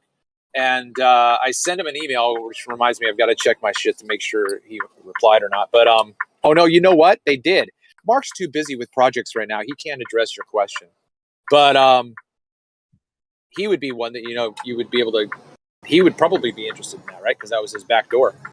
Oh yeah. I mean, he. I don't know if you've seen a bunch of his videos, but he makes some of the most badass videos of him. Like he had that thing where he has that fucking what's it called that gift? What's it called? Surprise box or whatever? Because when people are stealing packages off people's property, and he put like a glitter bomb in it and shit like that, and it takes a picture of them. Yeah. Hold on, Kosho. Speaking of gifts, you posted a GIF in the chat for me last night. Yes, I did. Right now, I don't know a lot about GIFs, but GIFs usually have movement in them, I thought. And the shit you posted, I didn't see no movement. Oh, you had the wrong eye open, dude. Open your other eye and you gotta look at it, dude. Okay? There was no movement, bro. I can see movement with one eye, I promise. Yeah, dude. Well, you're crazy then. You're a psychopath. That's what it is. We talk about this movement in the maybe it was maybe it was my Discord. Maybe repost it and let's see if you know what? Actually, you might be right because I posted. It might be Discord because the first time I posted it, I didn't see it move, and I was like, "What the fuck?" Hey, you know what? Just real quick, Kosho. So that Mark thing, right? Before I knew who he was, and I was watching the video, like I don't know, maybe like a third of the way through the video, I thought this is the biggest fucking waste of money. Like, where did this guy get the funding to waste all that? Like, they built these rockets, right? All this teched out rocketry. It was amazing how technical they were and how deep. But I'm thinking, all of this to drop a fucking egg from 10,000. This is like I was thinking, like, where's this kind of money to do the research that we need to do in this discussion? Like, where the fuck is that? Yeah, Switz it, dude. Because Mark Rober, I mean, he's a YouTuber, but he used his YouTube shit to sell those. Like, he sells those little science things, and there's like a thing you get every month. And so he's got subscribers and people who are subscribed to his yeah, I almost bought one of those things where they send you some neat science thing every month. I was going to get that for the kids. Yeah, the one you're talking about is the Vsauce one, I think. Yeah. Unless you're talking about his. Yeah, his. I mean, honestly, you should buy the ones that he does for his kids because those are awesome, dude. Like he's got a thing where it like throws a ping pong ball and then it perfectly makes it in the cups every time, or a basketball hoop that perfectly moves into the spot. Is he the guy that did that? Is he the guy that made that machine that could perfectly skip a rock? Probably. I haven't seen that one, but I mean, I imagine. Yeah. All right, hold on, Kosho. Where is the fucking GIF of the third person's view of watching two people fall to the earth? The ground expands out to them, but the ball doesn't get bigger. I want to see that. Yeah, I posted that. Let's see that motion happening. I posted it a minute ago. and Bacon's already on my ass about it. He's always on my ass, dude. Bacon gets what's me the more than any timestamp? of you guys, man. Where is it? I want to see that. No, yeah, I posted. That shit's not possible. Yeah, what I did was I posted the bottom one first, and then he's like, "Well, no, I don't want to see that. I want to see the Earth. I want it exactly the way I described it." And so I made the one on top afterwards, and then the green thing's supposed to be the Earth. Where is it? Any movement happening? Oh, There's nothing's moving. I remember seeing that. Oh yeah, dude, nothing. It's supposed to be it's supposed to be a video of two people antipode falling to Earth. The ground's expanding up, accelerating Not up at 9.8 meters remember, per second to meet they them. changed direction. Hold on, Zanuck, you're hot micing again, bro. You know what? Something I want to see the ground expanding up to them. From the third person point of view, where the ball doesn't get bigger. Are you stealing my ideas, Jeremy? The gift that you posted has no movement in it still. I'm not seeing any movement. Is my Discord broke? Do I need to restart my phone? What's up? No, yeah, no. I mean, it's I don't know what's going on because it was working for me, but then it wasn't working for me, and it has motion in mind. Yeah, I guess it just depends on if Discord likes you or not. And at the very beginning, there's a short pause. So just wait a second before you complain. Let me make it faster. Let me do that too. Yeah, this. I see the movement. Hold on, I see the movement, and what I see is two people accelerating towards this ball. The ground's not accelerating up towards them. Yeah, because what I've done is I've put four. I put it from 4 different perspectives, so you're going to see 4 different iterations of it in that one GIF. So you have to keep watching. I'm just going to make it faster so that it can be more obvious. But the first animation is the people are accelerating towards the ground. The ground's not moving. No, it's the same scene every time, and the scene is just taken from 4 different perspectives, 4 different reference frames. We're only worried about the guy that can see them both.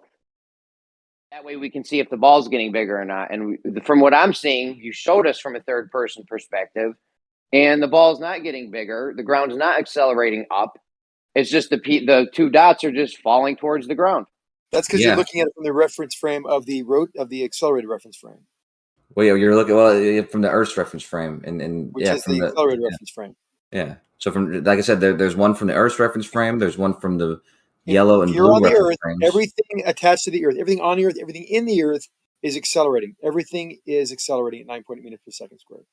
We're not going back to this. I just wanted to see Kosho's GIF. Kosho showed me the third person perspective, and it shows that the people are dropping and the ground's not actually accelerating up. No, but Zanuck, I just need to make clear. Me and Zanuck are making 2 different points though, because like I said, I'm showing something to him about relativity, the principle of relativity. Right. And I know you're talking about something that has to do with general relativity. He's still trying to think, because of our descriptions, that the ground is actually leaving with respect to the center of the Earth outward to expand, to accelerate, to meet this object. He's got that ingrained in his head that that's what's happening, and that's not what's happening. You said the ground's moving up. You said the ground's accelerating up at 9.8 meters per second squared, and it hits the person. Yes. You said that's actually happening in reality. Yes. That sounds like some flat Earth society shit, bro. Because actually, that's very. So you have 2 people antipode. Very close to accurate with their description, but no. The problem is time, space, and time are curved. The path that we're taking, that you're seeing this person take, is a curved path. Moving through time. Everyone's moving through time, and it curves toward the Earth because it's bent via the mass, which has this distortion effect on time. Hey, Jeremy, yesterday Whitsett and I were talking about Whitsett's like, man, we need to make a room just for Zanuck. And I said we could make it Zanuck's reference frame is the name of the room, and it's double speak only. Everybody who's double speaking can just go down to Zanuck's reference frame of reference, and double speak all day. Yeah. Can we do that? Can we get that room made? So you're denying you're saying objects don't fall to the ground. You're denying the 9.8 meters per second squared acceleration down. Is that what's happening right now? You're saying that's not what's happening in reality. In reality, the ground's actually going up. reality depends on the reference frame. So if you're in a reference frame that is absolutely non-inertial, then you're going to see things accelerate to the surface of the Earth. That's absolutely true. Everything we see reality. I know you're calling reality the reference frame of the Earth, or the reference frame the Earth is in when we're looking at it. So that more correctly stated. So yes, when you're looking at it from the reference frame of the accelerated reference frame, the non-inertial reference frame, things are accelerating to us and they land, they splat on the ground. That's not what I'm talking about. I'm talking about the reference frame, the inertial reference frame.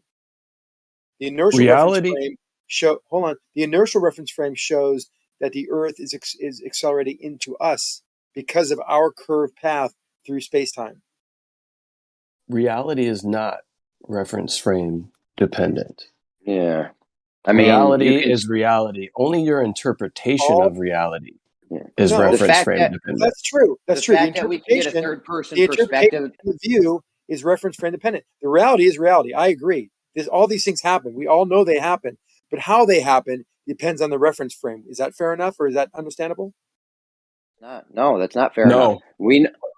Oh God. So there's some things that there's some untruth to what Zanik just agreed with. I don't know if I would have agreed with that because reality actually is reference frame dependent. And when I say that, I mean like describing is there a reality where two things happen at the same time, like from every perspective? And the answer is no. And is there a perspective that is more valid than any other in which those two things certainly happen at the same time? And the answer is no. So there's. I don't think that. I think exactly like you said, like reality in the sense of events occurring and describing motion and how things move is indeed reference frame dependent. There is no preferred reference frame in the universe. Okay, it's just as valid. Hold on 1 second. It's just as valid to say that I'm moving and something else is stationary, or I'm stationary and something else moving. Both are perfectly valid. All right. The fact that we can get a third person's perspective on the two people dropping antipode, and we can see that the Earth is not expanding, that should tell you that the ground in reality is not raising up to meet the people. It's actually the people falling to the ground, and that's what's happening in reality. When Zanik said that you thought that the center of the Earth was staying in the same spot and then the surface was moving towards you, I thought that he misinterpreted what you were saying. But it sounds like whenever people say that the ground is moving towards you instead of the other way around, you think that mean the ground on its own and nothing else. But in that reference frame, in the reference frame where the ground's moving towards you, basically everything in the universe that is below you would be moving towards you in that reference frame. So but then you have two people antipode, and you have a serious fucking issue right here, because now everything in the universe has to be moving towards them too. No, the geodesic lines are going into the Earth. So they're moving through space-time like all of us are, and we're being stopped by the Earth. That is called an acceleration to us, not us accelerating to them, because we're inertial. We're following the geodesic, which is an inertial path.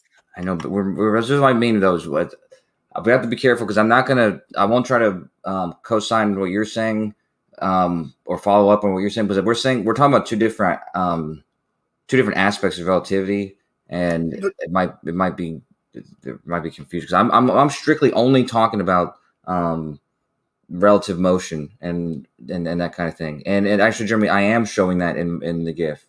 You are seeing a third party perspective, and you are seeing both the other two perspectives, the same exact event. There's no contradictions or anything. Yeah, the same thing's happening in every case. Oh, I see what you're saying, Kosho. So you're saying those two objects, the yellow and the blue dot. The yellow and the blue dot. One is actually moving in a constant velocity. The other one is stationary. The Earth is actually moving, and therefore it would appear to anyone on the Earth that both are seeing acceleration to the surface. So the surface is accelerating with reference to those dots, but it's actually the Earth that's moving. And that's a good way to show an analogy to what I'm talking about. No, it's hold on. You could talk about this shit all day, but y'all ain't find the curvature. No, that's a great example. Kosho, good for you for that. That's actually a good way of looking at it. Of course, pat the Glober on the back. Hold on. He shows specifically the two objects.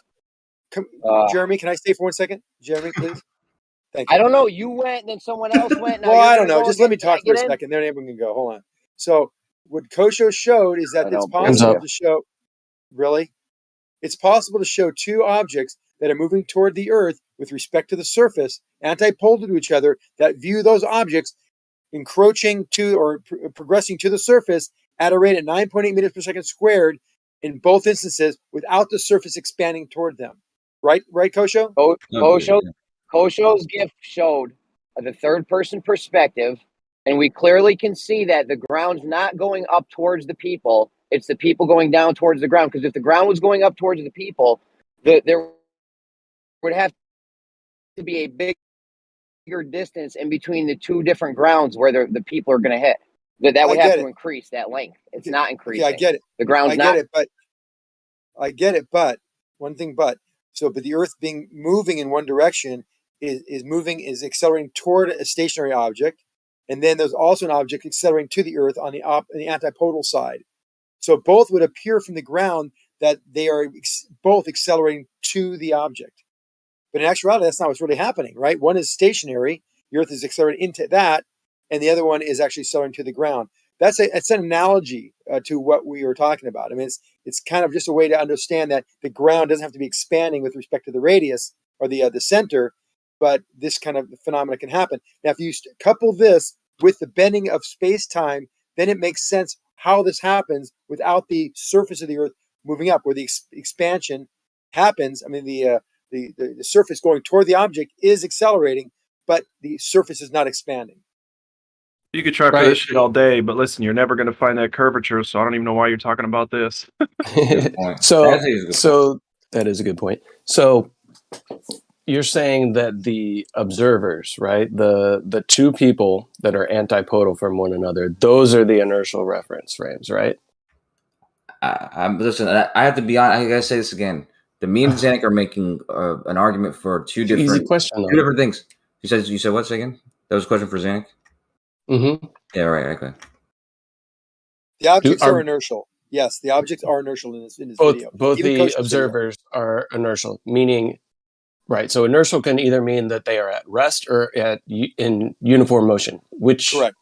Which definition are you using there? Both. The inertial means that. And one's inertial. They're both inertial, even though one is not moving, stationary, with no forces acting on it. And the other one is also moving, but no forces acting on it. Both are inertial. We're showing two inertial. We're looking from the inertial reference frame.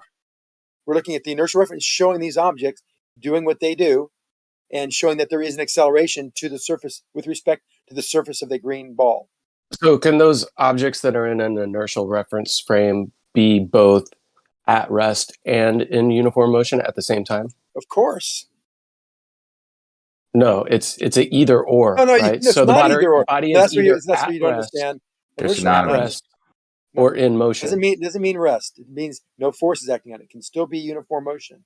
From an inertial reference frame, you'll see things moving, or you'll see things that are inertial in the reference frame. Yeah, at rest. So within an inertial reference frame, no external force, right? It'll either remain in motion or at rest, but you can't be both at the same time. Yes, we're in a frame. The frame is inertial. The frame looks at everything. The frame can actually see accelerations too, and they are so true accelerations. In the example that we're trying to illustrate here, we have two objects that are both in uniform motion. Or at rest. Oh, so they're either both at rest or they're both in motion. No, one can be. Remember what an inertial reference frame is. The inertial reference frame is an environment where motion is viewed, and that environment is not accelerating or rotating. So this environment that we're looking at, the same effect is happening, right, to both of them, meaning at a specified time, they are both going to collide with the Earth. They're the same height from the Earth, and they're being dropped. So they're going to hit the Earth at the same time. So there's going to be an interaction that's taking place within our experiment, right?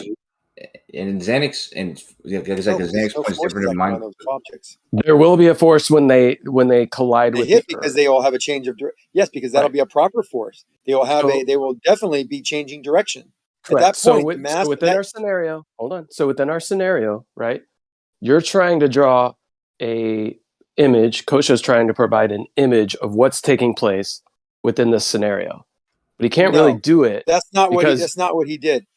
From my perspective and how I look at it, I think it's a brilliant idea, Kosha, to do this because it does show that you can have two objects that are inertial accelerate to an object, yet those objects are not accelerated themselves. One can be uniform motion, one can be static, one can be not moving with relative to the other object, and the green ball is actually moving, causing the acceleration for both.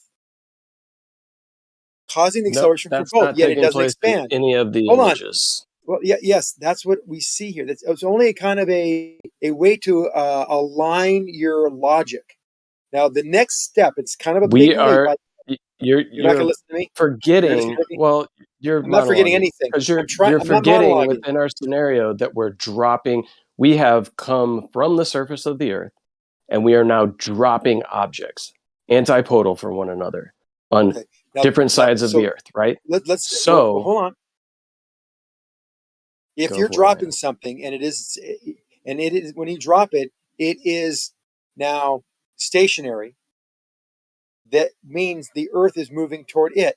That's what we're saying. And the other antipodal, in the same exact scenario, drop the object, and it seems like it accelerates to the Earth as well. Well, for your example, then, at no point in that object's lifetime is it ever in motion. It's always at rest. No, both. One is moving at constant velocity, and one is not. One is at rest. No, that's not what's taking place. So if you and I were standing next to one another, see it happening.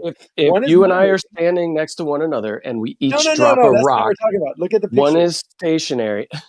No, we're not talking about the picture. We're talking about the scenario that the picture is supposed to represent. So you can't now shift over to the image that Kosho is providing as what's actually taking place. Because we put forth a very specific scenario that we wanted Kosho to model. He's unable to do that because now you're saying, well, look at the image and see this one isn't dropping. No, we're dropping two objects simultaneously that will hit the Earth at the same time. They're antipodal from one another on the Earth. And your idea was that the Earth was actually moving towards both objects at the same time. It's doing both, dude. This he just don't get it. It just he won't accept it. Look, if you think about both those objects on towers and then suddenly they're released, like you said, you're dropping them, then you might get a better picture of what's going on. But I'm telling you the truth. I'm trying to tell you the analogy here. It's not exactly perfect, but it's. I understand what's going on. Don't try to allude to me not understanding the scenario that I came up with. Wait, one object is not in motion. The other object is in constant motion. Not accelerating, but the Earth is moving, and it's moving at a constant motion. With that paradigm, you will see both objects go to the surface of the Earth at an accelerated rate. Yet both objects are inertial before they hit. Now, you can frame it any way you want, as far as dropping if you're on the surface, this, that, and the other. It doesn't matter. All we're trying to understand is the concept that both objects would see a measurable acceleration to the Earth, yet both are inertial based on Kosho's framing and demo of that concept. Now you're hand waving it. You're not even thinking, making an attempt to understand it for some reason. They're both in uniform motion. No. By the way, relative motion depends on relativity, right? What relative to what? The blue to the yellow, they're in motion with they're both in motion with respect to one another. One's in motion and the other one is standstill, or the other one's in standstill, the other one's in motion. Regardless, they are inertial. You have to understand the term inertial. No force is acting on it.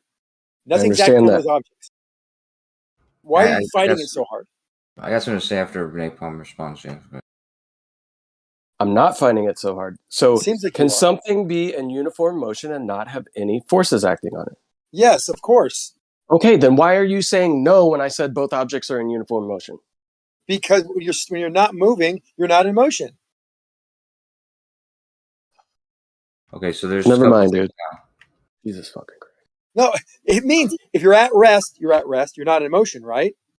And if you're in motion, you're not at rest. You're in motion. Right. So when we drop things, they're not in motion. No, you can't go back to the dropping yet. That's our whole fucking scenario. No, I know it is, but you're not advanced. Jesus Christ, dude.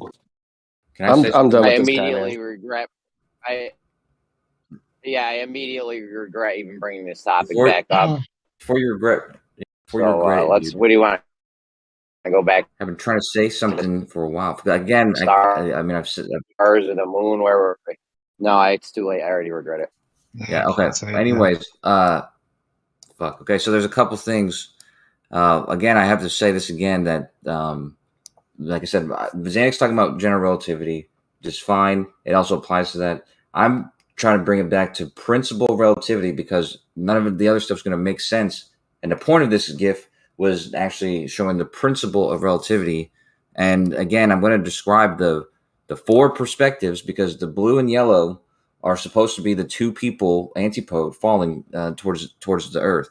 And just like Zanuck said, from either of those two perspectives, like the blue perspective, from his perspective, the earth is falling towards him and the yellow person is falling towards the earth towards him. So they're both falling towards him. Okay. And the third party perspective, they're seeing the whole event take place as they're orbiting the earth. And they're not seeing the earth move, they're not seeing the earth moving to two stationary things. It's seeing three things moving in the relationship I just described. Two things moving. Kosho, let me ask you a question. To a green thing. Yeah. Let me ask you a question. If you fall to the ground, you personally, your face hits the ground. From your perspective, are you moving towards the ground or is the ground moving towards you? The ground's moving towards you. You're not moving towards the ground? From your perspective, from your reference frame, the ground, you're stationary in your reference frame. Okay. And if you decide that this thing is the reference frame, like whatever thing you're discussing, then that thing is stationary and everything else is moving in reference to it.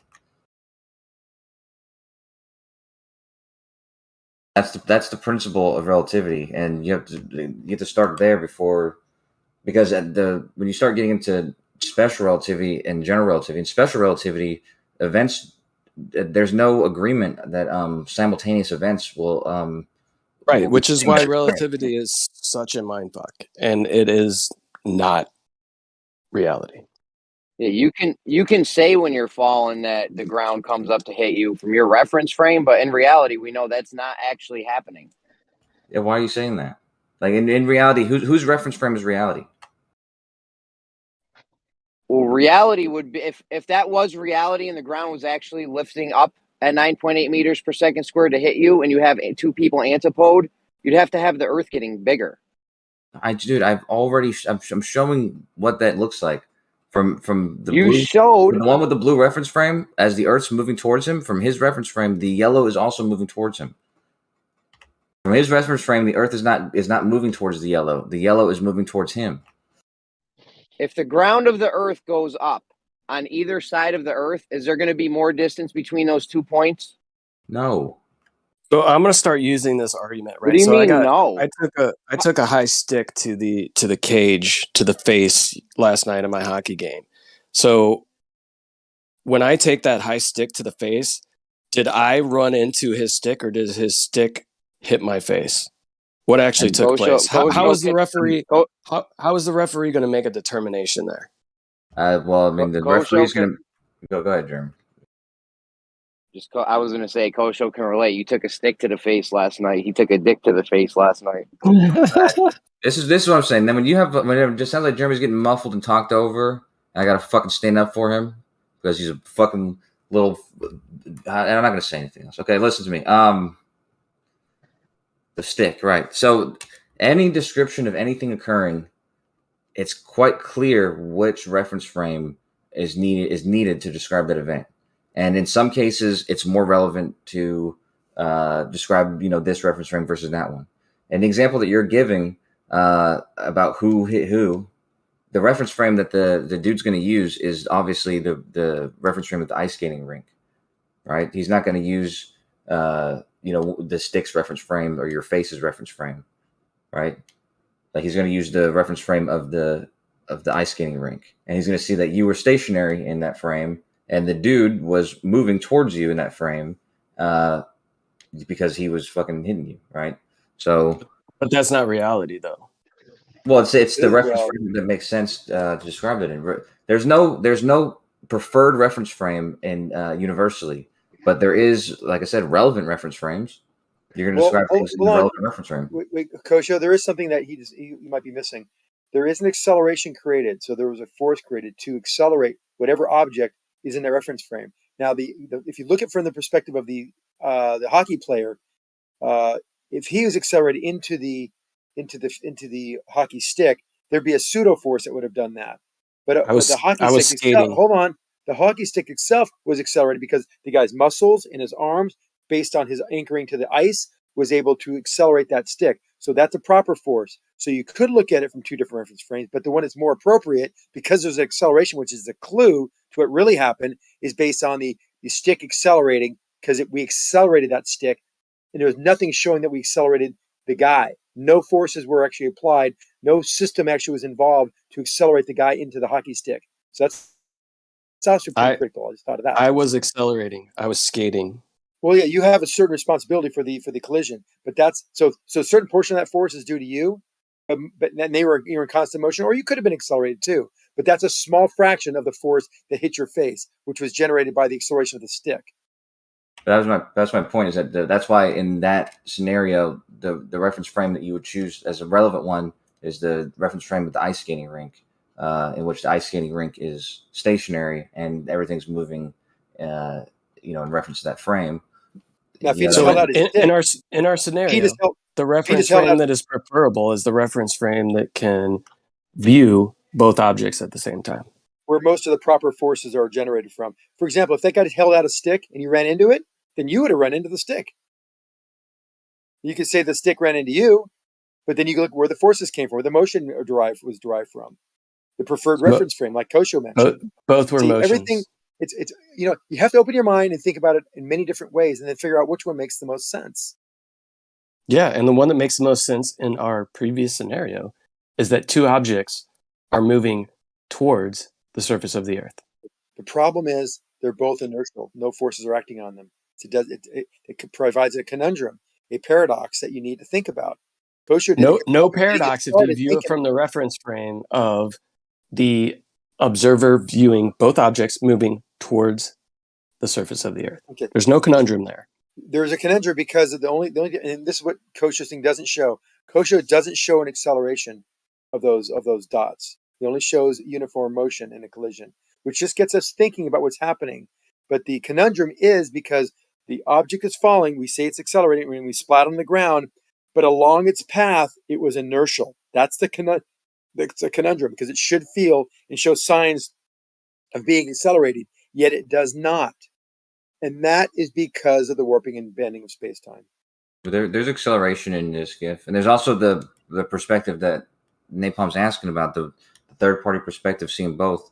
You can, in one of the frames, you can see the red thing stationary, and he simply just sees the three objects moving, them all moving to the right, but then moving closer together, all of them.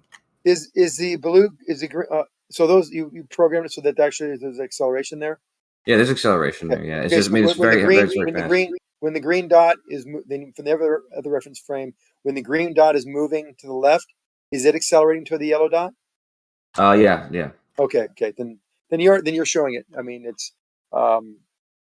very fast and very short. Yeah. Okay, that's fine. Then good. Then it's like we both started out talking about it. And what's the cause of this acceleration? We don't know, right? We say these objects are inertial, but yet they're accelerating, and it could be some magical force that the ball has on these two objects. The cause of their acceleration is that they were lifted up from their equilibrium and then dropped back down. Okay, but they have to That is the accelerate. cause. Acceleration requires a force. Cause. Yeah, there was energy put into them to raise them up off the surface. No, that's not. That's you're telling me Energy input. You're How not did telling they me get? how is the energy converted to accelerate them? How does it accelerate? Well, somebody probably ate some food, used their muscles. No, accelerate. Lifted up those objects, put them on the crane. Yes, fine, all good until you drop Energy. it. What? I get it. You're not listening. So all the energies in the object, I completely agree with you. When you release them, what causes them to accelerate? Even though they had energy, how is the energy transferred into kinetic energy? Well, they are more dense than the air around them. Now you're talking gibberish. I mean, doesn't it make you think for a second? Because that's not a good answer. You know it's not a good answer. It's a good answer to me. No, it's not. It's more dense in the medium. That's what moves. Why would it move? Yeah, we live in a density gradient. Why would it move you remove up? Why something would it from move its up? equilibrium, and Why wouldn't it it go up? seeks to go back towards its equilibrium. Why? Right? We live in a density gradient. No, yeah, and why doesn't it go up to the less dense medium? Should go upward then. No, it goes You're not back making any to where sense. What do you mean I'm not making any sense? You realize how ludicrous you sound right now? Rocks reside next to other rocks, don't they? Sometimes. But I think what Xanax is asking is where does this desire come from? This desire that you said they seek. I don't know where Xanax desire comes from. Not I that don't know. one. Maybe it's a paycheck. No, the one you said when you said like when the object's in a medium, there is this desire to change its position. I would call it natural order. Is that an answer? It's natural order, right? The So when force of natural order. When I take a beach ball, have equilibrium, if you don't mind. Entropic force. If you don't mind, things have equilibrium, right? They seek it, they reach it, and then until another force is acted upon, like someone lifts a rock out from equilibrium, lifts it up, or pulls it down, like or away from where it is, off a cliff or up away into a less dense atmosphere, it's going to want to fall back to where it was, or go back to where it was. It don't even have to be fall. So I got a stalagmite. So if hanging you pull, from a cave. so if you pull a balloon full of helium down, right, even underwater, it's gonna go up to the surface and then float off into the air because it's less dense. Yes. Yeah. And if you have a stalagmite or stalactite in a cave and you pop it off the ceiling, it falls down. It doesn't want to go back to where it originally was. Right, because the cave itself was either washed out and that rock stayed there. It was attached. So there's other things, right? I mean, you know. Yeah, we're not going to agree with you on this one. No, you don't have to agree, but I'm not talking to you. It's kind of silly. No, really, I'm not talking to you. I'm talking to whoever's listening. So yes, in a cave, I can take your silly example, and you can clean out the inside of something. Doesn't mean everything above it's going to fall because there's empty space, because it's held together also. But once you chip it off, it is going to want to go down because it is trying to go down all the time. That's natural. You want to go back to where it originally came from. Rocks are not going to float. That's silly, right? Because we observe rocks going down. Right, but they accelerate. But they accelerate at 9.8 meters per second squared. Why do they accelerate? Says you. I mean, you come up with that. You can quantify that at 9.8, right? And use it in formulas and all that. But not all things do the acceleration. They do actually. No, they actually don't. You lie to the audience every time you say that. It is medium dependent. I promise you, a golf ball and a ping pong ball will not accelerate in water the same speed. Correct. If you drop them from the same height, they'll go to different depths also. That's why we look at all the other forces and we add those all together. Right. So you agree there's other forces other than 9.8, which makes the 9.8 a happy medium. I agree with that, but it's not a one fits all. Like you're always going to measure 9.8. That is actually. No, that's a lie. It is actually. Rate of acceleration is not a cause. It's not a the acceleration is a result of the force in Newtonian mechanics. A constant. And so if we have the Newtonian mechanics in play here, like I think we're talking about, then even the water would have weight, the ping pong ball will have weight, the golf ball will have weight, and if you add all the forces together, each one of those forces will equate to acceleration or will equate to a weight of the objects, and the displaced weight, the buoyancy, force will be upward and antipodal to the direction of the weight itself. So that there's nothing new there. We all been going over this for years, and somehow it just gets obfuscated and just hand waved. Okay. Upwards and downwards is based on the density of the object. That's not true. Okay. Real quickly. Really? Yeah, just go ahead and respond to that. Sorry, go ahead. I was going to say very quickly in response to the equilibrium thing and the seeking equilibrium. I don't want to get too technical about this, but anytime equilibrium is being described in this physical, in any kind of physical way, equilibrium usually there's either two scenarios. There's one scenario where there's no forces acting on this thing at all. It's zero net forces in any direction. Then you can kind of describe equilibrium. I guess that's true. The other situation would be you have opposing forces that cancel each other out.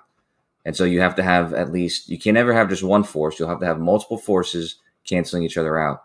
And, in the case of you putting something in a medium and it trying to seek equilibrium, in order for it to be seeking equilibrium, there would have to be a force acting on it. Otherwise, it would already be in equilibrium. So, just saying that it's seeking equilibrium isn't a complete answer to why it's accelerating, why it's moving.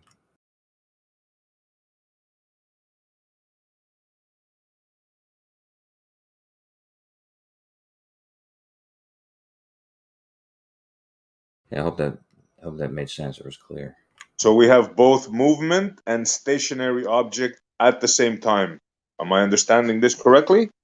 I'm going to say to you the same thing I said to Jeremy last night, and that's anytime you describe an event from or some event, and in your description you're using multiple reference frames at the same time, you're going to come up with some expression that is going to not make sense to people and is going to sound nonsensical. And the reason is because you're doing what you're not supposed to be doing, which is describing an event and from multiple reference frames at the same time. You have to choose a reference frame to describe the event, and then you can describe all of the motion from that reference frame. That's the only way you're going to make sense of it. Yeah, but correct me if I'm wrong. You're talking about the same reference frame doing two things at the same time. No. Well, what are the two? What are the two things? Well, you were asked before, and I asked Blue this before, and he told me that an object can be both traveling and stationary while curving, but we'll leave that out. Okay, it sounds like you're describing two reference frames for the purpose of explaining something to somebody. Like you're explaining that an object can be having an event occur in two different reference frames, and that's exactly what I'm saying. That you can have an object doing a thing in infinite reference frames, and each one of them the description is going to be different. However, any single description is only going to make sense if you're using just one reference frame. Yeah, but you're conflating the issue now. You're combining two things. I'm not talking about different or multiple reference frames. I'm talking about one reference frame doing multiple things at the same time. Now, what you stated as Blue stating, or that statement you made, only makes sense if you're describing that an object exists in multiple reference frames. That's basically what you're saying. You're saying an object's doing this and it's doing this at the same time. That makes Objects sense exist only if you're talking about multiple different reference frames. Don't objects exist in all reference frames? Right, yeah. Yeah, that's my point, is that they exist in infinite reference frames. So you could say the object is doing this and it's also doing this. And the part of that sentence that's being hidden is the part of the sentence that says because it exists in all reference frames. You can say that. You can try to masquerade it as that. But I see right through your mask, bro. So in essence, what you're saying is an object can be both traveling and stationary at the same time, correct? With the caveat that as long as what you're stating is the object is doing this in this reference frame and it's doing this in this reference frame. Yes. Yeah, but this is why you're skirting that. Yeah. Go ahead, bro. Go ahead. No, I was just going to say that, this trickles into, once people get enough of this ingrained into their brain, it starts to work its way into society as well. This is why you can have, pregnant men and all that kind of stuff. So it's. Yes. This is dialetheism, bro. All right. I see. The ability to believe in two truths.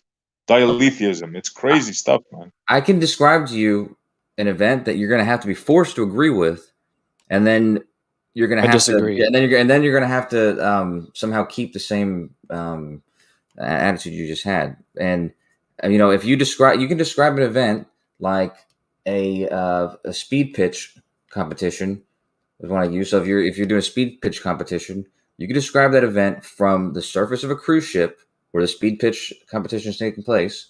You can describe it from a helicopter viewing it.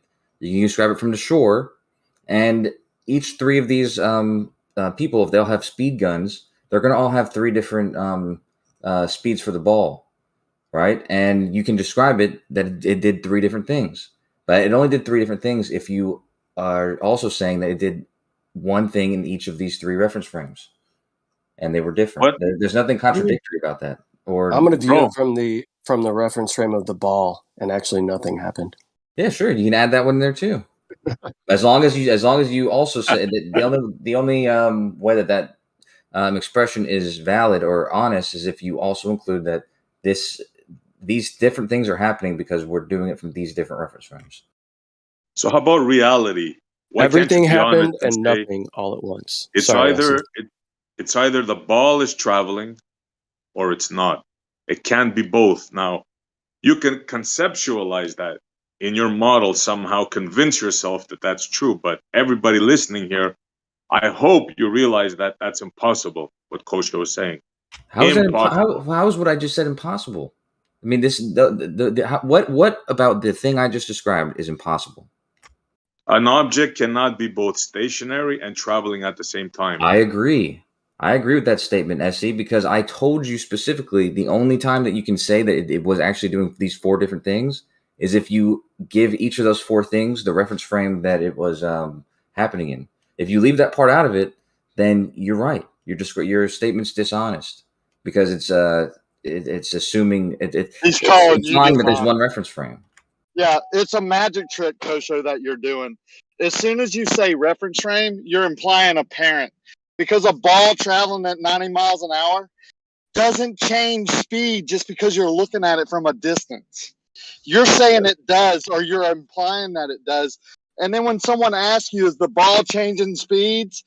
What would you say? You would have to say no, right? It just appears. Hang on, I'm almost done. I know you're smart enough to know when I'm done, obviously, because you know everything. So it just appears to be traveling slower, or appears to be not traveling at all from a different reference frame, even though it's going constantly 90 miles an hour. Right, Kosho? No, that's actually wrong. That's the same mistake that we started with. And that's you're describing something, an event, but you're describing that single event from different reference frames and leaving out that part.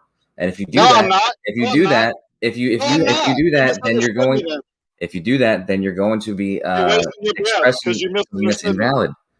And yeah, you're just gonna gaslight me and say things I didn't say. No, I'm saying that's what you're saying. It is from different reference frame. Although the ball is going a constant speed of, let's say, 90 miles an hour, it appears not to be moving from one reference frame. It appears to be going 90 miles an hour from a different reference frame. But you would have to agree that the ball is still traveling 90 miles an hour, right? No matter what. Again, you're making the same mistake you just made, and the one that will start out. And I'm not implying what you said. I'm not implying what you said. I'm using what you said.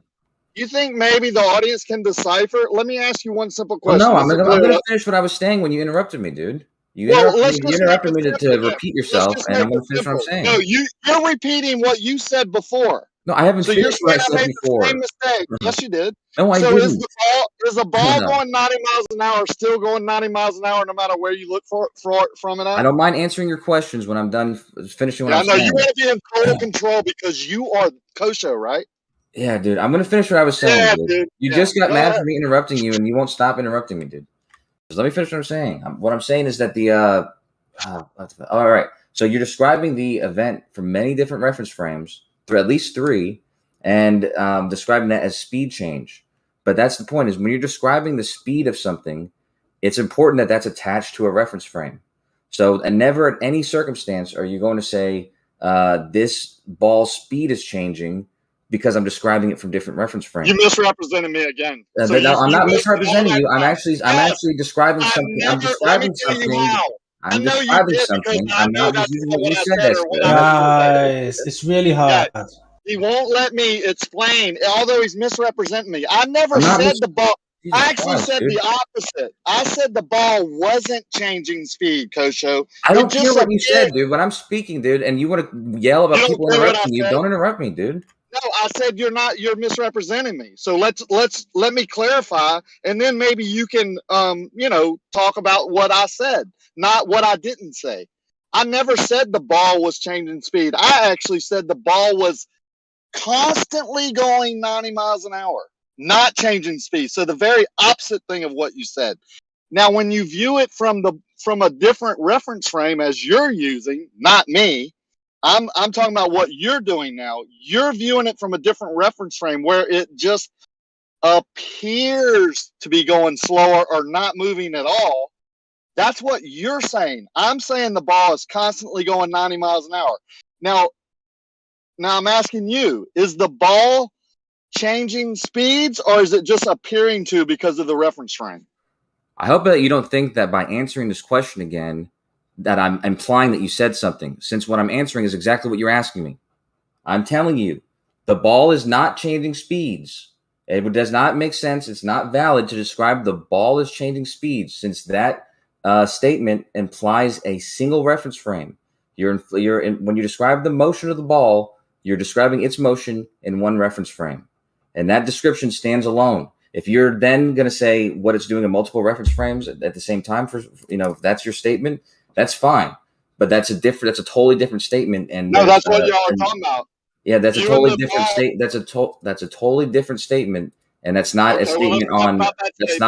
That's not a statement on what the ball itself that it's actually changing. Okay, so let's talk about that. Different reference frame of a ball going 90 miles an hour. Is the ball changing speed? You just said no. I agree. That's what I said earlier. Why you're arguing against that, I don't know. So can you view a ball that's going a constant speed of 90 miles an hour that appears to not be moving at all, Kosho? No. From your reference frame. I didn't say. I said, from your reference frame, if the ball is going 90 miles per hour, that's what it appears to be doing. That's not what I asked. That's fine, dude. You don't have to. Seriously, there's no point in being a part of a conversation if every time someone starts speaking, no point in having a conversation with someone who's not going to answer the question asked. I'll ask it again. A ball going a constant speed of 90 miles an hour, you view it from a reference frame doing so. Can you then view the same ball from a different reference frame appearing not to move at all?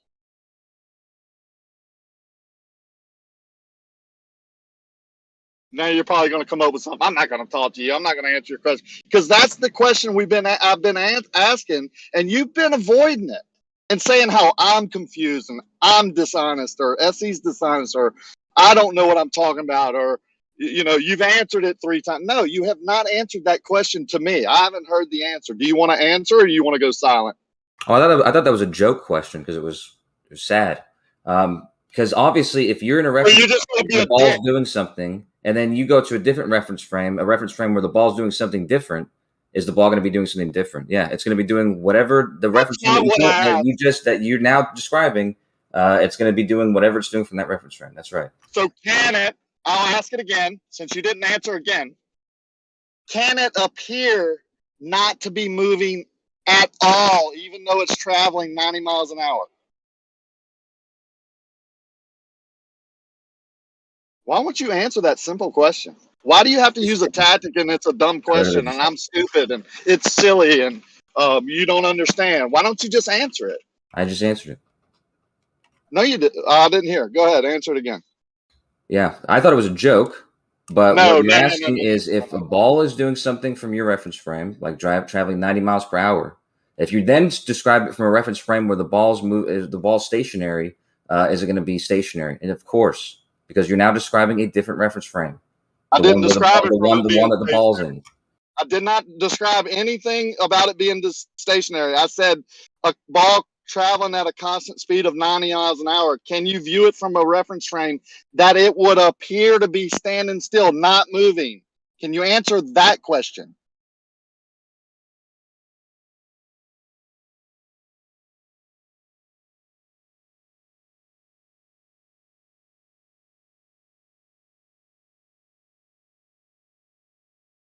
Nothing? Maybe use one of your tactics. This would be a good point to say you've already answered it. Although I've asked it 3 times very directly and you haven't answered that particular question. You've put yourself in a different reference frame and said the ball would, of course, be doing something different, but you haven't answered, could you view it from a different reference frame where it appeared to be not moving at all, even though the ball is traveling at 90 miles an hour? Do you want to go silent again? That's like the 4th time I've asked it. Yeah, when I answered you last time and I used the word stationary, you said, "No, I'm not saying that," but more muffled and fucking harder to understand. I didn't say anything. You said, "No, not stationary. It's in a reference frame where it appears to not be moving at all." Well, guess what? Yeah, I said appears. You're saying it's stationary. That's where you're deceiving people. It's not stationary. It just appears to be. The ball is actually moving 90 miles an hour. You see my point, Kosho? That's why I started off with wizardry. Yeah, what you're saying is that you don't understand anything that we're talking about. You're in a reference frame where something appears to not be moving at all. That's the same thing as saying that it's stationary in that reference frame. And if you're in that reference frame, then yes, of course, it's going to appear to be stationary. Even if in some other reference frame, it appears to be moving at 90 miles per hour, because you're describing 2 different reference frames, and there's an infinite amount of reference frames where the ball is doing many different things.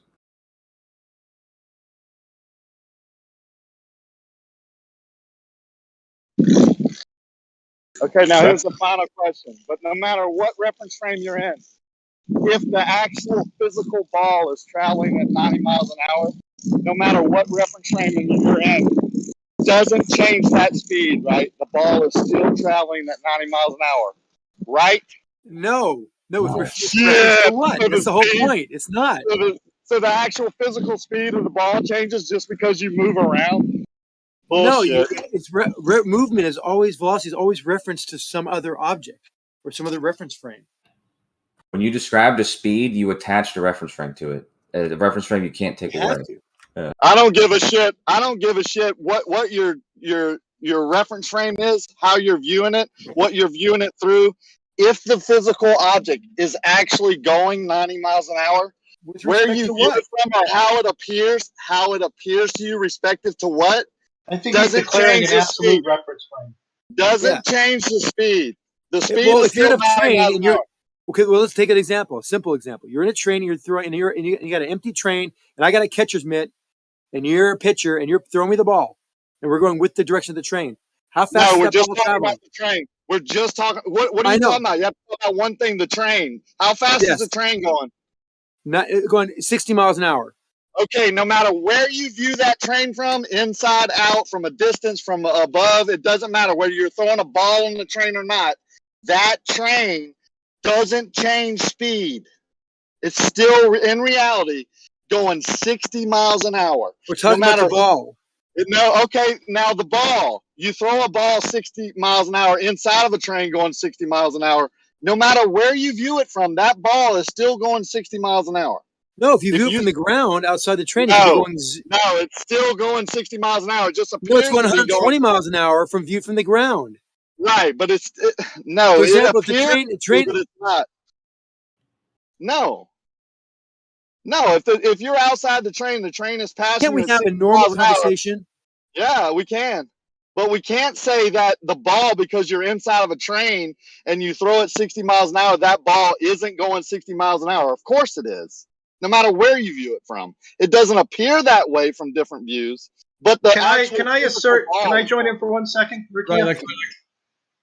If you're on a train, you seem to be putting some kind of an absolute reference frame in that is the truth.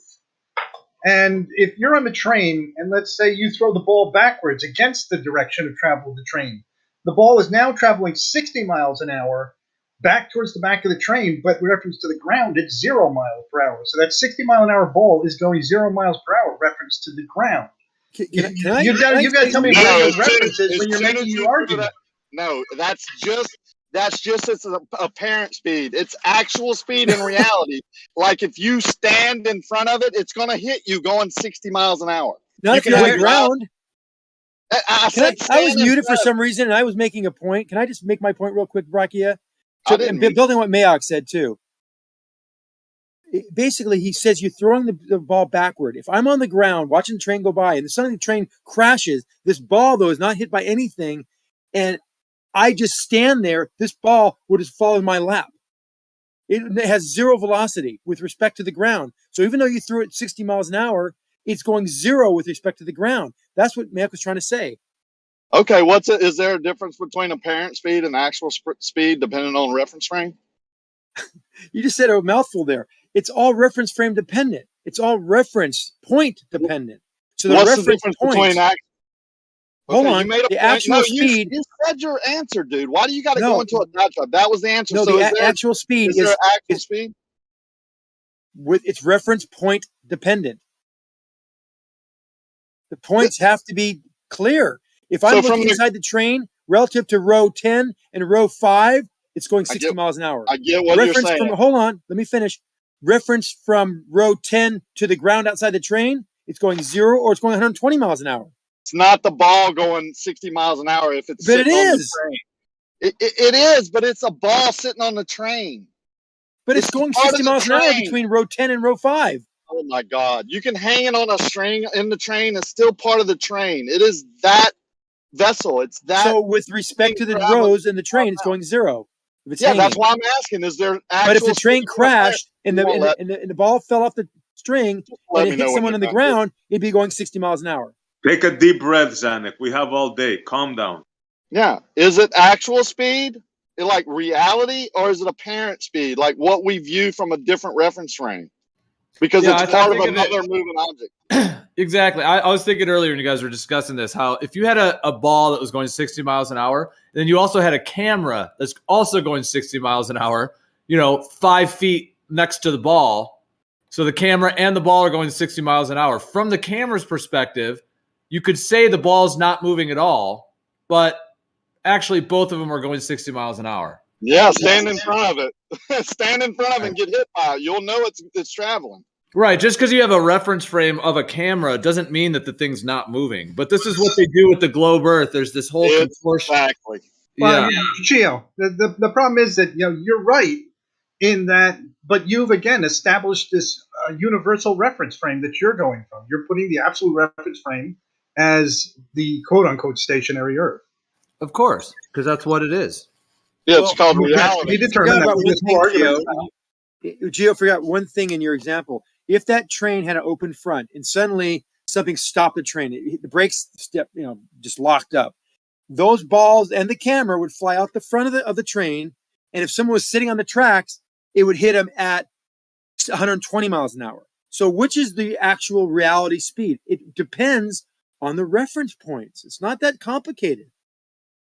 Why can't the Earth be our ultimate reference frame? It can be if you want it to be. Why would we assume that it would not be? Ever. Only in scenarios where that makes sense to do that. That's what I was saying about the hockey rink. In the hockey rink example, it makes sense to use the hockey rink as the inertial frame that's right, because it's on the surface of the Earth, right? Yeah, it is the ultimate reference frame. But there does come examples, especially when people are doing astronomy or something. Or explain something. There's examples where using something different than the Earth as the reference frame makes sense as well. So yeah, gotcha. But here's the thing, though. There are claims that human beings have gone outside this reference frame. But in reality, we're all kind of stuck with this. You can't leave a reference frame. You can't leave a reference frame. That's why the ground being the electrical ground and the ground is just that. It's the foundation. It's the ground. It's the basis. It's you grounded, right? Yeah. You have reality grounded in some sort of universal basis to reality. It keeps you grounded. There's a reason we use these terms. Okay, but think about even in the example you're giving, when we describe things, it makes sense to use the Earth as the reference frame. But when you experience things, every time you're going to experience things from your reference frame. You're experiencing things, even though, of course, you have to walk to get places and all this kind of stuff. It's the same when you make a video game. When you make a video game, you can make it appear like all this stuff is happening, but in reality, you're changing the. I agree with you. So let me ask you a question. Within something like celestial navigation, how can we take my reference frame out of the picture and then have the Earth be the ultimate reference frame? The celestial sphere be the reference frame. I mean, it makes sense to do that. Dun, dun, dun. Well, the celestial sphere is updated based on your perspective, based on your reference frame. No, it's not. It is. No, it's not. It's not. It's the reference frame is the celestial sphere. Maybe start talking about reference points, because reference frames actually are environments for which you view motion. If you want to talk about the reference frame that you're viewing motion from, that's fine. But I think what you're talking about is reference points on some object. But so yeah, in the example of celestial navigation, the celestial point or reference frame of reference is the celestial sphere. It's not dependent on any specific position. So the celestial sphere is the frame of reference. How is that presented to us? Well, they mark a position for the celestial equator and for the what do you call that? Can you go outside the surface of the Earth and point out the celestial sphere to me? Sure. I mean, I could do that, but it would take a lot of money. But the astronauts, when they travel like that those cameras on the Artemis, those are actually the purpose of most of them. Story, bro. I mean, let's be honest. Let's talk about reality here. No, you brought it up. I'm giving you an example of what the celestial sphere. They use the same celestial sphere. Well, we have a contention with some of these things being really fake. So we can go into that conversation. You brought it if up, you want asked to. Kosho if he could go out there, and he said, "Well, it would take a lot of money," which means no, he cannot go out there. Right. So we'll stick to the Earth, right? So within the Earth, the celestial sphere is updated based on our movement on the surface of the Earth, meaning the celestial sphere updates to the observer, meaning based on the observation of the observer is how the celestial sphere presents itself to you. How it presents itself to you, but no, it's going to be the same for everybody everywhere on Earth. It's going to you can use it to determine your position because you're using the same celestial sphere and you're seeing how it's where you are in reference to that celestial sphere. But it's the same for everybody. That is incorrect. No, that's why it's useful. It's useful because it's the same for everybody, and so knowing that you can. It's the same for everybody when they're in a specified location. No, but it's not the same for everybody at all points. It doesn't make sense, Kosho, because if I'm in China and you're in the U.S., how are we viewing the same thing? Okay, well, let me ask you this question: the almanac. Is there a different one for people in China and people in the U.S., or is there a part of the book that you go to depending on where you are, or do you use the exact same almanac for any position?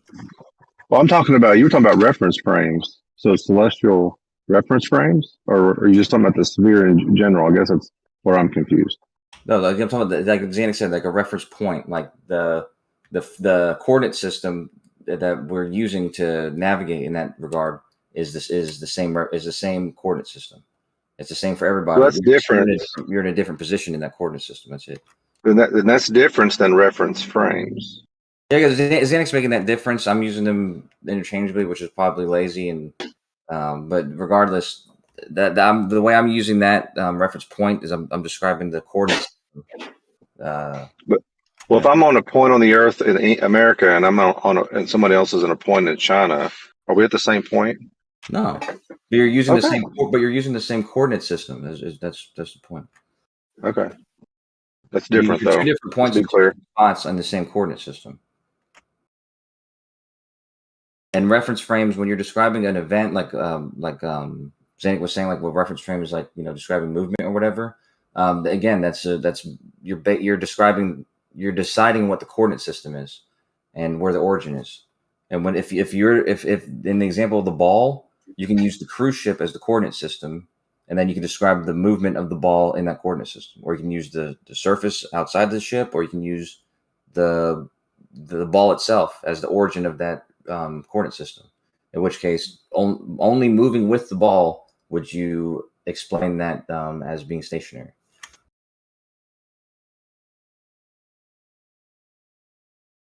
I think that's important just to remember that when we're talking about reference frames, we're just talking about coordinate systems. Okay, so sorry, go ahead, Rakia. Okay. No, go ahead, man. So I came in late and I had to jump off and then come back in. I saw the GIF that you were talking about earlier, so I want to kind of refer back to that for a second. So really, the Earth does not go upward to each individual, because if that was the case, that would be a contradiction. The Earth would literally rip itself apart if that was the case. So it's virtually reference frame dependent. Depending on which reference frame you are, that's where the Earth will rise up to hit an object or not.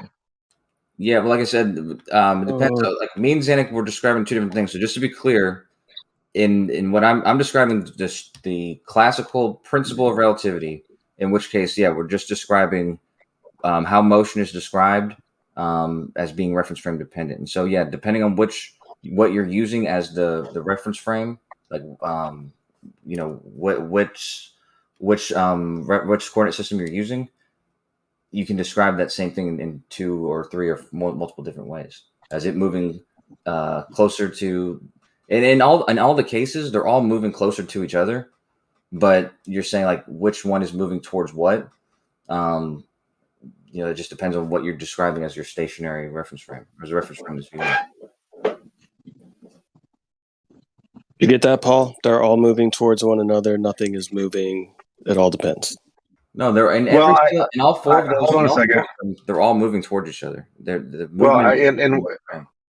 In one sense of the word, if you just what reference frames are, it's a place to observe. Like I have to agree with Zanik, it's a place to observe motion, and even the old 1960 video that I have on my channel it's that if I'm sitting on the trolley, everything else is moving, but if I'm off the trolley, then the trolley's moving. It depends on how you're viewing it. So I would have to agree it's how you view motion. So it is reference frame dependent. But when they start saying they're both, rising up at the same time, that's a contradiction. You got to be more clear when you're describing that. Wait, you said you missed it, and I was trying to make sure that that's clear. Is that when you're right? If you describe that, like that statement you made, is it's an invalid way to describe it, because anytime you describe the movement, it's important that it's attached, like that description you're using, it's tied to a reference frame. And if you're going to instead describe something using multiple reference frames, that's just an invalid. It's an invalid way of describing something. So it's just not. Not where you viewing motion. It's what frame you're looking at it from.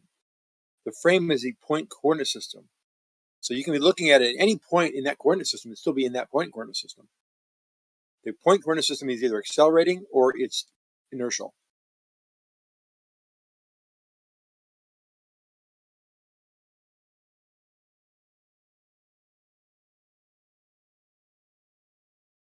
Did that come through? I mean, although with what you said though, you could have two reference frames that are moving. Like you have multiple reference frames that are all moving. None of them are accelerating. However, let's say the same GIF I made. If instead I made them to where it wasn't accelerating, they were just moving at a constant velocity and doing the same thing, you'd still get the same, observation. That it would still look different depending on which. Because in those examples, you're not using the same reference point as you said.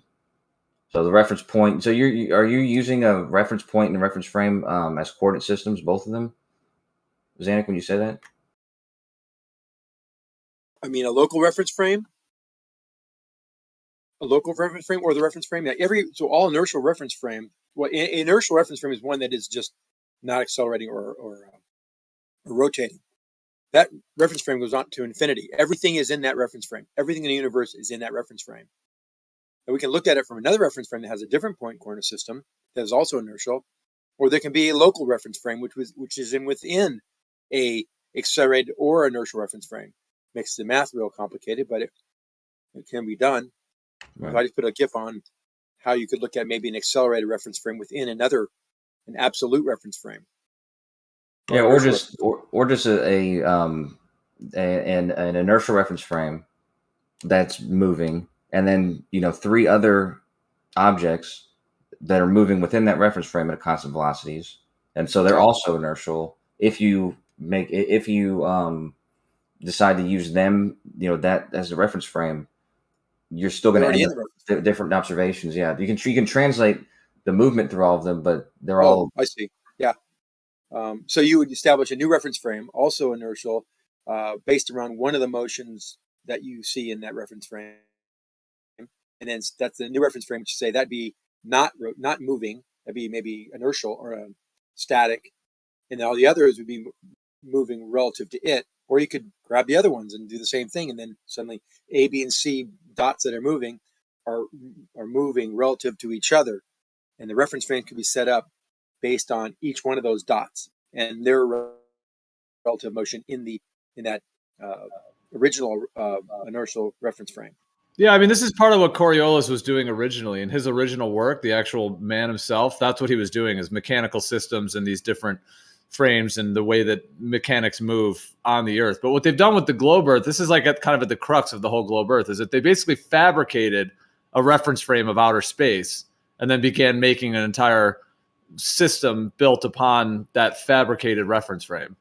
Not really. And then that's what allows it to be moving and spinning, but we can't experience it. And it's like created this web of this additional frame that has no actual reality based in it, but they've added that and then have tried to build that into this, outer space thing that envelops this spinning ball. That's not exactly true, because we quite often in most math and most calculations we treat the Earth as inertial until we start talking about things on topics of Coriolis, for example, that are on a broad scale, where suddenly this Earth that we in most calculations is inertial. Now it's not inertial because we think it's rotating. Well, why do we think it's rotating? Well, then we do all that's because you're adding that. Yeah, the foundation of it is, of course, it's stationary. That's why you have to use that. That's why NASA and all these military, they use a stationary, non-rotating plane as their foundation, because you have to. No, because there's no need to make more complexity in things that don't require the analysis or the input of a slight rotation of the frame. But the point is that the Coriolis and things that can be done on a local level can be done on a very small scale, like the merry-go-round. That rotating reference frame is very clear. It's one that is accelerating. It's a point coordinate system that is accelerating. And we have videos. We've seen all the videos of that, so I don't have to go into the details of that. But it might be a leap to say, well, the Earth is rotating. Well, how do you know? Well, we shoot things 26 miles. We see deviation. Oh, okay. That's some evidence for it. Sure. Yeah, but there can be other reasons that's happening. So it's not. Well, it's not definitive. Can I jump in real quick? This goes back a little bit, Zanuck. If you can remember, a couple hours ago when I brought this point up about an assumption that can be dismissed. Right? There's two. I think we came down to 2 points where you offered a point as to when an assumption can be dismissed, and I offered another one. This is one of those discussions that Gio just brought up, right? This is why I argue that we shouldn't be talking about tertiary points or tertiary claims, because ultimately your fundamental worldview depends upon one thing that hasn't been proven, that was assumed, and then hold on. It was assumed, and then observations were made to fit into that assumption, and everyone forgot it was an assumption to begin with. Not necessarily. For example, if we think Coriolis is real or the Earth is rotating, we can do certain tests like do a Foucault pendulum. Well, you say, well, what can we do to other forces, as Gio mentioned? And that may be true. You could try to conjure up some ideas that can maybe account for that precession. Or you could shoot things 26 miles and they deviate 100 yards to the right or left. That can say, well, that's due to other forces too. Well, I'm willing to entertain that discussion and the argument because it seems like that force is always to the right in the northern hemisphere and it always goes 100 meters, plus or minus of a few meters here and there. But it's very consistent and it really correlates very well with the mathematics of Coriolis. Again. Hold on, I'm almost done. It correlates very well with that Coriolis equation. So you can say it's fabricated or we found things to fit our narrative or our thought or theory, but it is, you said it's proof. It's not proof, it's evidence that supports it. I don't know that hold on real quick, Austin. I don't know that I used the word proof, but just to point out that you brought up at least three or four observations that you are imposing on a worldview that you haven't proven. Again, you said proven again. Okay, I get it. Okay, I get it. Whatever, man. Yeah. Well, no, the evidence. I don't conform to your concept of proof and evidence. Okay. When the last scientist died, all you nut jobs jumped in and compiled this one sentence that says science doesn't prove anything. That's incorrect. Science does prove things. Pseudoscience, which is based on concepts, can never be proven. Well, many people would disagree with you in the scientific community as well as myself that there is evidence, and sometimes the evidence is very strong, sometimes it's very weak, but it never proves anything. That's how science works. It just provides evidence, and the evidence. Yeah, is so because they convince people that science is pseudoscience and vice versa. They inverted it. Because pseudoscience doesn't have any evidence. That's the difference. Yeah, right. So let me go back to it then and correct myself that you haven't. Let's see. You gave us at least 3 or 4 different observations that you've imposed on an assumption that can be easily dismissed.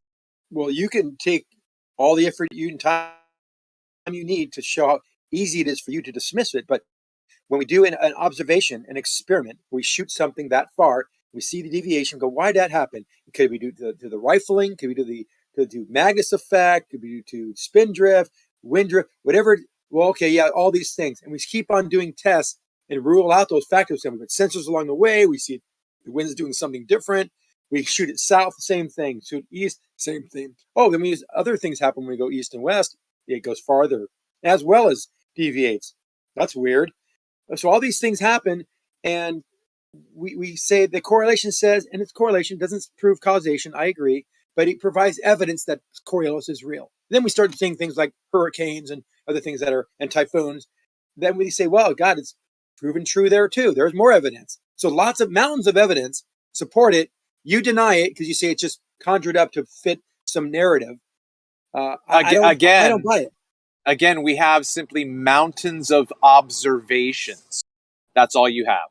Yes, and those observations are well documented and measured to show that it provides evidence for this observation that we see corresponding with Coriolis force. That nobody really accounts for, but that's cool. Well, they do. The Navy has, manuals, 1,000 pages thick on Coriolis and the effect on military projectiles. Yes. ICBMs have to deal with it. Have you guys shot ICBMs? No.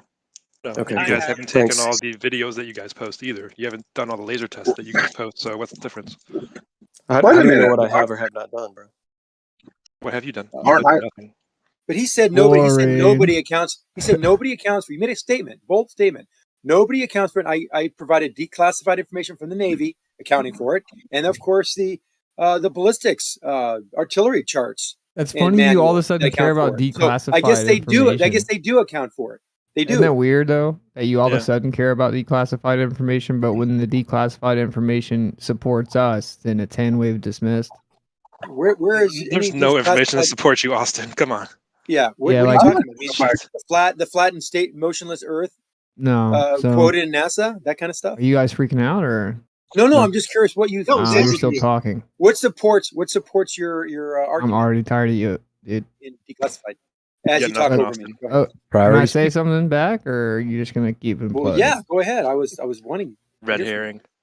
Okay, so, for example, there's declassified documents about how the government found a method to approximate the brightness of the firmament, and it was proven accurate. Watch hand wave dismissal incoming. Let's see it. So you've never seen it. What you're talking Bold about? claim requires bold evidence. Why are you've never y'all seen it? snickering like little kids at a playground? Yeah, It's hilarious. They're like Not one, two of y'all. Why'd you mute me? I didn't say anything. God dang. I'd like to go back to the ICBM thing for a second. Yeah. Aren't ICBMs guided? They're not projectiles. It could be ballistic. They're not ballistic. Yeah, They're intercontinental. They are guided. They are guided. Modern Some of them, all of them. I talked to. I think only for part of it. Like it might be flying like a plane or making adjustments, but when it's in, the rarefied atmosphere, it's ballistic. You're talking about when it's on this downward trajectory at the final stage? No, it's in Yeah, space. it might have some guiding there. I don't know. That's kind of classified information, but I definitely talked to Well, someone in the industry. the reason I say that, Hold on. I used to didn't finish my work thought. in SAC. I didn't. I used to work in SAC. I didn't finish my thought. Nobody I don't cares. even know what you're responding to. I didn't finish. I talked to someone that was in the field that they can get 200-meter accuracy with pure ballistics. I'm not talking about that might be fine with ballistics, maybe artillery or something like that, but you were talking about ICBMs. And I've actually heard that in a globe side argument, that airplanes, you can't detect it with airplanes because they're guided. ICBMs are guided, so you just shot yourself in the foot. For the first I half of the disagree. flight. You have to account for it in the planned trajectory. You have to account for Oh, it's the ball. Cool. Well, hold on. When it's in flight, it is getting into space, right? The missiles. So there's no guidance when it is air in the atmosphere where it cannot be guided. That's what he's talking about. I don't think they have like RCS or anything. Yeah, but there's so first of all, they're for the most part ballistic, but there's some that have the capability to make corrections, but that's still going to be different than what an airplane's more like a person walking or running or something where you're making constant corrections, and every every action is moving through the air, so you're responding to the environment to you moving. Whereas I want to go back to something that's fine, Coach O. I want to go back to something that because I had my uncle used to work with tanks, and I was told by I think Zanuck about a year or so ago that tanks don't have to account for Coriolis because their accuracy isn't necessarily needed. So why would a ballistic missile have to be that accurate? As long as you're over the target, they explode probably miles up anyway. So why would they have to be that accurate? So why would they even have to need to account for Coriolis? Do you understand how high ICBM? Hold on, ICBMs travel. Do anyone know? Take a guess. It's like 3,000 miles high, well into space. Cross continents, maybe. Yeah. So when it's in space, there's nothing to actually change its direction. So they're hoping that they've actually pointed it in the right way. So when it comes out of space and starts going down, that it'll be in the right vicinity. If it's many hundreds of miles off, it's not going to be able to get even near the target. So they have to count for Coriolis because most of its flight, in some cases, is in space. Do you get that? I mean, it's not being guided in space. I get that. I'm just trying to say, I'm using your argument against you because you're talking about how accurate it would have to be, and you debunked mine by saying that tanks don't have to be accurate.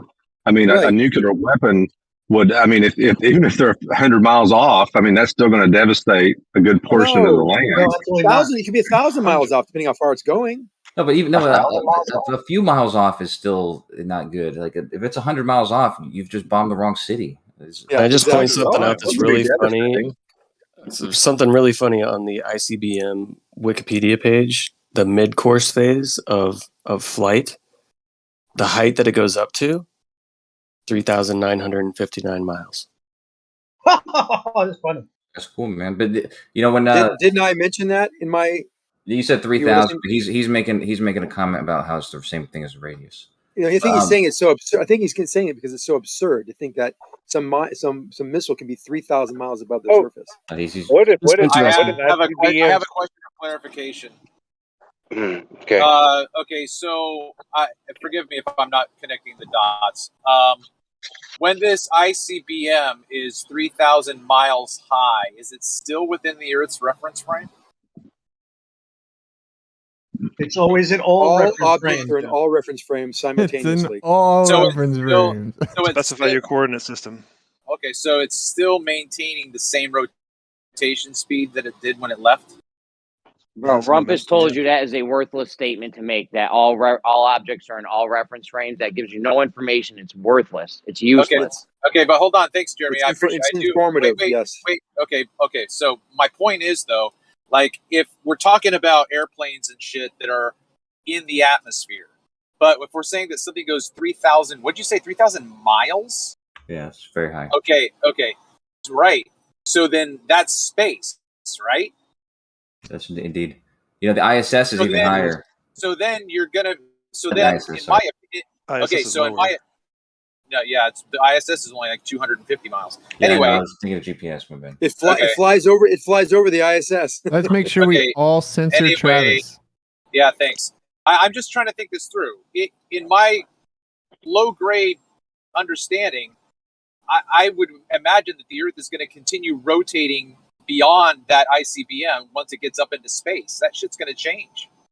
I agree with you, Travis. That makes sense. That's not It's in all Coriolis, reference though. frames, and it's I magic. know. No. I think what you're talking about is the rotation of the actual object as it flying. Would it start like doing a backflip as it's flying over the Earth? Is that what you're saying, Travis? I'm just still boggled. I'm just still boggled that I get hornswoggled into having these conversations about tertiary issues. Dude, Travis, this is the thing, man. Don't talk to him about anything 3,000 miles up is just their fairy tale that they come in here and talk about like it's automatically real. That's all this is. There are no ICBMs from the military. Yeah, they don't exist. If you think We have things go government 3,000 documents. miles up, you're deluded. Where do you think the test that North Korea did over Japan? I believe Why did they everything go? Daddy government told me is true, so I would never, ever entertain the possibility that something else could be the case. I deny Okay, everything that wait. existed. Austin, because I hold on, don't hold like on. it. It comes to wrong conclusions. I don't want to hear it. Your mic's take really your shitty. jab. I'm Mike's not really trying shitty. to Why do you believe convince a you government not to can believe drop the out? propaganda. I don't care, right? I Yeah, wasn't you believe talking to something- you guys. Didn't I you was bring up talking to something about it Travis. earlier? You brought up something about the firmament from a government document earlier. So why the double standard? Well, I actually pointed out the double standard, which was you guys will talk about, I brought forth the declassified document, but then whenever there's another declassified document that clearly doesn't support your position, you hand wave dismiss it. So Did you post it? I haven't ever heard this one before. Yeah. no, I'm not posting it because every time I post something, you guys just get owned. ignore it. And right now, what you're going to destroyed. say is that I'm not going I to made show it you up my and it's evidence. not. I'm just going to claim it without So this evidence. is you people piss me off. It's only on the internet world you little gamma males can talk through me every time I speak. In real life, you would never do that. In real life, do you it would right to never your face, talk through Austin. me while I'm talking. I promise, you would never do. Austin, I would fart in your Don't face let as him you were get to talking. you, bro. Guys, We'll Then I just mute won't him. talk though, because Guys, then it's there's no hell other bait, it's hell option. bait. Every time I speak, all the little gamma globers start speaking through me every single time. God, you're sounding like a little gamma. Why is it being allowed? I'm It's like gonna I can't mute mute them anybody while that I'm overtalks. talking. So I will. okay, well, because it gives me a headache and it makes me raise my voice and it wastes everyone's time. So you guys got it. If I give you the document, you'll just ignore it. If you've been in Flat Earth for 5 to 7 years and you haven't seen that there's multiple documents from the U.S. government talking about the firmament and then a brightness approximation method, you suck at research. I disagree. I think you're full of shit, and I'm going to say that until proven otherwise. So, have it your way. Hey, But anyway, Austin, I'd like to see that document. Yeah. Oh my God! Seriously, Travis, you're gonna make me go get it for the Globers because you want it. No. You can send it to me in your own time. Just remember, that's all. Okay. Yeah, I'm sure you're going to. It's really convenient that you can just throw out evidence, make a claim, and then not back it up. Because usually it turns out that you misunderstood. He can back it up. He's choosing not to for Moyoc man. Don't Have you you get guys it? really never seen it? Has any? Please tell me other flat earthers have seen it. I've seen it. I've seen it from Russia and the U.S. They Yes, were there's doing one from light. the U.S. and one from a Russian scientist that they the were U.S. doing covered. studies on the light, how the firmament affects the light, the distance to the firmament. They were doing all types of studies back then. Yeah, I've seen it. Correct. Somehow, 30s to the 50s. Moyak man hasn't seen it. It's just your fantasy, Austin. A Dude, character. Gambino, I literally from the wouldn't globe? want you to be a flat earther. Do you understand the disconnect here where you think I need to convince you or want to convince you of something, and actually, in reality, I would hate if I convinced you? Do you see the disconnect? Why is that? That takes all of Gambino's wind out of his sails, though. What does he do now? No, but at what point, Gio? What's he gonna do? He thought you were trying to convince him, and you weren't. Now what? What is he? He's just bumping his head into the wall. Flat earthers, I guess. That's my point, though, Gio. It's been my point for a while. At what point are they smart enough to realize we don't need them? We don't really even desire to have them around most of the time, and we're surely not going to go out of our way to do stuff for them, like because they've earned that right. I'm just here to figure out why you guys think of things that are so blatantly wrong. That's my curiosity. You mean the study of the firmament is wrong? The first multiple years, I did try to, right? So every time someone would do this right here, they'd be like, no, go prove it, right? I would run around like a little girl. I'd run around. Oh, here you go. Here's your document.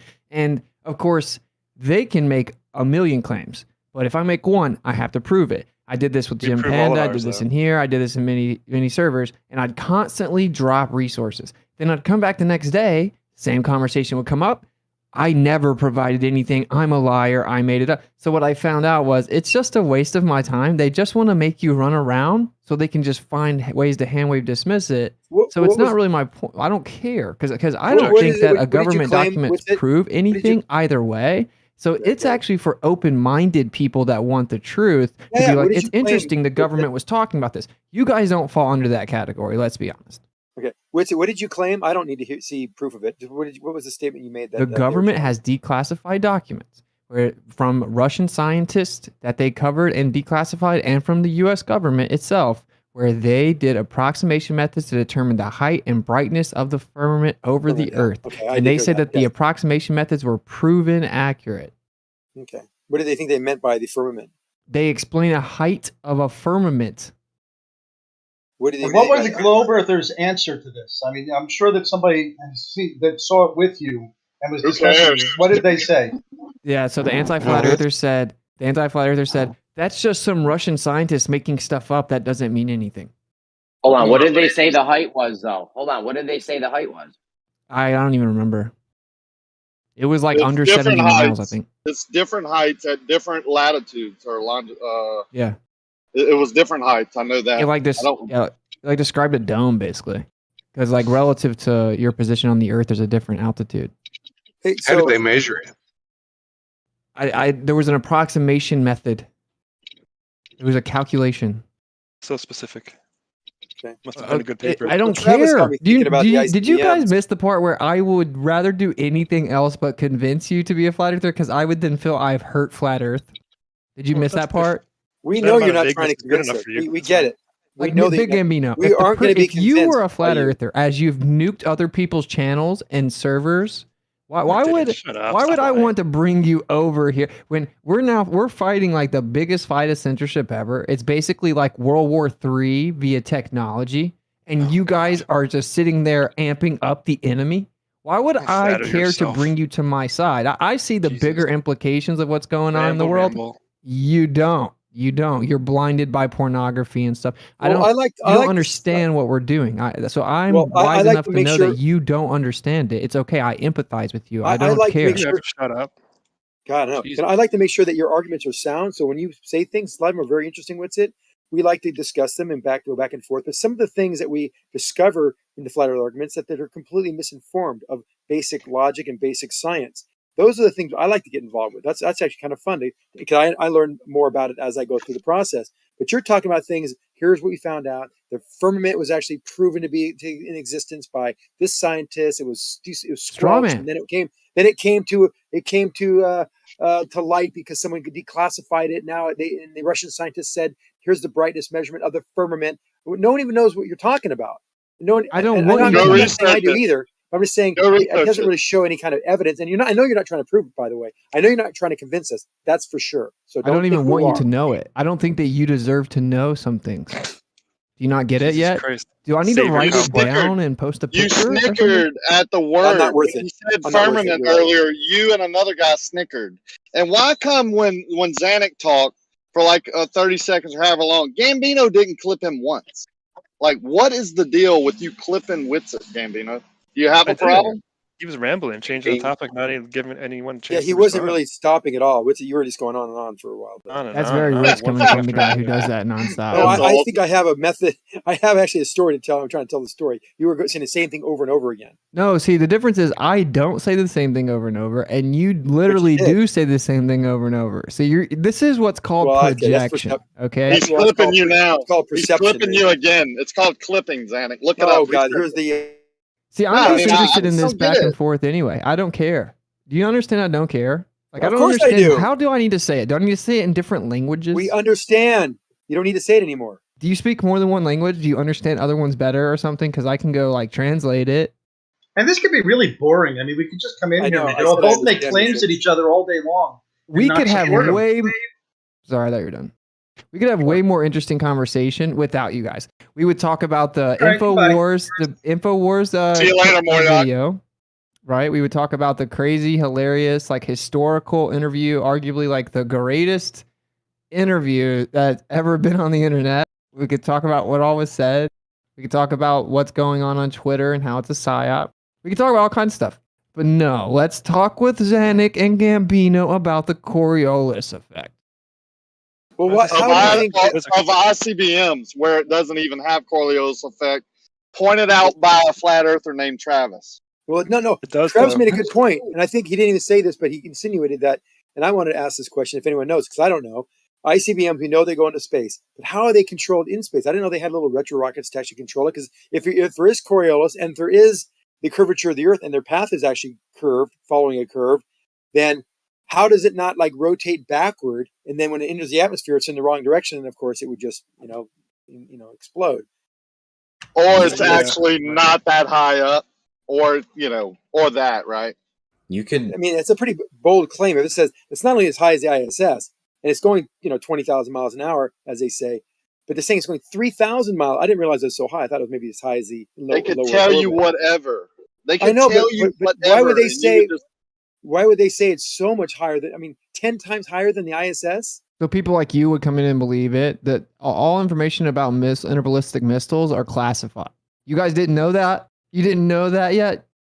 No, it's all classified. Okay, you know this though.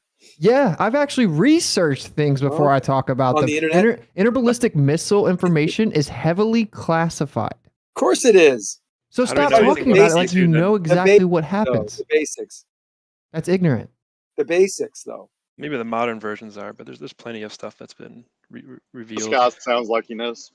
All of a sudden, Gambino knows the military told us everything about interballistic missiles. See what I'm saying? So this is pointless because you guys wanted to see how debate. you just didn't shut up there? See how you made like a little jibe, and then you didn't shut up? You wanted to ramble. Well, Austin, one thing I would say is that there's no requirement to engage with these guys. Like we could, like if we could just totally move on and talk about something else. We don't have to like go back and forth with them. Like there's no requirement. Like if we want to talk about something else or like the that interview or something else, we could totally do that. I think sometimes they want to mire people into the arguments and get people banging their head against the wall. Obviously one solution, just like ban them all, right? Just get rid of them all, but that's not really how this platform's run. So, but I'm just saying like, there's no requirement to engage with them at all. Yeah. Touche. I mean, you guys have kind of given up over the last 5 years after every piece of FE idea has been destroyed. No, there's just more productive ways to spend our time in certain scenarios. Yeah, like Gio, he just did the very thing you described. For example, right? isn't the ICBM bait you back? Isn't the ICBM discussion kind of interesting? In fact, we know that North Korea shot a few of them, right? And we know they landed over Japan. So people measured. I mean, people in Japan measured these things coming down. Where'd they come from, right? They were out of radar, then they came in radar. I mean, we have measurements of these things. So how are these objects getting that high in the sky? How are they landing in the Pacific Ocean? What's in them? How are they launched? Doesn't that make you curious? Like, what's happening? Or everybody that's seen them or measured them or saw them on the radar, they're all in cahoots with the other enemies of the planet. Yeah, when I'm looking at hearing all this conversation, I'm mostly interested in hearing more about like the flat Earth and questioning of the government. There's like enough evidence shown all over. Like we're looking at now a day and age of 2022 where the government is just being caught, flat faced with lies after lies after lies. And I remember instinctively like 2021 where a group of individuals like yourself were like, "No, man, government don't lie, CDC don't lie, no one lies." And now we're seeing an amnesty. Let's ask for amnesty. And it's the same thing here. It's like I see so much shilling for the globe Earth. Like you're not going to convince anyone here or to like buy a product that we're going to all of a sudden, believe the world is round again, and with a cartoon model and fake images that even NASA says, yeah, we have to make it this way. And again, the way I got it from becoming a flat earther from a Globee was, these guys were providing NASA's own video interviews and footages, that straight up says themselves, no edits, that they had to edit and make these fakeries, like these cartoons, in order to like make it real. So like I don't know why you shills are here constantly debating over and over again in the hopes that one of these flat earthers are just gonna go, you know what? Yeah, I do like cartoons, and I'll go back to looking at the globe Earth kind of thing, because I would rather hear some fruitful conversations about other stuff like ancient civilization, what's going on with Infowars and stuff like that with Kanye. I don't know, man. I just see this like an annoyingly dry conversations about things that like you guys are selling things I'm not gonna buy. Well, Yeah, there's well different said. I agree. perspectives, man. Well, there's different. I think there's just different modalities for different scenarios. Like, for example, some of those guys, they might not be doing it to try to convince people in here. They might be doing it for whoever's listening, for the audience as well. That they're trying to defend their viewpoints in that sense. But I think in general, like with the conversations flow. Sometimes it is more debate style in that sense, and then other times, yeah, we do talk about all kinds of other topics. But what I was saying before, though, if there's globe guys that are doing that, I'm just saying that there's no requirement to engage with them. Like we could literally, within a flip of a switch, just start talking about something, more like in a podcast style, more like an open discussion, exploring ideas or talking about current events. So I'm just saying there's no requirement to have to engage. The thing is that when someone starts to get into that debate mode, everybody wants to get in and wants to do it. So I mean, these guys, like, to engage with them requires someone engaging with them. So I'm just saying, if you don't engage in that way, then we could totally move on to any other topic. Right, but this is the crazy part about this is what happens, right? So it's like, first of all, everyone in the room would have to be on the same page, and of course, a lot of people like to do the debate or whatever, and they know that they just have to make like a bold, all-encompassing, like fraudulent claim about the globe as if it's fact, and then it's gonna bait the people in, right? Because because they're gonna instantly want to like combat the lie. So they know if they just say it, or if they even like slide in some like personal attacks about how we're so deluded and stupid, that people are gonna want to respond. So it's like, and I fall for that too, because then it's in your mind. You're like, do we just let that get thrown out in the ether, right? And like just sit here and whoever's listening to it, that's what's thrown out in the ether, and we don't combat it. So it's like this weird little, it's whatever. But like, did you guys see the Infowars interview? Yeah, I did. Well, yeah, let's go to that. But I just want to say, just on the one way to solve that is to have different live stream rooms, which have like one live stream that's only for kind of podcast building type discussions, and then another one that is for the debates, which is generally how we've thought about structuring it. But it does take having, 2 rooms full, to be able to do that, because otherwise like people tend to congregate in one room. So I'm just saying one solution to that is to have like actual structure for the live stream, where it's like, so people, if you don't want to debate or have those things happening, then it would have to kind of be set in the live stream. Because you're right, if someone throws something out there, the likelihood someone's going to respond, and then it'll go into that mode. Yeah, I recommend that. I recommend that. Like, honestly, I'm kind of tired of like trying to hear the other side's, cartoonish stories or the pseudoscience garbage. Like, I'm not buying what they're selling, and any conversation that goes to them or argue with them is a waste of time. Like, I don't know, man. I just feel like we're there's something bigger that's gonna be coming up soon, and I think it's better that we just focus our energy on figuring things out before whatever it is hits us. What was the like, Infowars Kanye interview? What's that again? What was the Infowars interview that you're talking about? Yeah, so Ye was on InfoWars with Nicholas Fuentes. I don't know if you know who that is. But yeah, and it was just hilarious, bro. Like I was like crying. It was so funny. And you know, there's like a lot of people will get offended maybe, but I thought it was so funny that I was like crying. But anyway, so because you know, Ye's been canceled everywhere. He calls out a certain group of people, and then the way that they proved he was wrong was by those very people taking away his bank and taking away everything, right? And a lot of conspiracy theorists are always really skeptical, right? But like it seems like this may be legit. So long story short, he goes on there and he just says everything he wants to say. And it was just like 3 hours straight of, after weeks and weeks, finally he was able to say whatever he says, like agree or disagree with it. He was able to freely speak. And he even reads off Owen Benjamin jokes. So the reason that this is a big deal, and this is actually where Flat Earth should be focusing their energy, is I could easily get in contact with Ye right now. Like literally. You know, like we have people in our community that can talk to him. And so Flat Earth is right on the precipice. He's going to end up saying the Earth is flat. So, like, I don't really care what the weirdos in here that defend NASA think. Like, we're talking about on the precipice of the most famous person in the world saying the Earth is flat. And, you know, it's very obvious, right? Like, he's friends with Kyrie Irving, and he's talking to Owen Benjamin. And he's finding the people that have been completely canceled off the internet, and he's like, well, then they must be saying something. I want to go see what they have to say. And he's singling them out. And so I just think it's hilarious. Like he read off Owen Benjamin jokes yesterday about Ben Shapiro. He's like, Ben Shapiro can know how much money's in your pocket just by hearing it jingle. And Ben Shapiro's just mad that Kyrie won't sign his basketball.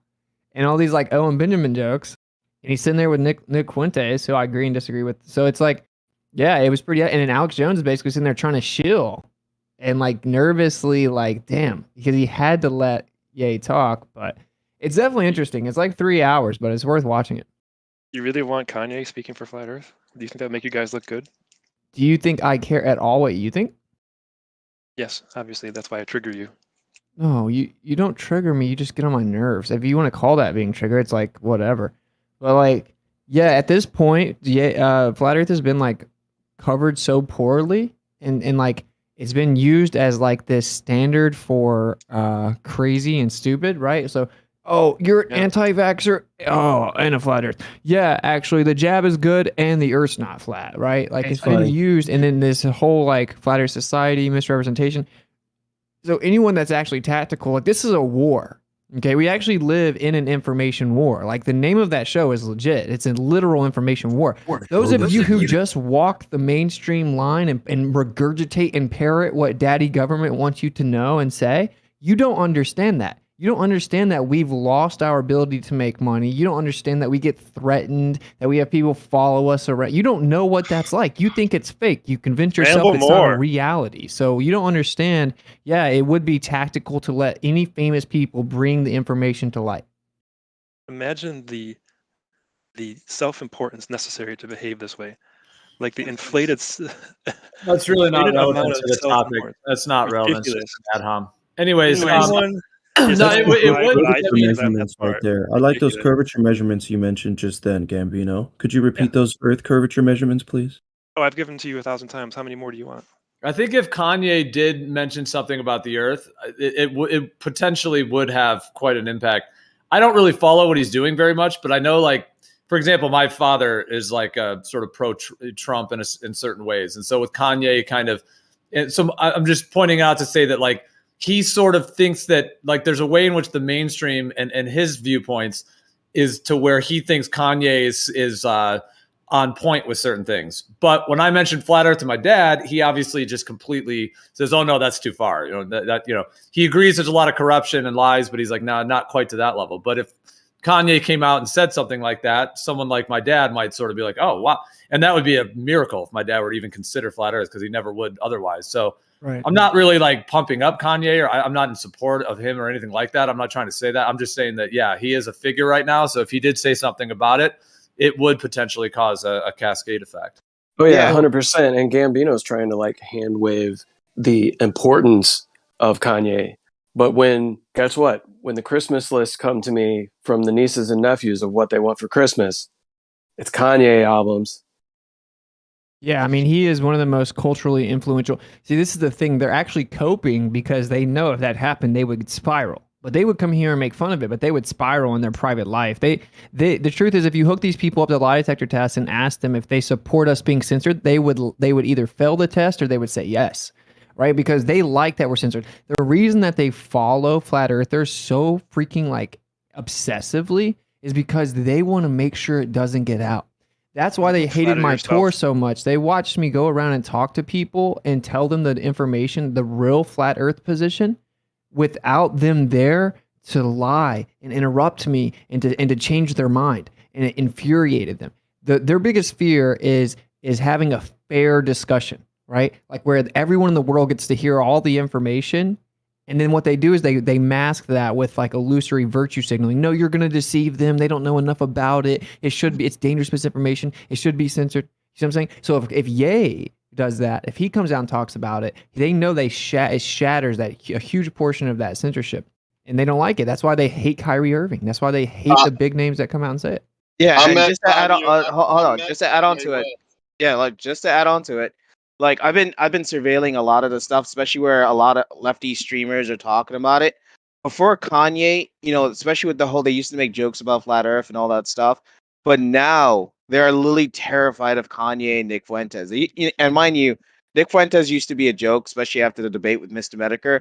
But the fact that he is providing all these, articulate historical documentations of the goblins and of the goblins' journey and Hollywood and everything is all interconnected. The goblins don't know how to respond, but try to censor and use their very own power structure. And the more they attack, the more Kanye gets more powerful. That's why the entire black community, I think in New York, had the Black Israelites had a huge parade, and there was so much standing ovations for it. So, like, I can tell you right now, this whole thing being called the Great Awakening is definitely evidential. Everyone, every YouTuber, everyone from the black community are making tons of video because they could see that from that movie Hebrew to Negro. That when Kyrie Irving just posted, I just watched it. That's what he was just posting. He wasn't promoting it, he wasn't advertising it, and they pretty much try to crucify him.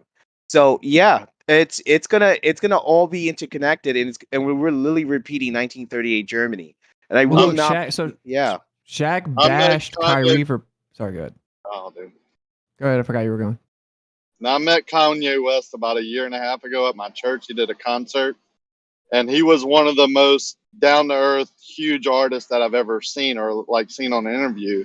Kind of like Shaquille O'Neal type thing, like just a regular man most of the time, but higher than life. But the atmosphere was electric. People, adults, children, kids, people just were just amazed by the show and by the energy level, by the worship music that he was singing. It was one of the most amazing worship, entertaining concerts I'd ever heard. That's cool. Yeah, like I of course my take is like he isn't like a role model per se and stuff like that because like he is still growing. But I will say like I grew a ton, right? I had a lot of growing to do and I kind of fast tracked it once I got right with the creator where I like isolated myself and fasted and prayed and all this stuff. So like I don't like to judge people, and so I think he's sincere. If you're genuine, then you're cool. And I was super skeptical of him, but I think he's genuine. So it's like it's cool with me. But he's obviously everywhere right now. And if he's gonna like talk about flat Earth, that's gonna be a huge win. And he is surrounding himself with flat earthers. So of course the next step is that he's gonna find out about that. Yeah, and I wonder how the Christian community is gonna take that, right? Because it's weird how even the Christian community, when he came out as being reborn or just his faith was out in the public eye, people were like, well, look at this, he's drinking there, he's cussing there, or whatever. And even Christians were doing that when they know that just because you find the Lord, you're not going to be perfect. It just means you're striving for that. You're turning to God for certain things. And I don't know, it's funny to see how the Christian community reacts. Well, to me, it looks like he really believes it. This is why I don't have a problem with it. he seems to be genuine in what he's saying that he believes. And he's like, look, I'm a baby Christian. I don't know all the right things to say. I'm still learning. My opinion could change. Blah, blah, blah. So he's cool with me compared to the Christians who claim that they know everything and blah, blah, blah, blah, blah. That's super annoying to me. Ye's cool to me. If Ye is being sincere about his belief, well, someone just got to go show him what the scriptures say about the earth. But the point is that he's friends with Kyrie and he's friends with Owen Benjamin and they talk a lot. And he's just on the precipice of flat earth. And also at this point, he's making a point via shock value to say whatever he's not allowed to say. So you're not allowed to say flat earth, bro. Well, then if he comes across it and is even somewhat convinced that it's legitimate, he's going to say it. Because no one, the whole thing with InfoWars is he's like saying everything you're not supposed to say. He's like, I'm so tired of one side of World War II being demonized with the rest not. Are we going to talk about the American, Japanese internment camps? Or are we just going to pretend that didn't happen? Like, blah, blah, blah. He's dropping some gems. He isn't the most articulate person. And he just kind of like rambles and is real like all over the place. But that's just Kanye West, bro. That's Ye, right? So it's like, I think this is epic because what he's doing is glitching out the system. And there's not many people in the world that could have all the industries turn on you at the same time and then walk out of it. And this dude still has $400 million. So it's like they dropped the hammer. He lost $2 billion in like 2 days and he's still like standing. So I don't know. And he's talking about how he thinks his mom was sacrificed, but he never killed anyone. So they don't have dirt on him. And it's like, if this is a psyop, it's very well done. And the fact that it's integrated talking on the phone to Owen Benjamin doesn't really seem to add up that it's a psyop. So even if it's a psyop, it's better to have him say flat earth. Who cares? We have been completely put down by the media. There is no bad publicity at this point. I don't always agree with all publicity is good publicity, but as it pertains to flat earth, that is for sure the case. Yeah, they did the same thing with Shaquille O'Neal. I'm not backing down this time. Shaquille O'Neal. Clown us all you want. Shaquille O'Neal was same thing from Louisiana. You know, big name. Everyone loved him. He said the earth was flat, and then they took all of his endorsements away, and then they renounced it. Well, why would he only renounce it after he took his endorsements away? Like, so now he's like, oh, I was joking, blah, blah, blah. Well, of course, because he got his endorsements back, right? Like, he's a business.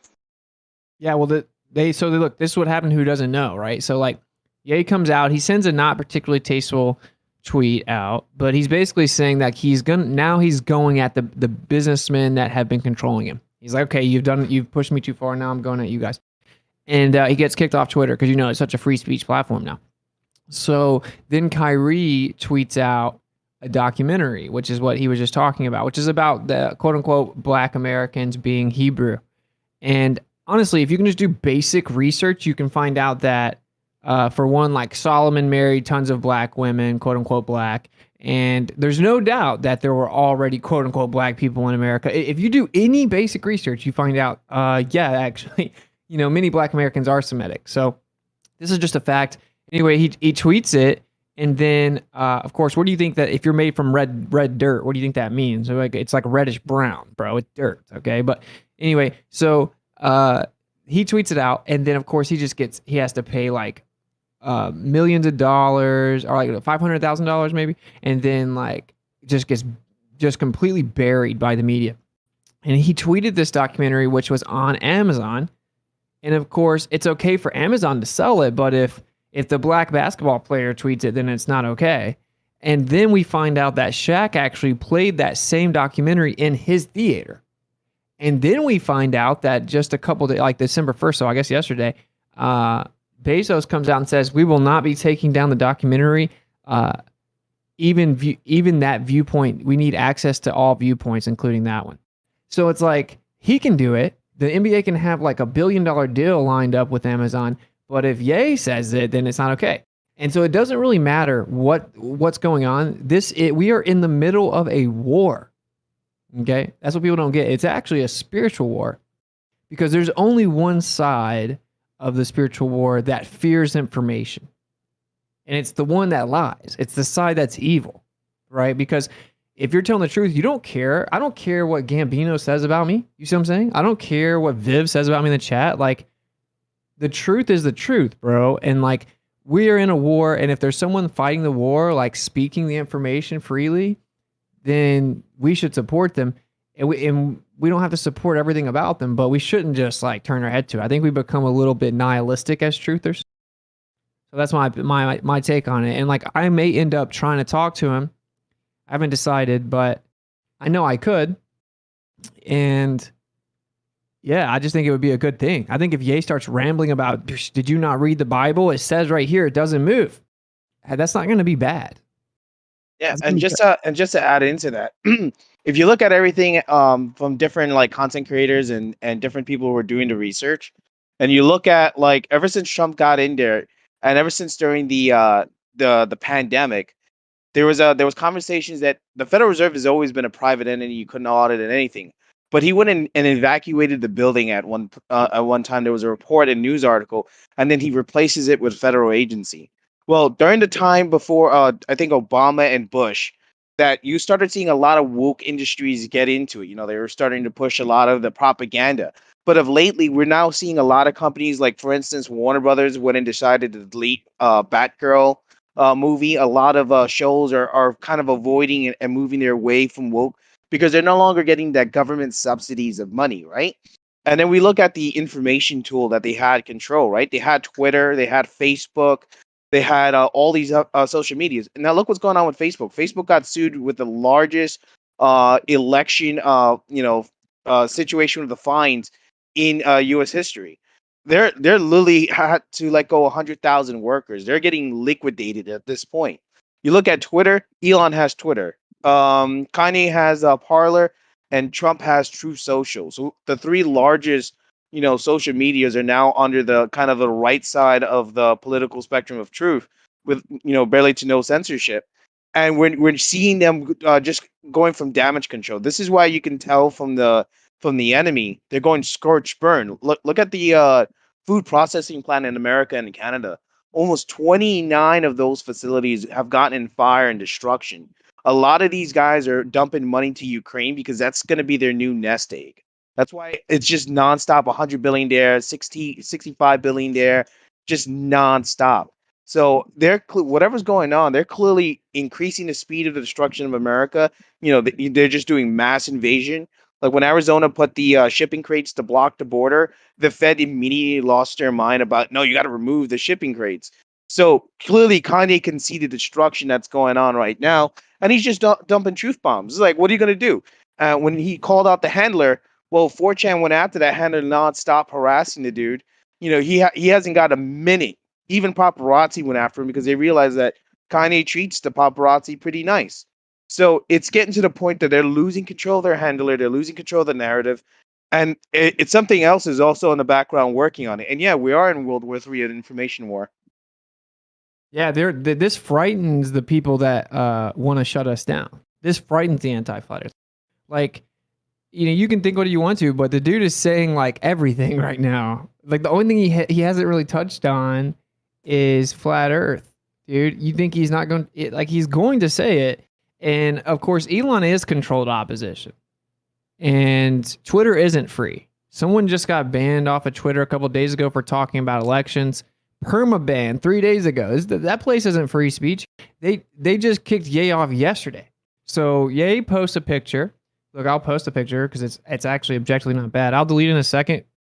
I don't know why I would have to though. If you've ever heard of the UFO religion, like the Raleigh, whatever it's called, this is the symbol of that UFO alien religion, right? And it's got like the star and then it's got the swastika in it. Yeah. Okay, so this is what he posted, and he put Ye24 love everyone, love speech.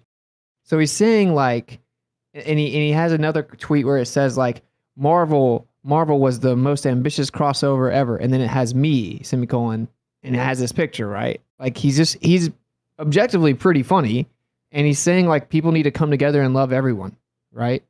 And that's actually a religious symbol. And then he gets kicked off, and this is what Elon says has to go. Elon kicked him off for this post and said that it was inciting violence. Okay, now this is what's so funny. What Ye actually did was he went on a Twitter like rampage, and he tweeted a picture of Elon being hosed off on a yacht by Ari what's his name? Ari Emanuel, whatever his name is. Ari, really powerful Jewish dude. Anyway, he posted that picture, and then he posted a picture of Elon with Ghislaine Maxwell. So that's why he actually got kicked off, right? And they found a reason to call this hate speech, even though it's a religious symbol.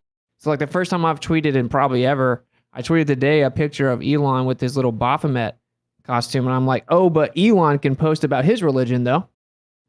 You see what I'm saying? Like, it's like, it's Elon is a controlled op. Elon said that he put a convertible in a vacuum, right? Elon's still deleting people. And what makes Ye look more legitimate is that he was friends with Elon, pushed Elon many times, and now he's like calling him out. And now he's going at him. And this is what you would do if you began to really wake up. And he's honestly, Ye is pretty smart. He has Nick Fuentes there, who's very articulate, and he's kind of like me in the sense that he can like retain information like at a pretty absurd rate. So it's like he's just like a dictionary over there. So Ye's like Ye kind of like kicks in the door, and he goes on his rant, and then he's like, back to you, Nick. And then Nick's like, fact. This person ran this, and this person's connected to this, and this person was in this presidential campaign for Obama. This person was controlling the presidential campaign for Trump. Bang, bang, bang. This is how they're connected. And then they did a deal, and then he got $1 billion right as Trump left office. And it's like, it's crazy because this is not the kind of stuff a controlled opposition psyop would entail. Why would they do that? Controlled opposition is Donald Trump's campaign where it's like diet woke. Controlled opposition is Elon Musk pretending he's for free speech, but he's clearly not. Right? But controlled opposition is not burning it to the ground with all the facts. You know what I'm saying? That doesn't benefit them. I agree with you that Elon is controlled opposition, but I also in the belief that a lot of these celebrities and organizations, they're like not as interconnectedly like as covenant as like maybe the Freemasons. Even the Freemasons that go in there, to those big meetings, not all of them are united on the same ideology, right? You might have some of the crazy ones in charge, but there are going to be a few oddballs that are probably like, yeah, no, I'm not buying it. And I do feel like there is some sort of infighting because like there used to be this occult joke in a lot of these things. If these groups, like, you look at a lot of these fictional fantasy things like the Skeggy from that Dark Crystal or the Skaven from Warhammer, if they ever really truly decided to work with each other instead of backstabbing each other for power, they could have won. But they're so constantly backstabby, like they're just going to keep losing. They're their own worst enemy, right? And that's what I think what Elon is. I think he's out for his own power and his own control. And, he might be parroting what, the World Economic Forum says word for word. But, I wouldn't be surprised if he's also vying for his own control. Yeah, thank you guys for letting me ramble. I just wanted to kind of get my thoughts on it. I don't know what you guys think. I just think it's crazy because like I don't know. Like a lot of people looked at me, they're like, Austin, is this a psyop? Like I'm supposed to know. And the truth is, I don't know. And I've been talking to Kai about it. I've been reserved. The jury's still out. I could make a video that would convince people he was controlled op, but I don't believe that. So I'm not gonna do it. Because I think that like I said, we're in an information war, bro. And everyone in here knows it. Even the anti-flat earthers know it. Okay. And we watched it expedite the last 2 years where we couldn't even defend children, bro. We're in a world where you can't defend children, bro. They're being mutilated and they're being abused and they're being injected and we can't talk about it. So it's way past the time of like, it's war. In war, there are casualties. In war, you have to take the good with the bad. In war, you have to say, okay, well, I don't agree with everything Ye says, but he's going to still have to be on our army because it's war. So that's kind of how I look at that.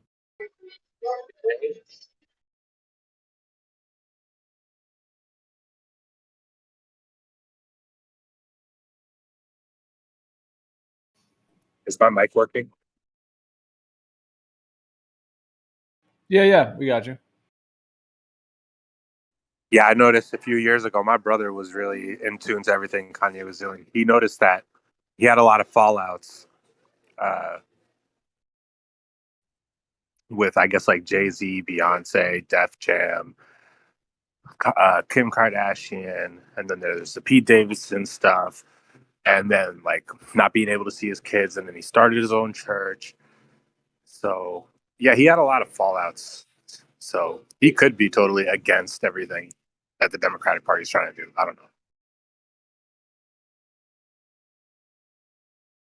Like the old saying goes, like if you take everything from a man, he's the most dangerous person there is. He has nothing they could take. They took his daughter. They're gonna do whatever they want, like the Kardashians does. They're satanic, and there's even pictures where they're like, I remember he was posting where like, what's her favorite movie, and it was The Conjuring. And like while you were looking at Kim's Instagram, YouTubers were showing like you could literally hear like screaming, like like a movie screaming or whatever. And like that's just like that's it slowly like kind of messes with a kid's mind. I was like, that's why you don't put children in all these gory haunted movies and stuff, because it starts to warp their mind. And they're already doing it. They're already putting these satanic things to her and stuff like that. And so he's just seeing this shit, and he's like, "All right, fuck it. No, they kill me, but at least I'll just destroy everything around them."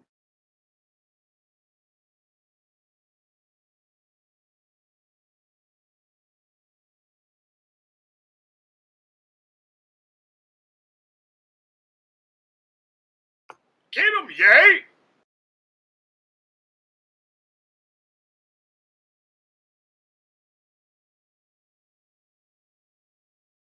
Yeah, I just think it's funny. It's funny that he got kicked off. Like he's exposing Elon because so many truthers are falling for Elon. They're like, yeah, free speech, Twitter, free speech. It's not free speech, bro. He didn't let Alex Jones back on. Yeah.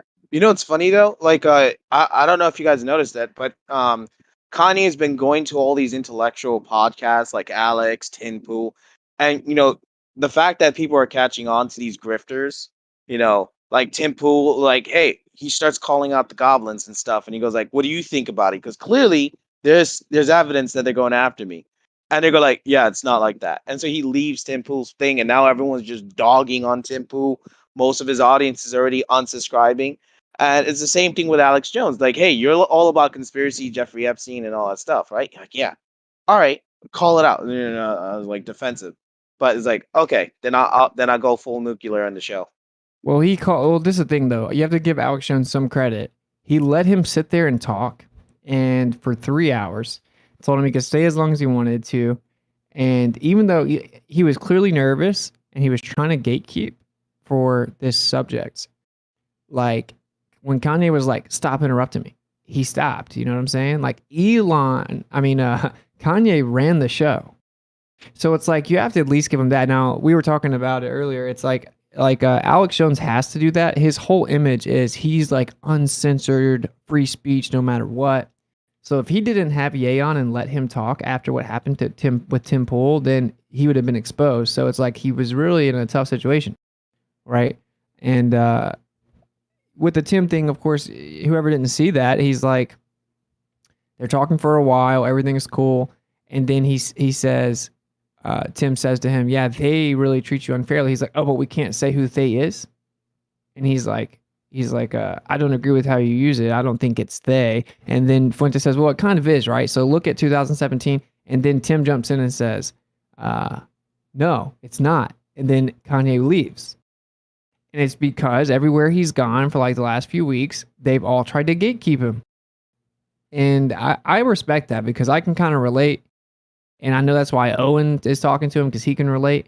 See, real men understand we're not going to agree on everything. We don't have to agree on everything for me to stand beside you and your ability to freely express ideas. Because also real men know there's no way that they're right about everything. Like there's no doubt that I'm wrong about things. There's no doubt that Ye and Owen are wrong about things. And the only way to get to the truth is to have everybody talking, right? Everyone presenting their information. This is why they're controlling free speech, because it just makes you stupid.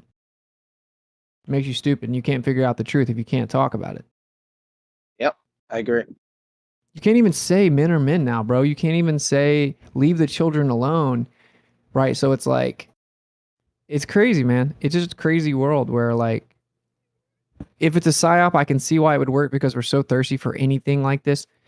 And you can definitely see why Elon would make sense to be a psyop or to be controlled, but yeah, I don't know. I think we just got to roll the dice with this one. I think a lot of flat earthers are going to, I predict a lot of flat earthers are just going to automatically say he's a psyop, automatically say it looks like controlled opposition, and automatically dismiss all of it and just not talk about it, whatever. But like, do you guys care if we win the war? Right? Like, are you guys really about it? Like, are you really like about that life where you want to fight the war, or are we just going to sit back in our echo chambers? And I'm not saying this is necessarily an echo chamber, but are we going to sit back in our little corner and just talk about how we knew the truth while we watched the whole thing burn to the ground?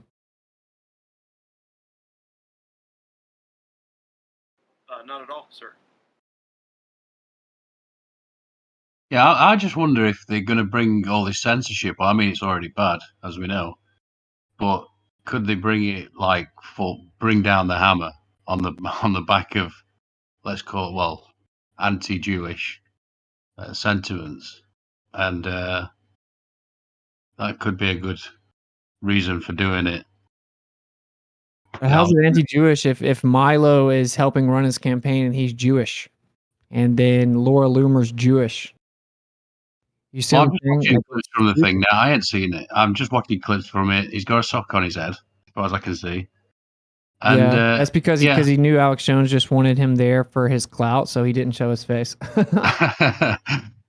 I'm not, I think Kanye's wild, bro, but like, you get the point, right? You get the point that it's like, if we just automatically handwave dismiss everything as a psyop, then we're just going to be like doom and gloomers, and we're never going to make any change. Absolutely. I want to listen to it first, Austin, before I make my judgment on it. I'm just telling you what I think it sounds like before I need to listen to it first.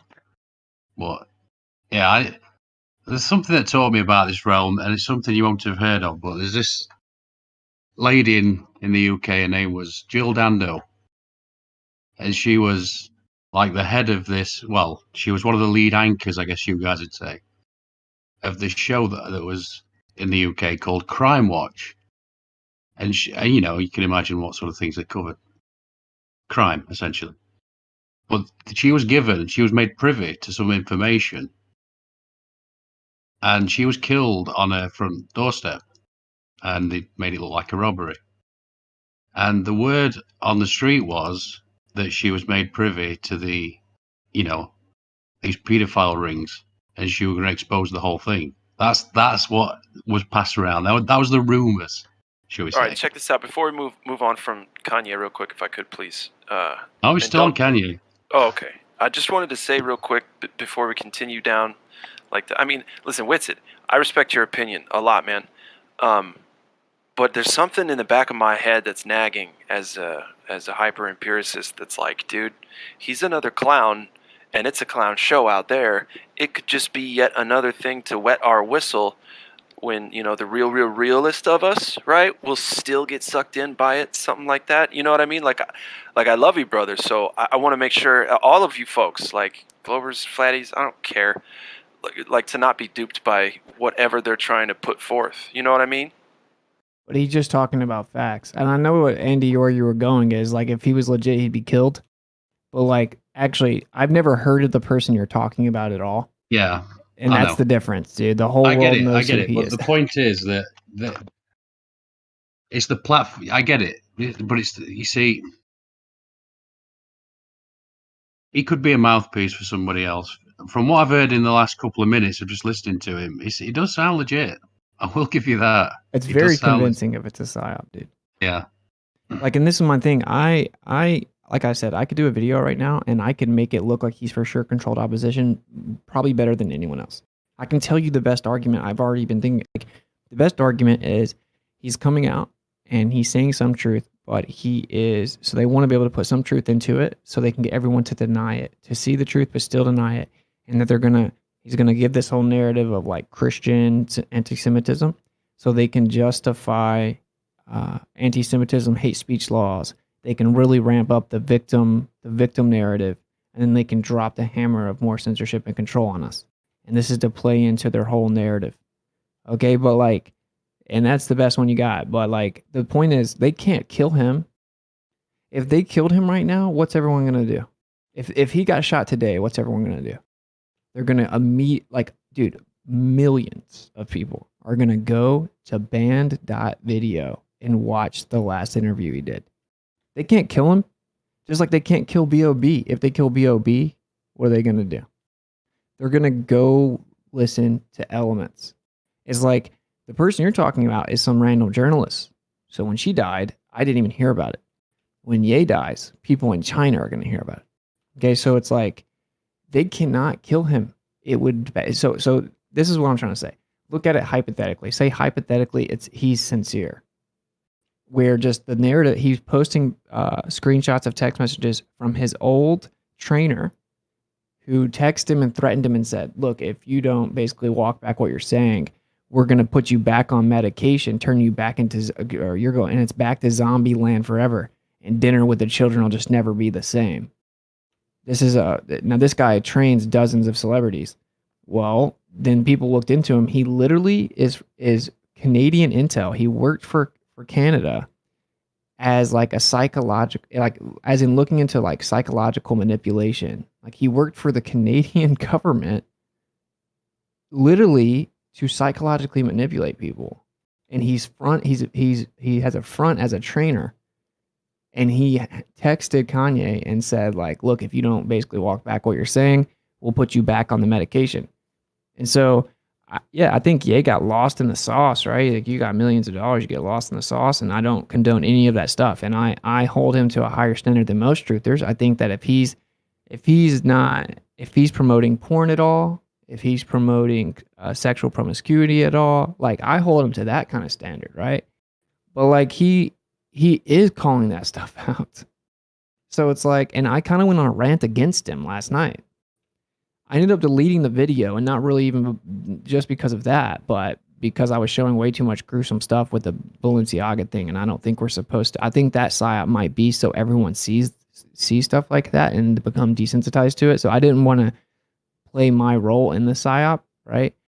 But I took it down. But like I said, I don't know. I think that if we're so demoralized as truthers that we can never even entertain something potentially positive, if there ever is something positive, then we're going to ruin that opportunity.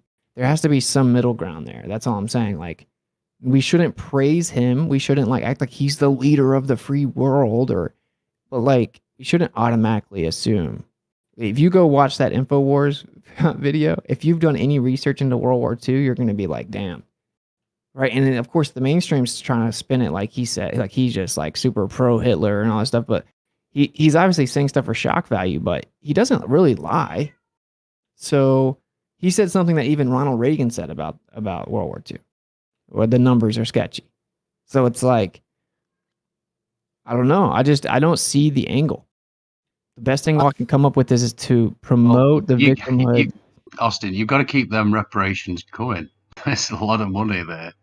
And that censorship, like I say, they can just put down that hammer. Don't forget, the ADL was founded on the back of the death of Leon Frank, who raped and killed a little girl. And then he was strung up. Yep. And he's calling, and like, I don't know. I guess for me, dude, it's like, I know the truth is real heavy. And like when I was covering that last night, it's like, dude, I was like getting emotional. And like, I don't really get emotional, but like messing with children, bro, is just like, it's something that like actually infuriates me. Well, and someone's ability to understand the information and not get too emotionally wrapped up and actually try to do something about it, even if it's just talking about it. I think that's important. Well, that's what I was saying in my stream. I'm like, I honestly, it's like, I know that in order for me to do you guys proper service, I can't be emotional, right? Like I can't have emotion. I have to be able to cover things logically. And I'm like getting them like worked up in the stream, and I keep catching myself. I'm like, it's hard for me to detach emotionally from like pedophilia. It's going to help though, dude. Being a parent, it's going to help with that patience like a mug. I don't know, dude. Less infuriated about pedophilia. I think it would actually make me. And just wait till they start attacking your own daughter or your own son. It's dude, it's horrific.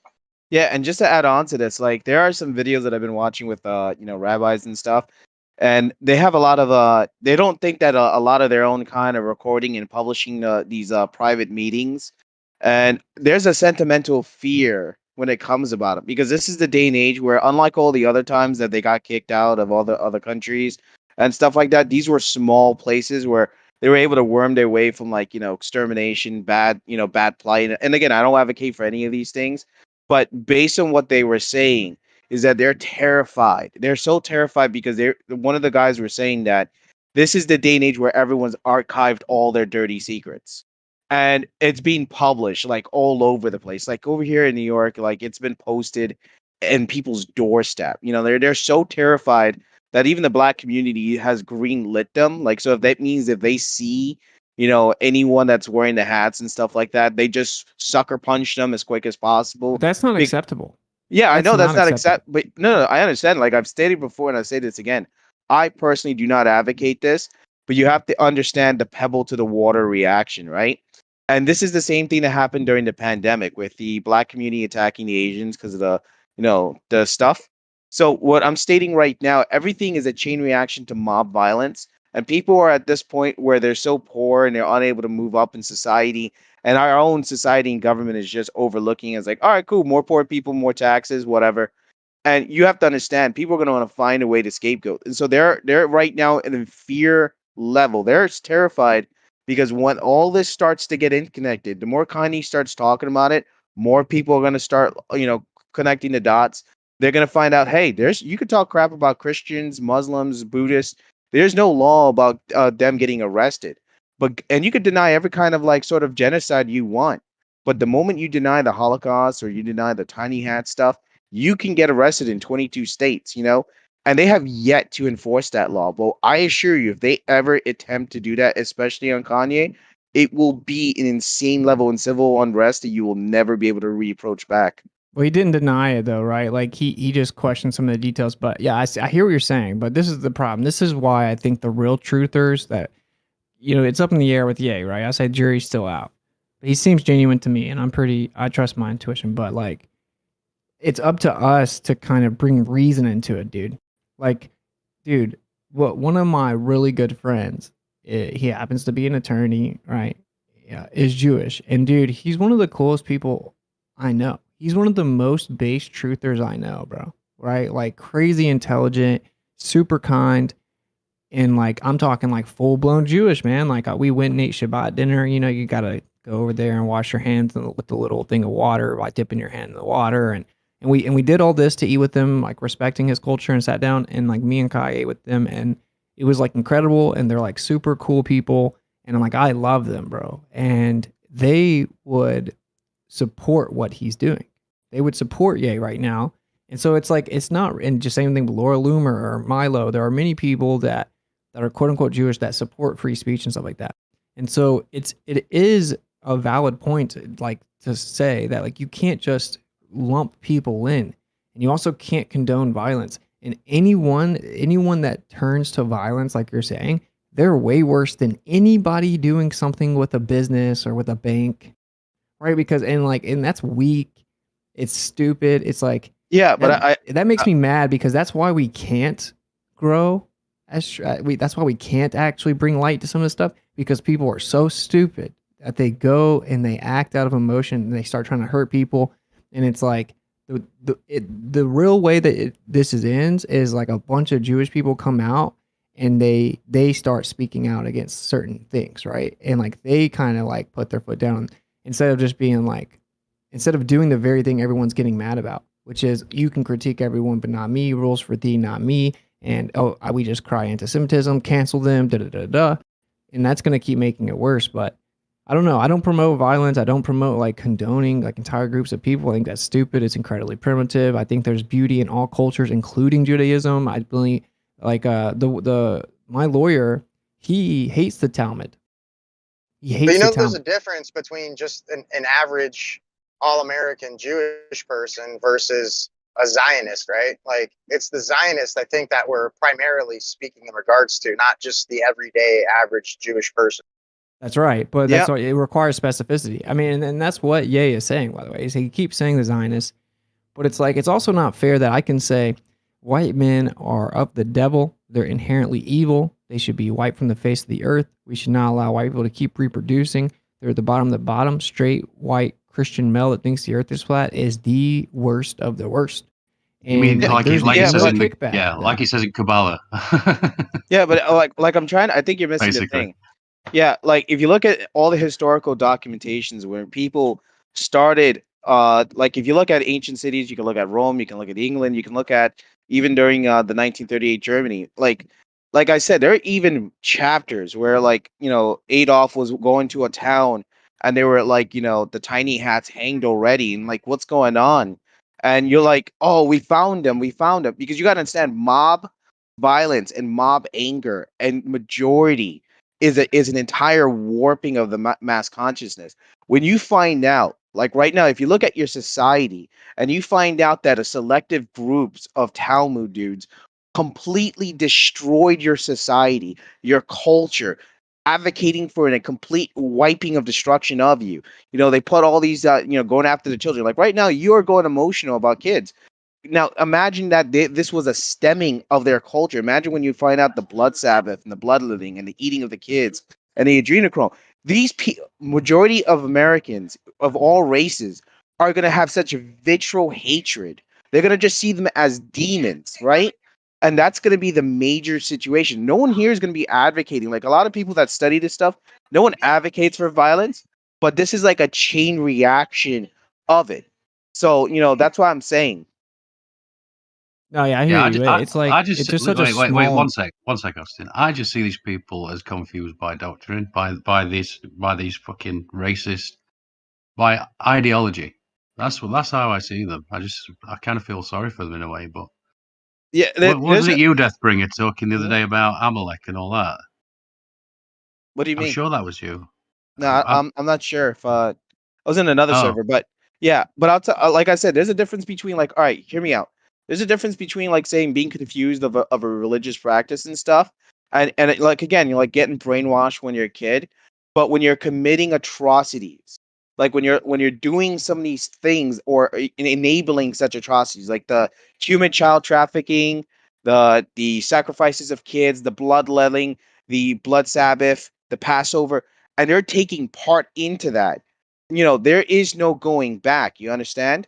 There is no. Oh, I'm sorry, I was confused. Didn't know that doing these things to other people's kids and calling people goyim and cattle was okay. You know what I'm saying? When people find that shit, and they're pretty blatant about it too. Like they're still in the old narrative that they're still in control. They still can say whatever they want, and the goyim is not going to say anything. Like that's what I'm trying to tell you. Like I people know are all this waking though. up. I went down this rabbit hole 7 years ago. Yeah, I completely agree with that. By the way, I mean, if they see us as the dark and they're the light, and they need to wipe us out, basically. Oh, dude, I mean, I know all the That's worst of pretty the worst. horrific. There are interpretations of the oral teaching of the Talmud that says that goyim are akin to cattle, and that sleeping with a goyim woman is akin to bestiality, and that their semen is like the semen of horses, and that the Messiah is burning in excrement, and there's crazy stuff. But like, you know how many people don't think that are Jewish, man? That's Yeah, my if you go to point. It's Israel, such a small group of people. You want to go all the way to Israel with some dude that's just like out of his mind, right? And like everyone wants to watch that video, and then they get mad at an entire group of people, and that's the problem, right? But it's like this requires a lot of delicacy. That's the only part that I can see of Kanye that would be a psyop, would be their control. I don't think so, but it'd be like that would be the benefit, right? Would be not being delicate enough with how you convey the information and not being specific enough, where it creates this like unjustified hatred towards an entire group of people or an entire religion. And then you have, a perfect window to come in and control people under the guise of safety, right? So it's like, I can see that being the case if this is the idea that they're going to put, because there are rabbis that say that. They say, we want Christian anti-Semitism to become on the rise so that we can then control them, and then our Messiah will come in and end it. So it's like, you can't take the bait. At the same time, we're allowed to talk about everyone. We're allowed to critique everyone, and this is being brought up in the open, and you can see that the population's failing the test. Majority of them are like, you're not allowed to even say the word Jew. It's like, who the hell do you think you are, bro? Like, and that's why people get mad, because they're like, we're not allowed to talk about you. What the? One sec. There's some awesome Jews out there. That's I know. That's agree what I was with just saying. that. Like super cool Jews. Yeah. Like I've said, when it comes to the bell curve, right? And if you think about it, like normies are starting to wake up, right? And this is why we've always called them normies. When there's the difference between us and a lot of them is that we've gone out there, we've done, we passed the the Nietzsche's test. We've went out there in the abyss to find information and stuff, and we have this whole idea of compassion and thinking, and think before you react, right? But the difference between us and normies is that normies will react instantly. You know what I'm saying? They'll see these things 1, 2, 3, and then 4 should happen, right? And there is always going to be a lack of compassion. You look at mob riots. There's always been psychology studies where they found a guy that was needed to be punished. 17 men grabbed the guy and they hanged the dude, right? The guy that raped this kid. That's it. We found him. He's hanged. Justice has been done, right? And it's the same thing. That's what you look at historical documents, and to go about with the whole, like, you have a few good friends of that sort. Honestly, it's like this, and I've always said this to a few of my friends as well. There isn't enough of you guys coming out all together, writing books, calling them out. And that's going to be the issue. That's the downfall. Like, there's always been, when they all got kicked out of another country or executed or max extinction on one area to another, there's always been those groups that should have said something, but they didn't, or there's not enough of them, right? And they know about their groups, this particular group's control. When they start to see, hey, I'm seeing a lot of them in banks. Uh-oh, are they up to this thing again? We got kicked out of that city last time 100 years ago. Maybe I should kind of step forward and kind of call this out. But that's the problem. Not enough of them do that. What happens when they do that, bro? That's like, have you heard of Laura Loomer? Yeah, I've heard of the so trouble. She's Jewish. She calls stuff out, and she says everyone should be able to freely speak. She's one of the most canceled people in the world. They actually get more mad at a Jewish person that does it than anyone. So it's like with everything. If you're born into like this occultic rich family that has lots of power, it's going to be really difficult for you to leave your position of advantage. And it's the same thing, but we all know, anyone that's honest, there is a huge double standard, right? Where you're not allowed to talk about it. Like you're allowed to just bury white people, right? About slavery and stuff. If you say, did you know that the slave ships were actually Jewish? You're not allowed to say that. But that's just a historical fact. So it's like, this being brought into the open is not a bad thing. And it's not about the group of people. And that's what Ye needs to really learn to emphasize. It has nothing to do with that. It's about the fact that we cannot be told what we can or cannot say. They cannot give us approved narratives, and you're not allowed to speak outside of that. That's all that matters. Whether he's wrong about everything he says or not, right? Like, everyone's allowed to freely speak. Because when I'm debating an anti-flat earther, I think they're completely wrong. I think they're defending a lie, right? But I'm sometimes corrected by them, and I learn things from them, and I find out, oh, I shouldn't say this argument. Oh, I didn't know that part. Like, if you can't have the conversation between me and the anti-flat earther, then you just keep on saying the same stuff even though it's wrong. That's what free speech is about. Witsit, wasn't the Dutch West Indian Company one of the leaders in free trade, slave trade? Yeah. And were they Jewish? Did I say all of them were Jewish? Oh, you're saying some of them were Jewish. Yeah, but you're not allowed to say that. And also look at the percentage of people that owned slaves that were Jewish in America. It's a very high percentage. The percentage of people that own slaves, or the percentage of Jews that own slaves? The percentage of people that own slaves, there was a high percentage of them that were Jewish, certainly per capita. And you're not allowed to say it. And that's my point. You're allowed to bury white people, but you can't talk about another group of people. You can't even talk about black people now. You can only talk about white people in America, and that's because they're the majority.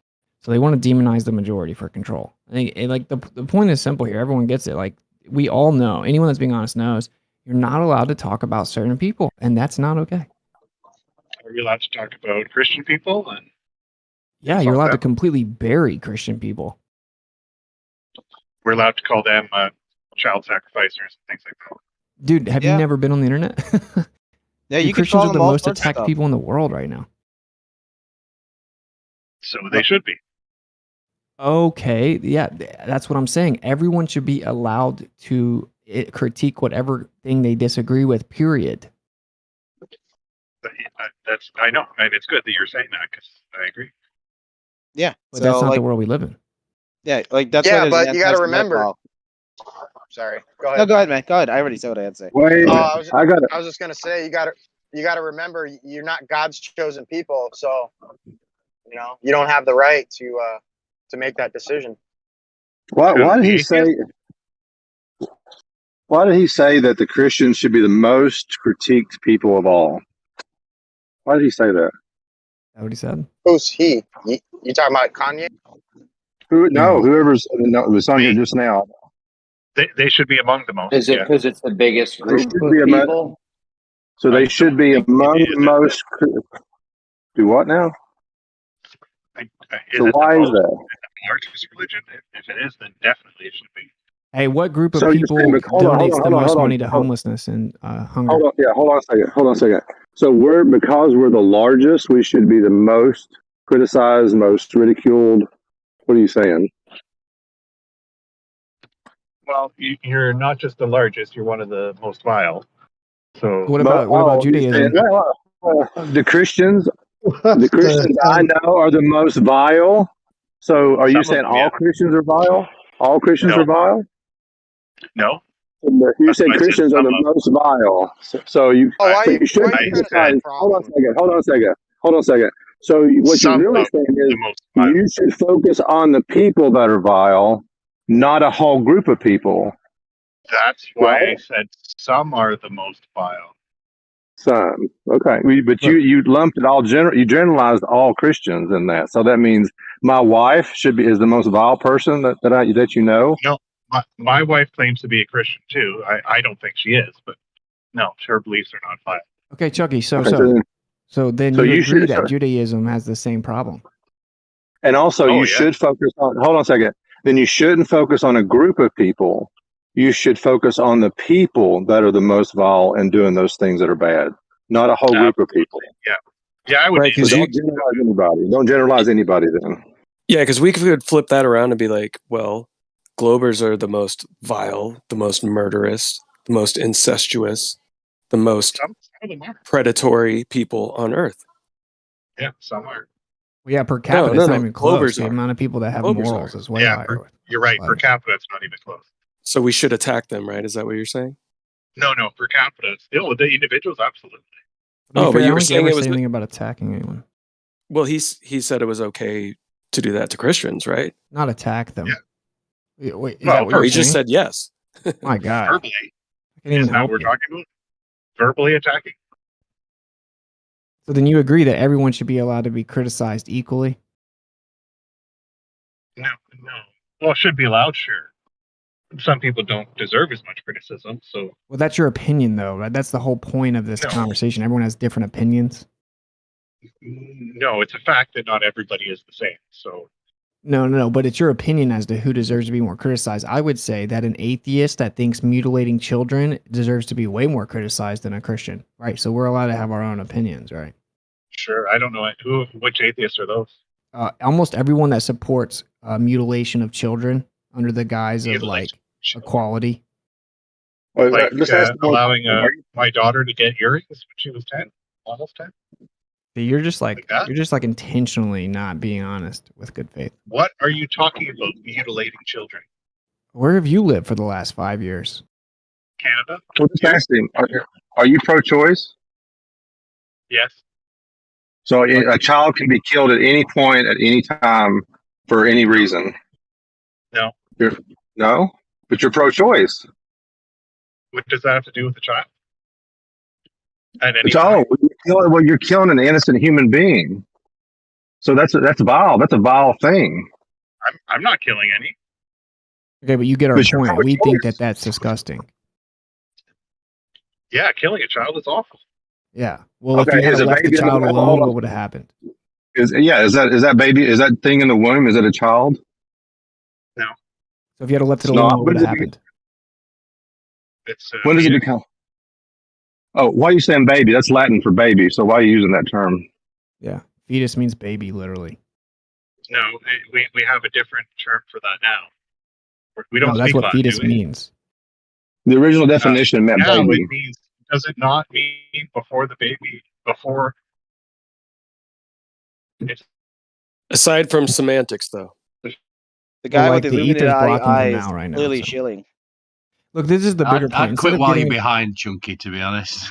instead of Yeah. getting into like the not at whole all. specifics I'm of not worried abortion about this. Don't worry about it. Like, I'm just okay, trying I to. was actually talking about gender transition. Okay, I'm talking about children that are born and they're promoting like mutilation and irreversible hormone therapy and stuff like that, right? Where it's like child abuse, where let them decide. Like, oh, well, so if my daughter's 4 and she thinks she's a spaceship, do I only communicate her to her in beeps? Beep beep beep beep beep. Dinner time. Beep beep beep beep beep. Do I go buy her spaceship outfits and cut some cardboard out and let her run around like a spaceship, and then give her some type of medicine that convinces her she really is a spaceship? And then do I start to put metal inside of her body, and then I put a little chip in her brain so she can be a spaceship?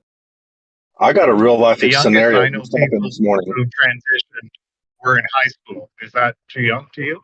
Yes, because there are so many children that do that in high school, and then they take the hormones, which are irreversible, and then they get into college and they're like suicidal.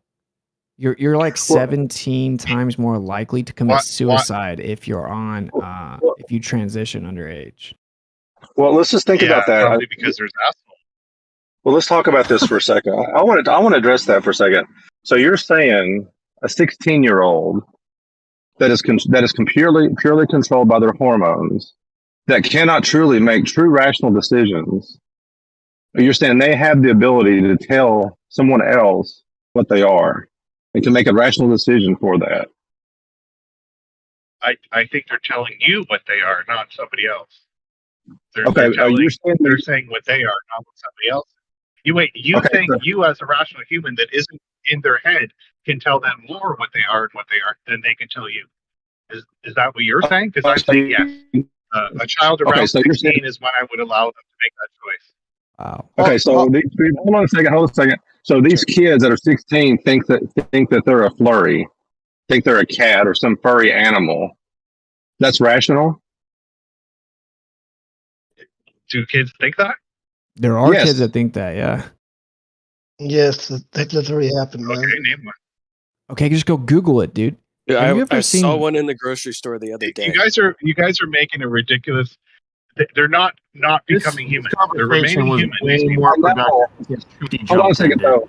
If your sex is male and your sex is female, and your biological sex is male and your biological sex is female, but I feel like I'm a male, but I feel like I'm a woman or a female, does that correspond to reality or not, or is that delusional? What's the difference between me being again? You're born male. I'm born with male parts. Okay. Gender is a linguistic term. Okay. But if I feel like I'm a female in a male body, is that reality?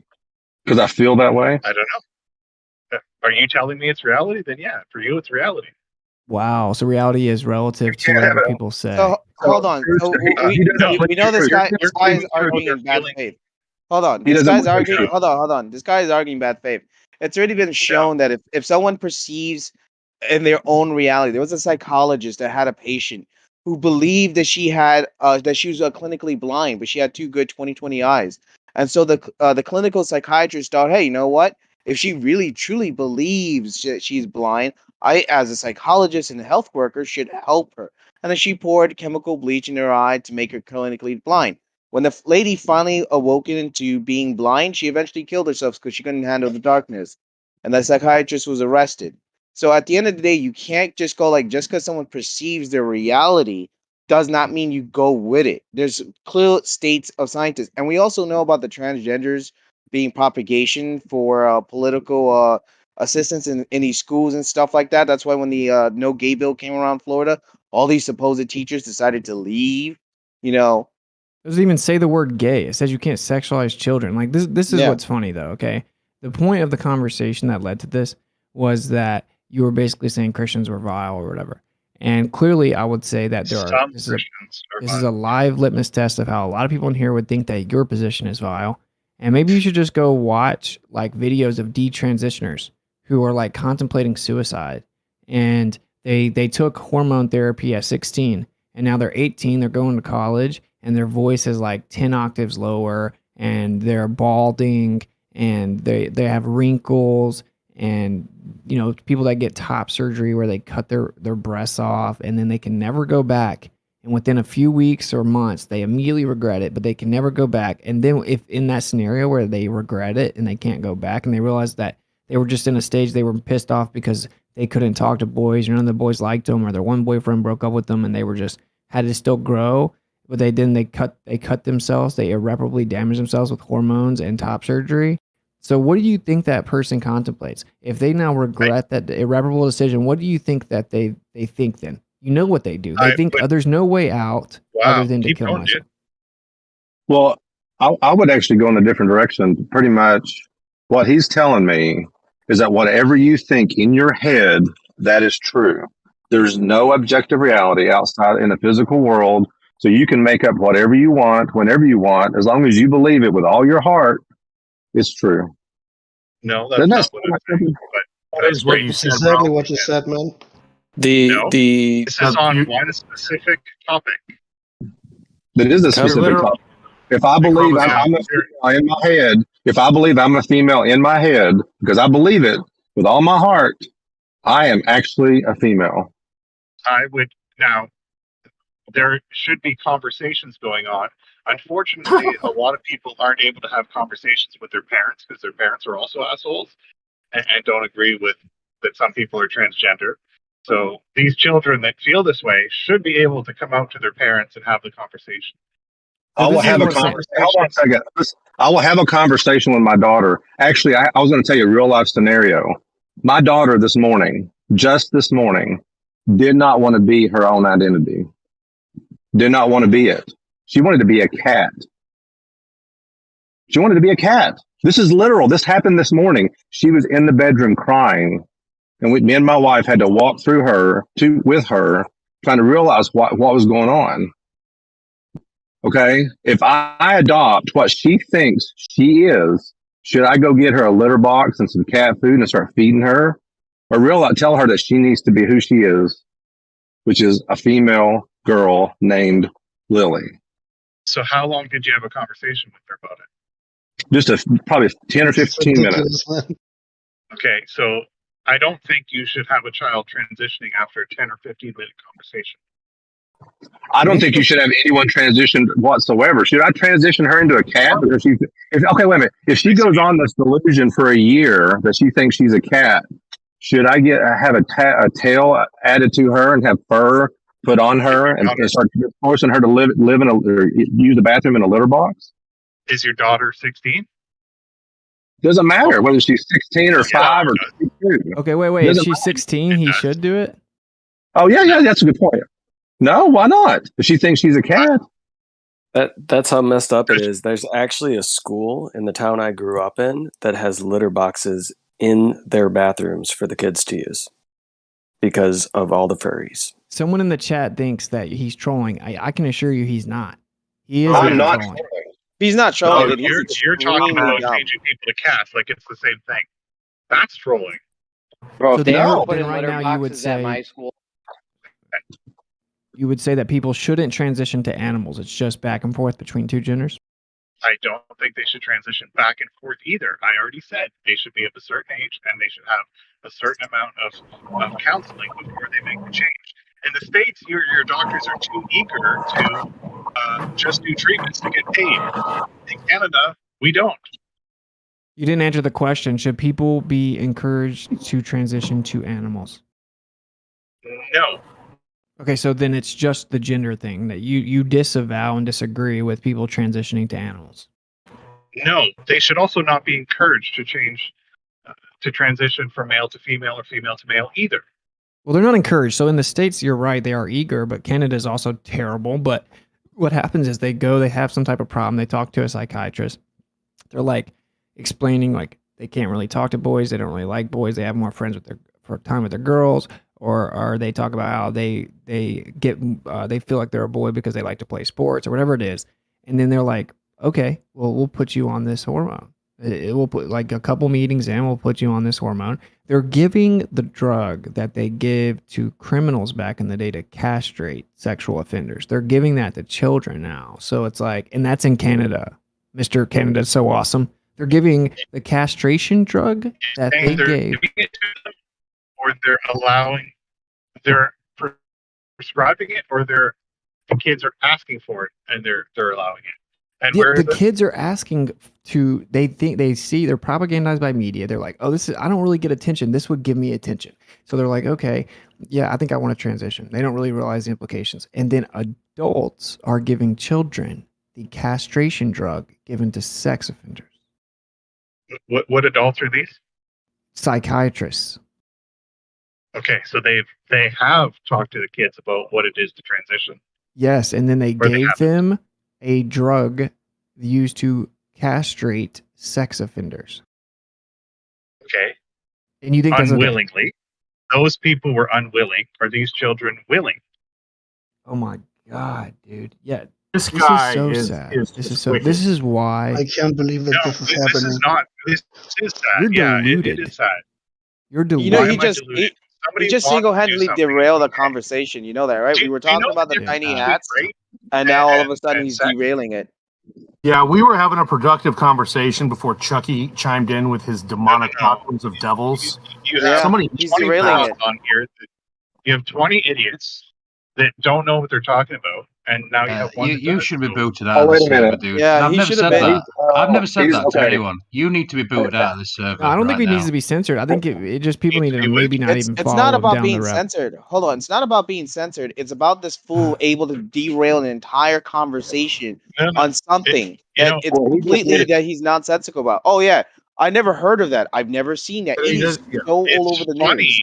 that I do know somebody who's. I don't know her personally, but I know of her through my niece, who did it as a teenager. That's the only one I know.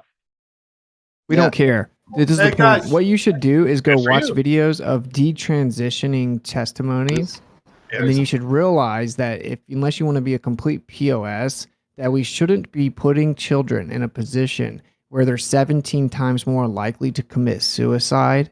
Whenever they're just children, they're still growing. When you're a child, you're all over the place. One day you love your parents. One day you hate your parents. One day you love football. Next day you hate the coach.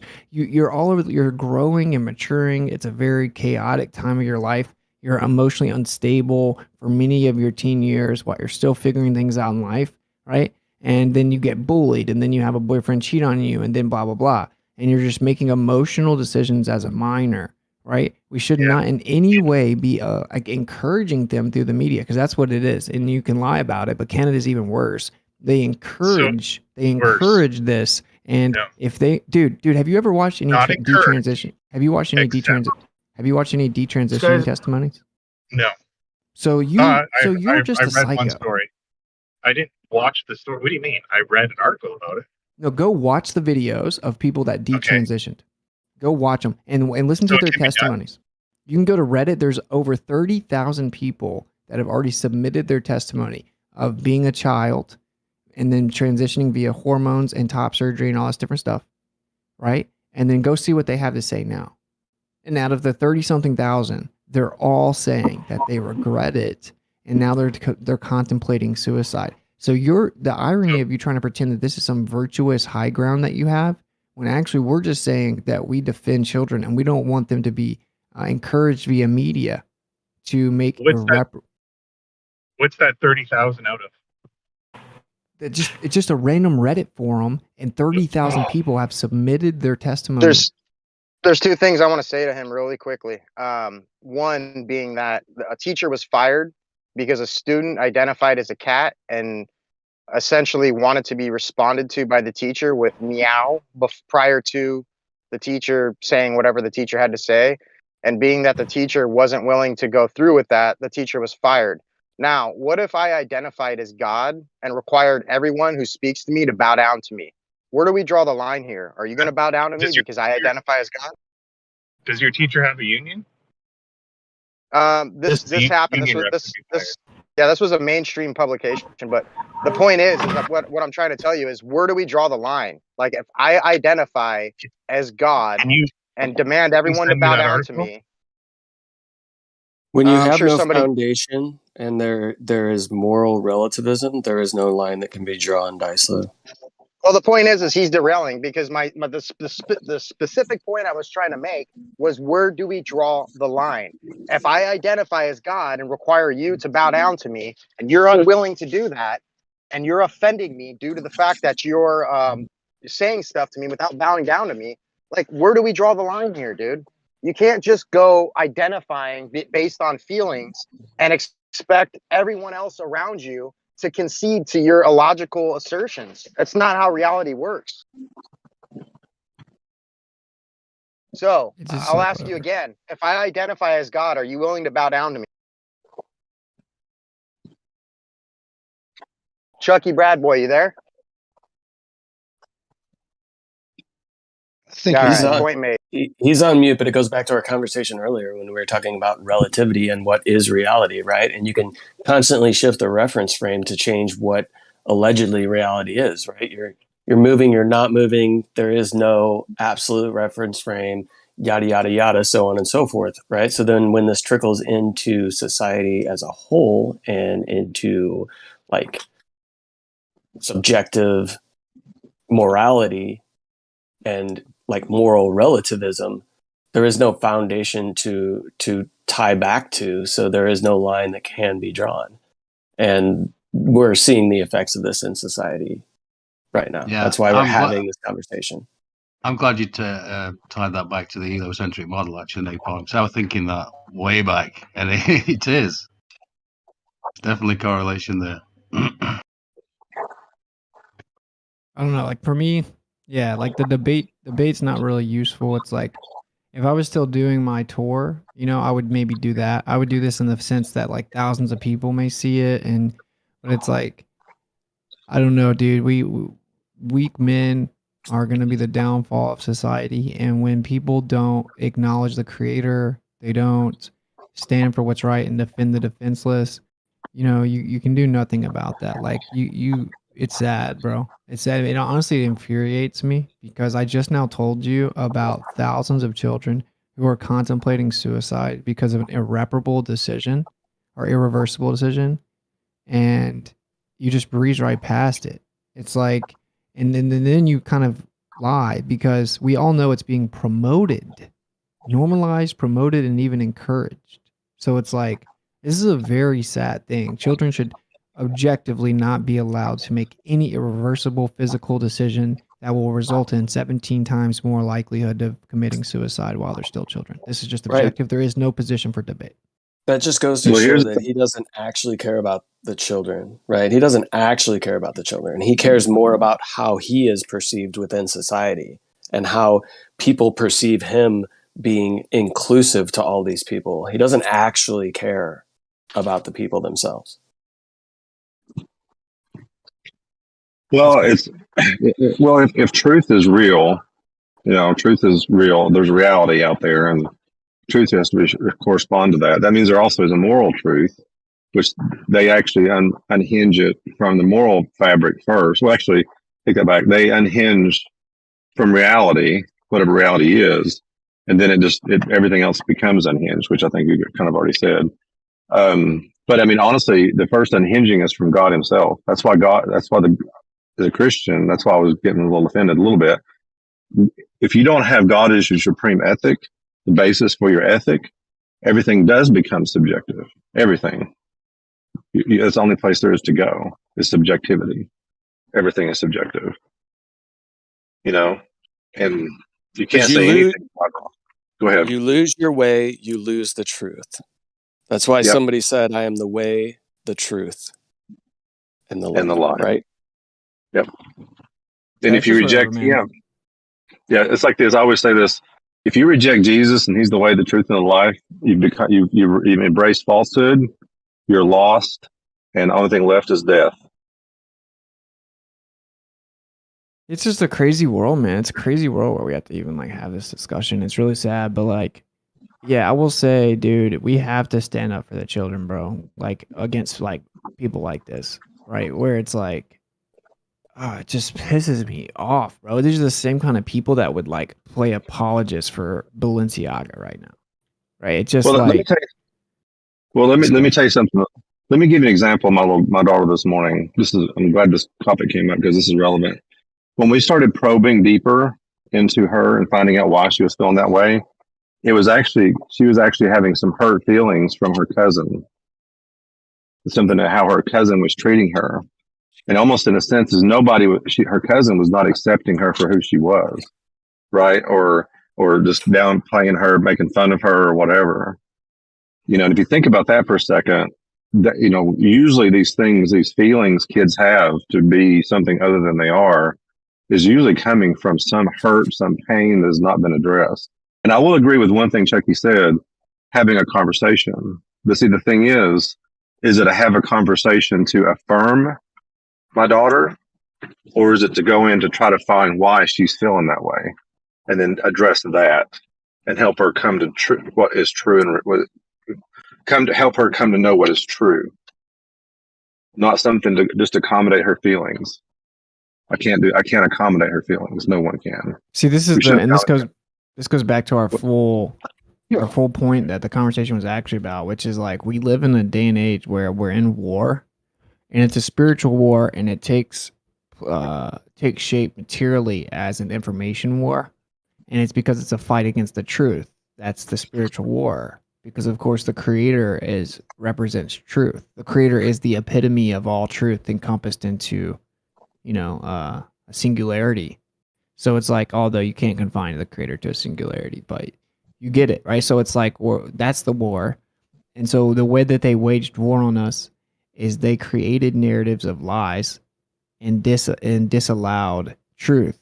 And this is just one of those examples where if you just say up for the like basic principles of truth and morality of like defending children because they're defenseless, and the creator says, of course, the scriptures say like it's better for you to have a millstone tied around your neck and be thrown to the depths of the sea than for you to mislead these children. And it's obviously the epitome of innocence. And we live in a world where it's like sexualization of children, abuse of children, like CP is all being normalized. Pedophilia is being normalized as minor attracted person, and we're watching this. We're not allowed to talk about it. Same thing with how we're not allowed to talk about certain groups of people that are promoting the degeneracy of our society while they disallow it entirely in their own society. And this is the problem, right? We're fighting a war, and we have the slaves trying to defend the freaking lies. You think we allow more of the P word now than we did in the past? Pornography? No. Oh, pedophilia? Why do you say the P word? The one that starts with man? PAE? Okay, fuckface. Pedophilia. The way you're talking is the G word. Now more than they did in the Bible? Dude, pedophilia wasn't allowed in the Bible. And a judge because of what they did. But let's not talk about that. Let's just talk about 1,000 years ago or 2,000 years ago. No.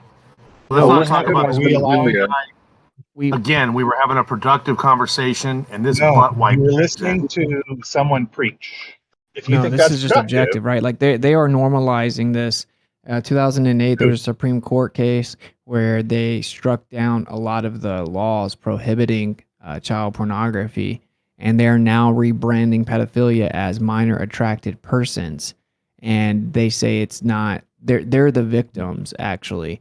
And there are many famous people that are pushing like, oh, why would we have such strict CP laws but not gun laws? Shouldn't we like reverse that? And all this crazy stuff where it's becoming normalized. And then if you go to these mainstream, Balenciaga is just an example of the many where they're sexualizing children, and it's becoming normal. And it's people are becoming desensitized to it.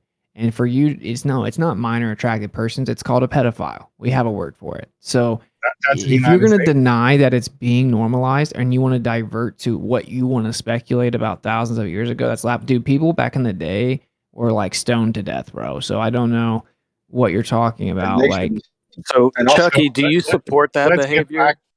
Do you support that behavior by individuals? No. Of course he does. I said no. Did you hear me?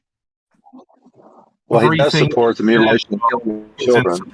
No, I don't support mutilation. Well, for the truthers here want to just kind of like figure out how to fix society, not like go back and forth with someone who just repeats mainstream virtue signaling leftist ideologies. While I was pumping gas, I heard things being thrown around about me, so I'd like to address them. My children both know, they're twins, they're 14. They both know that if they're gay or want to be transgender, I'm going to support them and love them. I guess that makes me a horrible human. Yeah, as a man, you should learn how to actually instill integrity into your children. You're a little bit of a fucking creep, Brad. Everyone knows it. They On have all integrity, topics. so they know that they A can little tell bit me of a the fucking truth. creep. Well, So it's how good is that so children should always be able to talk to their parents, and there is some value to what you're saying in the sense that some people are so strict with their children, they don't feel like they can be honest with them or open with them, and they don't feel like they'll be accepted for what they want, what they truly are thinking or believing, and that's detrimental. Because like I experienced that firsthand to an extent where like my parents were so strict and made me rebel more, where I couldn't really talk to them, whatever, blah blah. But taking that small truth and then using it as like this, you know, this big swoop of a paintbrush where now we can just promote all kinds of irreparable degeneracy to our children is just so disingenuous, and it's honestly a waste of my time. It's Well, not asking the the most of question. a fucking conversation. Just like All this guy allowing wants is to come in and fucking cause controversy. Just asking. That's what he does. Just asking the question. Well, I'll just ask him a question. Tell your children they can be anything. Go tell them to live on a ball and nothing means anything. So they can be what they like. They can be what they like, bud. She is already on here, and she could explain why we live on a sphere, but that's fine. Anyway, Yeah, sorry. Who was? of course you can. You were answering the question. Am I a horrible person because I would love my children if they were gay? Oh, Liar. awesome, You're awesome. already a liar, bud. Why am I a liar, Pete? Because you're a ball earther. There's no truth from you. I say we just like If my son were in the car right now, right? That's all. let's just go back to the productive conversation we were having. Yeah. Let's get back Well, to ask the him- pedophilia. Yeah. Just Go ask back him if to your pooping and your bullshit. That's fine. Jackie, would you support your child wanting to become a furry? I would talk to them about it if it's just them putting on a costume. Yeah, who the fuck cares? Well, no. What if they wanted to actually that's a like father for you. surgically That's a implant? father for you. What if they wanted to become my prostitute, Chuck? Would that be cool with you, bro? And what if you what want if they your did? children to have No, would be a underage. sexual relationship One at a time, with someone in their please. 50s? Do you remember the conversation about pedophilia? She's 14. So do you want her to become your prostitute? Fuckface. What if she wanted That's to not what be he with was someone saying, who was you in know. their I'll 50s? bring her over to your house and you can She ask her. wanted to be a... What's wrong with that? Is she not able to contract at the age of 14? Is that what you're saying? That's correct. Do you want her to be? I'll bring her over. Where do you live? Oh, really? Wow. See now. Your daughter's not Guys, old enough to contract to be a everyone's Can we getting stop, muted. please? but she's old enough to cut her genitals off. No, Does that make she's sense to you, bro? She can contract with a doctor to cut off her genitals, but she can't contract with another man to sell her body, to sell those genitals for money?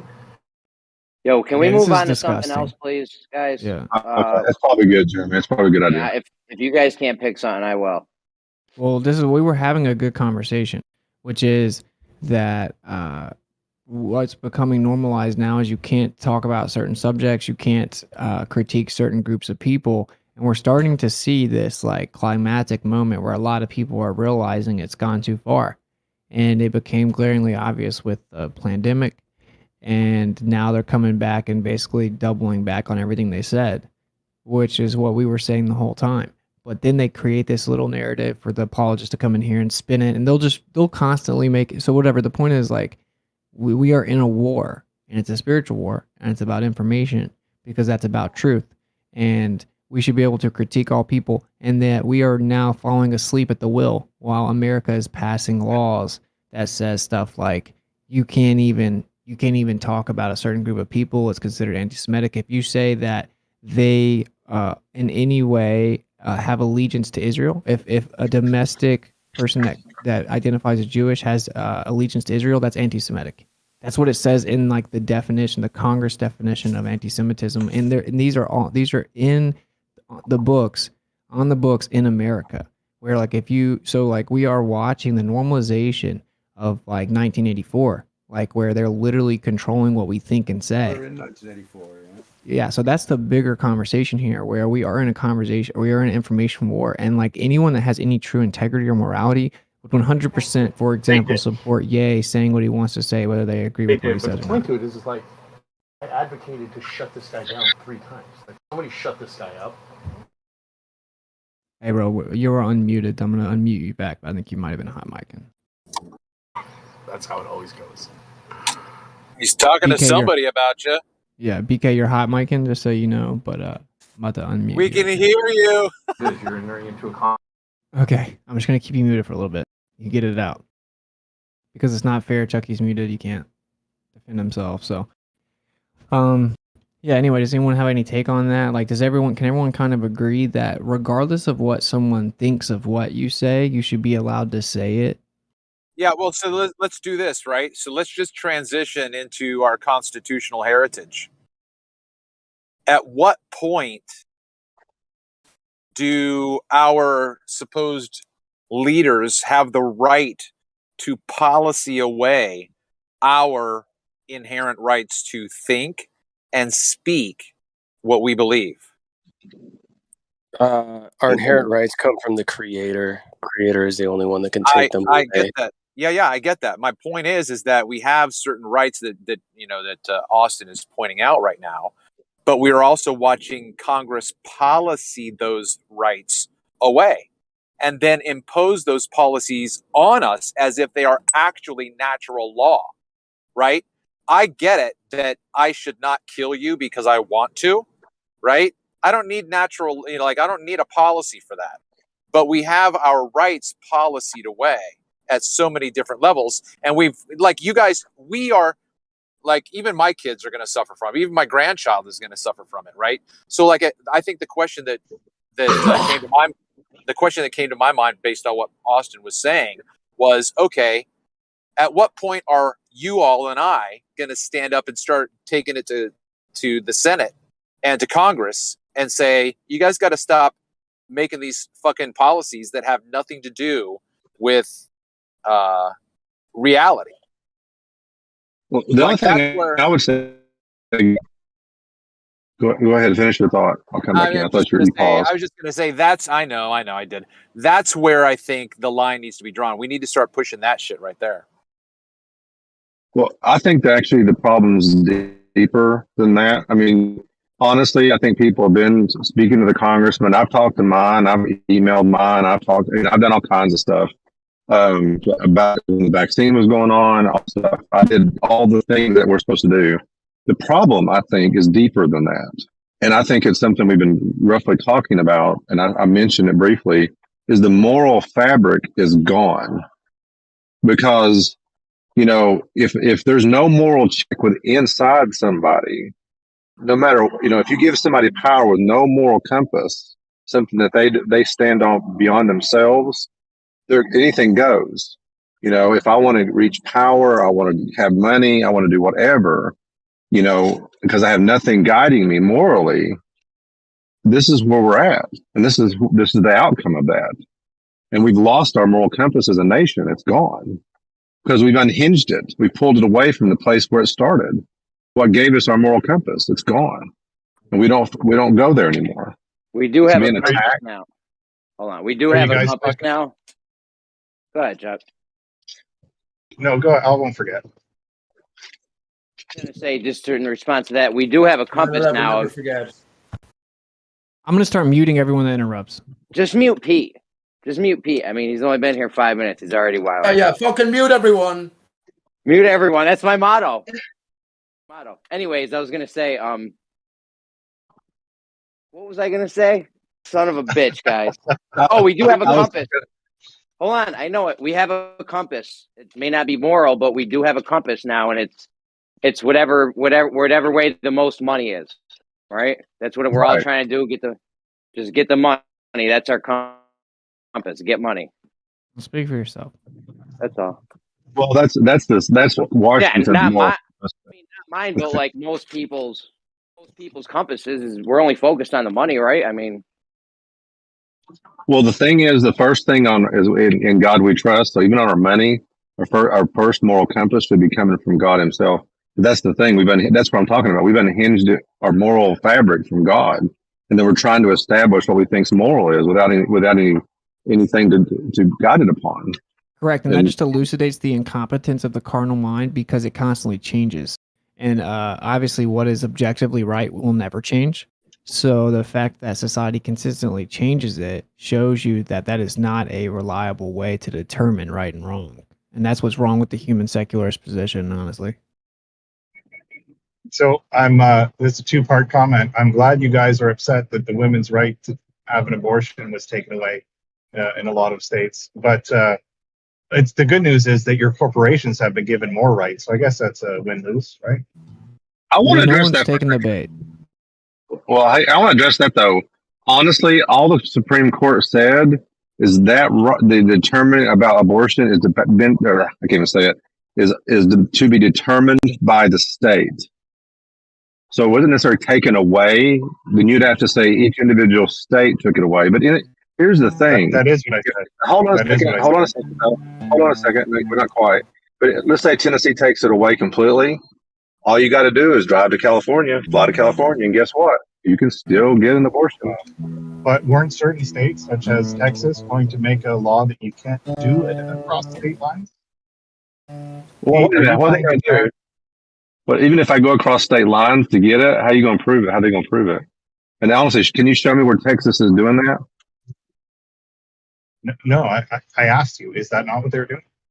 I don't know. You tell me. I never heard that. Okay, then they're not. I don't know. That's what I heard. So bad argument. Move on. Yeah, that's fine. I dropped it. Can somebody stop playing the guitar? Yeah, he maybe got moved to the high mic room. So anyway, like this is the point. Like, Chuck, if you want to jump in, can you talk about what the actual conversation is instead of just blatantly changing the subject? Do you agree? Sorry, the conversation wasn't about rights. Okay, got it. What was it about? Do you agree that people should be allowed to speak freely, whether or not you agree with them? Yes, I actually came in and said that. So including me saying I don't promote sodomy and transgenderism and I think it's gross. Yes, and I should be able to call you a fucking asshole. Okay, yeah, cool, perfect. So then you agree that all And we groups of can both people, make including fun Jewish people, are allowed to be critiqued. Yes. And do you agree that you could holistically generalize people under free speech? Which he's done all day today. I don't think it's always the smartest thing, and I think more often our words are taken out of context. But yeah, you should be able to. Well, yeah, I think it's a stupid thing to do for sure. But but my point is, it's like we agree on this one. It's it. That's good because it's insane that there's a human alive whose brain works that doesn't agree with it. It's like whenever they go to the Tim Pool show is a perfect example. So whenever Kanye used the word Jew, everyone freaks out. He's like, you can't generalize, you can't bundle everyone up into one group. But then he said to Kanye, he was like, you would be great for the black votes. Oh, so you can generalize people. Or so we can say white people. We can say black people. But we can't say Jewish people. And that is actually, like, this is out of love that I bring it up, actually, because I know that quote-unquote Jewish people are going to get unjustified hatred because people are going to get mad that no one can critique them. And so it's actually like, I think that the bigger truth bomb here is they're setting up Jewish people by making people mad because they can't be criticized. And so it's like, and of course my Jewish friends agree with me. This seemed like a huge setup against Jewish people. Now, what about this, though, Austin?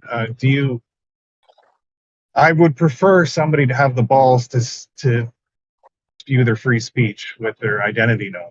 I don't like this hiding behind anonymity as much. No, I don't either. But that's actually mostly degenerates are the ones that love that, to be honest. They can just talk crazy reckless to people and they have no accountability. I mean, back on the internet, they just wore hoods, right? Yeah, but who cares? Everyone can wear a hood if they want to. That's kind of my point. Like, dude, this is the thing. The creator is the one that actually handles that, right? The creator handles repercussions, and I guess you may not believe in that. You can call it natural law or whatever you want to, but it's like, it's not our position. Humans are flawed, dude. They don't get to, like, there are basic things. Like, if you're hurting someone or you're hurting a child, like, yeah, our society should have things in place that prevent that. But unless the words are leading to that specifically and it has to be a specific call to that violence, right? Then you should be allowed to do whatever you want to, wear whatever you want to, say whatever you want to. And that's just not the case anymore. Do whatever you want to. You do whatever you want to yourself. You can't harm another. I just said that. Oh, he just walked into something. He just walked into something. No. Yes, you did. Okay, you can do whatever you want to yourself as long as you don't hurt another person. Is that what you said? Yep. Okay, so at what point is somebody a person? When they're born. Oh, so 5 minutes before they're born, they're not a person? Nope. Oh, interesting. So you can kill a child. So you're not a person until you take your. That's interesting. Well, what about this? What about this? They don't even take their first breath right when they come out, right? They have oxygen being fed to them through the umbilical. I know. Right? Well, So wait a second. I'm sorry, you guys. Chucky, Go ahead. you literally just said that a baby isn't a baby, is nothing until right when it's about ready to be born. Correct. He's a disgrace. He's a fucking disgrace. Are you serious? You're pathetic. Why is that? You're pathetic. Because Why is that is a living, you know what? Because you could harvest organs from that living child. How Why would you do dare you? Why How would you do that? dare That's you? horrible. I didn't do that. You're disgusting. No, but you're okay if somebody does it. Your neighbor, your daughter, You somebody don't does it. say What's wrong with giving the baby up for adoption? Well, hold on a second. Guys. I'm glad you're triggered. I talked about adoption. I know plenty of people who did and who are. You know what? adopted. You're just here to be contrary. You can't really believe that. There's I'm just sorry. no way. Did I you'd be call you a surprised, vile actually. He human being? It believes shouldn't be it. tolerated. There's a war going on, and this You fucking can mute him. Mute I want to him. ask Oh you. yeah, I know what he has to say. I agree with speech, except for I don't like. Okay, look, I'm modding. I'm using priority speaker. So this is the thing, okay? We tried to move on from it because, look, if you want to know Chucky's position, just go watch CNN, okay? If you want to know his position on these issues, just go watch what universities teach as, quote unquote, the virtuous high ground, okay? That's what he thinks. And there may be a little bit more nuance where he disagrees with certain parts of it, but for the most part, that's what it is. So we don't really need to go. The Earth has a lot of evil in it right now. So it is what it is. If you want to know what I think, ask me what I think. Well, go to a room down low. Let me do it. I want to know because this is good for the audience. This is good for the audience. I want to know. So, what is it about the birth canal that imparts personhood? It doesn't have to be the birth canal. C-section is fine too. Okay, so what transition? So, what is it about leaving the mother's body imparts personhood? Please explain. It's when it can live on its own. So if you have a viable fetus, you can deliver it and then put it up for adoption or adopt it yourself if you want. Babies can't live on their own. Hold on a second. Oh yeah, I was going. Hold on, that's okay. So wow. Well, Then I was going to ask a big question. So viability. So you're talking about viability. So how long, like a baby, like if my child was born and I left it on the table, it might live several days on the table, but then it dies because it was never fed. It was never given changed clothes. It was never given any water, but it dies. That's why I corrected myself. I said it lives without the mother, not without help. Babies need fucking 28 years until they don't need their parents' help. Okay, well, let's think about this though. So it's viability. So if you're born let's say premature baby is born 6 months or 3 months early. It's born 3 months early. It's a person, but it's born 6 months late. It's not a person. It comes out of the mother's womb 6 months early. It's a person, but if it stays in the womb, it's not a person in the womb until it comes out of the womb. No, a 6 month early is about 13, 14 weeks. That is not a viable. No, I'm talking about 3 months early. Sorry, I misspoke. 3 months early. So now you're beyond 20 weeks. So yeah, that's what 26. To answer his question though, he said so. If it's a baby, if it comes out 3 months early, you're saying that if it's still in, it's not. So I only support abortion in that instance for one reason. Do you guys remember what it was? Because I told you before. Yeah, the mother's in danger. Hang on a second. He's addressing the question. This is addressing personhood. Hold on a second. I'm addressing personhood. Mm-hmm. I'm asking you, what is it about that 3 month period inside and outside the womb that imparts personhood? Being out of the womb. So you're only a person when you're out of the womb. You're not a person in the womb. Correct. You're part of the mother still. Oh, What do you define what you mean by the part of the mother? Define what you mean by part of the mother. Define what you mean. You're in the mother's body. Okay, are they the same body inside? Even though the baby is inside the body, are they the same body? They are connected, but they are not quite the same. There is a point. If a woman chooses an abortion after about 20 weeks, and that number could go backwards as our science improves, because it used to be about 24. She should not be able, if they can deliver the baby safely, they should. Well, here's the problem. So if you're saying, but I'm a horrible human being. I'm about to go on mute because I'm almost home and I got to make supper. But I'll be listening to how horrible I am. Could I say something? Thing, hold on a second though. I want to use this logic.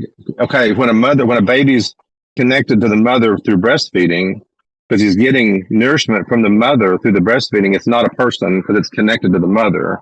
But as soon as it disconnects from the mother, it's a person. That's his logic. I didn't say that, but nice try. It's the same argument. I'm just applying it. That is not a connection. Define life. Connection. Well, okay. Why is the baby connected? Why is the baby connected to the mother? What is the mother providing the child? Are you talking? What are you talking about? You don't need to cut the baby off the nipple unless you really failed biology. What is the baby getting from the mother when it's connected? All of its nutrients, and they do have sex. I gotta go. Okay, yeah, it's such an easy way to refute what he's saying. He just admitted that science, quote unquote, has pushed the number back, which means if you had to talk to him a few years ago before they pushed the number back to 20 weeks, then he would have been arguing for killing the baby up to 24 weeks, but then they were wrong. Okay, so it's like, oh, well, then you just got to murder babies for years until you moved the number back arbitrarily. So it's like that right there refutes his entire position, which is, oh, well, you're just going off the current number that's passed around, and therefore you can murder babies up to that point. And then what happens when it gets pushed back in 2 years, 4 more months, or like 4 more weeks? What are you going to do then? You're like, oh, well, we just accidentally were murdering. See, you're playing with something that's so dangerous. You're talking about murdering a life, bro. So it's like, I was kind of actually trying to go there with it. I was actually, as soon as they bring up the word viability, it becomes arbitrary. Because honestly, you could take an embryo out of the mother that's fertilized, and it will live inside of a petri dish probably for who knows how long, as long as you're giving it nutrients. It can live. Yeah, it's viable. Guys, if I could say something real quick, I always ask those kind of people who, they do the semantics, talking with the word baby or whatever fetus. Just ask them to define life and if they're okay with taking a life. And some of these people will have the position, well, it's like holding the mother prisoner. I mean, she has a life to live and all these different things. Well, what about the child within her? That is a life separate unto the mother, although it's dependent on the mother for nutrition. Are you going to hold the baby hostage and then execute the baby, this person inside the woman? And I understood where you were going with that because, 2 and 3 and 4 and 5-year-old and 6 and 10-year-olds are dependent upon their mother and father for nutrition and all these things. Right. And, so they could die on their own. But this is what the point goes back to. Define life. Tell me if you're okay taking a life. And those pictures that were drawn as to be an embryo when this court case, Roe versus Wade, whatever, came up, that was false evidence that was presented. We can always revisit this. There is no statute of limitations on murder, right? So we need to revisit this. Well, and I agree. I agree with a lot of that. And here's the thing too. Let's think about this for example. Any of the arguments for abortion, think about the nature of them. Okay. Oh, it's the life of the child. It may not have a good life. Oh, okay. So if a child is in poverty, they're not having a good life, we should be able to execute them. That argument should apply everywhere. If they say, go ahead. No, you're good. I don't want to interrupt you. I mean, and then if they say the child's not going to be viable, it's got a disease and it's not going to survive long. Well, so so you should kill a person on a ventilator because they're not technically viable. They can't live on their own. Any argument they apply, you should be able to apply it in other scenarios. And if it doesn't work there, it falls apart. And here's the thing: even in a rape or incest scenario, what they're saying is it's better to kill the child, an innocent. It's better to kill an innocent human being for someone else's sin. So kill an innocent person, an innocent being, for someone else's problem or somebody else's sin. Is that logical? Would you go kill the victim or go kill another child because of what the murderer did? No. Yeah, you can even go as simple as like, say a dude rapes a girl. Can the girl then go back and find him a year later and shoot him in his sleep? They would say no, right? Of course, the law system would not allow that. So it's like one bad doesn't justify another. This is the blunt hard truth of it. This is mass child sacrifice, and it's a very ancient practice. And now it's at an astonishing rate of efficacy, where babies are being murdered at such an astonishing rate, it's almost hard to even wrap your mind around it. And they've tricked people into, see, this is actually a positive in a way. And if you follow me, because like they have to people at the top, the select few, they're actually evil, but most people aren't like fully inherently evil, right? They get deceived. So they had to sell that they weren't human. They had to give them some science, some pitch that they weren't actually alive, because no one would actually agree to murdering a baby for the most part. Like now they did, but they got tricked because people aren't actually that evil, because they were built intrinsically and innately with this morality, right? And they're just being deceived. And now we live in a world where, like, say, if you look at the black community, over 50% of their babies are murdered.